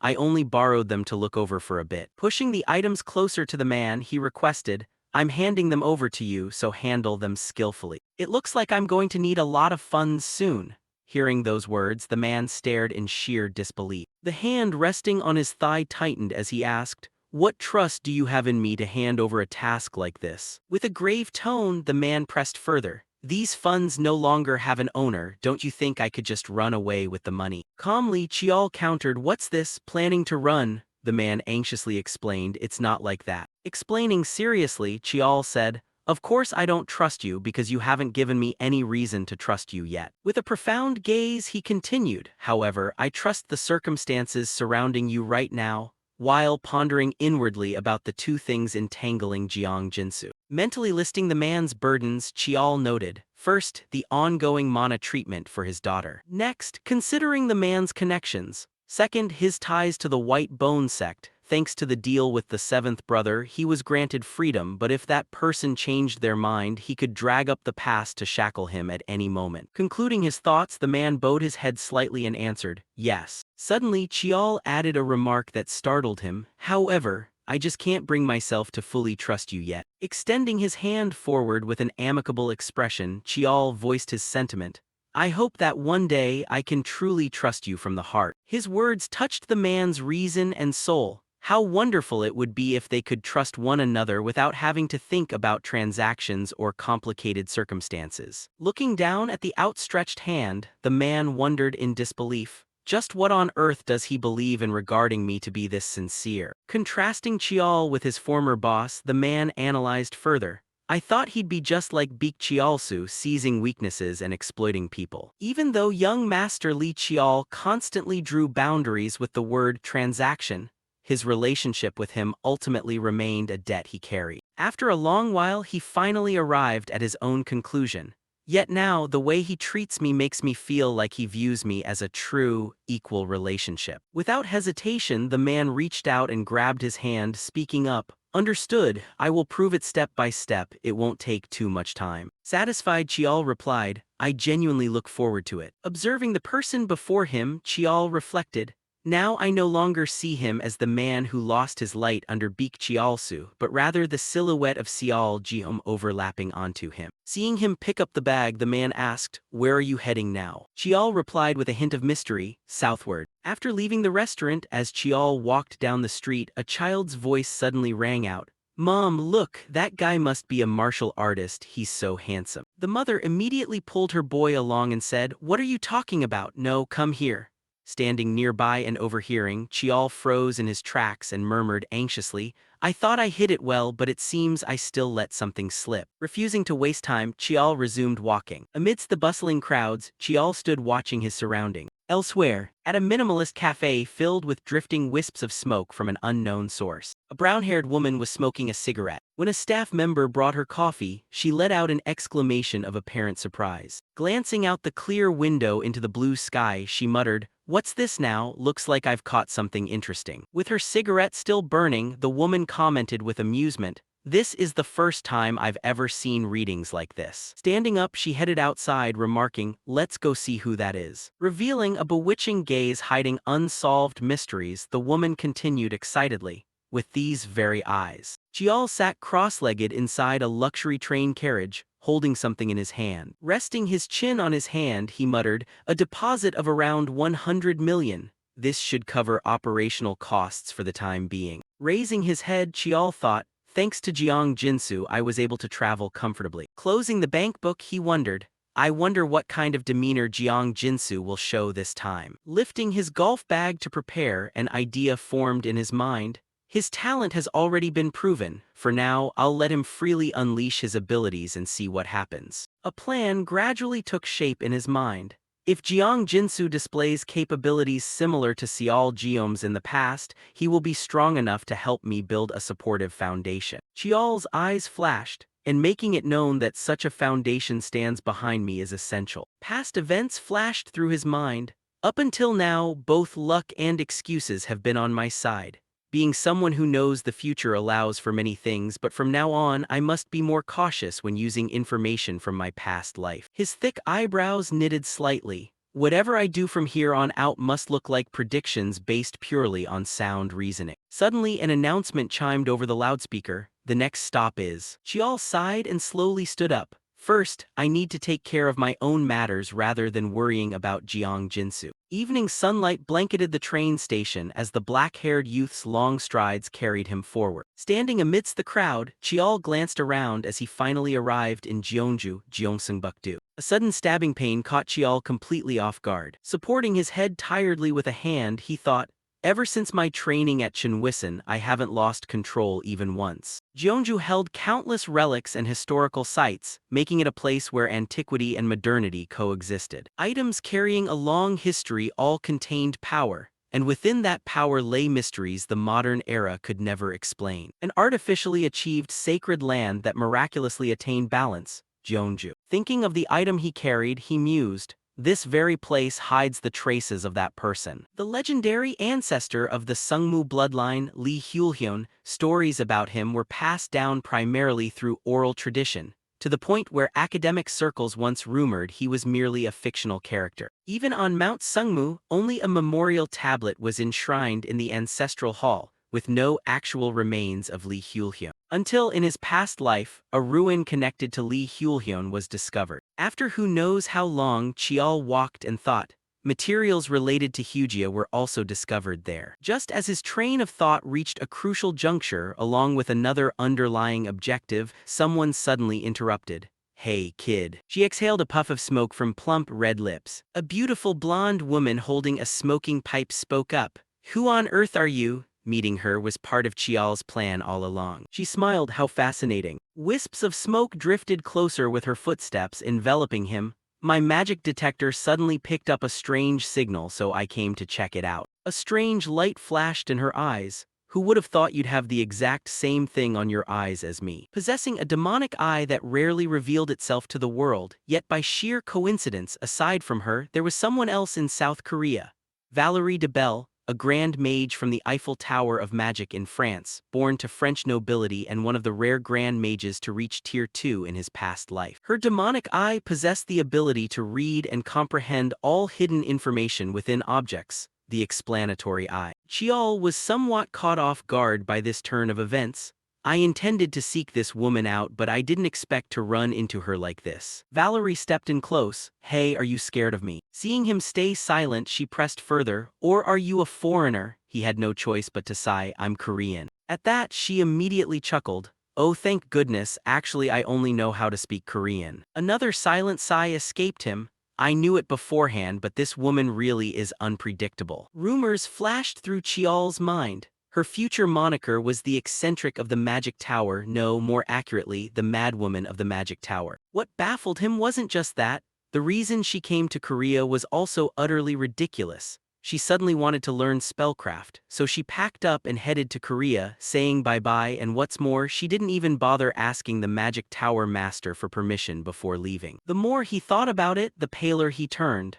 As for her decision to acquire Korean citizenship, it was simply because the fried chicken here tasted too good. Returning to reality, Valerie asked, anyway, dropping that subject, hey, who even are you? Chial was rendered speechless. She was the one who had started the conversation first, so why was she asking him? She clicked her tongue, reached out a hand and said, how finicky. Well then, let's exchange proper greetings. The female mage introduced herself at a leisurely pace. I'm Valerie DeBelle. As you can see, I'm not Korean, I'm a mage hailing from the tower. He also reached out and took her hand in a friendly gesture. I'm Lee Chial. Hearing his family name, she looked slightly surprised. Lee, could it be the Lee family? In Korea, it's apparently called Sungmu, right? Chial nodded. Yes, that's right. Valerie immediately exclaimed, if you're from Sungmu, you're practically part of the royalty in this country.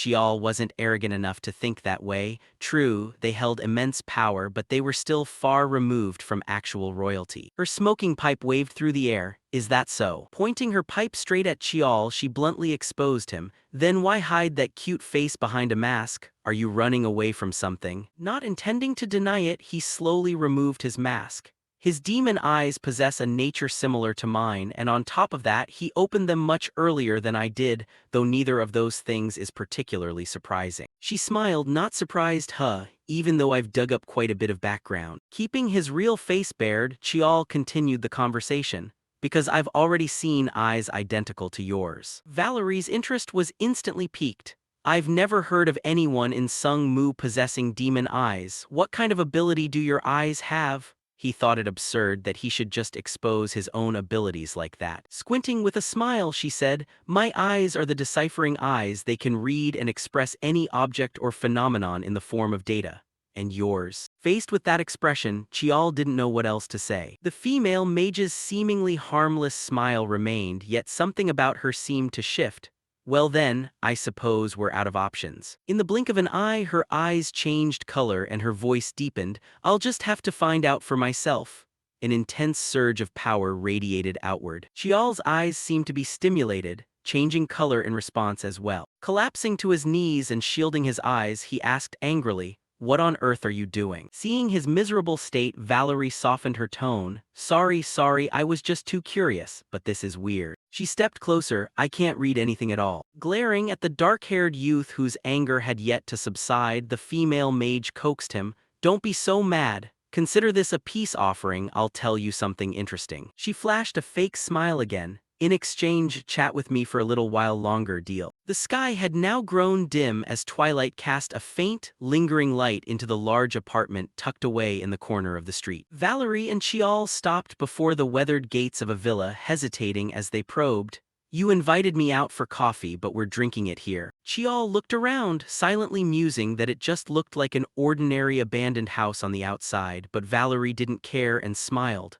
All right, let's head inside and see. No sooner had she spoken than a faint red light washed over Chial, leaving him momentarily dazed. He deduced, just now, that felt a lot like a monster's sorcery. Sensing something, Valerie asked, did you just realize it? You could sense it without using your demon eyes. Did you study spellcraft or something? He replied softly. I haven't studied spellcraft, but such a bizarre sensation is obvious enough. What's there to be surprised about? She explained, that sensation, unless you're a master like me, you shouldn't be able to detect it. Chial frowned in deep thought. A master? Does she mean the master of the Eiffel Michael Gerl magic tower? If you don't reach that level, you can't feel it. Is she actually claiming to have attained that rank? Chial exhaled to steady himself.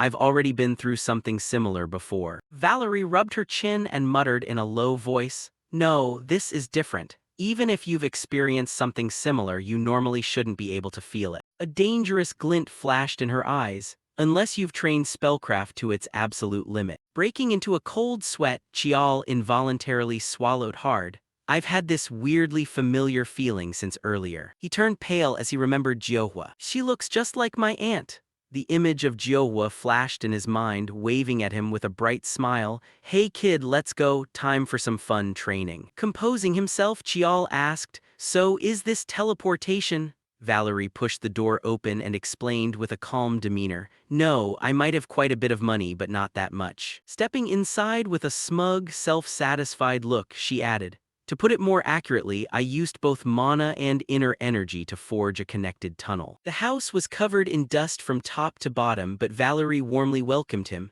Come on in. Chial quickly stepped inside. Contrary to the rundown exterior, the interior featured a pristine, impeccably organized counter. Directing his gaze toward the person running the counter, Chial wondered curiously that, inspecting the proprietor, he thought, not human. I can sense mana, but there's no biological life activity. Knowing he was immensely puzzled, Valerie cleared it up. That's a golem, a machine fitted with a mana core on the inside. From here on is my workshop, so all sorts of bizarre things might pop up. She flopped heavily into a chair, her tone casual. Want to order a drink first? Dropping his bag, he placed his order. I'll have a cup of hot tea. Valerie quickly snapped her fingers to call for service. Sure, I'll take an espresso. Chiol probed. You can set up something like this inside a workshop, Valerie answered indifferently. I just wanted that cafe vibe, but going outside every time is such a hassle. Yep, no problem. Twirl holding a cigarette between her fingers, she took a puff. There are so many things I want to ask you, I don't even know where to begin. Chiol questioned her. Why would you assume I'm going to answer? She retorted. How stingy. Well then, how about this? Despite how I look, I happen to know quite a lot. Valerie lowered her voice and held up 3 fingers. 3 questions. Each of us gets to ask 3 questions and take turns answering one by one. Sound good? The triple question and answer ritual, Valerie's unique ancient spell, renowned for being proposed whenever she couldn't satisfy her curiosity, turning it into an exchange of 3 questions and answers. This proprietary spell she created by adapting the concept later became one of the defining symbols of the mage Valerie. And exchanging dry questions is boring, she raised her voice, so I'll add a little game using my magic. Hearing that, Chiol took a sip from his cup and thought to himself, just like the rumors say. He immediately gave a firm refusal. I decline. This left her blinking in surprise. He clarified his stance. I just met you today, I have nothing to be curious about, she asked in confusion. Aren't you curious about my eyes? Chiol explained further. Earlier, even without asking, someone deliberately told me about them, however. Setting his teacup down with a sense of appreciation, he added, this game actually sounds pretty fun. Let's set a condition, the winner gets to make one request. In that case, I'll participate, Valerie echoed. A request? You said you weren't curious about anything, so what kind of request could you possibly want? His expression turned dead serious. I'll figure that out later. He continued, the chance to make a request to a mage who owns an entire workshop doesn't come around every day. This left her deep in thought. She picked up her wand with evident reluctance. This is deeply unpleasant, but fine, the rules are simple. Her wand swept out a surge of crimson energy that enveloped the entire space, her face flashing with undisguised excitement. From now on, each of us has 3 questions and 3 answers. The crimson lights intertwined to form small flames as she explained the rules.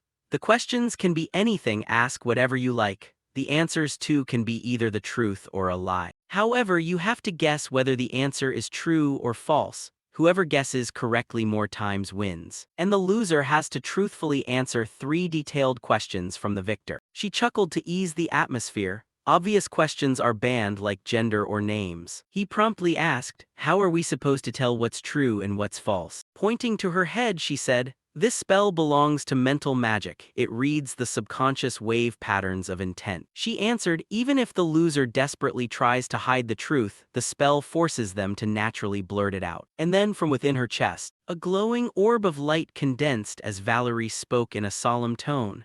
I, Valerie de Belle, swear on my title as a mage that I will honestly execute what I've stated without using tricks or deceit. Finishing her vow, the condensed orb burst above their heads, and I will abide by the rules to play a fair match. Valerie placed a hand over her chest as a guarantee. This is a mage's oath. If I break it, I'll lose all my mana. She then prompted him, now you can trust that I won't pull any tricks, right? He nodded in acknowledgement. Yes. Waiting for precisely that, Valerie snapped her fingers. Then let's begin. Small red orbs floated above their heads as Valerie faced Chiol under a tense, suffocating atmosphere. Chiol politely deferred. You go first, Your Excellency. Valerie cheerfully replied. All right, let's start off nice and easy. Her eyes shimmered with a mystical purple hue as she looked dreamily at Chiol and asked, your demon eyes, what kind of abilities do they have? Closing his eyes to think, Chiol mused. She hits me with the exact thing I wanted to know right from the first question,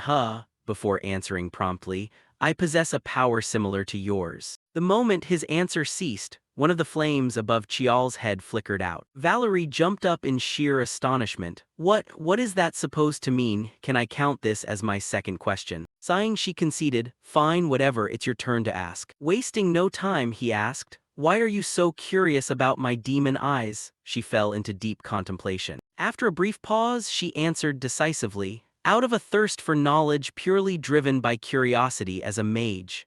Immediately afterward, one of her flames flickered out. Chial thought to himself, a thoroughly vague answer. But in this game, the content of the answer doesn't matter anyway. As they faced each other, he calmly deduced, what matters is setting up the questions you want answered and seeing through whether the opponent's reply is true or false. If I win this game, I'll get detailed answers to my questions, and I won't even need to be too picky about the questions themselves. Chial smiled with satisfaction. My ultimate goal is winning this game because that will earn me the right to make a request of her. Right after that, Valerie calmly spoke up. All right, second question. Time slowly passed until it was her turn once more. Now for my final question. Valerie's gaze grew sharp as she called him out. You already knew about me beforehand. Staring straight into Chial's eyes, she directly demanded, just how much do you actually know about me? He maintained a serious expression. Since the day I was born until this very moment, I have never once seen or heard anything related to you. Suddenly, Valerie covered her mouth with a self-satisfied smile.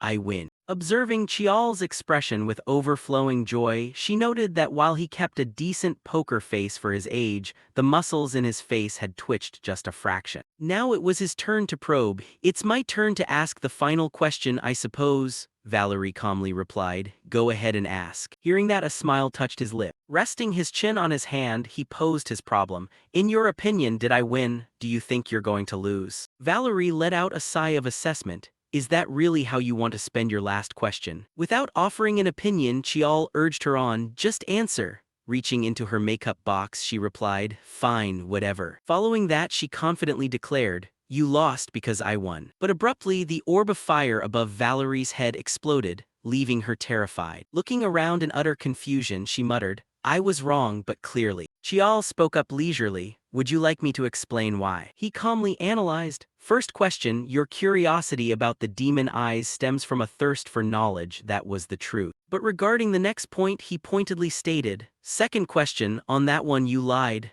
The statement caused Valerie's eyes to widen in shock. Meanwhile, Chial maintained his calm composure, thinking, the triple question and answer ritual falls under mental magic after all. Picking up his teacup, he casually added, and as for the final question, Chial concluded with absolute certainty, that became a lie as well because the winner is me. Hearing this, Valerie despondently accepted the outcome. I lost. As per our agreement, I'll answer your questions first. She then calmly explained, first question, since I also possess demon eyes, I've always researched them. However, not only are research materials scarce, but finding cooperative partners is no easy feat either. Moving on to the next matter, Valerie grew hesitant and stammered. As for the second one, well. Seeing this, Chial let out a sigh and showed magnanimity. If you find it difficult to speak about, you don't have to answer.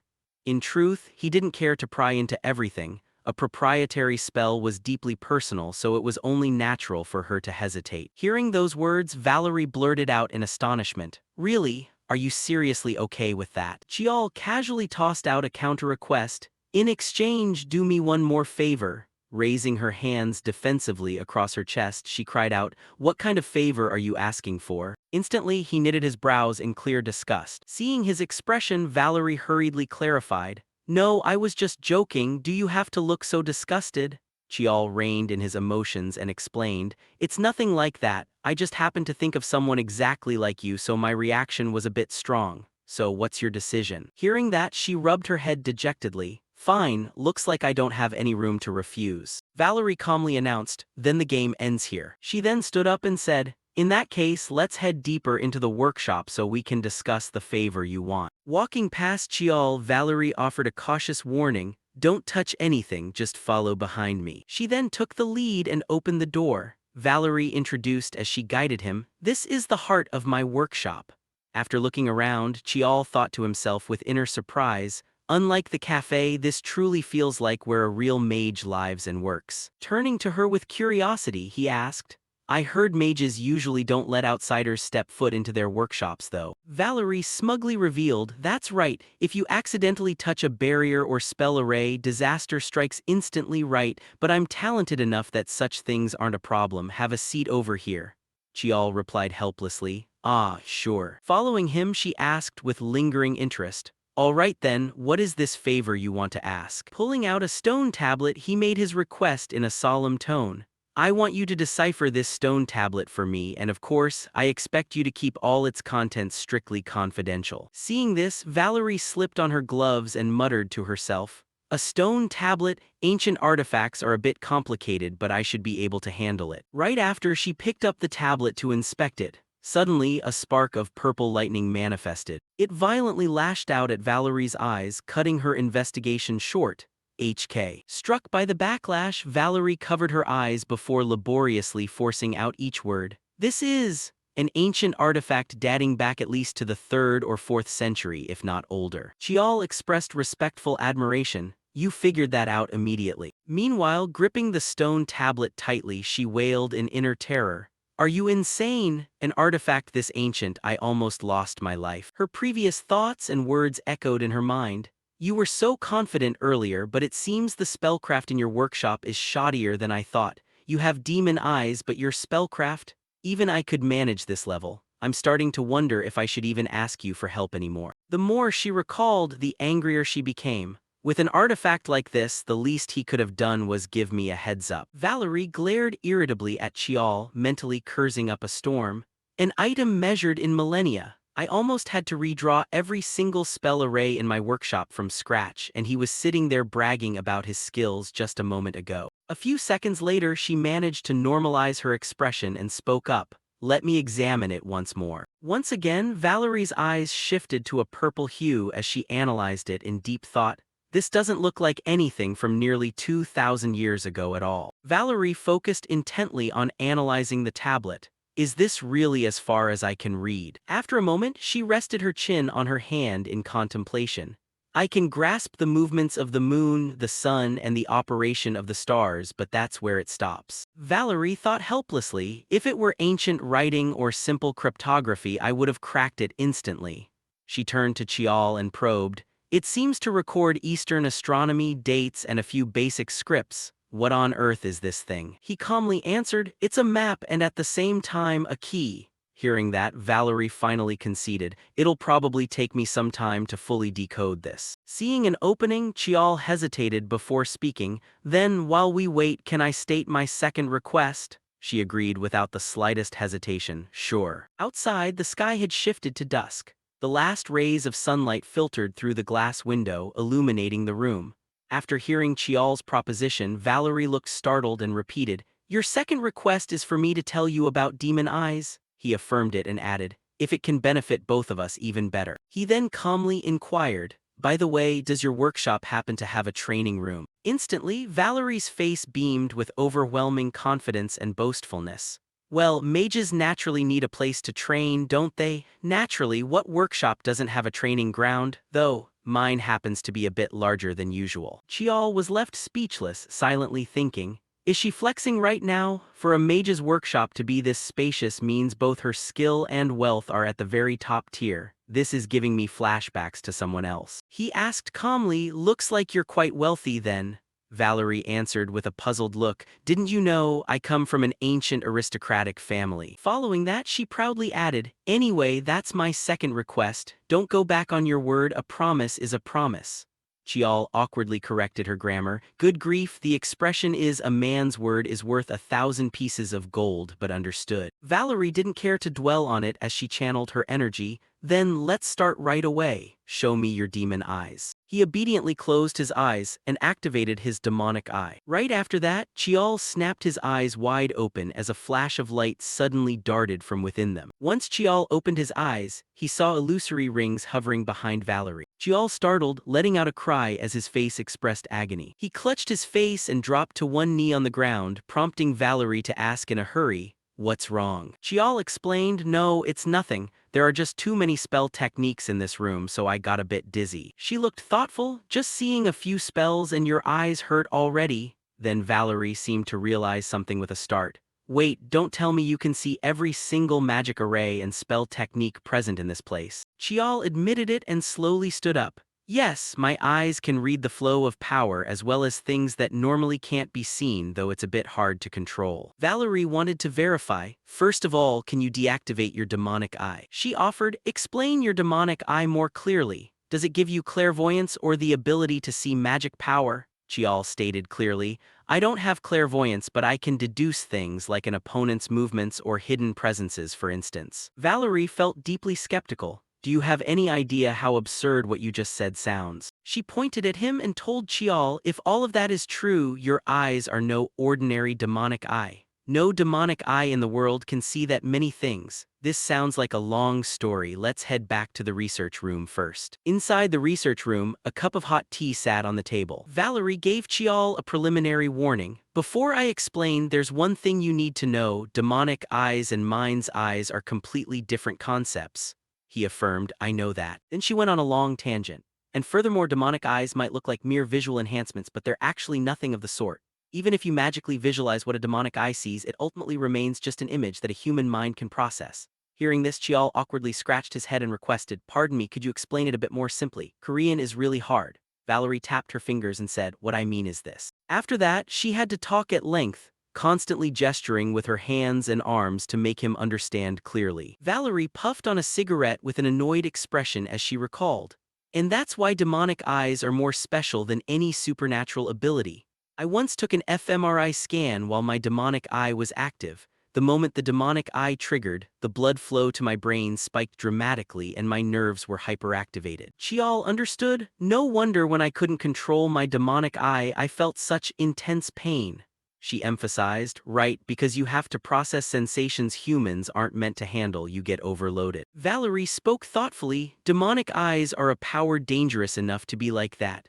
Up until now, no pair of demonic eyes has possessed such a composite ability. Yet just how many things can your demonic eye do right now? Hearing her, he looked somewhat surprised. Valerie stared sharply at Chial. You mentioned those eyes were awakened through a ritual of Sungmu. Normally, someone who awakens a demonic eye starts seeing unusual things around the age of 5, give or take. Well, before going through that ritual, did you ever see anything strange? He lowered his head in recollection. Chial couldn't deny it in his heart. There had indeed been signs beforehand, even though he was only 11 years old back then. She cross-examined, has anyone in Sungmu ever awakened a demonic eye like yours? He denied it. No. Valerie kept probing. You know why I'm looking so serious, right? Chial simply replied, yes. Suddenly, she expressed, what a pity, if you end up in a combat situation you probably won't be able to control it. He also took note of Valerie's words, casting a subtle glance as if pondering something. Ultimately, he decided to tell the truth. Actually, in battle, I've used my demonic eye countless times. She thought she misheard. What? Valerie jumped up in agitation. How is that even possible? Just having 2 or 3 functions on a demonic eye already overloads the brain terribly. You should have suffered a cerebral hemorrhage or gone crazy ages ago. Yet you can see and still control it. Chial was much calmer than her and admitted, yes. Valerie clutched her head helplessly. I've truly never seen an exception like this. Well then, a sinister smile bloomed on her lips. It looks like we need to test a few things. Valerie's expression made him pale slightly. Why yes, what kind of few things? Thanks to Valerie's suggestion, I temporarily stayed in the training room for a while, and before I knew it, several days had passed. Valerie busied herself decoding the stone tablet right up until dinner time. Meanwhile, I began a training regimen pushing my demonic eye to its absolute limit.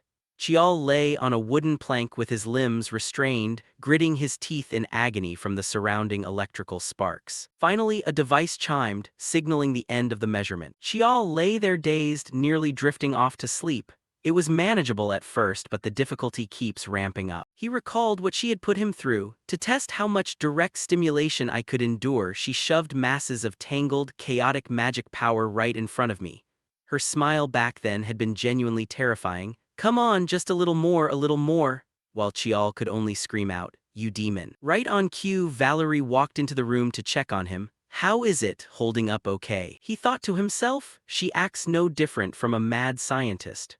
Chial glanced at the handcuffs being unlocked. You clearly said that using the demonic eye would overload the brain, didn't you? She reassured him with a chuckle. Don't worry, the magical apparatus automatically stops right at the moment you hit the overload threshold. Chial glared at Valerie as she feigned innocence. This woman is truly insane. I actually have to apologize for ever comparing her to my aunt. She reasoned, but thanks to that we're gathering great data, aren't we? Your limits and properties are gradually becoming clear and demonic eyes develop the more you use them after all. Chial couldn't deny it. That's not wrong, but... Yet she didn't bother listening further, turning away and humming, "Let's see if you'll obediently subject yourself to experiments." He realized. She purposely spoke in French. Valerie looked at what was before her in apparent astonishment. She observed the parameter display screen, asking herself, "What is this? Am I seeing things?" I set the automatic status check mode and let the difficulty scale up gradually. So how on earth is his growth rate getting this fast? No, it's not growth, it's more like adaptation. So the issue isn't with the explanation after all. The smile on Valerie's face grew increasingly intrigued. Things continued the same way in the days that followed. Training day 1? Oh no, I almost called it an experiment. This is training. After all, this is just a test requested by Li Qiao, not an experiment to satisfy my own curiosity.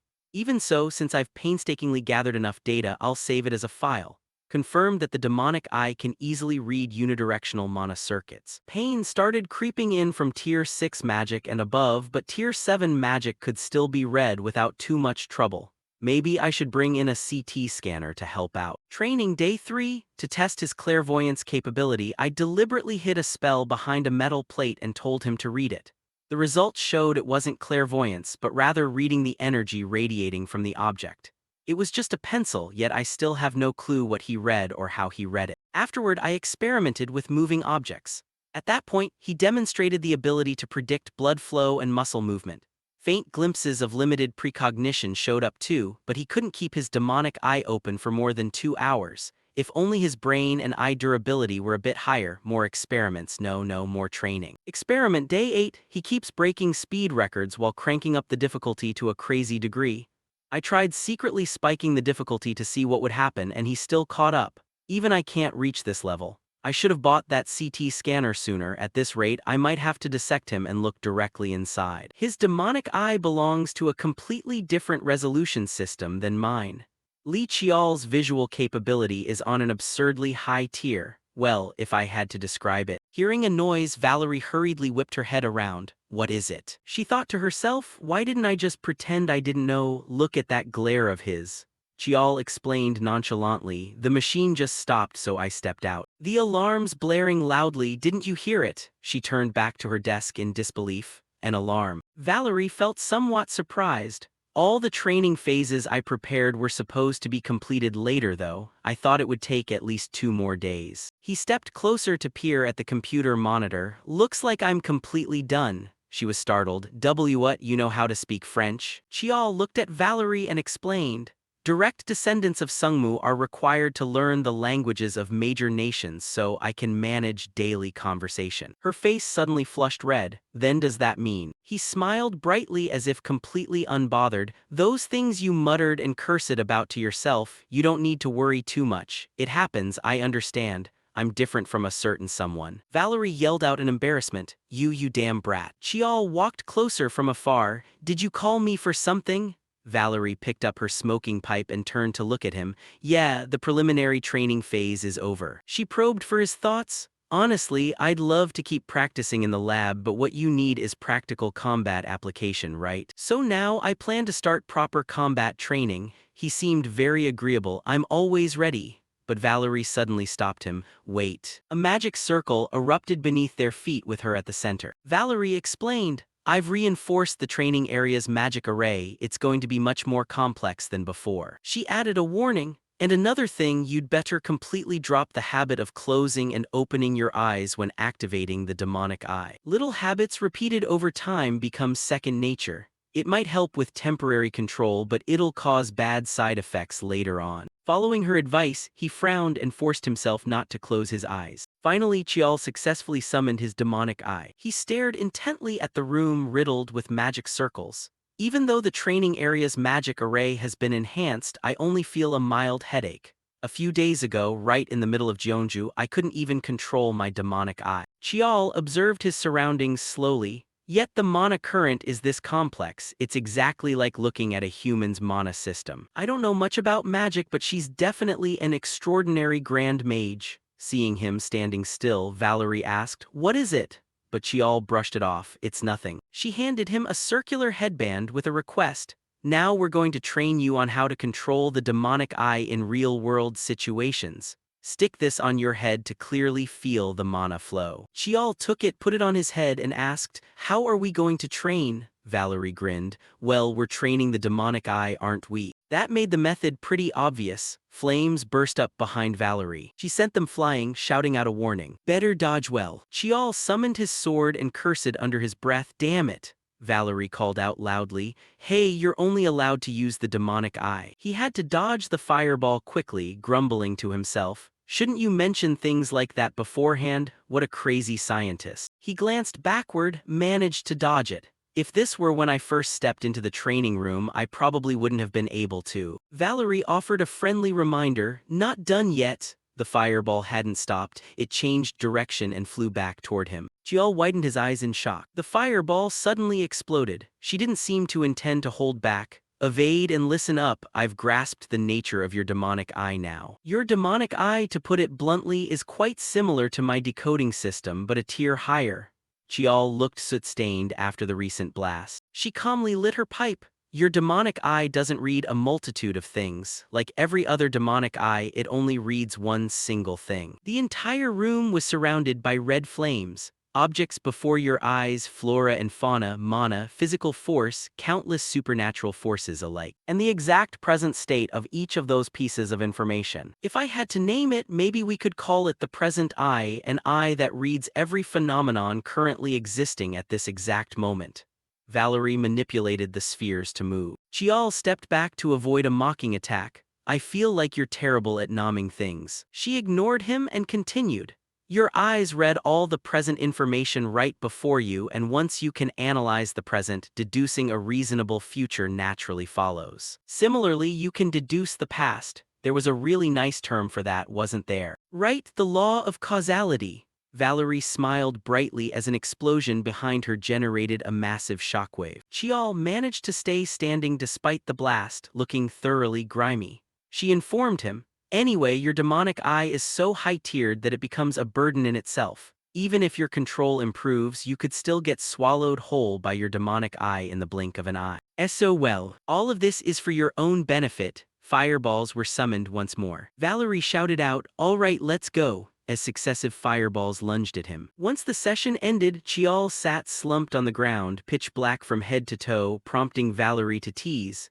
"Did you just crawl out of a coal mine? Hey, open your eyes nicely. Do you have any idea how hard I worked to research your demonic eye?" He showed zero emotion. "I appreciate that much," she sighed in despair. "But hey, your demonic eye was awakened through Sungmu's special ritual. So is it because it's not a normal demonic eye that its discovery was delayed, or are you simply an exception?" He chose to remain silent. Valerie stopped pressing and stood up. "Either way, I probably won't find the answer on my own. My apologies." She broke into a sinister smile again. "Maybe we need some sophisticated scans or to cut you open and take a direct look." Chial looked terrified at that expression. "It's fine, we'll understand it someday. I have no idea what you're planning to cut open." Valerie excitedly summoned those fireballs again. "Fine then, let's resume training. Oh, by the way, to make it easier to refer to, I think giving your demonic eye a name would be best. How about analytical eye or causality eye?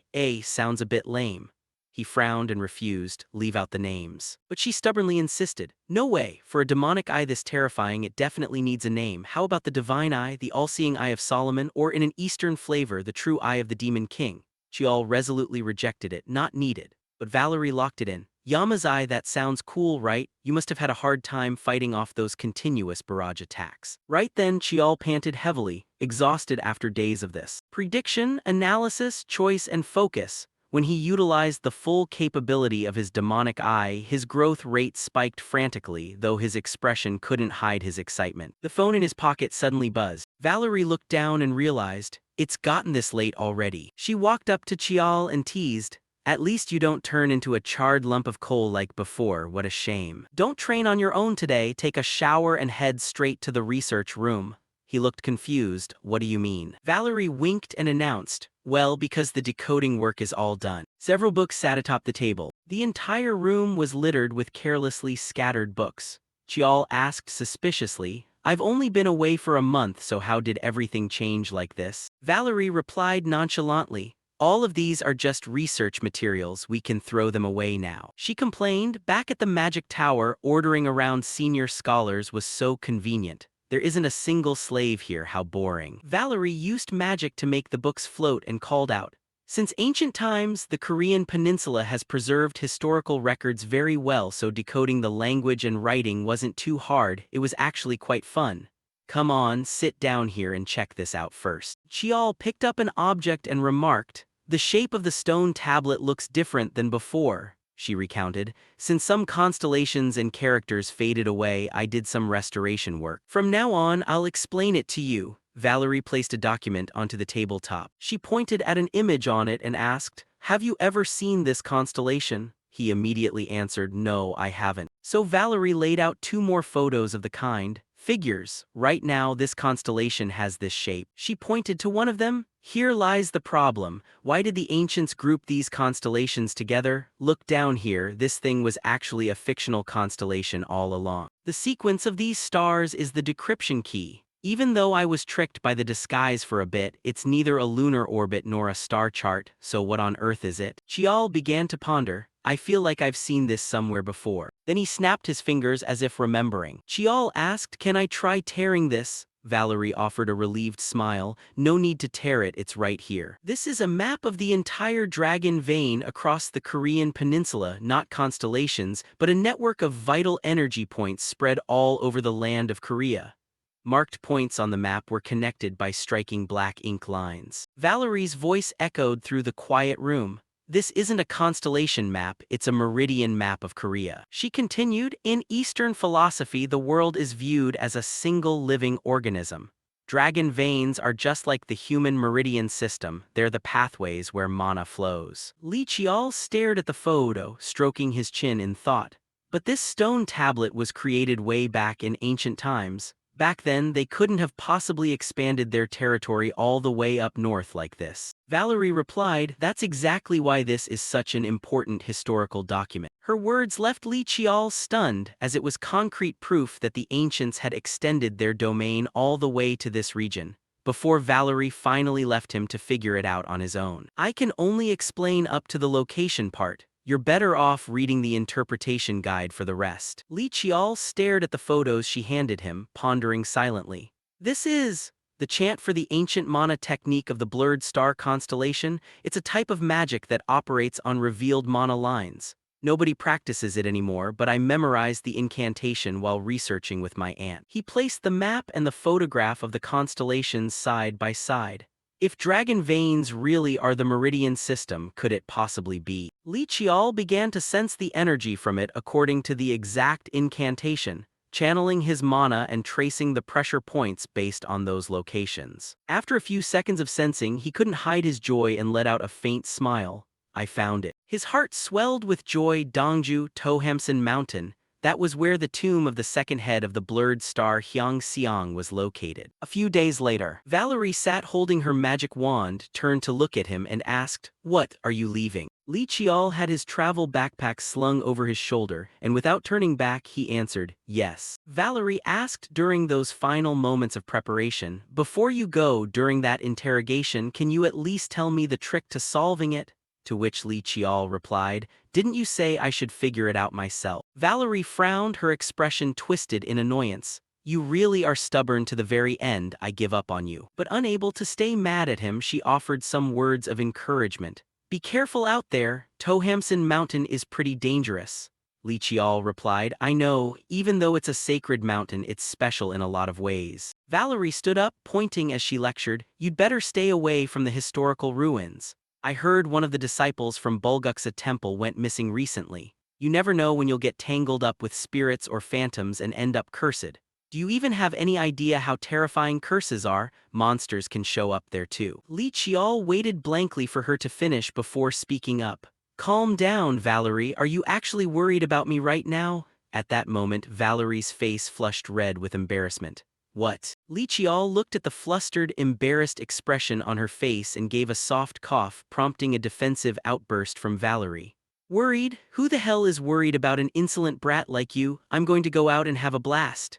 Li Qiao replied, thank you, Valerie, I'm heading out now. Seeing him wave goodbye, Valerie asked in surprise, you're actually going? Before immediately making a promise right then and there. When I'm done with my work, I'll swing by. Li Qiao waved goodbye, looking back over his shoulder to make a promise of his own. Let's grab some fried chicken together when that happens. A little while later, Li Qiao arrived at Tohamson Mountain, wiped the sweat from his face and muttered to himself, it's almost been 2 hours since I entered Tohamson Mountain. Looking at the map, Li Qiao let out a weary sigh, glancing between the parchment and his surroundings.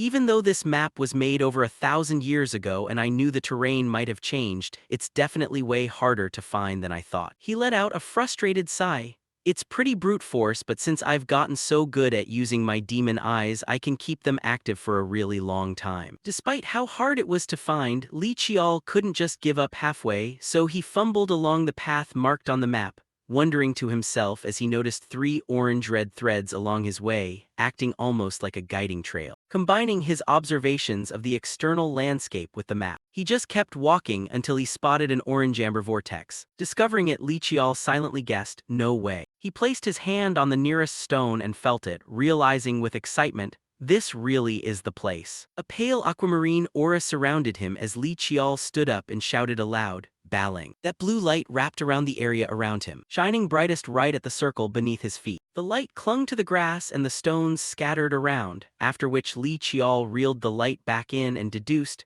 this is the sealed door leading to the tomb. Now I just need to channel my mana in the exact order of the other constellations on the stone tablet. Li Qiao touched a stone slab, blue energy radiating to envelop both his body and the rock as he began the door-opening ritual, starting from the north and moving clockwise. But before long, he realized too late, this drains an insane amount of mana. Li Qiao pulled his hand away. Looking frustrated, this is not easy at all. A little later, as dusk began to fall, Li Qiao resolutely placed his hand back onto the stone slab for one final attempt, muttering to himself, this is the last part. Right after that, the earth and sky shook violently, making it hard for Li Qiao to even stay on his feet. The internal energy surging from the stone made the world spin as a blinding aquamarine light burst forth. Li Qiao raised an arm to shield his face, wondering, what the hell is happening all of a sudden? He hugged his backpack to his chest, thinking to himself, why is there such an insane level of mana? Could it be that the mana of Tohamson Mountain accumulated over a huge span of time and then got triggered by my own mana? The internal energy felt like an explosion, sending Li Qiao crashing to the ground. He hugged his backpack as he stood back up, dusting off his clothes and his bag, and letting out a sigh of relief. I thought I was a goner for a second. Everything around him was pitch black, so dark he couldn't see his own hand in front of his face, prompting Li Qiao to look around and mutter, I can't see a thing. He had drained his mana down to the absolute limit, so even his demon eyes were useless. He dug a flashlight out of his backpack, switched it on, and said, good thing I can't sense any hostile presence or movement. Sweeping the flashlight beam around to observe his surroundings, Li Qiao suddenly illuminated a bronze statue of a soldier with a ferocious expression, sculpted with extremely high craftsmanship, making him jump and almost think he was being attacked. Li Qiao evaluated the area, thinking, with a scale like this, there's no way in hell this is just some ordinary ancient tomb. He shined his flashlight onto a stone tablet and read it, discovering that the inscription stated they had bought the land from the local deity to use as a burial site. If modern shamans saw this, they'd probably foam at the mouth from shock. Shifting the light to another stone tablet covered in cursive Chinese-style calligraphy whose flowing, dragon-like strokes gave off a unique artistic vibe, he thought, what about this one? Li Qiao read the inscription, King Wu Li Xian of the Li family lived to be 122 years old and rests here. Following that, he was surprised to notice the text stating, all the living and the dead who wish to step foot in this place turn back. Li Qiao felt a mix of anxiety and unease, thinking, this is a warning. He read on, beyond here lies only darkness. And then he couldn't help wondering, is there actually something inside? Seeing that the energy situation was relatively stable, Li Qiao muttered to himself, my mana has recovered a little bit. Let's try using my demon eyes. No sooner thought than done, he used his demon eyes to scan his surroundings and of course, he gained nothing from it. He put a hand to his face and groaned, "I can't see anything, it's like crashing headfirst into a giant wall, just a sharp pain. I've never experienced anything like this." Continuing to think, he recalled, "In my past life the eldest brother said he hid the location of this place and all records were kept strictly confidential, except for Dark Night." Li Qiao wondered, why would he do that? Was it out of guilt for disturbing the eternal slumber of our ancestors? But he immediately dismissed the thought. No, if that were the case, he should have hidden the fact that it was ever excavated in the first place. Li Qiao fell deep into thought, noting how unlike the eldest brother's usual style, the information had been leaked in such a suspicious manner. If I assume this was an intentional trap. Suddenly, a noise drew his attention, and Li Qiao turned toward the source of the sound. There, a multitude of flames drifted out from out of nowhere, and two statues with ferocious expressions were closing in on him. Li Qiao panicked, realizing, the Vajra statues, are they moving? The two furious statues shouted loudly, "Human, leave this place." Li Qiao gripped his sword tightly, falling silent in thought. I've never heard of there being guardians here. Besides, they aren't high-level monsters or spiritual beasts, so how are they emitting psychic waves? He was baffled as even his demon eyes couldn't see anything. Are they moving without using any power at all? Immediately, Li Qiao dismissed the thought. That's impossible. Something caught his attention. A cluster of light with sparkling dots resembling pearls strung together. He stared at it, wondering. But before he had time to dwell on it, the statue lunged forward to attack. Li Qiao reacted quickly, dodging just in time, and as he backed away a few steps, he thought to himself, "Damn it, if I just had a little more time, I would have been fine." He planted the balls of his feet to steady himself and calculated quickly. A drawn-out battle was out of the question if he wanted to win with the scraps of mana he had left. He had to charge straight in, so Li Qiao rushed toward the two statues. They issued another warning, "Get out of here." But before they could press the attack again, they were blocked by some unseen force. Li Qiao confirmed his theory, "Just as I thought, their movements are crude and simple." He swung his sword, executing the technique Heartless Single Form, and as he slashed downward it was slaying demons. The two statues let out miserable cries. Li Qiao calculated, if I try to stretch the distance, I'll be the one at a disadvantage. Knowing this, he tried to shorten the fight to the absolute minimum. A statue struck at him and lacking time to block, he hurriedly dodged. When the second statue swung down, he used his sword to block it. But looking at the disparity in strength, it was clear Li Qiao was struggling immensely against that physical blow. He used rigid chi technique Yama. Crimson threads instantly bound the two bronze statues tightly, just as Li Qiao and the two statues were locked in a fierce clash. Right as he prepared to swing his sword to deliver the finishing blow, both statues suddenly collapsed to the ground. Li Qiao thought to himself, is my mana spent? It's hard to keep it running. Glancing at what lay on the ground, he rolled his wrists and let out a sigh of relief. If I can breathe, that means air is still circulating, and the Vajra statues aren't even damaged. Right after that, the two statues automatically chanted, "Leave this place." To Li Qiao's utter astonishment, he felt irritated. What a pain, my mana is recovering but it's still not enough to keep fighting. He checked with his demon eyes, knowing he still needed to focus just to be safe. Furthermore, glowing clusters linked together were right inside their chests, the exact same thing he had seen earlier. A deduction immediately popped into his head. Could it be? Li Qiao drew a different sword, thinking, if it really is them, I have to use Dark Night to slash straight through to the core in a single blow. When they saw him draw the pitch-black sword, the two statues started talking amongst themselves. The first statue asked, "What's that?" The second statue replied, "It's a pitch-black sword. A totally black sword." In unison, they exclaimed, "That's our friend," before apologizing frantically, "Sorry, sorry." Thanks to his demon eyes, Li Qiao could see right into their inner minds, assessing that beings who liked playing with animals or kids or pulling mischievous pranks belonged to the mystic fairy race. He drew his sword, pointed it up, and demanded, "What the hell kind of game are you playing right in the middle of a fight?" The two statues replied, "That sword is terrifying. We're sorry." They continued, "Instead, we'll heal you."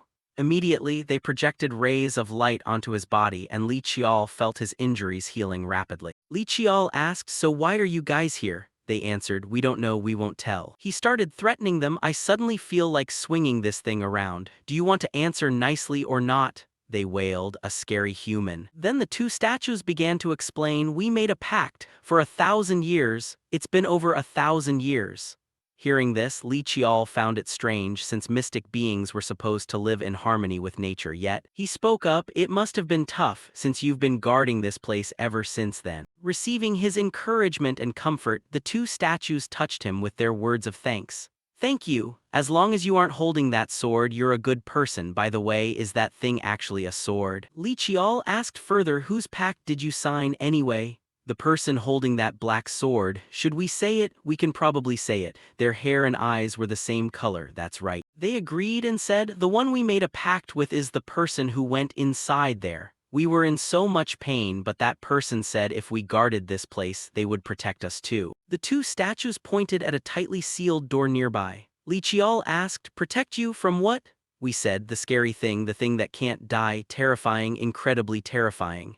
Li Qiao suddenly remembered, so you attacked me because you thought I was one of them too. Remembering that the mountain caretaker had said something similar, Li Qiao resolved, in the end, I have no choice but to go in. The two statues said, if you want to enter, you must prove it with blood. Only those who are permitted may enter. Following their advice, Li Qiao used his Dark Knight sword to cut a gash across his palm. Blood oozed out as he pressed his hand against the center of the double doors where sunken patterns were carved. The blood soaked in, and the carvings instantly stood out clearer than ever before. The door opened effortlessly, revealing pitch-black darkness inside that stretched out into an abyssal depth. Li Qiao stepped inside, whispering, all right, let's go. Back in the laboratory, Valerie slumped over her desk, letting out a heavy sigh. There's still so much research to do, so why is this happening? She groaned in frustration. Today is a total write-off. I should just order some fried chicken. When she opened her phone to place the order, a beep-beep warning sound emitted from the computer monitor.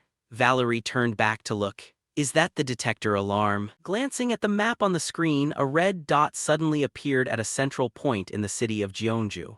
Staring at it in disbelief, she muttered, red means a gate breach. How the hell could a monster breach happen in the Jeonju area? Is the machine glitching? But then her expression gradually turned dead serious. Staring intently at the monitor, Valerie cried out in shock, no way, 5 gates opening at the same time. She jumped to her feet, typing furiously on her keyboard. Could it be because of that kid? But checking other regions showed everything operating completely normally, bringing her a brief wave of relief. No, wait, quite the opposite. The mountain's mana signature was still identical to before. She immediately packed her gear and left. This wasn't the time to stay calm. Even if Jeonju had a low civilian population, it was still extremely dangerous. Valerie hurried out of the room, failing to notice that the area she had just checked, which previously showed no abnormal signals, began sprouting red dots right after she left. Those red dots spread like a virus at a terrifying exponential rate, covering almost the entire map in the blink of an eye. Li Qiao walked while looking around, thinking to himself that this was no ordinary graveyard. After walking for a bit, he spotted an old bookshelf, and stepping closer to rummage through it, he found what he had come down here for. The book titled Records of the Dark Knight. Even though he needed it, his instincts told him there was something even better here. Li Qiao's heart pounded with joy as he felt dark qi vibrating all around him, making it feel like his heart was about to leap out of his chest from excitement. Walking forward, Li Qiao felt a strange sensation wash over his body. While still dazed, he looked ahead, and unexpectedly spotted a white-haired old man clutching a sword tightly in his arms. Unsure whether it was a hallucination or a genuine spirit, Li Qiao could sense a surging vitality radiating from the old man. Li Qiao verified his surroundings with his own eyes. Feeling shocked by what he saw, mural paintings plastered all over with talismans and golden threads. Failing to understand why so many seals were necessary, he muttered, what on earth are they sealing away? Following the golden threads, he discovered a gap in the seals, and grew alarmed upon seeing that many of the threads had snapped. As those threads broke, Li Qiao watched countless streams of dark qi gush out and converge toward the old man, while other torrents of dark qi surged straight at him. Caught off guard, Li Qiao was completely surrounded by the dark qi streams as they slowly dragged him under. A moment later, Li Qiao found a mirror placed inside his room, and looking into it, he saw a child with sad eyes and a completely lifeless expression, realizing silently that it was his past self from his previous life. Li Qiao reminisced, flashing back to scenes of being beaten and tortured simply for living in that lifetime. At that time, he had wondered why he had to endure such things and how he could escape from it all. Li Qiao recalled the scene of his family's female servant being fired for embezzling household funds when she had sneered, "What is the young master going to do without me?" Only for a cold voice to cut her off. "That is none of your business." Li Qiao thought that no words suited the embezzling servant better, and he never saw her again. At that moment, the old man with white hair looked at Li Qiao and told him not to worry, reassuring him that he wouldn't break down so easily. Even as he was being dragged away, he tried to comfort the boy by saying he would be back shortly after cleaning up the room. But Li Qiao knew he would never be able to come back. Right then, someone told him, "Go ahead, he will keep this a secret." Yet people within the clan would still come looking for him. He said that the boy would find his life again. Running wildly, Li Qiao thought to himself that he couldn't protect the maid, couldn't protect his uncle, and would even have to throw away his name and live like a fugitive. Li Qiao asked, "Why is the Lai bloodline so wretched?" He knew these were scars from his past life, the most fragile parts of his subconscious. Li Qiao clenched his fists and wondered why he was being shown these things. Even though he had been sent back to the past, this remained an undeniable truth, an agonizing past from his previous life that he had never turned away from. Those very memories were the sheer will that kept Li Qiao alive until now, to ensure he would never have what mattered most stolen and stripped away from him again. He broke out of the illusion and saw the creature sealed away within those bones. Li Qiao's head felt like it was about to split open. He caught glimpses of scenes and heard the words of the old man, telling him to prepare for the generations to come and seal him away alongside that thing. The other person immediately tried to stop him. Li Qiao was startled, feeling a sensation identical to when he absorbed memories using the endless dark qi, and he thought to himself, "Did I swallow the energy of that thing?" The old man explained that he was merely a bystander who would appear one day and carry what was in his heart. He declared that a child chosen by the Dark Knight would be born, and that child would become the hope. Handing the other person a stone tablet, he instructed, "Create this and scatter it into the world." A child guided by the prophecy of the stone tablet would come seeking it, and say that he would help free him from this burden. As the flashback ended, Li Qiao violently vomited that filthy substance. He hadn't expected everything to be this difficult. Sitting down on the dirt ground, Li Qiao leaned heavily on his sword and gasped for breath, thinking, "What on earth just happened?" His hand clutched his left chest as he felt something turning slightly ominous. It was magic seemingly spreading all over Li Qiao's body, and he could vividly feel that the dark qi, which had previously only pooled around his heart, was now diffusing evenly throughout his entire physique, making his frame noticeably larger than before. He gently opened his palm, letting jet-black magical energy emanate and cast an even denser dark aura than before. Li Qiao clenched his fist tightly. "What in the world is this?" He snapped up to his feet, fixing his gaze on the figure sitting atop the well. This place wasn't a burial ground, but rather a sealing chamber, and their ancestors had waited an eternity for a descendant to find this place. Could they have been waiting for me? Li Qiao gripped his sword tightly. Even having reached the pinnacle of martial realms, could a mortal truly read destiny over 1,000 years into the future?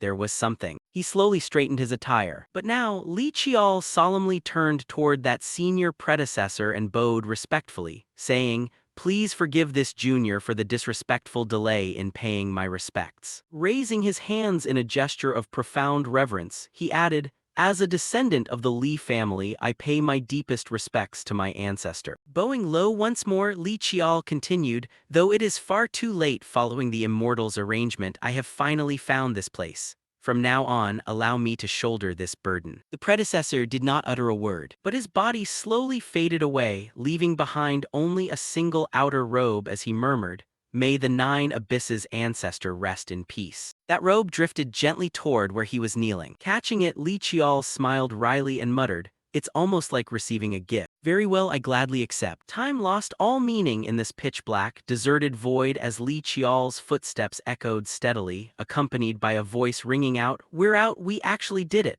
This is amazing, truly amazing." That voice lingered as his figure strode further in. Thank you, my good friend, the promise has finally been fulfilled. Can we leave now? Li Qiao glanced briefly at those glowing wisps and nodded. Yeah, you've all tried hard enough, good work. Hearing those words, the glowing specks instantly darted across the air, chiming, Thank you, we're all healed up now too. Thanks to our good friend here, let's play again later. Watching the wisps depart and leave the space desolate once more, Li Qiao sighed. They leave without even bothering to clean up a thing. He gave a helpless chuckle, wondering if reporting this back to the clan later would turn out alright since all the spirits had run off and left the place in shambles. Li Qiao grabbed his backpack and slung it over his shoulder, muttering, well, they'll figure out how to handle it themselves. Suddenly, a stream of magical energy converged right in front of him where clearly no door had existed moments ago. Could this be the way out? Without overthinking it, Li Qiao stepped straight into the center of that magical current. He felt as though he were plunging into an endless void, and within a split second, Li Qiao landed heavily with a painful thud. Sitting up while rubbing his head, he grumbled, Good grief, I'll never get used to this. Li Qiao looked up at the sky and suddenly realized,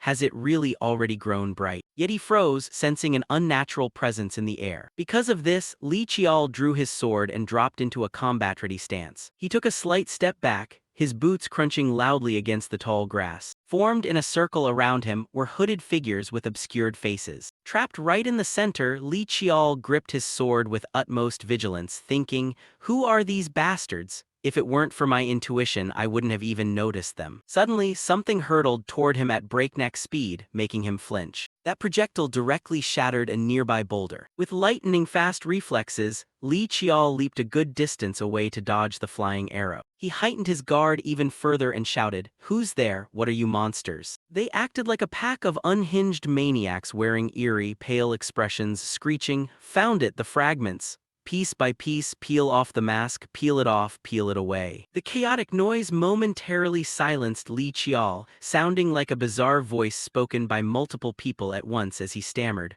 What? His eyes widened wide as he witnessed the scene unfolding before him. The flowing aura clearly belonged to a monster's demonic power, yet the presence it gave off was unmistakably human. Without a shred of hesitation, they lunged forward, yelling, The gate is open. How can a human possibly be in there? One of them charged straight at him wielding a massive tree trunk, brandishing what looked like a great free mask. Li Qiao gritted his teeth and slashed viciously through the air with a curse, damn it. His sword arc struck directly against the oncoming tree trunk. Seeing the trunk take 0 damage, Li Qiao was utterly stunned, thinking, how on earth did he swing something like that? This isn't something a normal human could ever wield. Only then did he examine the creature's face closer, dull, grayish-blue skin and pig-like facial features, an orc. But Li Qiao immediately dismissed the thought upon closer inspection, realizing, no, not an orc. It's a human wearing orc skin. Why would a human wear orc skin? Amidst his thoughts, the creature let out an irritating shriek and lunged closer. Something flashed from behind the tree trunk attack, shooting straight for him. Li Qiao swiftly tilted his body to evade the oncoming strike, while simultaneously swinging his sword upward. With blinding reflexes, he batted away the poisoned shuriken flying toward him. The poison dart was deflected far away,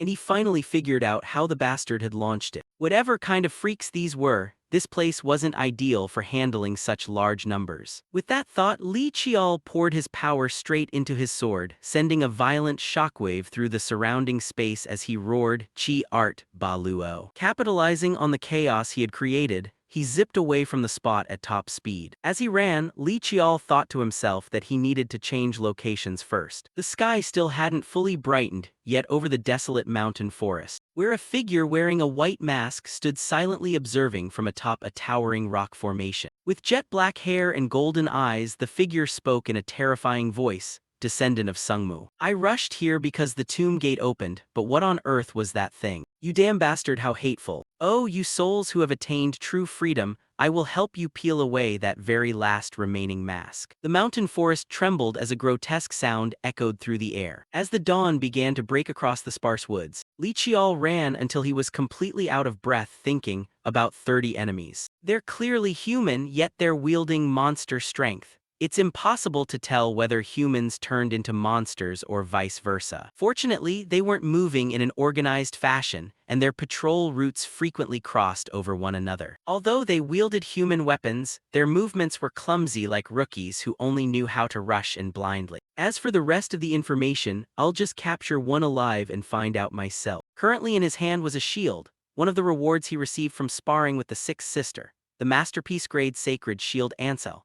Even though it was a heavenly grade shield with the legend of being granted by the Lord to Numa Pompilius, the second king of Rome, the replica forged by divine command was rated as a masterpiece grade, which he had managed to absorb during his time in Valerie's workshop. From right ahead, the bastard charged forward at blistering speed, vanishing from sight for a split second before leaping into the air with a shrill scream, bringing down a lethal strike aimed at ending Li Qiao. Reacting swiftly, Li Qiao blocked the blow head-on with his shield, while his sword-wielding hand neatly hacked off the enemy's arm. This opportunistic window was a result of Li Qiao's pre-trained reflexes. Having severed the man's arm, he followed up with a flurry of sword strikes that left the assailant bleeding continuously. The moment Li Qiao brought down one enemy, the rest of them swarmed him all at once. Li Qiao's gaze was ice cold as their attack pattern shifted into a coordinated assault, making him wonder, have they still not completely lost their minds? His shield began to glow with an abnormal radiance, but it didn't matter. Li Qiao spun around, unleashing a classic wave of light from his shield that blasted them backward, while simultaneously slashing and spinning with his sword. Naturally, the enemies were thoroughly battered, not a single one spared. Spattering blood hit the ground right before the remaining onlookers, as Li Qiao braced himself to welcome the second wave. If they won't come to me, I'll go to them.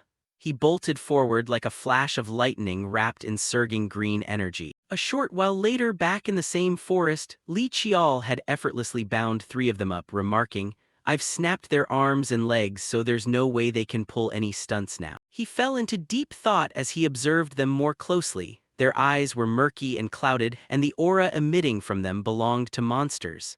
It didn't look like mere contamination, but rather some form of brainwashing or curse. Cautiously reaching out a hand, Li Qiao muttered, "I need to try channeling magic into them and see." Suddenly, a wave of sound echoed from afar, ringing so deafeningly loud that he had to clutch his ears in agony, thinking, what on earth is this sound? That horrific wave of noise violently shook the 3 bound captives. Their masks suddenly melted away, dripping ooze down onto their garments, and in an instant they somehow summoned extraordinary strength to snap their ropes completely. Li Qiao raised his eyes to follow the massive shadow looming over him, freezing in place momentarily as the 3 creatures seemingly fused into one, forming an indescribably huge body, while he muttered, "What on earth is this?" Scene change, Valerie was hovering high in the air, scanning the ground below and wondering, why is it so quiet? She looked from one direction to another from above. A short while later, Valerie landed gracefully and strolled down the deserted street. She suddenly halted, looking bewildered at the sight before her. Ahead of her was a churning gate from which absolutely nothing was coming out. A sudden gust of air flickered past Valerie's eyelashes. Is this meant to intentionally cause a magic imbalance to create a terrifying gate?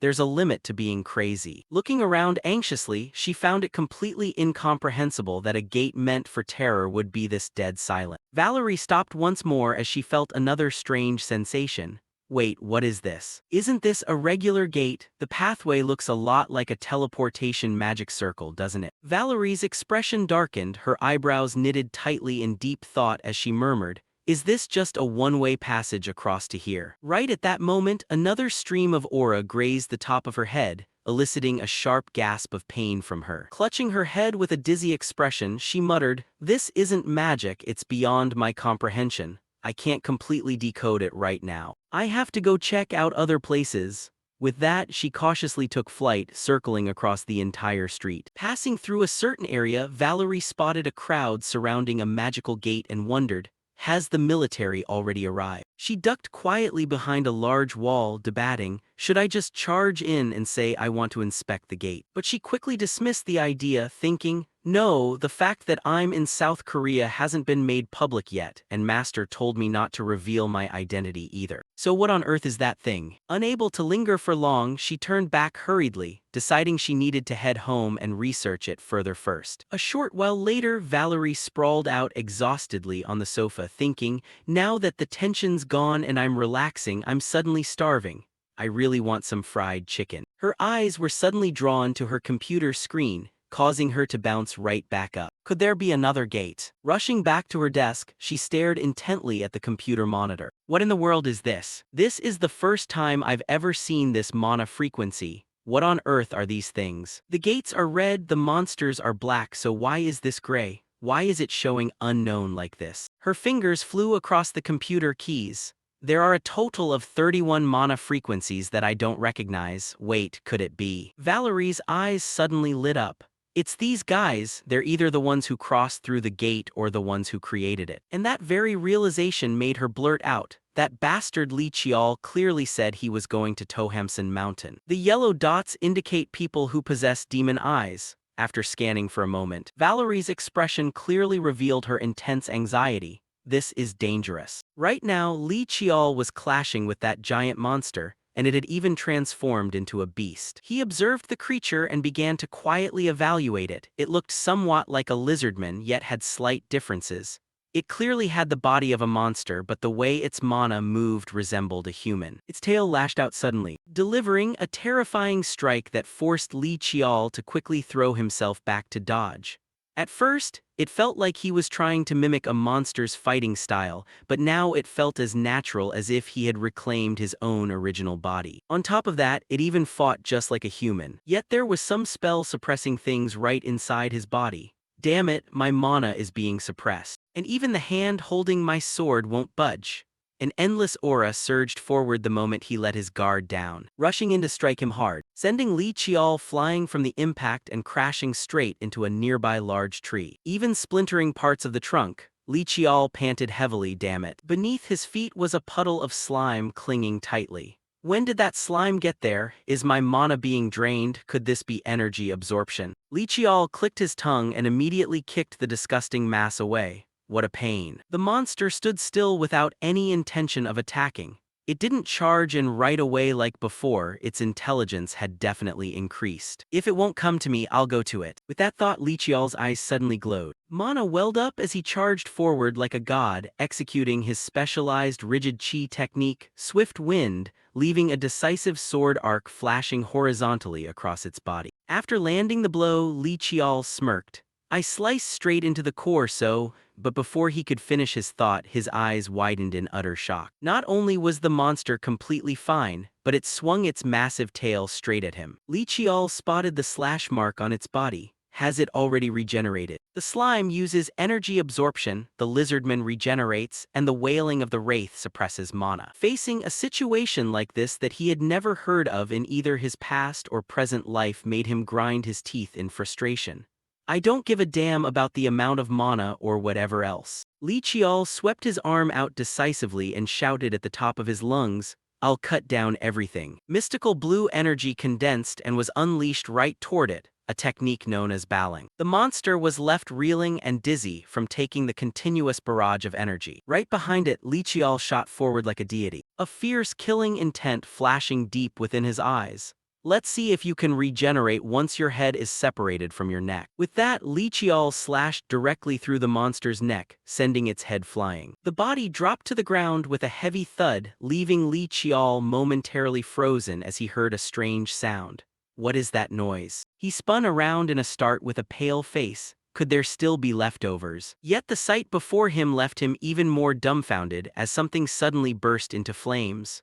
What the? Seeing it close in, Li Qiao gritted his teeth. Impact was imminent. Right after that, an earth-shattering explosion echoed out. Amidst the ruins left by the blast, the ground and rocks in the area were cracked and fractured. A foot wearing traditional clogs appeared. Stepping forward with an air of absolute confidence, the great lady has arrived. She appeared like a savior and proclaimed, Li Qiao, I'm here to help. Are you all right? He fell into a brief daze. Aside from almost getting killed by you just now, I'm doing just fine. Li Qiao sighed and continued, couldn't you have landed a bit more gently? Valerie laughed and waved a hand dismissively. Is that how you talk to someone who came running out of worry? He looked suspicious. Weren't you trying to assassinate me? She asked foolishly. Aren't you still uninjured? Seeing Valerie turn away with a laugh, Li Qiao felt a surge of resentment inwardly. I'm sorry, goddess, for ever comparing you to this madwoman. She pointed ahead and asked, more importantly, what on earth are those things? Lichial answered flatly. The enemy. Hearing that, Valerie replied helplessly, I can see that. But they turned from humans into monsters. What kind of nonsense are you spouting? He nodded seriously. I'm telling the truth, until just a moment ago they were still in human form. Hearing this, she irritably argued, I keep telling you that kind of absurd thing is. Suddenly, the enemy emitted a deafening, ear-piercing screech. True enough, the sound caused both of them to grab their ears in agony. What the hell is this? And Valerie herself felt the mana within her churn. Was my mana system just shaken? Li Qiao immediately dropped into a combat stance. Let's talk later, Valerie, can you capture them alive? Startled by the request, she blinked.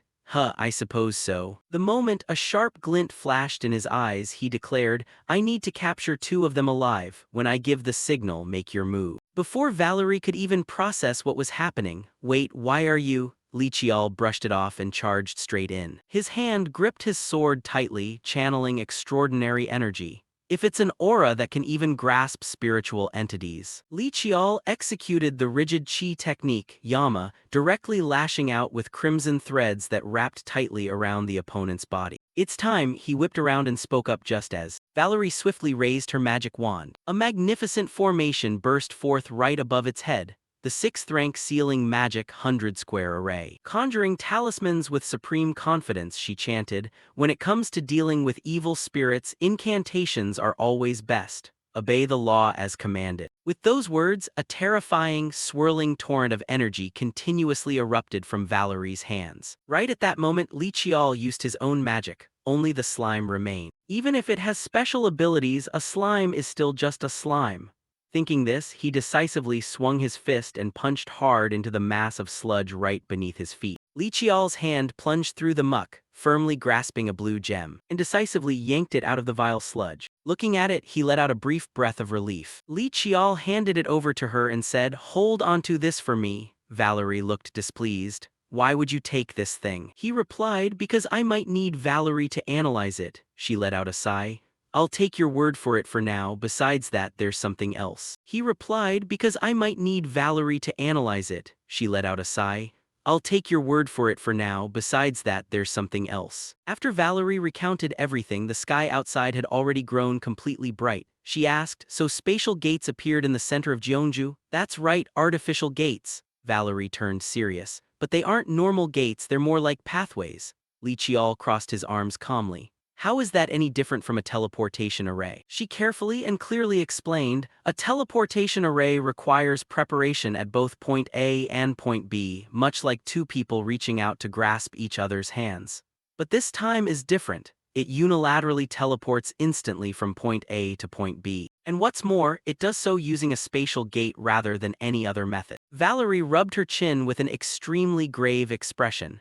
With current human technology, no, that's simply impossible. Valerie stared directly at the headless monster carcass. She continued, while the underlying principle of how the gates themselves are generated has been figured out, putting that principle into practice is impossible. With humanity's current technology, it's simply a feat that cannot be executed. Hearing this, Li Qiao fell into deep thought. If she went so far as to say that, it really must be impossible. There were countless powers in this world that defied logical explanation. Even so, he never expected that even Valerie's analytic eyes wouldn't be able to grasp the exact theory behind it. Valerie had rubbed her wand after verifying the gates and returned to her workshop, only for her detector to pick up something very strange, which was why she had turned back and headed straight here. Li Qiao looked over at the monster's corpse. The detector probably picked up these guys. Valerie still wondered, then what on earth are these things? He answered cautiously and concisely, like I said earlier, they're humans who turned into monsters. With a face more serious than ever, she snapped, hey, what kind of nonsense have you been spouting this whole time? If you said they were golems or something similar, I could understand. Didn't you just fall under some kind of magical illusion? Li Qiao let out a helpless sigh. Do you really think my eyes can't tell the difference? That's why I wanted Valerie to see the things I just caught with her own eyes. And check this lizardman's corpse for yourself. Valerie let out a sigh. Did he really fall under a hallucination spell? Reluctantly, she went along with him. Fine, let me take a look. Valerie's eyes turned cloudy and dull, radiating an indescribably cold perception. After inspecting it with her mana, she stated, this is just a monster. If you look purely at its abilities, it's quite special, but at the end of the day, it's still a monster. It's not like monsters that transform into human shapes don't exist, but this one is just a lizardman. Its mana system is weird and it has special abilities, that's all. But Li Qiao abruptly cut her off. However, there are also cases where individuals in a human state get mixed up with monsters. Come over here and take a look at this. The sky was now fully illuminated, bathing the entire forest in bright light. He gently brushed aside some tree leaves to lead the way for Valerie. This way. However, Li Qiao suddenly froze, startled by something he noticed. Right in front of him lay the corpse of an ordinary monster, unguarded. Hey, this is just a goblin. The moment she knelt down to observe it, Li Qiao remained stunned.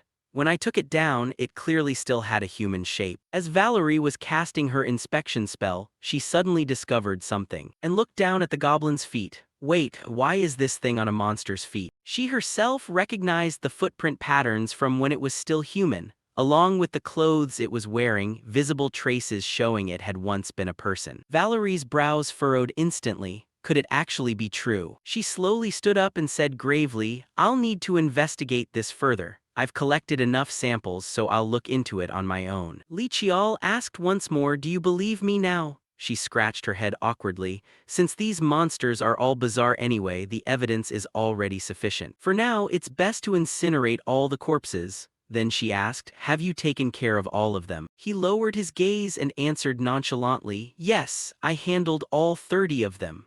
Valerie panicked upon hearing that. Huh, wasn't it 31? I saw 31 unidentified mana sources on the detector earlier. This made him remember, could that flute sound earlier have been? Though he hadn't seen it with his own eyes, there seemed to be one more person. And that person was undoubtedly the one who had taken advantage of these transformed humans. Back at Valerie's workshop, Li Qiao opened the door and walked in. Valerie, how did the results turn out? Valerie slowly took off her glasses.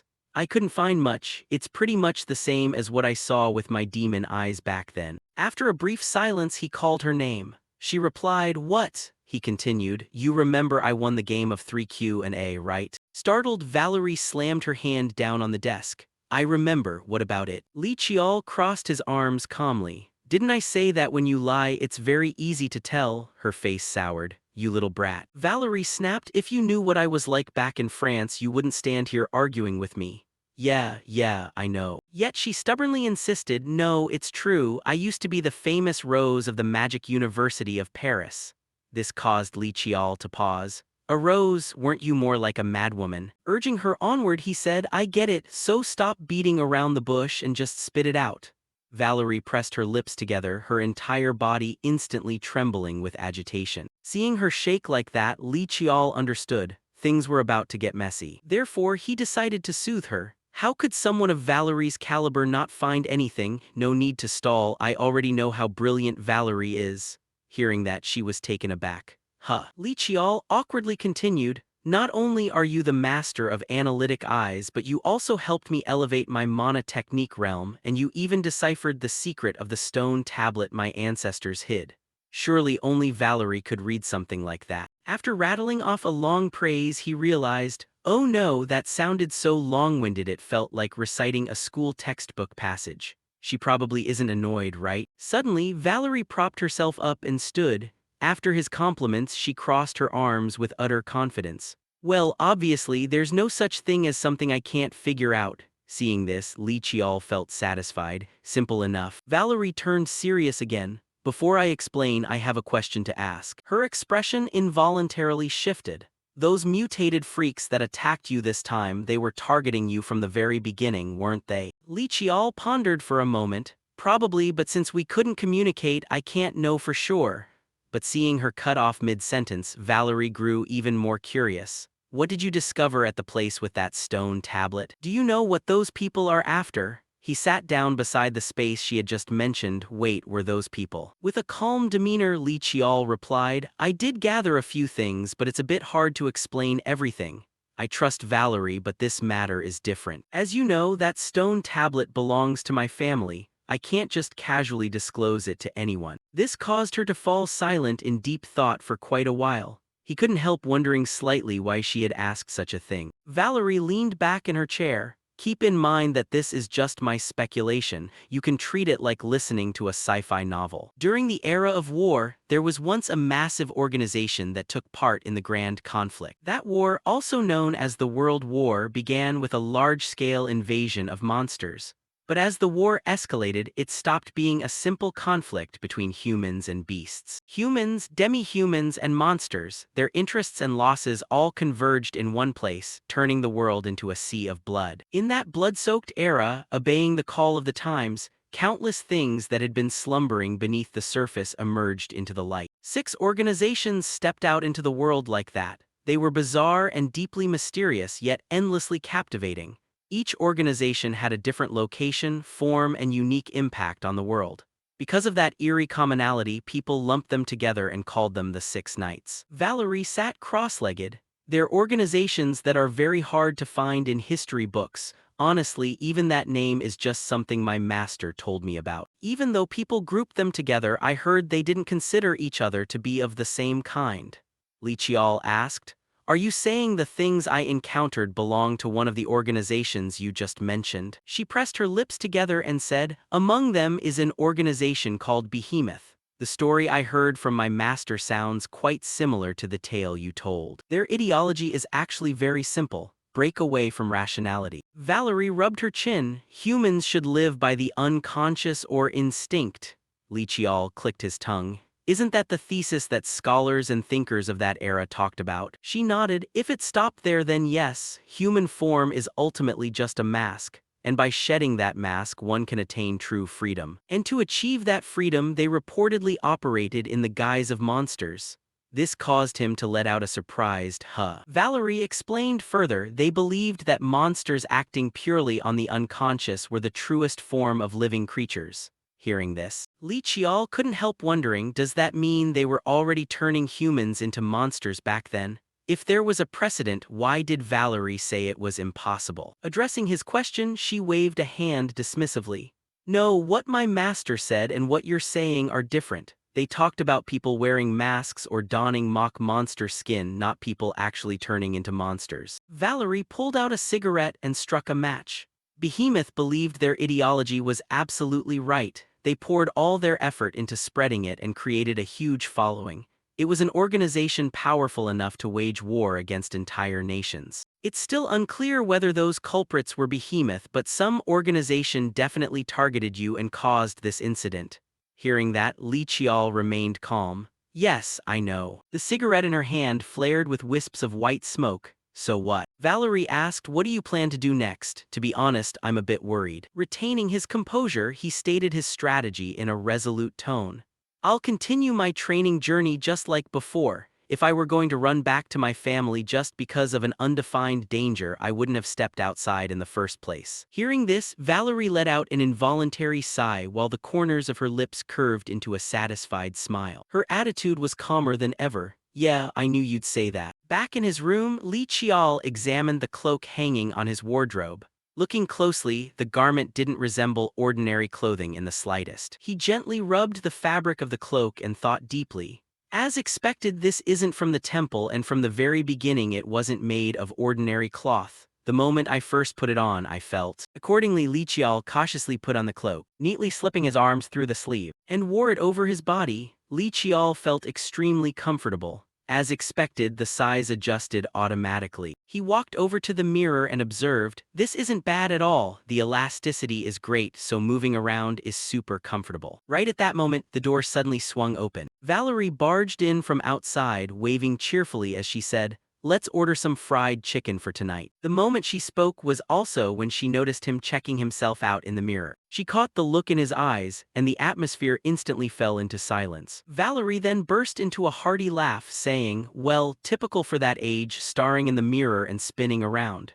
Is age 15 really like this? She tried to hold it back, asking, when I invited you out to look at clothes last time, was that you? Valerie suddenly dashed right up to Li Qiao and shrieked in horror, what on earth are you wearing? Looking completely clueless, he asked, why are you acting like this? She unexpectedly picked up the cloak to examine the spell patterns closely, muttering, wait, let me see that for a second. When Li Qiao brushed her hand away, Valerie's body suddenly trembled as she gasped, This. Where on earth did you get this? Could you have gone out just to get this thing? Still completely baffled, he asked. Why are you so surprised? You saw it last time. Flustered, she replied. It was dark back then, so I didn't get a good look. Valerie's eyes locked onto the robe. This is definitely heavenly silkworm silk, and these patterns are undoubtedly spell runes, yet I don't feel any magic resistance. Still perplexed, Li Qiao asked, heavenly silkworm silk? She momentarily lowered her gaze. You didn't know. It's a type of silk produced by a spirit beast shaped like a silkworm called the heavenly divine silkworm. As far as I know, it takes decades of grueling effort just to produce a single thread, and yet someone used it to make a coat. Li Qiao hadn't expected it to be this precious. Valerie clicked her tongue. Just precious. If that entire thing is made of heavenly silkworm silk, it's practically a heavenly grade piece of equipment. This caught him completely by surprise as he asked, heavenly grade. Did Valerie misunderstand something? When I examined it with my magic eyes, I didn't sense any special power at all. She waved her hand dismissively. Of course, because heavenly silkworm silk isn't a finished thread in its raw state. Clenching her fist, Valerie continued, heavenly silkworm silk grows together with its master, and it's so extraordinarily rare that spellcasters only ever use it as a spell catalyst, yet here it's woven into a garment. This is a terrifying piece of gear that the history of mankind will never be able to produce again. Pleadingly, she asked, can I try wearing it just once? Li Qiao refused. There's not that much of it to spare. Looking like a starving person yearning for food, Valerie begged, just one thread? No, 2 threads, exactly 2 threads. Seeing her approach, he backed away and said, hold on. A moment later, a sigh of relief escaped Valerie. I can't believe it's already bound to its owner. Hugging the cloak tightly with excitement, she squealed, it's already gained sentience. This is crazy, absolutely insane. Naturally displeased, Li Qiao asked, how long do you plan to keep doing that, Valerie? Hearing this, she hurriedly stammered, right, okay, sorry, I was just finishing up looking. Valerie handed him something and instructed, here, read this. When the book was opened, the inside contained information about the angel silkworm, a spirit beast that feeds on magic power and grows in places where yin and yang are balanced, taking 10 years to hatch an egg and another 20 years to form a cocoon. The silk produced by melting down that cocoon in a spiritual elixir called heavenly spirit water is precisely heavenly silkworm silk. Heavenly silkworm silk possesses sentience, automatically recognizing its master and absorbing magic power. Even if slashed apart by blades, it absorbs magic power to self-heal, remains completely dry when exposed to water, and quickly restores its original state if burned by fire. Li Qiao took the cloak back from her, asking, do items really have consciousness too? Valerie calmly replied, it's slightly different but pretty much the same. Adding, hey, look at this. She pointed to a pattern of runes on the robe. Most importantly, this is limitless equipment and its magic resistance stat is practically 0. Even wrapping yourself in pure mana wouldn't match this level. Letting out a heavy sigh, Valerie muttered, even a third-rate spellcaster could become top tier just by owning this. If it weren't already bound, I would have begged for a single thread. After listening to all that, Li Qiao instinctively looked down at the cloak and thought, I knew it was special, but I had no idea it was to this extent. Valerie asked, what's the name of that outfit? Putting the cloak back on, he replied, Ninhan. The name was inscribed in white patterns on the inner lining of the coat. Ninhan meant Milky Way, and no name could have possibly suited it better. The sword embodied the pitch-black night, while the attire embodied the entire Milky Way. Though not a matching set, they harmonized as if they were meant to be one. Valerie nodded approvingly. You've really gotten your hands on something incredibly valuable. A few days later, in a brightly lit room, a soft voice murmured, translating this took a lot longer than I expected. Li Qiao clutched his head in front of a stack of documents on his desk, especially since they were written in ancient script. If he had given them to Valerie, she could have translated them easily, but since this concerned clan secrets, she couldn't be allowed to see them. Rubbing the back of his neck, he muttered, anyway, getting these books was all thanks to Valerie. Let's try translating it again. The translated sentences suddenly popped into Li Qiao's mind. I leave these lines for posterity. Leaving behind the story of the Dark Knight goes against my father's wishes.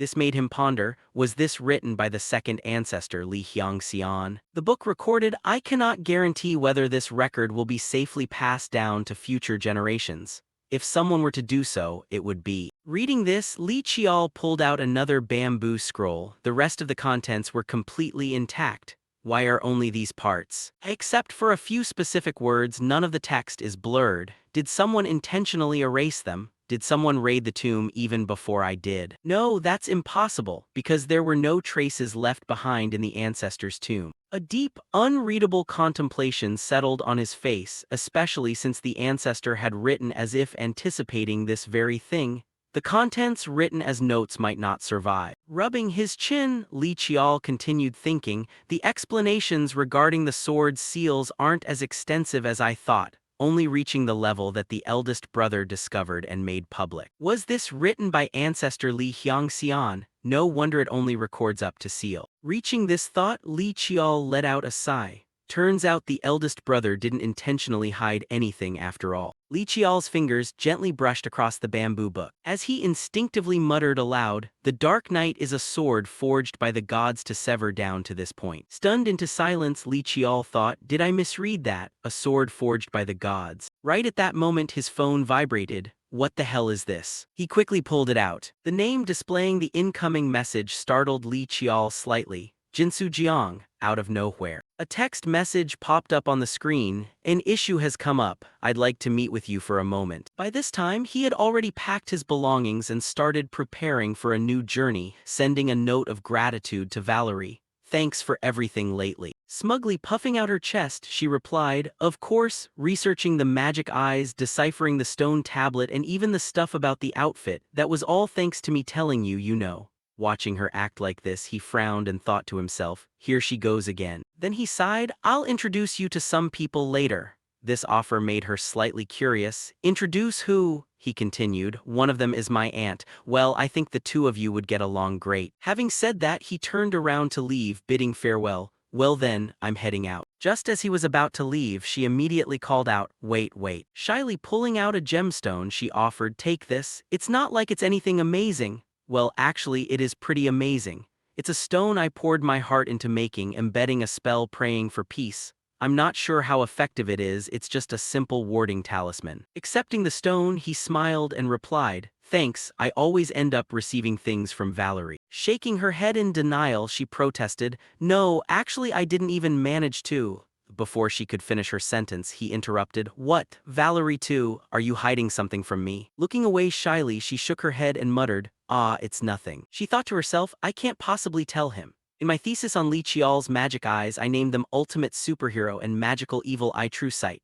Remembering that moment, she squirmed with excitement, thinking, if you don't get caught, is it even a crime? He probably didn't read those academic papers anyway. Only magic losers cooped up in their rooms read those, right? Letting out a sigh, he replied, that stings a bit, but let's just assume that's the case. His nonchalant attitude infuriated her, prompting her to point right at his face.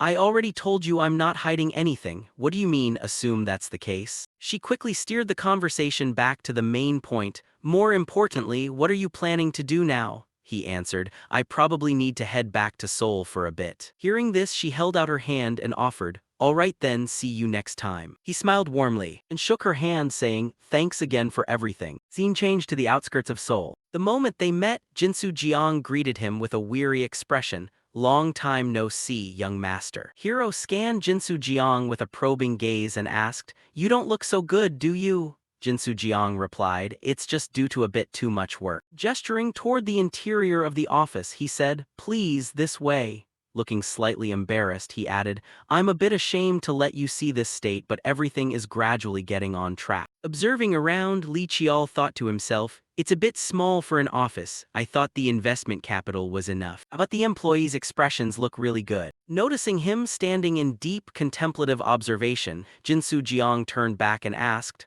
are you a bit disappointed? He answered, at first I was, but now I think I understand. Did you deliberately start out small like this? Jinsu Jiang nodded and elaborated, yes, exactly. Bringing out 2 cups of tea, he continued, when you said you needed money, I thought long and hard about whether you wanted immediate short-term profits, or if you wanted to build an organization with a solid foundation.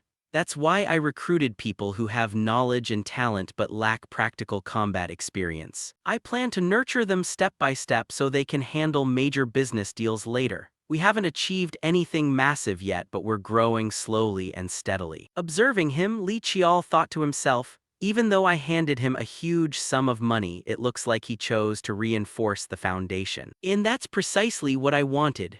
The corners of his mouth curved up into a satisfied smile. Jinsu Jiang brought his hands together in front of his chest and asked, "Was I being too presumptuous?" He replied, "I told you before, just do as you please. Even if you haven't seen any concrete results yet, just keep walking the path you believe is right." Seeing the worried look on the man's face, he thought to himself, if I praise him for doing well, he'll just double down on this direction. It's best to let him unleash his full potential without any pointless constraints holding him back. Examining a stack of documents, he asked, "By the way, what are all these papers?" He answered, "These are documents to launder the black market funds and turn them into your legitimate assets. Since the sum isn't small, this process is mandatory. Please review and sign them for me." Inspecting them for a moment, thoughts began swirling in his mind. Even though they've been preliminarily laundered, their essence is still black market slush funds. The tax office isn't full of idiots. A newly founded business operating with unclear cash flows will definitely get investigated, but if they know the money came from me, they won't dig too deep. He continued, "You basically want to make me the representative of this place, don't you?" Jinsu Jiang nodded in confirmation. "Exactly, I'm merely acting as the manager handling the young master's capital." He smiled. "So you intend to leverage my family background?" The man replied, "You told me to do as I please, so I'm going to make use of every single card in my hand." Hearing this, he let out a soft sigh, thinking, he's trying to clearly define our master-servant relationship. This is the chain binding Jinsu Jiang to me, serving as his oath of loyalty. Without a trace of hesitation, he signed the documents, saying, "All right, let's do it that way. Now down to business. You didn't call me here just for this, did you?" Jinsu Jiang delivered a statement that startled him slightly. "The Kowloon Fortress has made a move." Slightly puzzled, he asked back, out of nowhere, "Why the Kowloon Fortress?" Jinsu Jiang explained, "Actually, during the money laundering process, I discovered ties linking back to the Kowloon Fortress. It seems Beek Chial Su received some backing from them." Stroking his chin thoughtfully, he mused, "Beek Chial Su connected with the Kowloon Fortress? That's not entirely unreasonable. The Kowloon Fortress is a power comparable to the Sungmu family, but unlike Sungmu, they readily dabble in illicit activities." Jinsu Jiang continued, "Ever since I found out the Kowloon Fortress was involved, I've been secretly keeping an eye on things, but then I heard news that your uncle dispatched personnel." Thoughts raced through his mind. They won't be able to move too openly. South Korea is the territory of the Sungmu family, so they can't approach publicly, and not to mention the person handling this case is supposedly the seventh uncle. Meaning the target can only be one person, and that person is Jinsu Jiang. Scene changed to nighttime, where thunder and lightning crashed violently outside, filling the atmosphere with an eerie tension. Down a certain hallway, someone walked in a hurried pace. The moment he stopped, a silver-haired man spoke up, "You're late." The other person replied, "I was late because I had to handle an order from the main fortress." The man's words filled the young man with slight apprehension.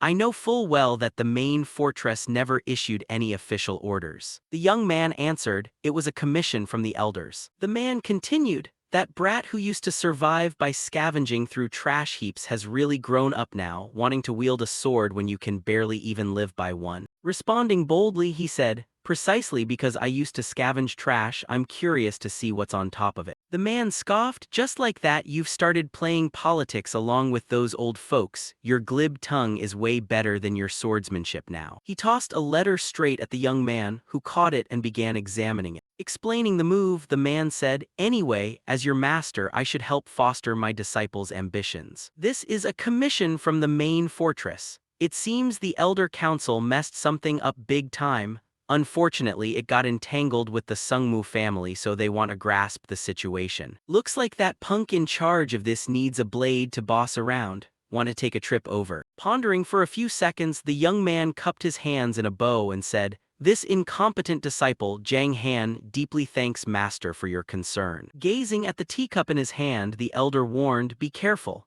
If you think the Sungmu family is just some ordinary minor factions force, you'll pay a heavy price. After all, they're just a bunch of hypocrites who love putting on a holier-than-thou act." Receiving his orders, the young man wore a resolute expression as he turned and left. The car leisurely rolled past the checkpoint into the southern safety zone of Jilin, China. Inside the vehicle, a young man slowly handed over a document, saying, "Here, the travel permit." The guard scrutinized it carefully, his gaze extremely cautious. Looking suspiciously inside, he thought it looked nothing like a laborer. The guard then decisively ordered everyone to step out of the vehicle for a moment to inspect passports and travel permits. As soon as the words left his mouth, Yang Xiaodan unexpectedly stepped out and protested, "What is this, boss? Didn't you just meet us yesterday?" But the guard had no intention of letting it go, demanding to know if they were trying to pull something. Facing that stern tone, the man calmly approached and remarked, "Our boss has been working so hard," while the guard retorted, "When did I ever meet you?" Yang Xiaodan simply gave a slight bow, quietly slipping money into the guard's pocket as he continued, "We clearly met yesterday, boss. You're making me sad. Could it be that you still don't remember?" Seeing this, the guard broke into a smile. "Ah, right, I remember now. I drank a bit too much yesterday." Without further hesitation, the guard immediately gave the order to let them pass. Driving inside, they were far from pleased. Irritated and annoyed, Yang Xiaodan ranted, "I'm supposed to be the next term elder of the greater Kowloon fortress, yet I have to travel like this. Does that sound right to you?" Yang Xiaodan being the successor head of the Yang family under the Kowloon Fortress Elder Council. Coldly questioning his companion, he snapped, "Why aren't you saying anything? Aren't you supposed to be the executioner from our family acting as the captain of the guard unit?" In response to those words, Jang Han calmly explained, "It's to blindside the second master of Sungmu. This mission isn't official, so this subordinate figure using routes easily picked up by their intelligence network wouldn't be wise." Helplessly sighing, Yang Xiaodan retorted, "You think I don't know that? Deceiving people is fine, but did we really have to travel in such a filthy way?" Glancing sideways at him, the companion thought, "Can't you use your brain a little bit? Truly useless." Jang Han suddenly lowered his head, sincerely apologizing, "It was this subordinate's short-sighted thinking that inconvenienced you, please forgive me," before muttering internally, "And they even assigned me an assassin from a trash heap as a bodyguard." Yang Xiaodan continued rambling, "Once this job is done, I'm going to re-establish the dignity of an elder." Beside him, the companion couldn't help but curse inwardly, with the stupidity of the Yang family expecting power and dignity is a joke. Then Jang Han suddenly remembered how that pig of a man blabbed about the mission in the tavern yesterday, meaning the intel might have already leaked. Gripping his fists in anger, he thought, "It was so hard to finally get a decent mission. I can't let myself get led by the nose and ruin it." Jang Han calculated silently, "This is a God-given opportunity. I absolutely cannot let it slip away." A short while later, in a certain place, a burst of laughter suddenly rang out. "I knew those guys would end up like that." The glass cleaner replied, "Trying to meddle in affairs outside destiny, basically hanging themselves, aren't they? Let's just hope we don't get dragged down with them." Park Byingbeek sluggishly and unsteadily stood up, slurring, "So drunk, what?" Before anxiously asking, they left. Turning his head, the other guy answered, "We need to set off soon. I told you we have to travel during this time slot to cross the border." This response surprised the glass cleaner, wondering why the number one drunkard of this bird's nest suddenly became so diligent. Park Byingbeek shoved the door open, thinking, "Big bro, well, ever since Beek Chial-su died, I've hooked up with the brokers, and nowadays what makes better money than human trafficking?" Yet right beneath his feet, a strange mana circle appeared. Park Byingbeek panicked, looking around in bewilderment as he muttered, "What is this?" Before he could even process it, a steel-like punch flew straight at his face. "What the?" Having let his guard down, Park Byingbeek took the thunderous blow square in the face. Losing his balance, he instantly crashed down to the ground. The one who had just struck with such brutal force was none other than Jang Han, Park Byung-beek, a member of the White Bone sect specializing in human trafficking. Turning away, he immediately gave the order, "That's right, drag him away." Agonized screams echoed throughout the dark warehouse. Gripping his sword tightly, Jang Han spoke up, "So you're saying that after the White Bone sect disbanded, you scattered everywhere out of fear of retaliation from the second Sungmu?" With a trembling voice, Park Byung-beek flusteredly explained, "Why yes, that's right.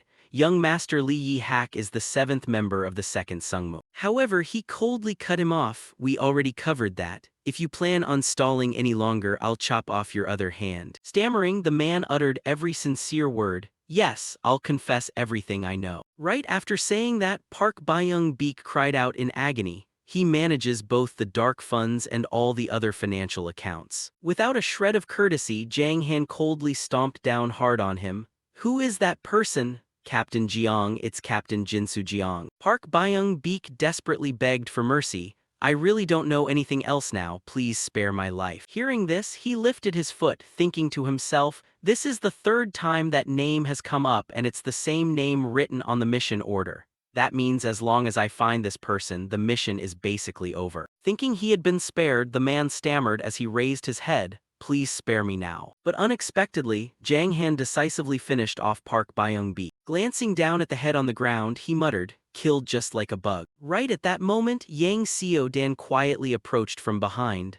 For the first time, I actually approve of that executioner. Next time let me do it, I'm quite confident when it comes to torture. Jang Han's next words left him stunned. We've gathered enough necessary information. Korea's security is extremely strict, so we need to hurry if we want to cross the border. Casually sheathing his sword, he added, if we move fast, we can have dinner at the hotel tonight. Yang Seo-dan exclaimed in surprise, a hotel. Left with no other choice, he could only sigh in defeat. Well, nothing we can do about it then. I'll head out to the car first, so make sure you hurry up.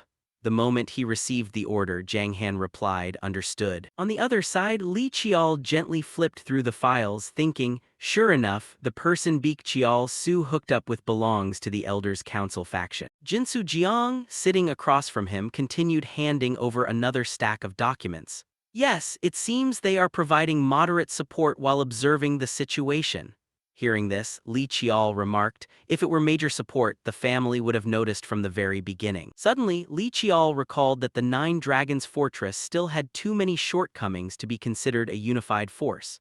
He thought to himself, though the organization is gigantic because it started as an alliance of various martial families and sects, not only is it ununified, but it's constantly fractured with everyone clinging to their own traditions. Lee Chial meticulously memorized every important detail, including how the elders consisted of 5 sects and 4 major families, along with the Fortress Lord faction consisting of subordinate powers. With a cold expression, he grimly calculated, overall, the Elders' Council is currently ahead, but they managed to maintain a balance thanks to the overwhelming martial might of the 9 Dragons Fortress Lords. Then, Lee Chial broke the silence, nodding, you've really recorded everything, from the personal info of key figures in both the Elders and Fortress Lord factions to the cooperative ties and power struggles between the various forces. He curiously asked, how on earth did you manage to investigate the power structure to this extent?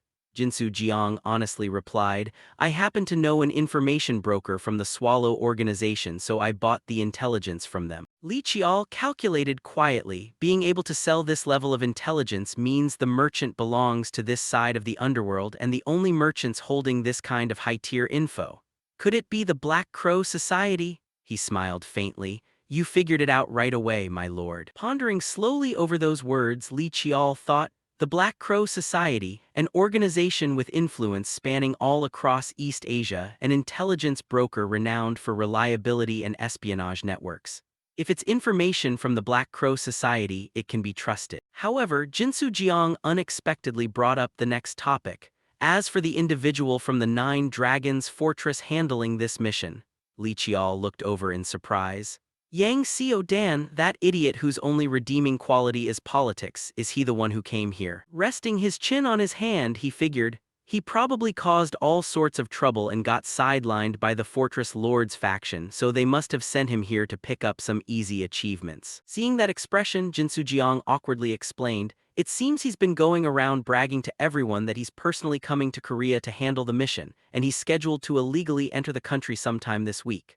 Li Chial simply sighed, a helpless look in his eyes. Does that guy even have a brain? He's probably going to try entering through a dangerous zone. Afterwards, Jinsu Jiang proposed a plan. Should I go into hiding for the time being to buy some time? Because of the second Sungmu, they won't be able to stay in Korea for long anyway. However, Li Chial immediately shot down the idea. No, if you do that, the 9 Dragons Fortress will just send someone else. Li Chial closed his eyes in thought and offered praise. I've got a pretty good idea.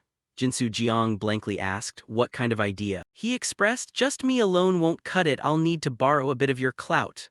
Looking at him earnestly, Jinsu Jiang replied, if it's something within my power, please name it. Hearing that response, Li Chial beamed with a cheerful tone, you really mean it? Jinsu Jiang answered in bewilderment, yes. Meanwhile, at the Zhangno Chinseng Hotel, suddenly a voice rang out, well, did that bastard Li Yihak let him go? Yang Xiao Dan lay lazily on the bed and continued listening. Yes, that's right, he probably survived by selling black market intel. He intently stared at the stack of documents. That's exactly why I refuse to work with sketchy people who lack a clear background. Growing bored, he tossed the papers aside. In that case, we just need to capture this guy and we can finally leave this damn country. Standing nearby, Zhang Han silently cursed, you talk as if you actually accomplished something when you just dumped all the real work onto others. He thought to himself, still, my impression of the Sungmu family has changed a bit. Even if the information isn't directly related, everyone keeps their mouths shut tight. Is the Sungmu family's influence really this massive? Right at that moment, the desk telephone rang frantically. The remaining subordinate quickly answered, what is it? Seeing this, Zhang Han immediately stepped forward. What's going on? The guy stammered out a reply, well, the thing is. Unlike his subordinate, he calmly took the receiver. What is it? The person on the other end reported, someone claiming to be a guest is here to see you, so I'm calling to inform you. Zhang Han repeated in puzzlement, a guest. The voice on the other end answered, yes, they said if we mentioned the name Jinsu Jiang, you would understand. Looking at the person standing before him, Yang Xiao Dan remarked in awe, I never expected the very person we're searching for to walk right into the lion's den. With a sharp gaze, he coldly questioned, how did you know we were staying here? Facing that stare, Jinsu Jiang calmly responded, I found out through an information broker. Maintaining proper etiquette, he politely greeted, it is an honor to meet Yang Xiao Dan of the Great Nine Dragons Fortress. Deep down, however, Jinsu Jiang thought, I certainly didn't expect you to be hiding out in a hotel while on a mission. Just as the young master predicted, you really are holed up in a hotel. Taken aback, Yang Xiao Dan immediately demanded, you know who I am? Without a moment's hesitation, Jinsu Jiang answered succinctly, you are slated to become the next head of the Yang family, so of course I know. Raising an eyebrow with a hint of praise, he replied, it seems you've got quite an information network of your own. Without a shred of deference, Yang Xiao Dan began to press him. Still, even if you knew who I am, how dare you insolently bring a bodyguard along? Jinsu Jiang calmly expressed, when meeting a martial artist from the Nine Dragons Fortress, one needs a bit of insurance, doesn't they? After all, as you can see, I'm just an ordinary person who can't use mana. Those words irritated him, plunging the atmosphere into a stifling tension.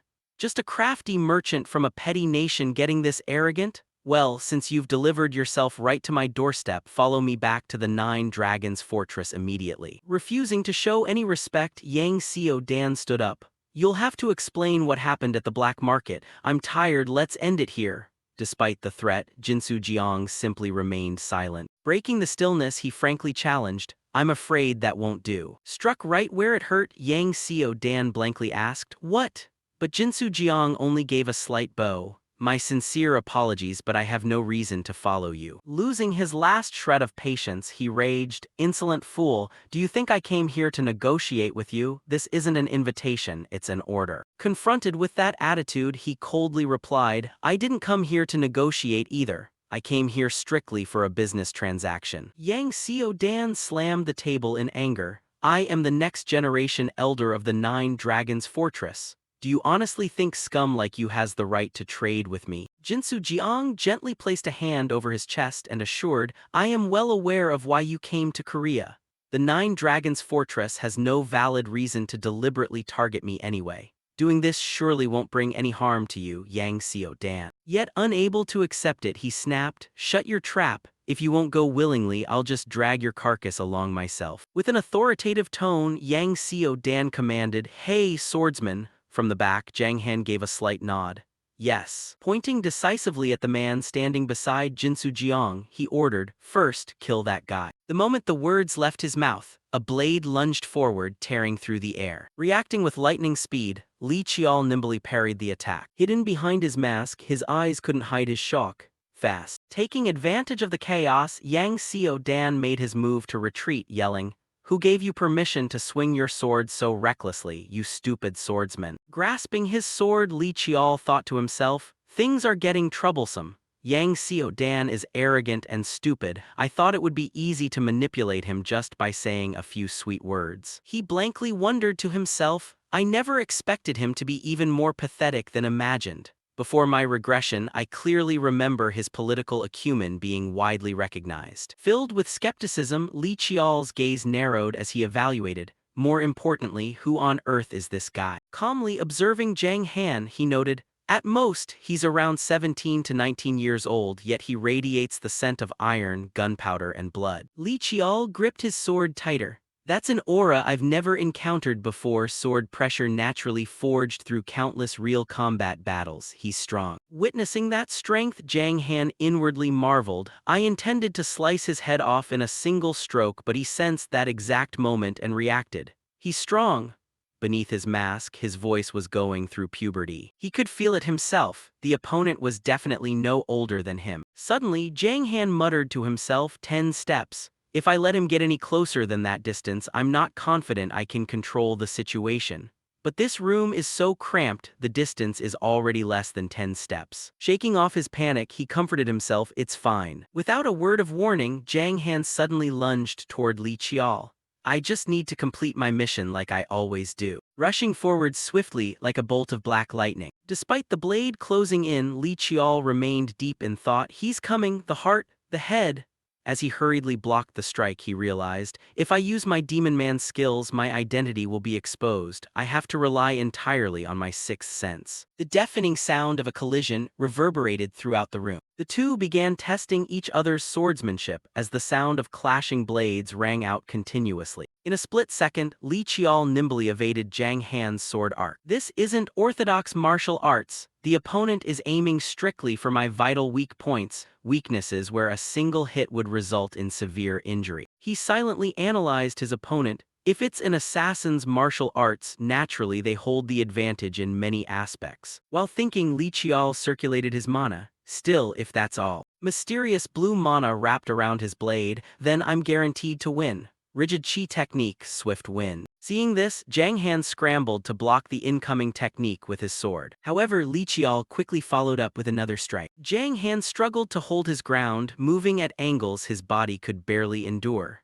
As his sword began to chip, he thought, does he not care about his own injuries at all? My sword. Zhang Han quickly swept his gaze toward the subordinate standing nearby. If this sword breaks, I'm done for. Those guys won't be able to hold him off. Zhang Han's expression darkened. I have to finish him before my weapon gives out. Right after, he suddenly manifested a crimson mana wrapping around his blade. A blinding red mana flared brilliantly at the tip of his sword. Without hesitation, Zhang Han swung his blade downward. Heavenly Slaughter Blade first form. Witnessing that move, Li Qiao thought in bewilderment, a total monster. Where on earth did a guy like this crawl out from? He didn't hesitate to deploy his own mana either. No time to dwell on that now. Swiftly charging forward, Li Qiao executed Heartless Single Form, Crimson Demon. The two distinct torrents of mana collided head-on, erupting into a violent flash of light. A moment later, Zhang Han's sword finally snapped in half. Stunned by the shockwave, he clutched his mouth in pain. His chest tightened as a mouthful of fresh blood gushed out.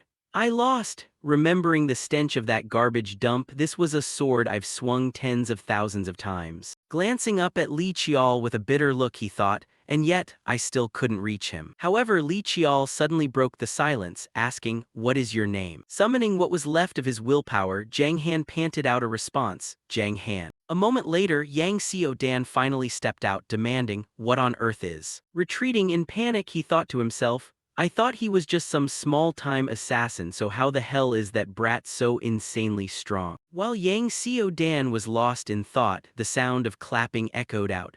Besides, a martial artist capable of keeping a monster like that under control is practically a monster himself. Jinsu Jiang slowly stepped forward to suggest, let's stop here for today, we will temporarily withdraw. He glanced out toward the hallway. It seems outside is getting chaotic because of that loud explosion earlier. Respectfully bowing, Jinsu Jiang said, I will return to see you again in the near future. Seeing this, Yang Xiao-dan no longer dared to give him a hard time and answered, fine, do as you like. Out in the hallway, the two of them calmly and leisurely walked away without a word. Unable to hide his anxiety, Jinsu Jiang asked, are you all right, my lord? Li Qiao casually reassured him. I sustained some internal injuries, but they'll heal quickly. Don't worry. He then mentioned, I've already secured the situation just in case of any contingencies. The man beside him praised, you intervened at just the right time. If we had dragged it out any longer, things would have gotten messy. Li Qiao suddenly stopped in his tracks. Actually, maybe this turns out for the better. After all, we've managed to grab hold of the crux of this whole situation. Slowly removing his mask, he thought, more importantly, Zhang Han. Glancing back toward the company building, Li Qiao's mind was a mess of tangled thoughts.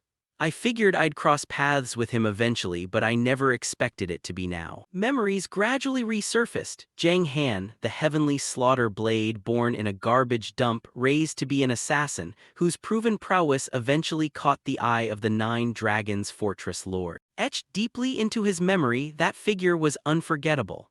When the current Nine Dragons Fortress Lord wiped out the Elders' Council and stabilized internal affairs, the sword he kept closest and utilized the most was none other than Zhang Han. Feeling a sense of resonance, he thought, in the end, he became recognized as the successor to the Nine Dragons Fortress Lord, a guy who is both different from me yet shares so many similarities. At that moment, Yang Xiaodan anxiously spoke up, my only demand is simple, you must join the Nine Dragons Fortress. Acting as the representative, Jinsu Jiang cautiously replied, the person connected to the Nine Dragons Fortress was Beek Chial Su. I no longer work under Beek Chial Su, so I have no reason to go to the Nine Dragons Fortress. Crossing his arms in frustration, Yang Xiao Dan asked, so you're telling me you expect me to go back empty-handed? Hearing this, Jinsu Jiang calmly explained, not at all. What I mean is, let's reconsider your mission. Without hiding anything, Jinsu Jiang laid out the facts. The Nine Dragons Fortress secretly supported Beek Chial Su in order to exert influence over Korea's underworld. In the process, the Sungmu family intervened, which forced you guys to pay attention to the Sungmu family's movements. With a steady gaze, he looked straight ahead. Surely you don't want an armed conflict with the Sungmu family. You were sent here to investigate the black market, and it was during that investigation that you learned of me. The next words caught Yang Xiao Dan off guard. From the very beginning, your true target wasn't me. Yang Xiao Dan quickly voiced his deduction, meaning you'll prepare something else related to this incident for me. Jinsu Jiang gave a slight nod, exactly. With a hint of mystery in his tone, he added, and I can even present you with a gift far greater than that. Resting his chin, Yang Xiao Dan muttered, a gift. Without a moment's hesitation, Jinsu Jiang dropped a bombshell, proof that the Sungmu family will not take any hostile action regarding this incident. However, the other man didn't seem very impressed, asking, you call that a gift? Jinsu Jiang hinted, depending on how you report it, it will become a gift with enough weight to matter. Extending his hand, Jinsu Jiang continued, having obtained documents grasping the Sungmu family's intentions, isn't that more than enough to prove your capability and turn it into a monumental achievement? At that point, Yang Xiao Dan began to waver. What do you want from me? Exhibiting an easygoing smile, he explained, I don't expect much. I simply want to build a good relationship.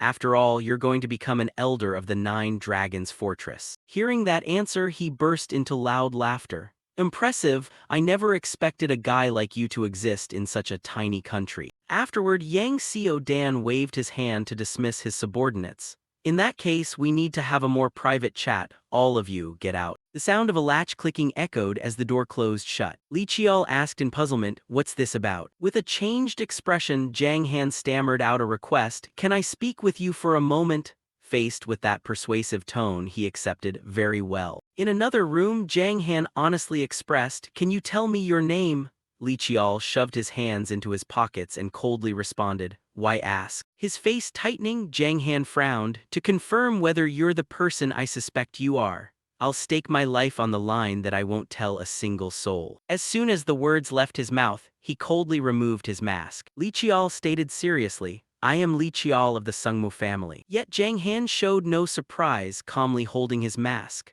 So it really was you? Asked how he figured it out, Zhang Han replied unbothered, I heard rumors that the Sungmu family possesses a direct-line blood relative who entered the path of martial arts at the youngest age in history. Facing those words, Li Qiao remained silent.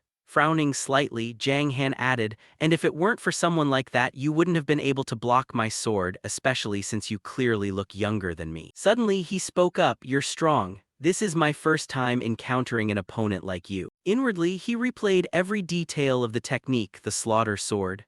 Jiang Han, I walk the path of martial arts specialized entirely in killing the opponent. Li Qiao silently acknowledged that brilliance. Conversely, you walk the path of hunting both unorthodox tricks and orthodox foundations. Slowly, he asked, if it weren't a head-on clash like just now but an assassination scenario instead, how do you think it would go? Without a flicker of hesitation, Jiang Han confidently answered, 9 out of 10.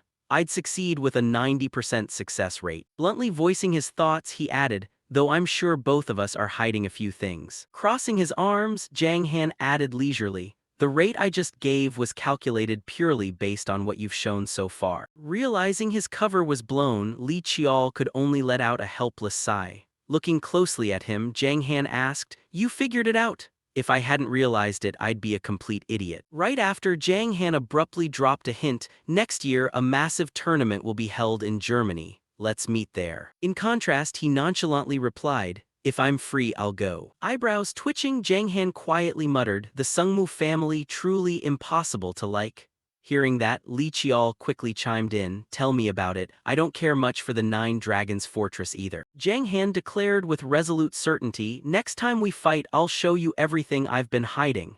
Adjusting his mask, he added, same goes for me. Regaining his icy demeanor, Li Qiao turned and walked away decisively.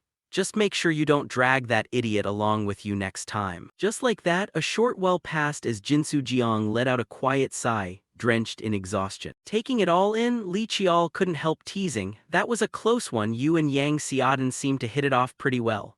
Stammering, Jinsu Jiang tried to excuse himself, I'm still not quite used to dealing with martial artists. Wondering about the contents of their conversation and how on earth he had managed to persuade the guy to the point where Yang Xiaodan even treated him like a blood-related younger brother, Li Qiao recalled how Yang Xiaodan had placed complete trust in him and even prepared flight tickets.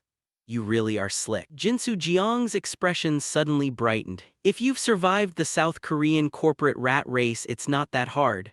Stunned, Li Qiao muttered, that's terrifying. South Korean office workers. Jinsu Jiang eagerly chimed in, I just did exactly as the young master instructed. Teasing further, Li Qiao replied, if you're going to be humble, stop right there. Li Qiao suddenly pulled out a stack of documents. Here, take this. Curious, Jinsu Jiang accepted them and asked, what is this? Explaining calmly, Li Qiao said, these are noteworthy businesses and talents. I've only put together a brief summary, so have a look through it. As for the figures I've marked, recruit them at all costs, no matter how much it takes. Li Qiao's hands gripped his rice bowl tightly. Just don't get carried away by it, you know the underworld better than I do. Skillfully responding, Jinsu Jiang said, of course, young master doesn't like people who only know how to obey unconditionally. Following up, Li Qiao added, you get me, I'm going to be out of contact for a while, so don't wait up. Jinsu Jiang immediately asked, could it be that you're heading to an unexplored region? Slamming his rice bowl down onto the table, Li Qiao answered, no. Finally, he made his choice. I'm heading to Jeju Island. Inside a lavish estate belonging to a certain family, warm golden sunlight spilled across every corner. In the office of the head of the Sungmu family, Li Tishan commanded coolly, report. A subordinate instantly materialized from the void. Just as you predicted, they've begun making a move. The 5 spatial gates that appeared at Mount Tohamson belong to Behemoth, and there are traces showing they were opened using a sacred artifact of the demonic heavenly cult. That report caused him to pause his brush momentarily. With an icy, indifferent tone, Li Tishan remarked, they've been crushed twice and still haven't woken up, just a bunch of lingering ghosts from a bygone era. The subordinate continued, the intruders confirmed to have crossed through the gate consist of 30 mortal tier operatives and 1 white-faced tier. He asked, how is the pursuit going? Bowing slightly, the subordinate replied, we've finished tracking the white-faced operative and are continuing to monitor him while the 30 mortal tier ones have all been killed. Hearing that, Li Tishan slowly removed his glasses. Killed. The subordinate added, young master Li Qiao is currently in Jeonju. Dumbfounded, Li Tishan asked in shock, what? Li Tishan immediately voiced his inner doubt, is the reason they accepted the risk of being exposed just because of the youngest? eagerly answering, the subordinate said, "Yes, aside from the young master, there were no anomalies at Mount Tohamson." Sitting in his chair, he asked, "What is the youngest doing in Jeonju?" However, the subordinate could only go so far. Since he was staying away under the family head's orders, this subordinate couldn't find out. Helpless, Lee Tishin nodded, muttering, "Is that business about to repeat itself again?" Manager Choi looked at him with a worried expression. "Master." Lee Tishin immediately issued an order. "Spirit Sword Squad, track down the youngest's whereabouts and report back to me immediately. I need to know why the demonic heavenly cult is targeting him." Pondering deeply, he muttered, "I cannot tolerate those small fries daring to obstruct the progress of the Sungmu bloodline." With cold intent, Lee Tishin ordered, "If Behemoth wants to set foot on this land, hunt them down to the ends of the earth and slaughter them all." Bowing, the subordinate vanished instantly.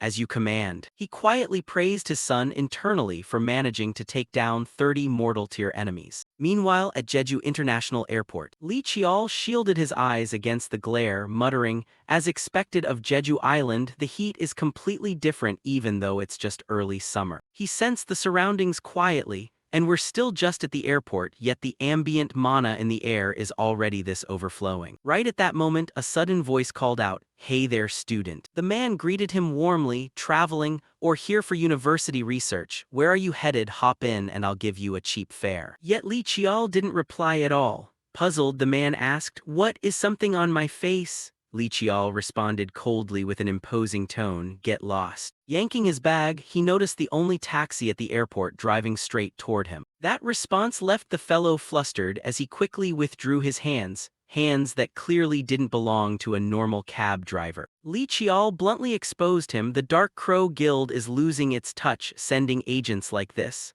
Stammering, the man asked, "How did you know?" Glancing out of the corner of his eye, Li Chial muttered, "Must be because they figured I wasn't important enough." I Am Yongmuk suddenly appeared behind him, apologizing, "Sorry for giving you that impression. Our recruits are still in training, so they're a bit lacking." Wearing a friendly smile, he introduced himself. I am Yongmuk, the head of the southern branch of the Dark Crow Guild." Li Chial replied coldly, "You don't look much better yourself." Spreading his arms amicably, the man laughed, "That's just because the young master is too exceptional."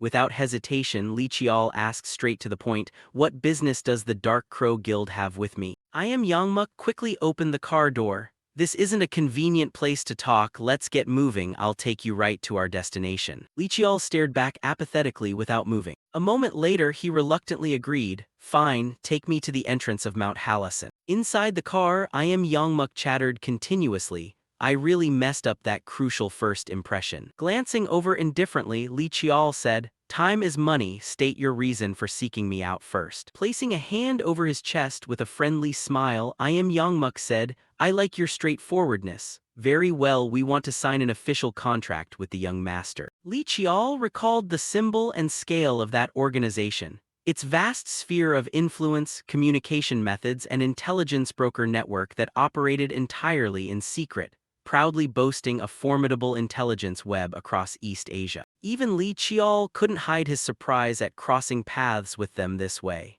"An official contract, immediately," I Am Yongmuk explained. "We will provide the information the young master needs and guarantee not to leak your personal information." Smiling broadly, he added, "In return, we hope the young master will occasionally provide us with necessary intel or lend us your formidable martial might." Li Chial immediately demanded, "Why sign an official contract with me?" I Am Yongmuk answered concisely, "Because of everything the young master has demonstrated thus far." Listing them calmly, I Am Yongmuk continued, "Your background as an illegitimate child, the youngest martial artist, reaching the 5th tier of martial realms, and your feat of defeating Baekjeol Su." He eagerly added, "Plus your entanglement with the successor elder of the Kowloon fortress. Those are factors that left us no choice but to approach you." As soon as those words left his mouth, Li Chial shot back teasingly, "Are you guys trying to flex your intelligence-gathering capabilities?" Waving his hands hastily, I Am Yongmuk denied, "I'm just explaining." Thinking to himself, Li Chial sneered inwardly, "Ridiculous. Listing off hard-to-get information like that is clearly a subtle threat that you could sell me out at any second." A moment later, I Am Yongmuk asked, "Well then, what do you say?" However, Li Chial had already stepped out of the car. "I refuse.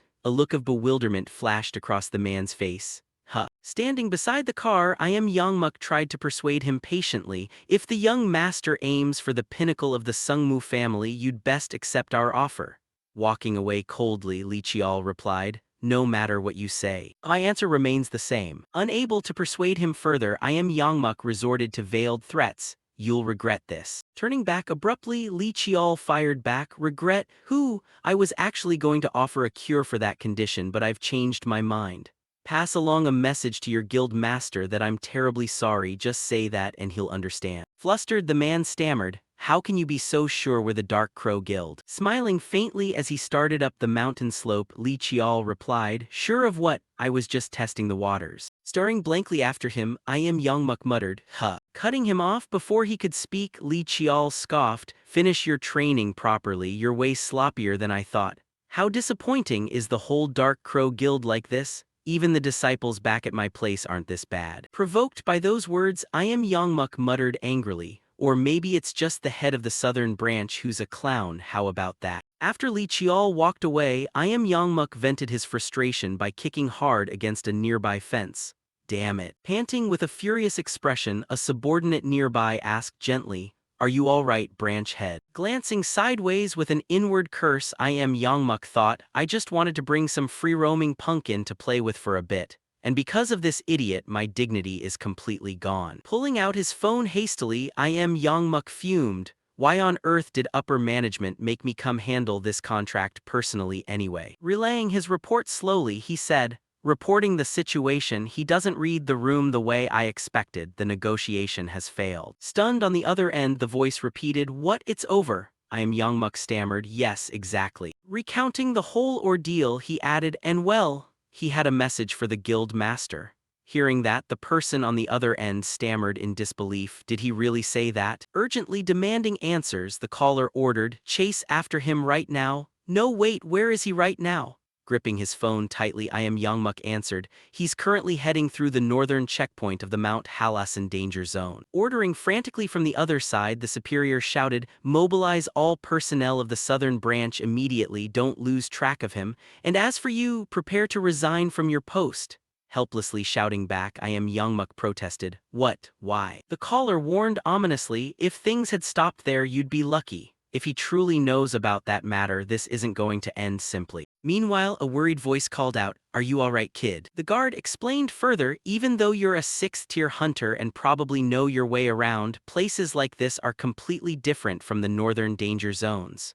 But Li Qiao remained resolute. I know, I'll be fine. Handing his ID card back hurriedly, the guard sighed, it would have been great if you had a team with you. I've checked your identification. The iron gates swung open immediately. Open the gate for him. Li Qiao thought to himself quietly, just crossing the gate and the heat is already entirely different. Stepping forward step by step, he muttered, there's no turning back now. Surveying the surrounding scenery, Li Qiao mused, right here, deep within Mount Halasan, exists the deity recorded in the chronicles of the Dark Night. Known for its majestic scale, it was Hala, one of the 3 sacred mountains of South Korea. Since ancient times, Jeju Island, brimming with spiritual energy, remained the sole major danger zone in the southern part of the Korean peninsula. Sweating profusely, Li Qiao thought, the first reason conquering this place is so difficult is due to marine monsters, and the second is, panting heavily with labored breaths, because this dense forest shrouds the center of Jeju Island with Mount Hala at its core. Walking forward with great difficulty, Li Qiao thought, if it were just a matter of a normal jungle that would be one thing, but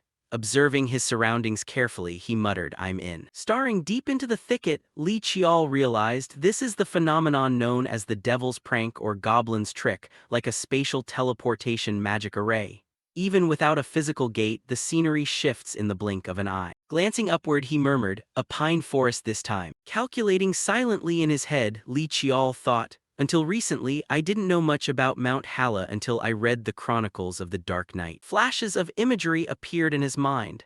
At the southern tip of this land, Go Yulna, Bu Yulna, and Yang Yulna founded the Tamna kingdom created by the 3 divine patriarchs. The visions continued to surface, but in reality they were merely a mysterious race born from nature, what mortals call Ditgabi. A brilliant golden light illuminated the scene. Serving as sorcerers, carpenters, and visionaries, they forged stars using the thermal energy of the Earth's veins, creating countless mystical magical treasures. Inside a cavern, it was those very Ditgabi who had forged the Dark Night. A stream of molten lava flowed slowly by. A sturdy, muscular man focused intently in front of a blazing furnace. Gritting his teeth, he muttered, "This is such an eyesore." At that exact moment, the muscular man sensed an intrusion. Angered, he stood up abruptly. How bold. Out in the forest, monsters were being cut down one by one. Exhausted and helpless, Li Qiao thought, to think that fifth-tier monsters can utilize mana. What a crazy place. Scanning his surroundings slowly, he realized, perhaps because the mountain's own ambient mana is so dense, the monsters here are far stronger than external ones. If I trigger my magic eyes midway, the pathways will shift instantly. Looks like I underestimated this region. Sheathing his sword, Li Qiao noted, even monsters never seen anywhere else on the peninsula are crawling out here. Mount Hala truly lives up to its name as a demonic realm. He suddenly remembered the word Tamna he had seen in the mirror at the Sungmu estate Tamna, where the fifth artifact of the Dark Night resided. Striding forward step by step, Li Qiao thought, we're nearing the peak, once I enter the valley. However, at that moment an enraged voice echoed out, "What fool dares step foot into my domain?" Startled, he quickly drew his sword. Could it be a monster capable of projecting spiritual intent? The voice closed in instantly. Another human, Li Qiao whipped his head around. Behind me. Both figures lunged forward instantly, their swords clashing against one another. Glaring dazedly at the person in front of him, Li Qiao thought, who is this? Brilliant golden lightning suddenly flashed across his entire face. Clutching his face in agony, Li Qiao collapsed forward. Holding his head, he calculated grimly, my mind and vision feel like they're burning away, all in the span of just 3 fleeting seconds. An explanation suddenly sparked in Li Qiao's mind. Is the presence of the entity before me so grand that it defies comprehension? Raising his head slowly, he muttered, that is. Narrowing his eyes, he thought, are they talking about the Dark Night? Without a doubt, the mythical god mentioned in the Chronicles of the Dark Night is this very Ditgabi. Bowing politely, Li Qiao said, Li Qiao, descendant of the Sungmu family, respectfully pays homage to the earth deity. The refined-looking man muttered softly, the Sungmu family, before grinding his teeth in frustration. Without letting him explain, the elegant man immediately channeled his mana. I have never permitted humans to step foot into my territory. That action left Li Qiao wide-eyed and stunned. If you continue to wreak havoc in this region. Turning away abruptly, the man declared, I will show no mercy. Reaching out with trembling hands, Li Qiao forced out, please wait. Striving to chase after him, Li Qiao pleaded, please hold on for a moment. However, the refined man vanished in an instant. His cold voice lingered in the air, get lost. His entire body shifted instantly. Looking around in a daze, Li Qiao uttered, what is this? Staring intently, he realized, the entrance of Mount Hala. I didn't even get to have a proper conversation before getting kicked out. Pondering quietly, Li Qiao resolved, fine, have it your way for now, but I need to find out the reason why. Directing his gaze back toward the dark forest, he thought, besides, because of the Dark Night seal, I have to climb the mountain again anyway. His expression darkened, let's see how this plays out. The sky gradually turned dark. Walking through the streets in deep thought, Li Qiao muttered, oh well, I'll prepare thoroughly and try again.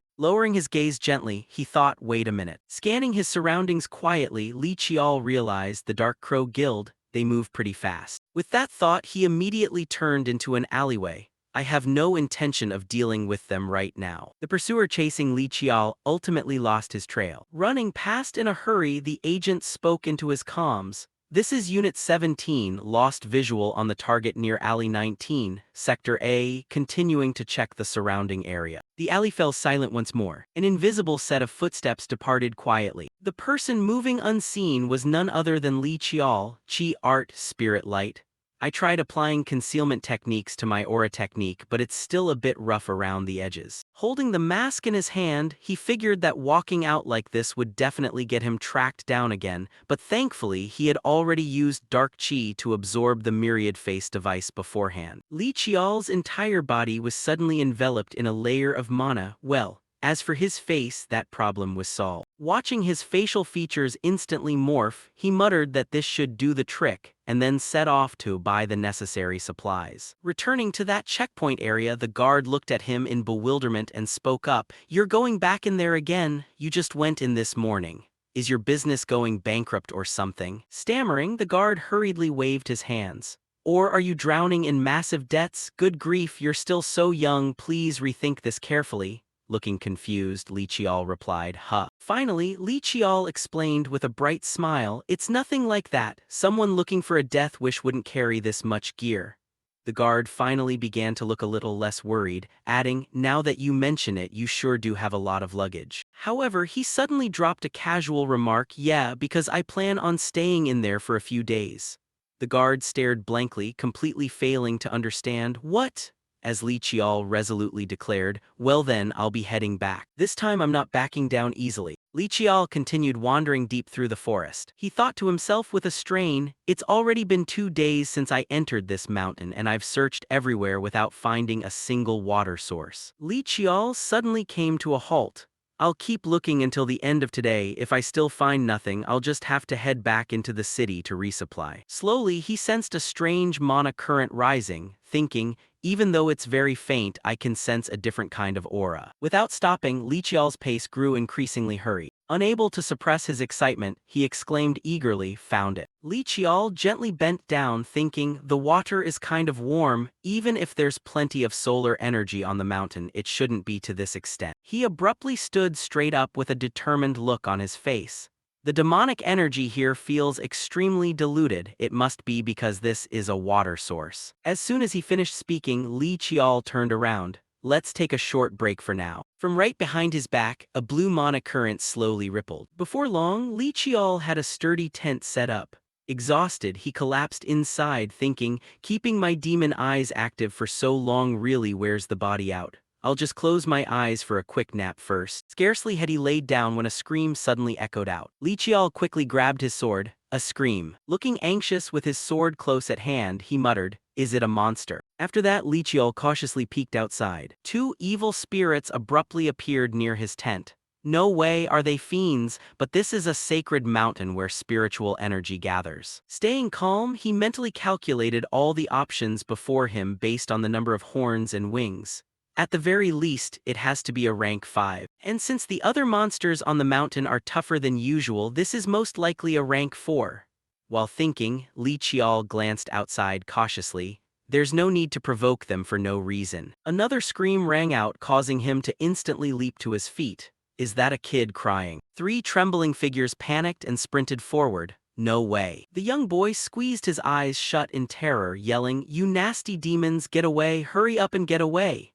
In distress, the pink-haired little girl burst into tears, crying, "Jiongcheng." Seeing this, the boy quickly comforted her, "Hold on tight to my hand." Before they could react, right as the little girl's hand slipped away, the 2 blue mana currents from earlier suddenly surged out from the ground. With a wicked grin, the fiend unleashed a torrent of blue mana. They immediately used their legs to kick the mana upward into the air. It struck the children dead on, sending them crashing down in agony. Seeing that, the fiend lunged forward like a starving tiger. A sword enveloped in mana didn't hesitate to slice horizontally across the air. A crackling blue electric aura flared up, enveloping the entire forest. The black smoke slowly dissipated. The young boy turned his head in a daze, his eyes filled with utter astonishment. The one who had stepped in to save them was none other than Li Qiao. "Are you kids all right?" He mentally calculated his next move, weighing every step. "For now, I managed to slash one of them, but coming into contact with demonic chi is extremely dangerous." However, the remaining fiend spat out a powerful wave of purple aura straight from its mouth. Li Qiao's footwork moved with blinding agility, but, without a shred of fear, he sprang forward at an astonishing speed. That action startled the fiend, leaving a clear expression of shock on its face. Li Qiao decisively struck, finishing off the fiend right before him. He muttered to himself, "I kept debating what to use for my final equipment slot, but choosing this was definitely the right call." Li Qiao touched the necklace around his neck, which was radiating holy energy to ward off the evil miasma, a masterpiece-grade protective artifact. After that, he gently handed a garment over to the kids, saying, "Take this." Li Qiao turned his head and asked in a soft tone, "Hey kid, what's your name?" The boy nervously stammered out a reply, "It's Chang." He immediately instructed, "All right, Chang, hold on to that and absolutely do not take it off, understand?" Hearing this, Jeoncheng obediently nodded. "Yes, got it." The cunning fiend suddenly launched a sneak attack from behind, shouting, "Behind you." The cunning fiend suddenly launched a sneak attack from behind, shouting, "Behind you." Instantly circulating his mana, Li Qiao formed a sturdy barrier right in front of him, demonic wall. Without a moment's hesitation, Li Qiao promptly finished off another fiend. A barrage of piercing screeches echoed, violently rattling his mind. Li Qiao stared intently, tracking the remaining ones with his gaze. "That special ability, is it coming from them?" A fiend spoke up with a scheming tone. "Human, why interfere? Kill him, offer him up to the king as a sacrifice." He was genuinely taken aback by the unfolding situation. They're completely different from the ones before. They've got to be at least rank 4. While thinking, Li Qiao channeled his energy throughout his entire body. "If I can neutralize their special ability, I can still handle them." Planting his feet firmly into the ground, he muttered, "This preparation is enough." Next, Li Qiao agilely darted toward them. A flash of blue lightning suddenly cracked across the air. That bolt of lightning crashed down fiercely, tearing through the quiet atmosphere. A voice suddenly echoed out, "Seeing you show up on the mountain, I was wondering what was going on."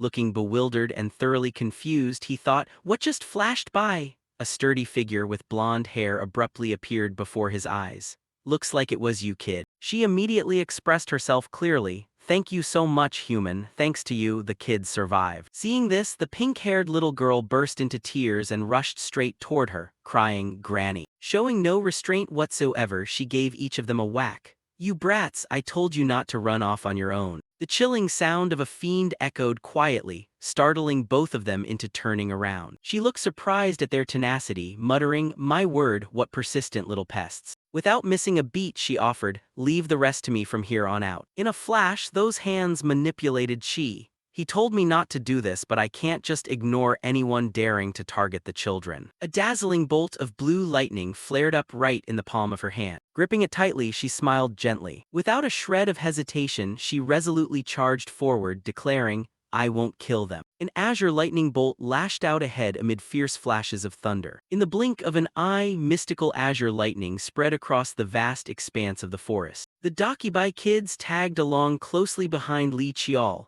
bombarding him with curious questions about everything under the sun. Annoyed by how fussy the little ones were being, Ryo scolded them and told them to stop bothering the distinguished guest. Noticing Chial staring curiously at her outfit, Ryo chuckled and told him she had made it with her own hands. But she humbly added that she only spun the threads and didn't handcraft the whole thing from start to finish. When Chial brought up the Grand Elder, Ryo explained that while this was the Elder's territory, she was the one running day-to-day operations. She let out a hearty laugh, mentioning that while the Elder supposedly disliked humans, she herself was quite the exception. After walking for a bit, Ryo told him to step closer so she could open the gateway leading into their village. A surge of powerful energy erupted as she drove her weapon into the ground to undo the seal. The gate swung open, and Ryo smiled as she invited him inside their domain. The moment he stepped through, Li Qiao stood frozen in awe at the enchanting, ethereal scenery before his eyes. Tiny spirits fluttered everywhere, weaving an intensely magical atmosphere. This was Mirani Village, a place where various races lived in harmony with nature atop ancient, towering trees. Ryo handed him a glass of fruit juice to quench his thirst after the long journey. Chial was quite surprised to discover that races other than the Dakibai lived here as well. He took a refreshing sip while listening to her introduce the Jangi race, also known as El. It was then that Ryo officially introduced herself by name and revealed that she was the village chief. Just by looking at his hair and eye color, she immediately guessed he belonged to the prestigious Sungmu Lee family. Casually, she asked if he knew the guy currently tasked with guarding the mountain outside. The mere mention of him made Ryo throw a fit,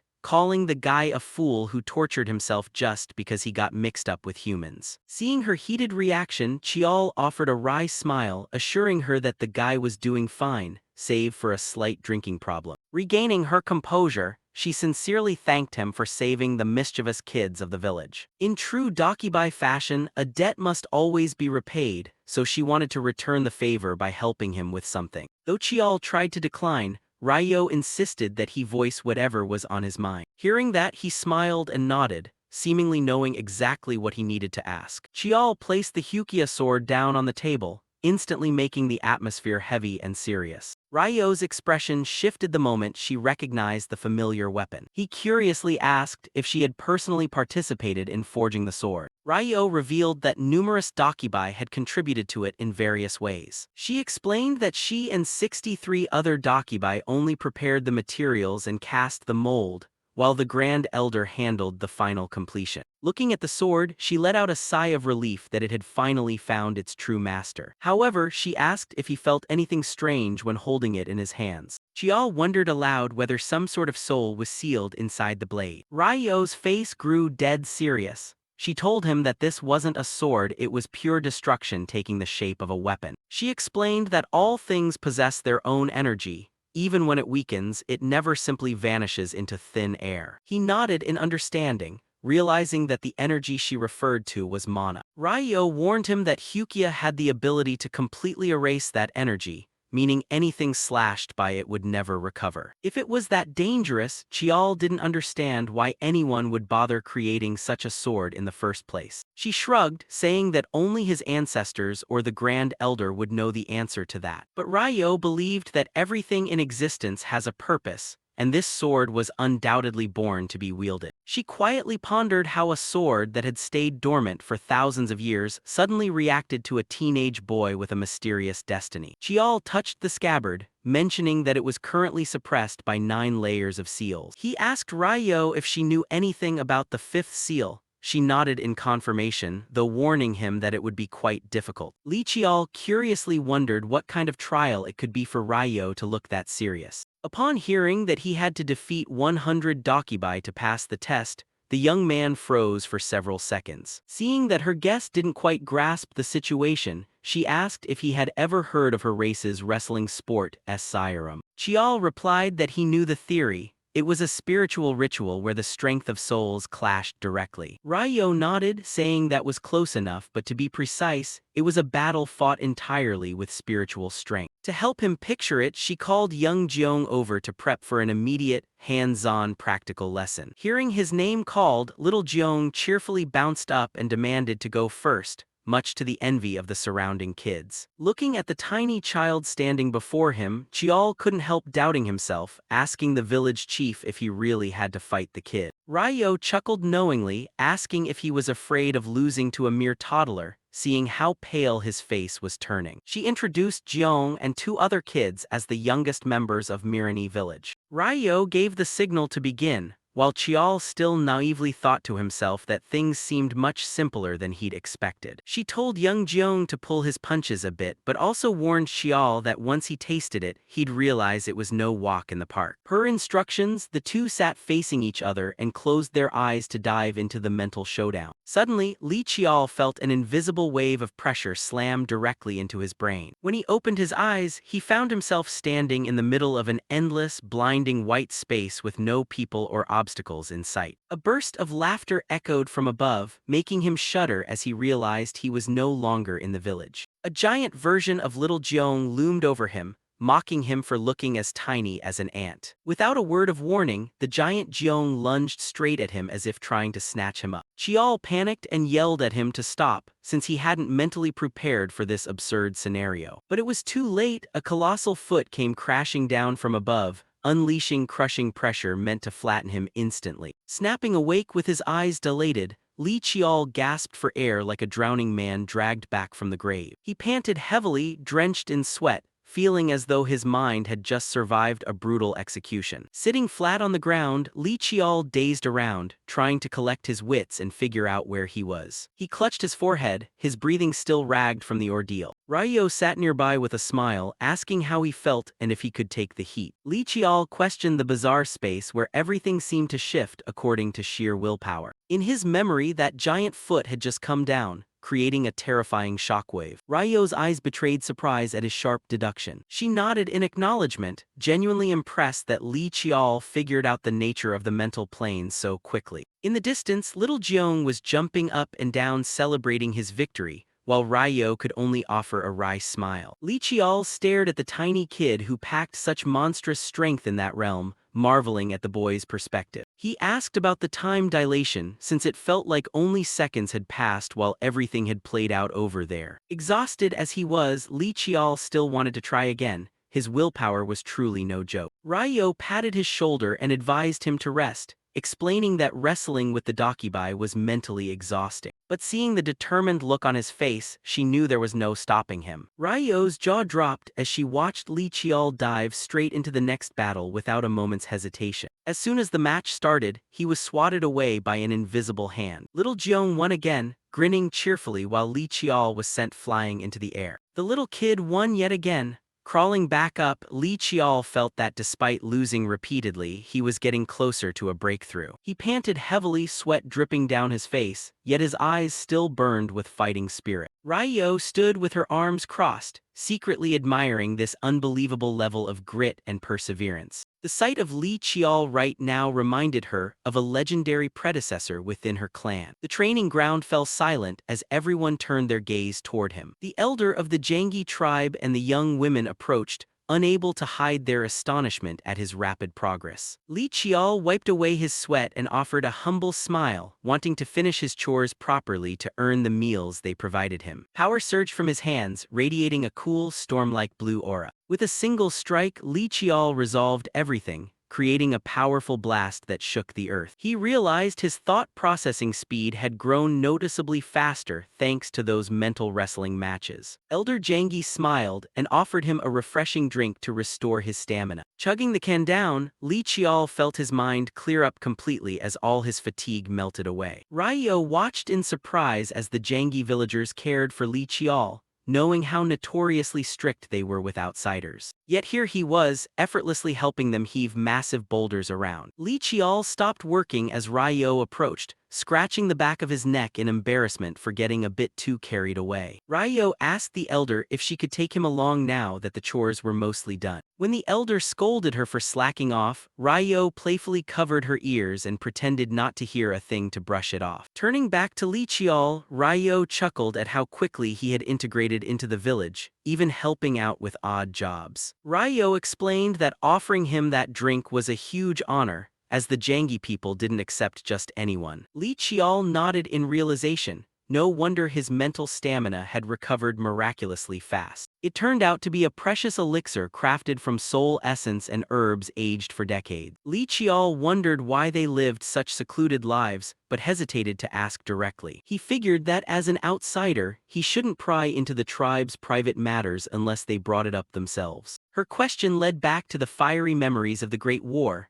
a flame still smoldering in the shadows. Ryo told Li Qiao about the Great War, an era when humans drove her tribe into a miserable refugee existence. Nothing had changed since then, and the pain remained as raw as it was on day one. She reassured him that it happened before he was born, so he shouldn't worry. The villagers already considered him family. Mid-conversation, Ryo suddenly remembered she had things to do and told Li Qiao to go play wrestling with the kids for fun. With a wave and a smile, she hurried off, leaving him standing there by himself. Walking away a bit, Ryo's expression grew pensive, looking as though she was worried about something. She went to find an elder of the tribe and asked why he had bothered to travel all this way here. The elder looked at Ryo reproachfully, demanding to know why she dared bring back the human male he had once driven away. Without hesitation, Ryo defended Li Qiao, insisting he wasn't like the others because he saved the children and always helped people out. The elder reminded her that making Li Qiao take the test was merely fulfilling an old promise. He adamantly refused to let humans set foot on their territory and ordered Ryo to chase him away immediately. Ryo shot back that if he hated him so much, he should chase him away himself,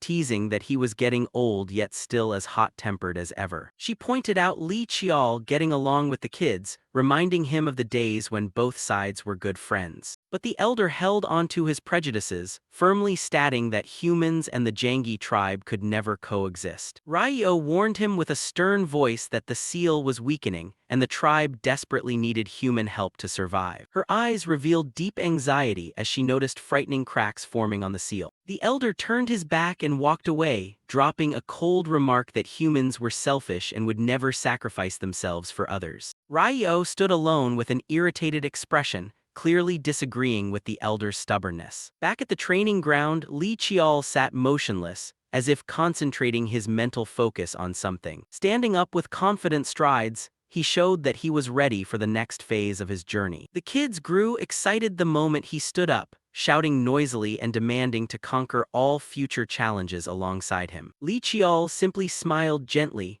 the confident smile of someone who had found his own path. Li Qiao stood amidst a group of children in a mental space, where the little ones cheered him on, telling him he needed to break something through. A close-up of Li Qiao showed his expression calm and confident, perfectly primed to do something big. A massive vortex of energy erupted, blending water and fire, while the children cheered and waved from below. Standing before a dazzling, exploding torrent of light, Li Qiao looked tiny yet immensely resolute as he uttered, "Fine." He wore a smug smile, knowing it was finally time for Li Qiao to strike back after days of getting beaten up by Granny. The scene cut to fragmented frames filled with groans of exhaustion. Turns out they had been wrestling continuously for 3 hours. A female Jangi warrior watched with unconcealed shock, amazed that his willpower and mental fortitude were this terrifying. She smiled with satisfaction, realizing this trial seemed to yield results far beyond expectation. Li Qiao sat flat on the ground to rest while the kids swarmed around him, and he greeted Granny,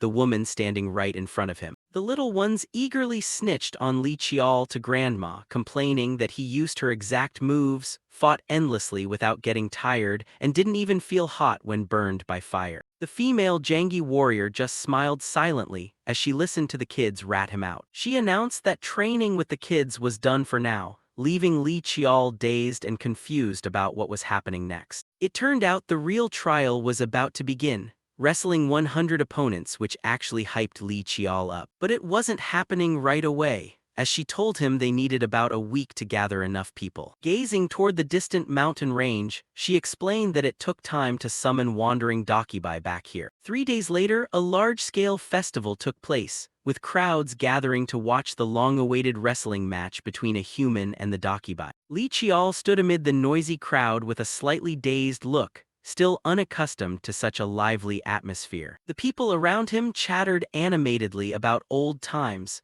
bringing up someone named Mr. Kim who had passed away 30 years ago. The female Jangi warrior walked over and patted Li Qiao's shoulder, asking where he had been and what he'd been doing over the past few days. Li Qiao thanked her politely, while she looked at him seriously and asked if he was ready to begin the test. The crowd behind them started cheering, heating up the atmosphere. She warned him sternly that if the adult Dakibai didn't acknowledge his strength, this test would drag on endlessly. Li Qiao nodded in confirmation, keeping the 1-week time limit clear in his mind. Smiling encouragingly, she told him to give it his all so they could jump straight into a roaring celebration afterward. Shouting loudly to settle the crowd, she announced the start of the match without wasting any more time. Under a brilliant blue sky, leaves fluttered down amid the excited cheers of the onlookers. The 3 kids from earlier appeared first, and Li Qiao noticed they seemed vastly different from a few days ago, much stronger. Score 1-100. The kids were defeated swiftly, lying sprawled on the ground and whining about losing. Score 4-100. This time his opponent was a rather agile tiger Dakibai. Score 10-100. Li Qiao hovered in midair, fighting multiple opponents at once by himself. Score 22-100. He dropped into a defensive stance, sweat beginning to bead on his skin as the battle grew tenser. Score 41-100. A Dakibai dressed in a sleek gentleman's suit appeared, acknowledging Li Qiao as an astonishing human. Score 57-100. A colossal panda Dakibai holding a bamboo branch blocked his path, making Li Qiao look tiny by comparison. Score 63-100. A gigantic fiery dragon entity materialized, swallowing up a corner of the sky. By the 3rd day, Li Qiao was growing exhausted, dropping to his knees and panting heavily while people anxiously asked if he was all right. Stubbornly claiming he was fine, he demanded to keep going, realizing this trial was essentially an extreme mental training course. The female Jangi warrior signaled the resumption as the crowd's roars echoed everywhere. Despite his fatigue, Li Qiao managed a smile, pushing himself to his absolute limits. Score 83-100. Sitting cross-legged and wiping away his sweat, his body felt sore all over, but his willpower remained unshaken. A close-up showed Li Qiao's eyes squeezed shut, sweat streaming down as he regulated his breathing. Score 99-100. A long-haired man smiled and gave him a thumbs-up, acknowledging his efforts. Only one final opponent remained. Li Qiao looked up, exhaling a sharp breath and offering a brief word of thanks as he prepared for the final turning point. A Jangi martial artist sat casually with crossed legs, tossing out a challenge and signaling the start of the most crucial bout. Flashing a confident smile, the opponent declared this was the 100th match as lightning crackled around them, welcoming a life-or-death struggle. Across from him, Li Qiao looked dwarfed before a swirling wall of mist and clouds, feeling an immensely terrifying wave of pressure radiating from his foe. A close-up of the opponent's eyes showed them sharp and devoid of emotion, stating he held no personal grudges against Li Qiao. However, because this was a trial bound by an ancient covenant, he vowed to fight with everything he had without holding back an ounce. Power erupted instantly, a blinding flash of light swallowing Li Qiao's position before he could react. Li Qiao stood firm amidst the bolts of lightning, though his body began to protest as he thought about how indescribably tired he felt. Covered in sweat and gritting his teeth, his eyes blazed with resolve. Despite exhaustion, he refused to let himself collapse. A spurt of splatter hit the cold ground, making him realize with a shock that even though this was a spiritual realm,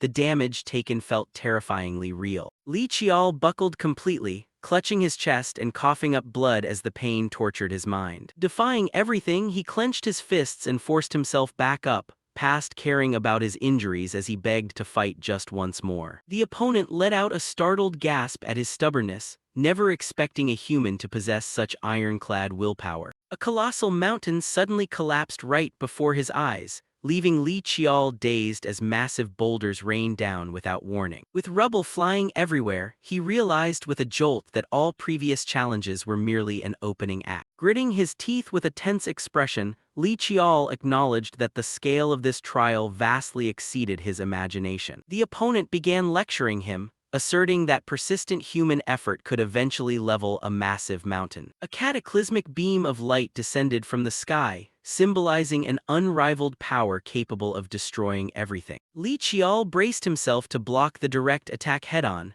prompting the opponent to look impressed before gearing up for an even stronger technique. The surroundings exploded in violent, energetic clashes, blowing away huge boulders like scraps of paper. Standing in the eye of the lightning storm, he tried to keep his balance while tracking his opponent's every minor movement. Li Qiao forced a bitter smirk, whispering to himself that things were starting to get way out of hand. A giant blue explosion erupted, enveloping the entire battlefield and swallowing Li Qiao's silhouette in a dazzling glow. Li Qiao was trapped amidst a violent surge of spiritual energy. Sitting quietly, his entire body radiated a stark white aura amid the crackling energy bolts. All around, Jangi villagers gathered to watch, whispering amongst themselves because this was already his 50th time facing the Elder's trial. The young men in the village worriedly told each other to go easy on the old lady, so she wouldn't drop dead from exhaustion. Li Qiao snapped back to reality, drenched in sweat and panting as if he had just returned from the gates of death. He asked in a daze how long he had been unconscious. Looking at his trembling hands, he still couldn't tell reality apart from illusions. The female Jangi warrior stood nearby and answered concisely that he had just passed out for about 2 hours. Li Qiao clenched his fists tight, past caring how many times he had fallen or for how long. He declared that whether it was in his mind or in reality didn't matter.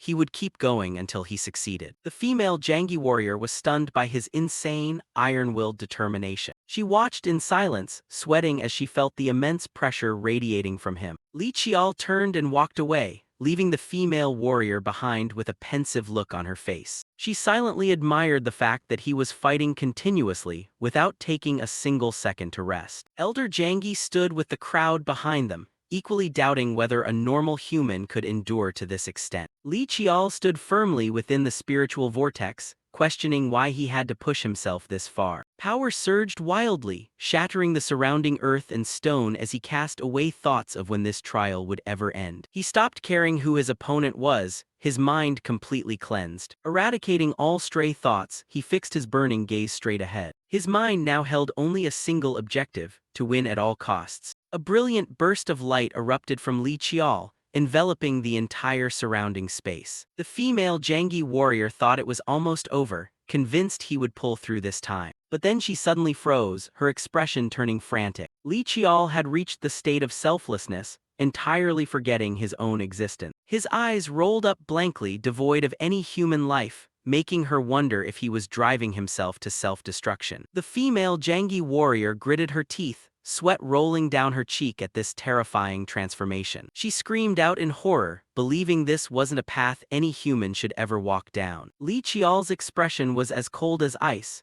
radiating a pressure that made anyone shudder. A gigantic pillar of light surged straight up into the sky, banishing all the lingering clouds within his consciousness. The female warrior realized something was terribly wrong. This was no longer just your ordinary state of selflessness. He wasn't just blending in, he was actively seizing control of the entire mental space she had created. The illusory world began to fracture and shatter entirely under the terrifying pressure unleashed by Li Qiao. She couldn't believe her eyes, wondering how on earth a human could pull off such an unimaginable feat. Amidst the ruins of the mental space, Li Qiao stepped forward with an aura of absolute authority. This form of his left the Jangi female warrior in a state of utter shock. His gaze was eerily calm, yet it carried an overwhelming, absolute might. The moment the trial concluded, Li Qiao collapsed onto the magic circle from exhaustion, while the female warrior let out a sigh of relief. The onlookers began whispering in praise, acknowledging that his mental fortitude was genuinely impressive. Straining to get back up, drenched in sweat,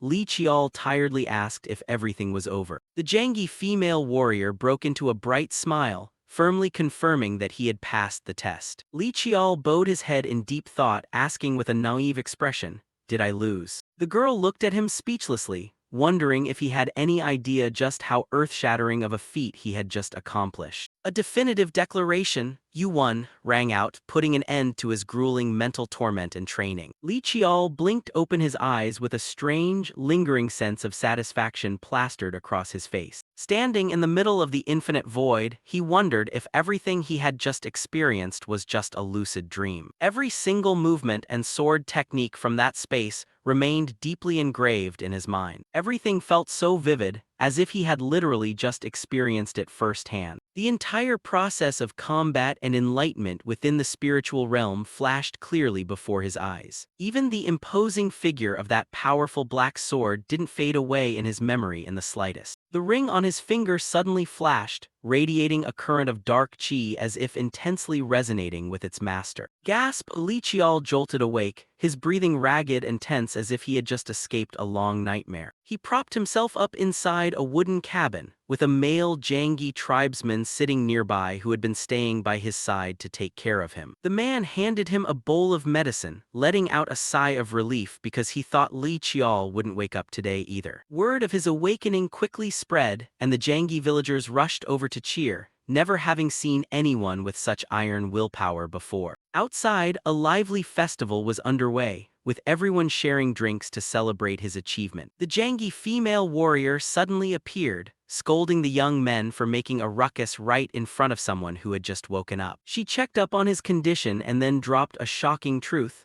He had been fast asleep for a whole week after the trial ended. Li Qiao stared blankly in disbelief, barely even remembering how he had managed to pull through the ordeal. Seeing him still dazed, they reassured him once more that he had truly achieved a resounding victory. That night, the entire Jangi tribe was bathed in the sparkling lights of a festival celebrating a worthy successor. Afterward, the female warrior led him to examine some confidential ancient texts called the Records of Hukia. Holding these records in his hands, Li Qiao finally gained a deeper understanding of the Black Sword's origins and power. Finally, Li Qiao donned a noble martial uniform left behind by a predecessor, a fateful gift that felt tailor-made just for him. Wearing his new martial attire, Li Qiao thought to himself that this gear was left behind by his ancestors for him and no one else. Holding the ancient bamboo slips, Yunhin noticed that large portions of the historical records had been intentionally erased. Li Qiao curiously asked if she knew what those erased sections were about, believing Hukia was created for a specific purpose. Shaking her head, Yunhin explained that based on the context, the missing parts seemed to hint at a living entity or an object rather than a location. She began recounting ancient tales, even if they sounded far-fetched and hard to believe. Those were oral legends about a distant sea or some event tied to this land. In the Dakibai tribe's folklore, there was a terrifying lullaby about a monster that would come and devour anyone, leaving nothing left of the world. Yunhin shared that adults used to scare her with that song whenever she stayed out late at night as a kid, prompting Li Qiao to agree that it sounded like a horror story made for children. According to the ancient inscriptions left by his ancestor Li Hyangxian, those old texts affirmed that Hukia was the key and map leading to the final secret of the Li family. Yunhin fell deep into thought, seeming to realize something from these incomplete records. She chuckled when mentioning an idiot who had lost his name and gotten imprisoned in the mountain, finding it all the more absurd. Li Qiao smiled, promising that if he ever found that guardian's name, he would definitely return it to them. Yunhin immediately snapped at him, telling him to let that guy suffer for another 1,000 years and not return anything at all. Calming down a bit, she asked Qiao if he had any other questions he wanted answered. Gazing deep into the shadows, Li Qiao asked Yunhin to tell him about the tribe's grand elder. Instantly, a sturdy man with long hair and a bushy beard emerged from the darkness, radiating a heavy pressure. That was Grand Elder Siop, who possessed strange eyes holding a sparkling galaxy within them. Amidst the bustling festival atmosphere of the Dakibai village, Li Qiao was cheerfully chatting with the children of the tribe. Watching a human integrate so seamlessly with his descendants, Grand Elder Siop's gaze flickered with a mix of complex emotions yet remained deeply distant. But then his face darkened, as if recalling some painful memory. Flashes of a village engulfed in flames, thick smoke, and desperate cries for help crossed his mind. A terrified child reached out amidst the inferno, but it seemed no one could salvage that tragic disaster. Grand Elder Siop sighed, thinking to himself that in the end, he was the only one left to bear this solitary agony. The village current was quiet, with a few people sprawled out on the ground after a wild bout of heavy drinking. Seeing the young Dakibai men sleeping so soundly, they were drooling made for a rather humorous sight. Standing there with a smile, Li Qiao inwardly marveled at the staggering alcohol tolerance and enthusiasm of the locals. Suddenly, he was startled as he sensed a murderous intent right behind him.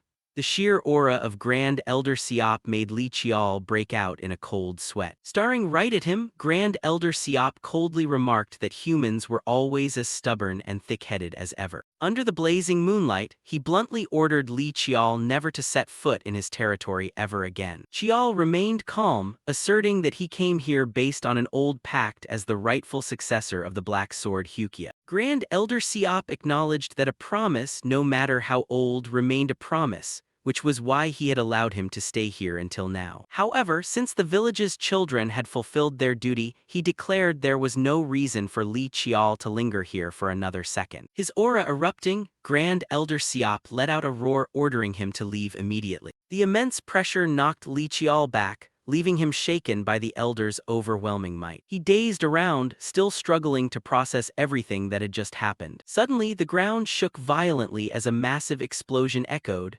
rattling the entire mountain forest. Grand Elder Siop asserted that this was entirely his doing, advising Li Qiao not to hold any resentment toward the other Dakibai for being forced to leave. From afar, Yunhin approached and called out to him, wondering why he had to go to such extreme lengths. Bringing a tray of food, Yunhin joined Siop as he sat quietly overlooking the village from high up on a cliff. He bluntly admitted that he utterly despised humans. At the same time, Siop felt guilty for making the entire tribe live in captivity just because of his own existence. Looking into his eyes, Yunhin realized that deep down, he actually viewed Li Qiao as entirely different from other people. Grand Elder Siop didn't deny it, stating that he wouldn't interfere with the bond she had built with the young man since everyone's feelings were their own private business. As Yunhan pressed on, bringing up two people who certainly wouldn't be happy seeing him like this, Siop snapped, "Stop," refusing to hear another word. His face hardening, he coldly warned her that her words had crossed the line. Unwilling to back down, Yunhan asked straight out if he didn't actually hate humans and if it was all just due to the pain tied to those two people.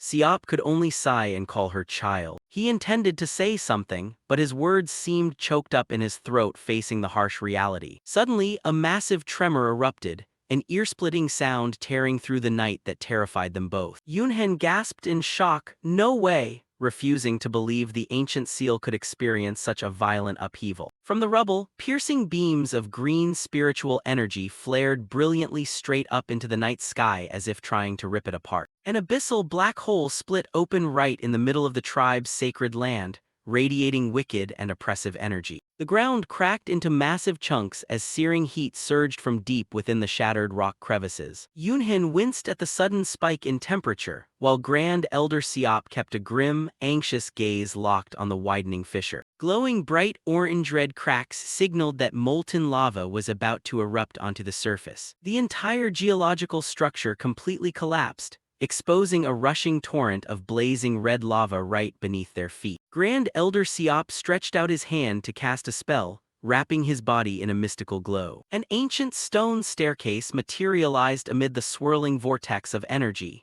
He ordered Yunhin to hurry back to the village and warn everyone. Yunhin flatly refused, insisting that as a member of the tribe, she had to stay and help him root out this problem at its source. Grand Elder Siop fell silent for a moment before nodding, telling her to follow him deep underground. The two of them began venturing down the dark, deep stone steps as swirling demonic miasma billowed to envelop the space. The spiritual pressure here was so intense that Yunhin felt her chest tighten, anxiously asking if the elder was all right against such crushing force. She realized with horror that he had been enduring the torment of this dreadful place all by himself just to maintain the seal.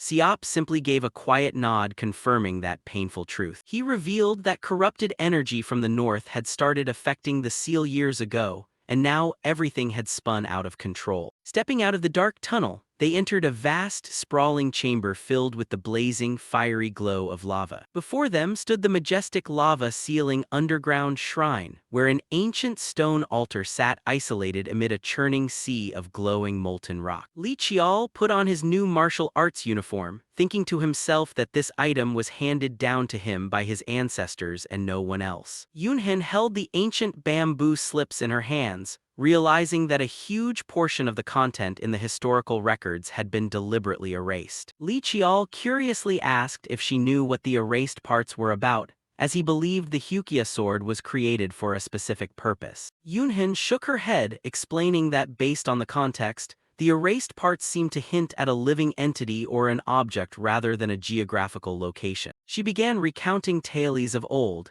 even though they sounded far-fetched and hard to believe. These were word-of-mouth legends about a distant sea or some event connected to this land. Within the memories of the Dakibai tribe, there was a terrifying lullaby about a monster that would come and devour anyone, leaving nothing left of the world. Yunhin recounted that when she was little, adults used to scare her with that song whenever she went out at night, making even Li Qiao admit it was a horror story meant for kids. On the bamboo slips of ancestor Li Hyangxian, ancient inscriptions asserted that Hukia was the key and map leading to the ultimate secret of the Li family. Yunhin fell into deep thought, as if she had just realized something from these unfinished notes. She sneered when mentioning a fool who lost his name and got imprisoned in the mountains, which made her find it all the more absurd. Li Qiao smiled, promising that if he ever found the guardian deity's name, he would definitely return it to them. Yunhin snapped instantly, telling him to let that guy suffer for another 1,000 years and not return a damn thing. Calming down a bit, she asked Qiao if he had any other questions he wanted answered. Li Qiao gazed deep into the darkness, suggesting that Yunhin tell him about the tribe's elder. Right away, a burly man with long hair and a thick beard stepped out of the darkness, radiating a heavy oppressive aura. That was Elder Siop, who possessed strange eyes containing a sparkling galaxy within them. Amidst the lively festive atmosphere of the Dakibai village, Li Qiao was cheerfully chatting with the tribal kids. Seeing a human mingling so well with his descendants, Elder Siop's gaze flickered slightly yet remained full of distance. But then his face suddenly turned gloomy, as if remembering some painful memory. Inside his mind flashed scenes of a village engulfed in a sea of fire, thick plumes of smoke, and desperate cries for help. A terrified child reached out their hand amidst the blazing inferno, but it seemed no one could save them from that tragic plight. Elder Siop sighed, thinking to himself that in the end, only he was left to bear this lonely pain. The village's current scenery was quiet, with only a few people sprawled out on the ground after a heavy drinking session. Seeing the young Dakibai warriors sleeping so soundly they were even drooling, the sight was somewhat comical and pitiable. Li Qiao stood there smiling, inwardly admiring the drinking capacity and passion of the local people. Suddenly, he was startled as he sensed a murderous intent right behind him. Elder Siop's pressure made Li Qiao break out in a cold sweat. Elder Siop stared right at him, coldly remarking that humans were always as stubborn and reckless as ever. Under the brilliant moonlight, he bluntly ordered Li Qiao never to set foot in his territory ever again. Qiao faced him calmly, asserting that he came here based on an old pact as the rightful successor of the Black Sword Hukia. Elder Siop acknowledged that an old promise was still a promise, which was why he had allowed him to stay here until now. However, since the village's descendants had fulfilled their duty, he declared there was no reason for Li Qiao to stay a single second longer. With an explosive aura, Elder Siop roared and ordered him to leave immediately. The immense pressure forced Li Qiao back, leaving him stunned by the elder's overwhelming power. He stared around blankly, still unable to digest everything that had just happened. Suddenly, the ground shook violently, and a loud explosion rocked the entire mountain forest. Elder Siop asserted that this was entirely his will, and advised Li Qiao not to hold a grudge against the other Dakibai for having to leave like this. From afar, Yunhin stepped forward and called out his name, wondering why he had to go to such extreme lengths. Yunhin brought a tray of food over to Siop, who was sitting quietly looking down at the village from a high cliff. He bluntly admitted that he utterly despised humans. However, Siop also felt guilty for forcing the entire tribe to live in confinement just because of his existence. Yunhin looked into his eyes, realizing that deep down inside, he also felt Li Qiao was a very different human compared to the rest. Elder Siop didn't deny it, saying he wouldn't interfere with the bond she had built with the young man, as everyone's feelings were a private matter. Yunhin was questioning Elder Siop, bringing up two people who would certainly be unhappy seeing him in this state. Siop immediately barked, "Stop," refusing to hear another word. His face hardened as he coldly warned that what she had just said crossed the allowable line. Yunhin refused to back down, asking straight up if he didn't actually hate humans and if it was all just because of the pain tied to those two people. Siop could only sigh and call her child. He intended to say something, but his words seemed choked in his throat facing the harsh reality. Suddenly, a massive shockwave erupted, a sound tearing through the night that left both of them struck with horror. Yunhin gasped in shock, "No way," unable to believe the ancient seal could fluctuate this violently. From the debris, brilliant emerald spirit light columns shot straight into the high sky as if tearing the night apart. A bottomless black abyss cracked open right in the middle of the tribe's sacred land, radiating an evil and oppressive energy. The ground split into massive chunks, and intense heat billowed from deep within the shattered rock crevices. Yunhin grimaced at the sudden temperature spike, while Elder Siop maintained a gloomy, anxious gaze fixed on the widening crack. The cracks glowed in brilliant orange red, signaling that molten lava was about to erupt onto the surface. The entire geological structure completely collapsed, revealing a rushing torrent of glowing red lava right beneath their feet. Elder Siop reached out to cast a spell, wrapping his body in a mystical glow. An ancient stone staircase pathway appeared amidst the swirling energy vortex. He ordered Yunhin to return to the village immediately to report the news. Yunhin stubbornly refused, asserting that as a tribe member she had to stay and help him tackle the root of the problem. Elder Siop fell silent for a moment before nodding, ordering her to follow him deep underground. Both began venturing down the dark, deep stone stairs, where billowing malevolent aura filled the space. The spiritual pressure here was so intense Yoonhin felt her chest tightening, and she anxiously asked if the elder was all right against this terrifying pressure. She was horrified to realize that all this time he had been bearing the torment in this dreadful place all by himself to maintain the seal. Siop softly replied, confirming that painful truth. He revealed that corrupted energy from the north had begun impacting the seal years ago, and now everything had slipped out of control. They stepped out of the dark tunnel into a vast, expansive space filled with the fiery glow of lava. Appearing before them was the majestic magma sealing underground shrine, where an ancient stone altar sat lonely amidst a boiling, blazing sea of lava. The entire scene of the ancient Dakibai forge sat lonely amidst the bright red lava sea. From a distant cave entrance, two figures were slowly approaching. Across the cave floor, countless broken weapons lay scattered everywhere. Elder Siop muttered to himself that this was the absolute limit of what he could do to forge a replacement for the seal. Siop stood before the forge, his expression heavy as he had to admit to Yoonhin that all their efforts had failed. Yoonhin froze, turning her gaze toward the threateningly churning lava lake. A familiar dark oppressive pressure suddenly enveloped them both. Yoonhin shivered, asking about this spine-chilling cold sensation. Siop explained it was the remnant of the great demon king from the Great War, the one who stained Mount Halasan with blood and stood as the natural enemy of all races. Beneath the lava flow, countless glowing red eyes of the archdemon were rising, waiting to devour everything. That past invasion turned the world into hell, shattering every moral law and completely turning the boundary of yin and yang upside down. Even those who could read destinies couldn't foresee this tragedy. Amidst a space stained with blood, a faint plea for help echoed from the past. Mujin alongside Siop and a comrade stood silently before the blazing sky, witnessing the fierce destruction of war. The situation on the mainland was extremely urgent, and they promised to regroup soon to fight together. The three of them chose to stay and protect Jeju Island, protecting the young Dakibai and humans because they believed help would return. The enemy was a great fiend taking various forms based on human fears. The Red Valley Serpent, the nine-headed monster. The elemental clash between demons and Dakibai was the worst.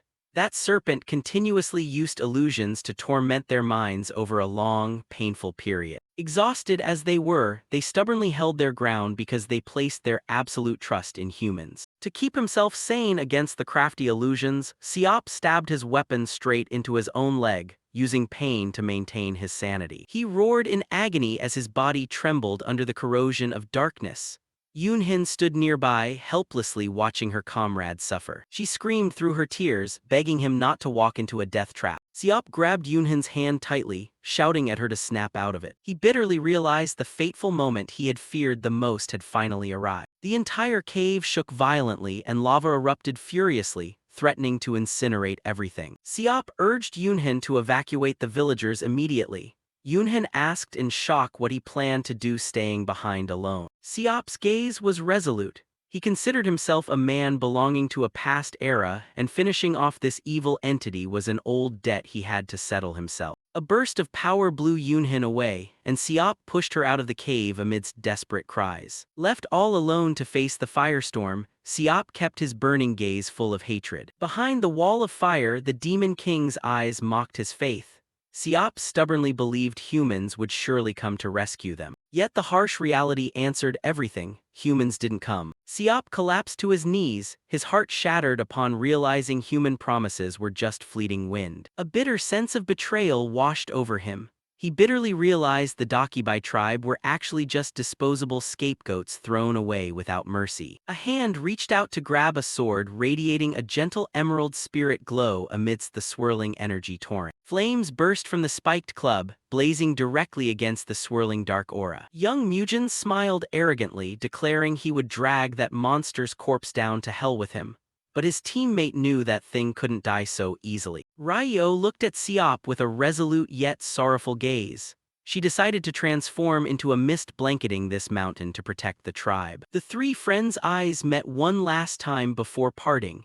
They regretted that they should have fled this cursed land together long ago. They entrusted all their remaining power to Siop, hoping he would use his fire to protect the seal and their covenant. After years of agonizing wait, humans were nowhere to be heard from.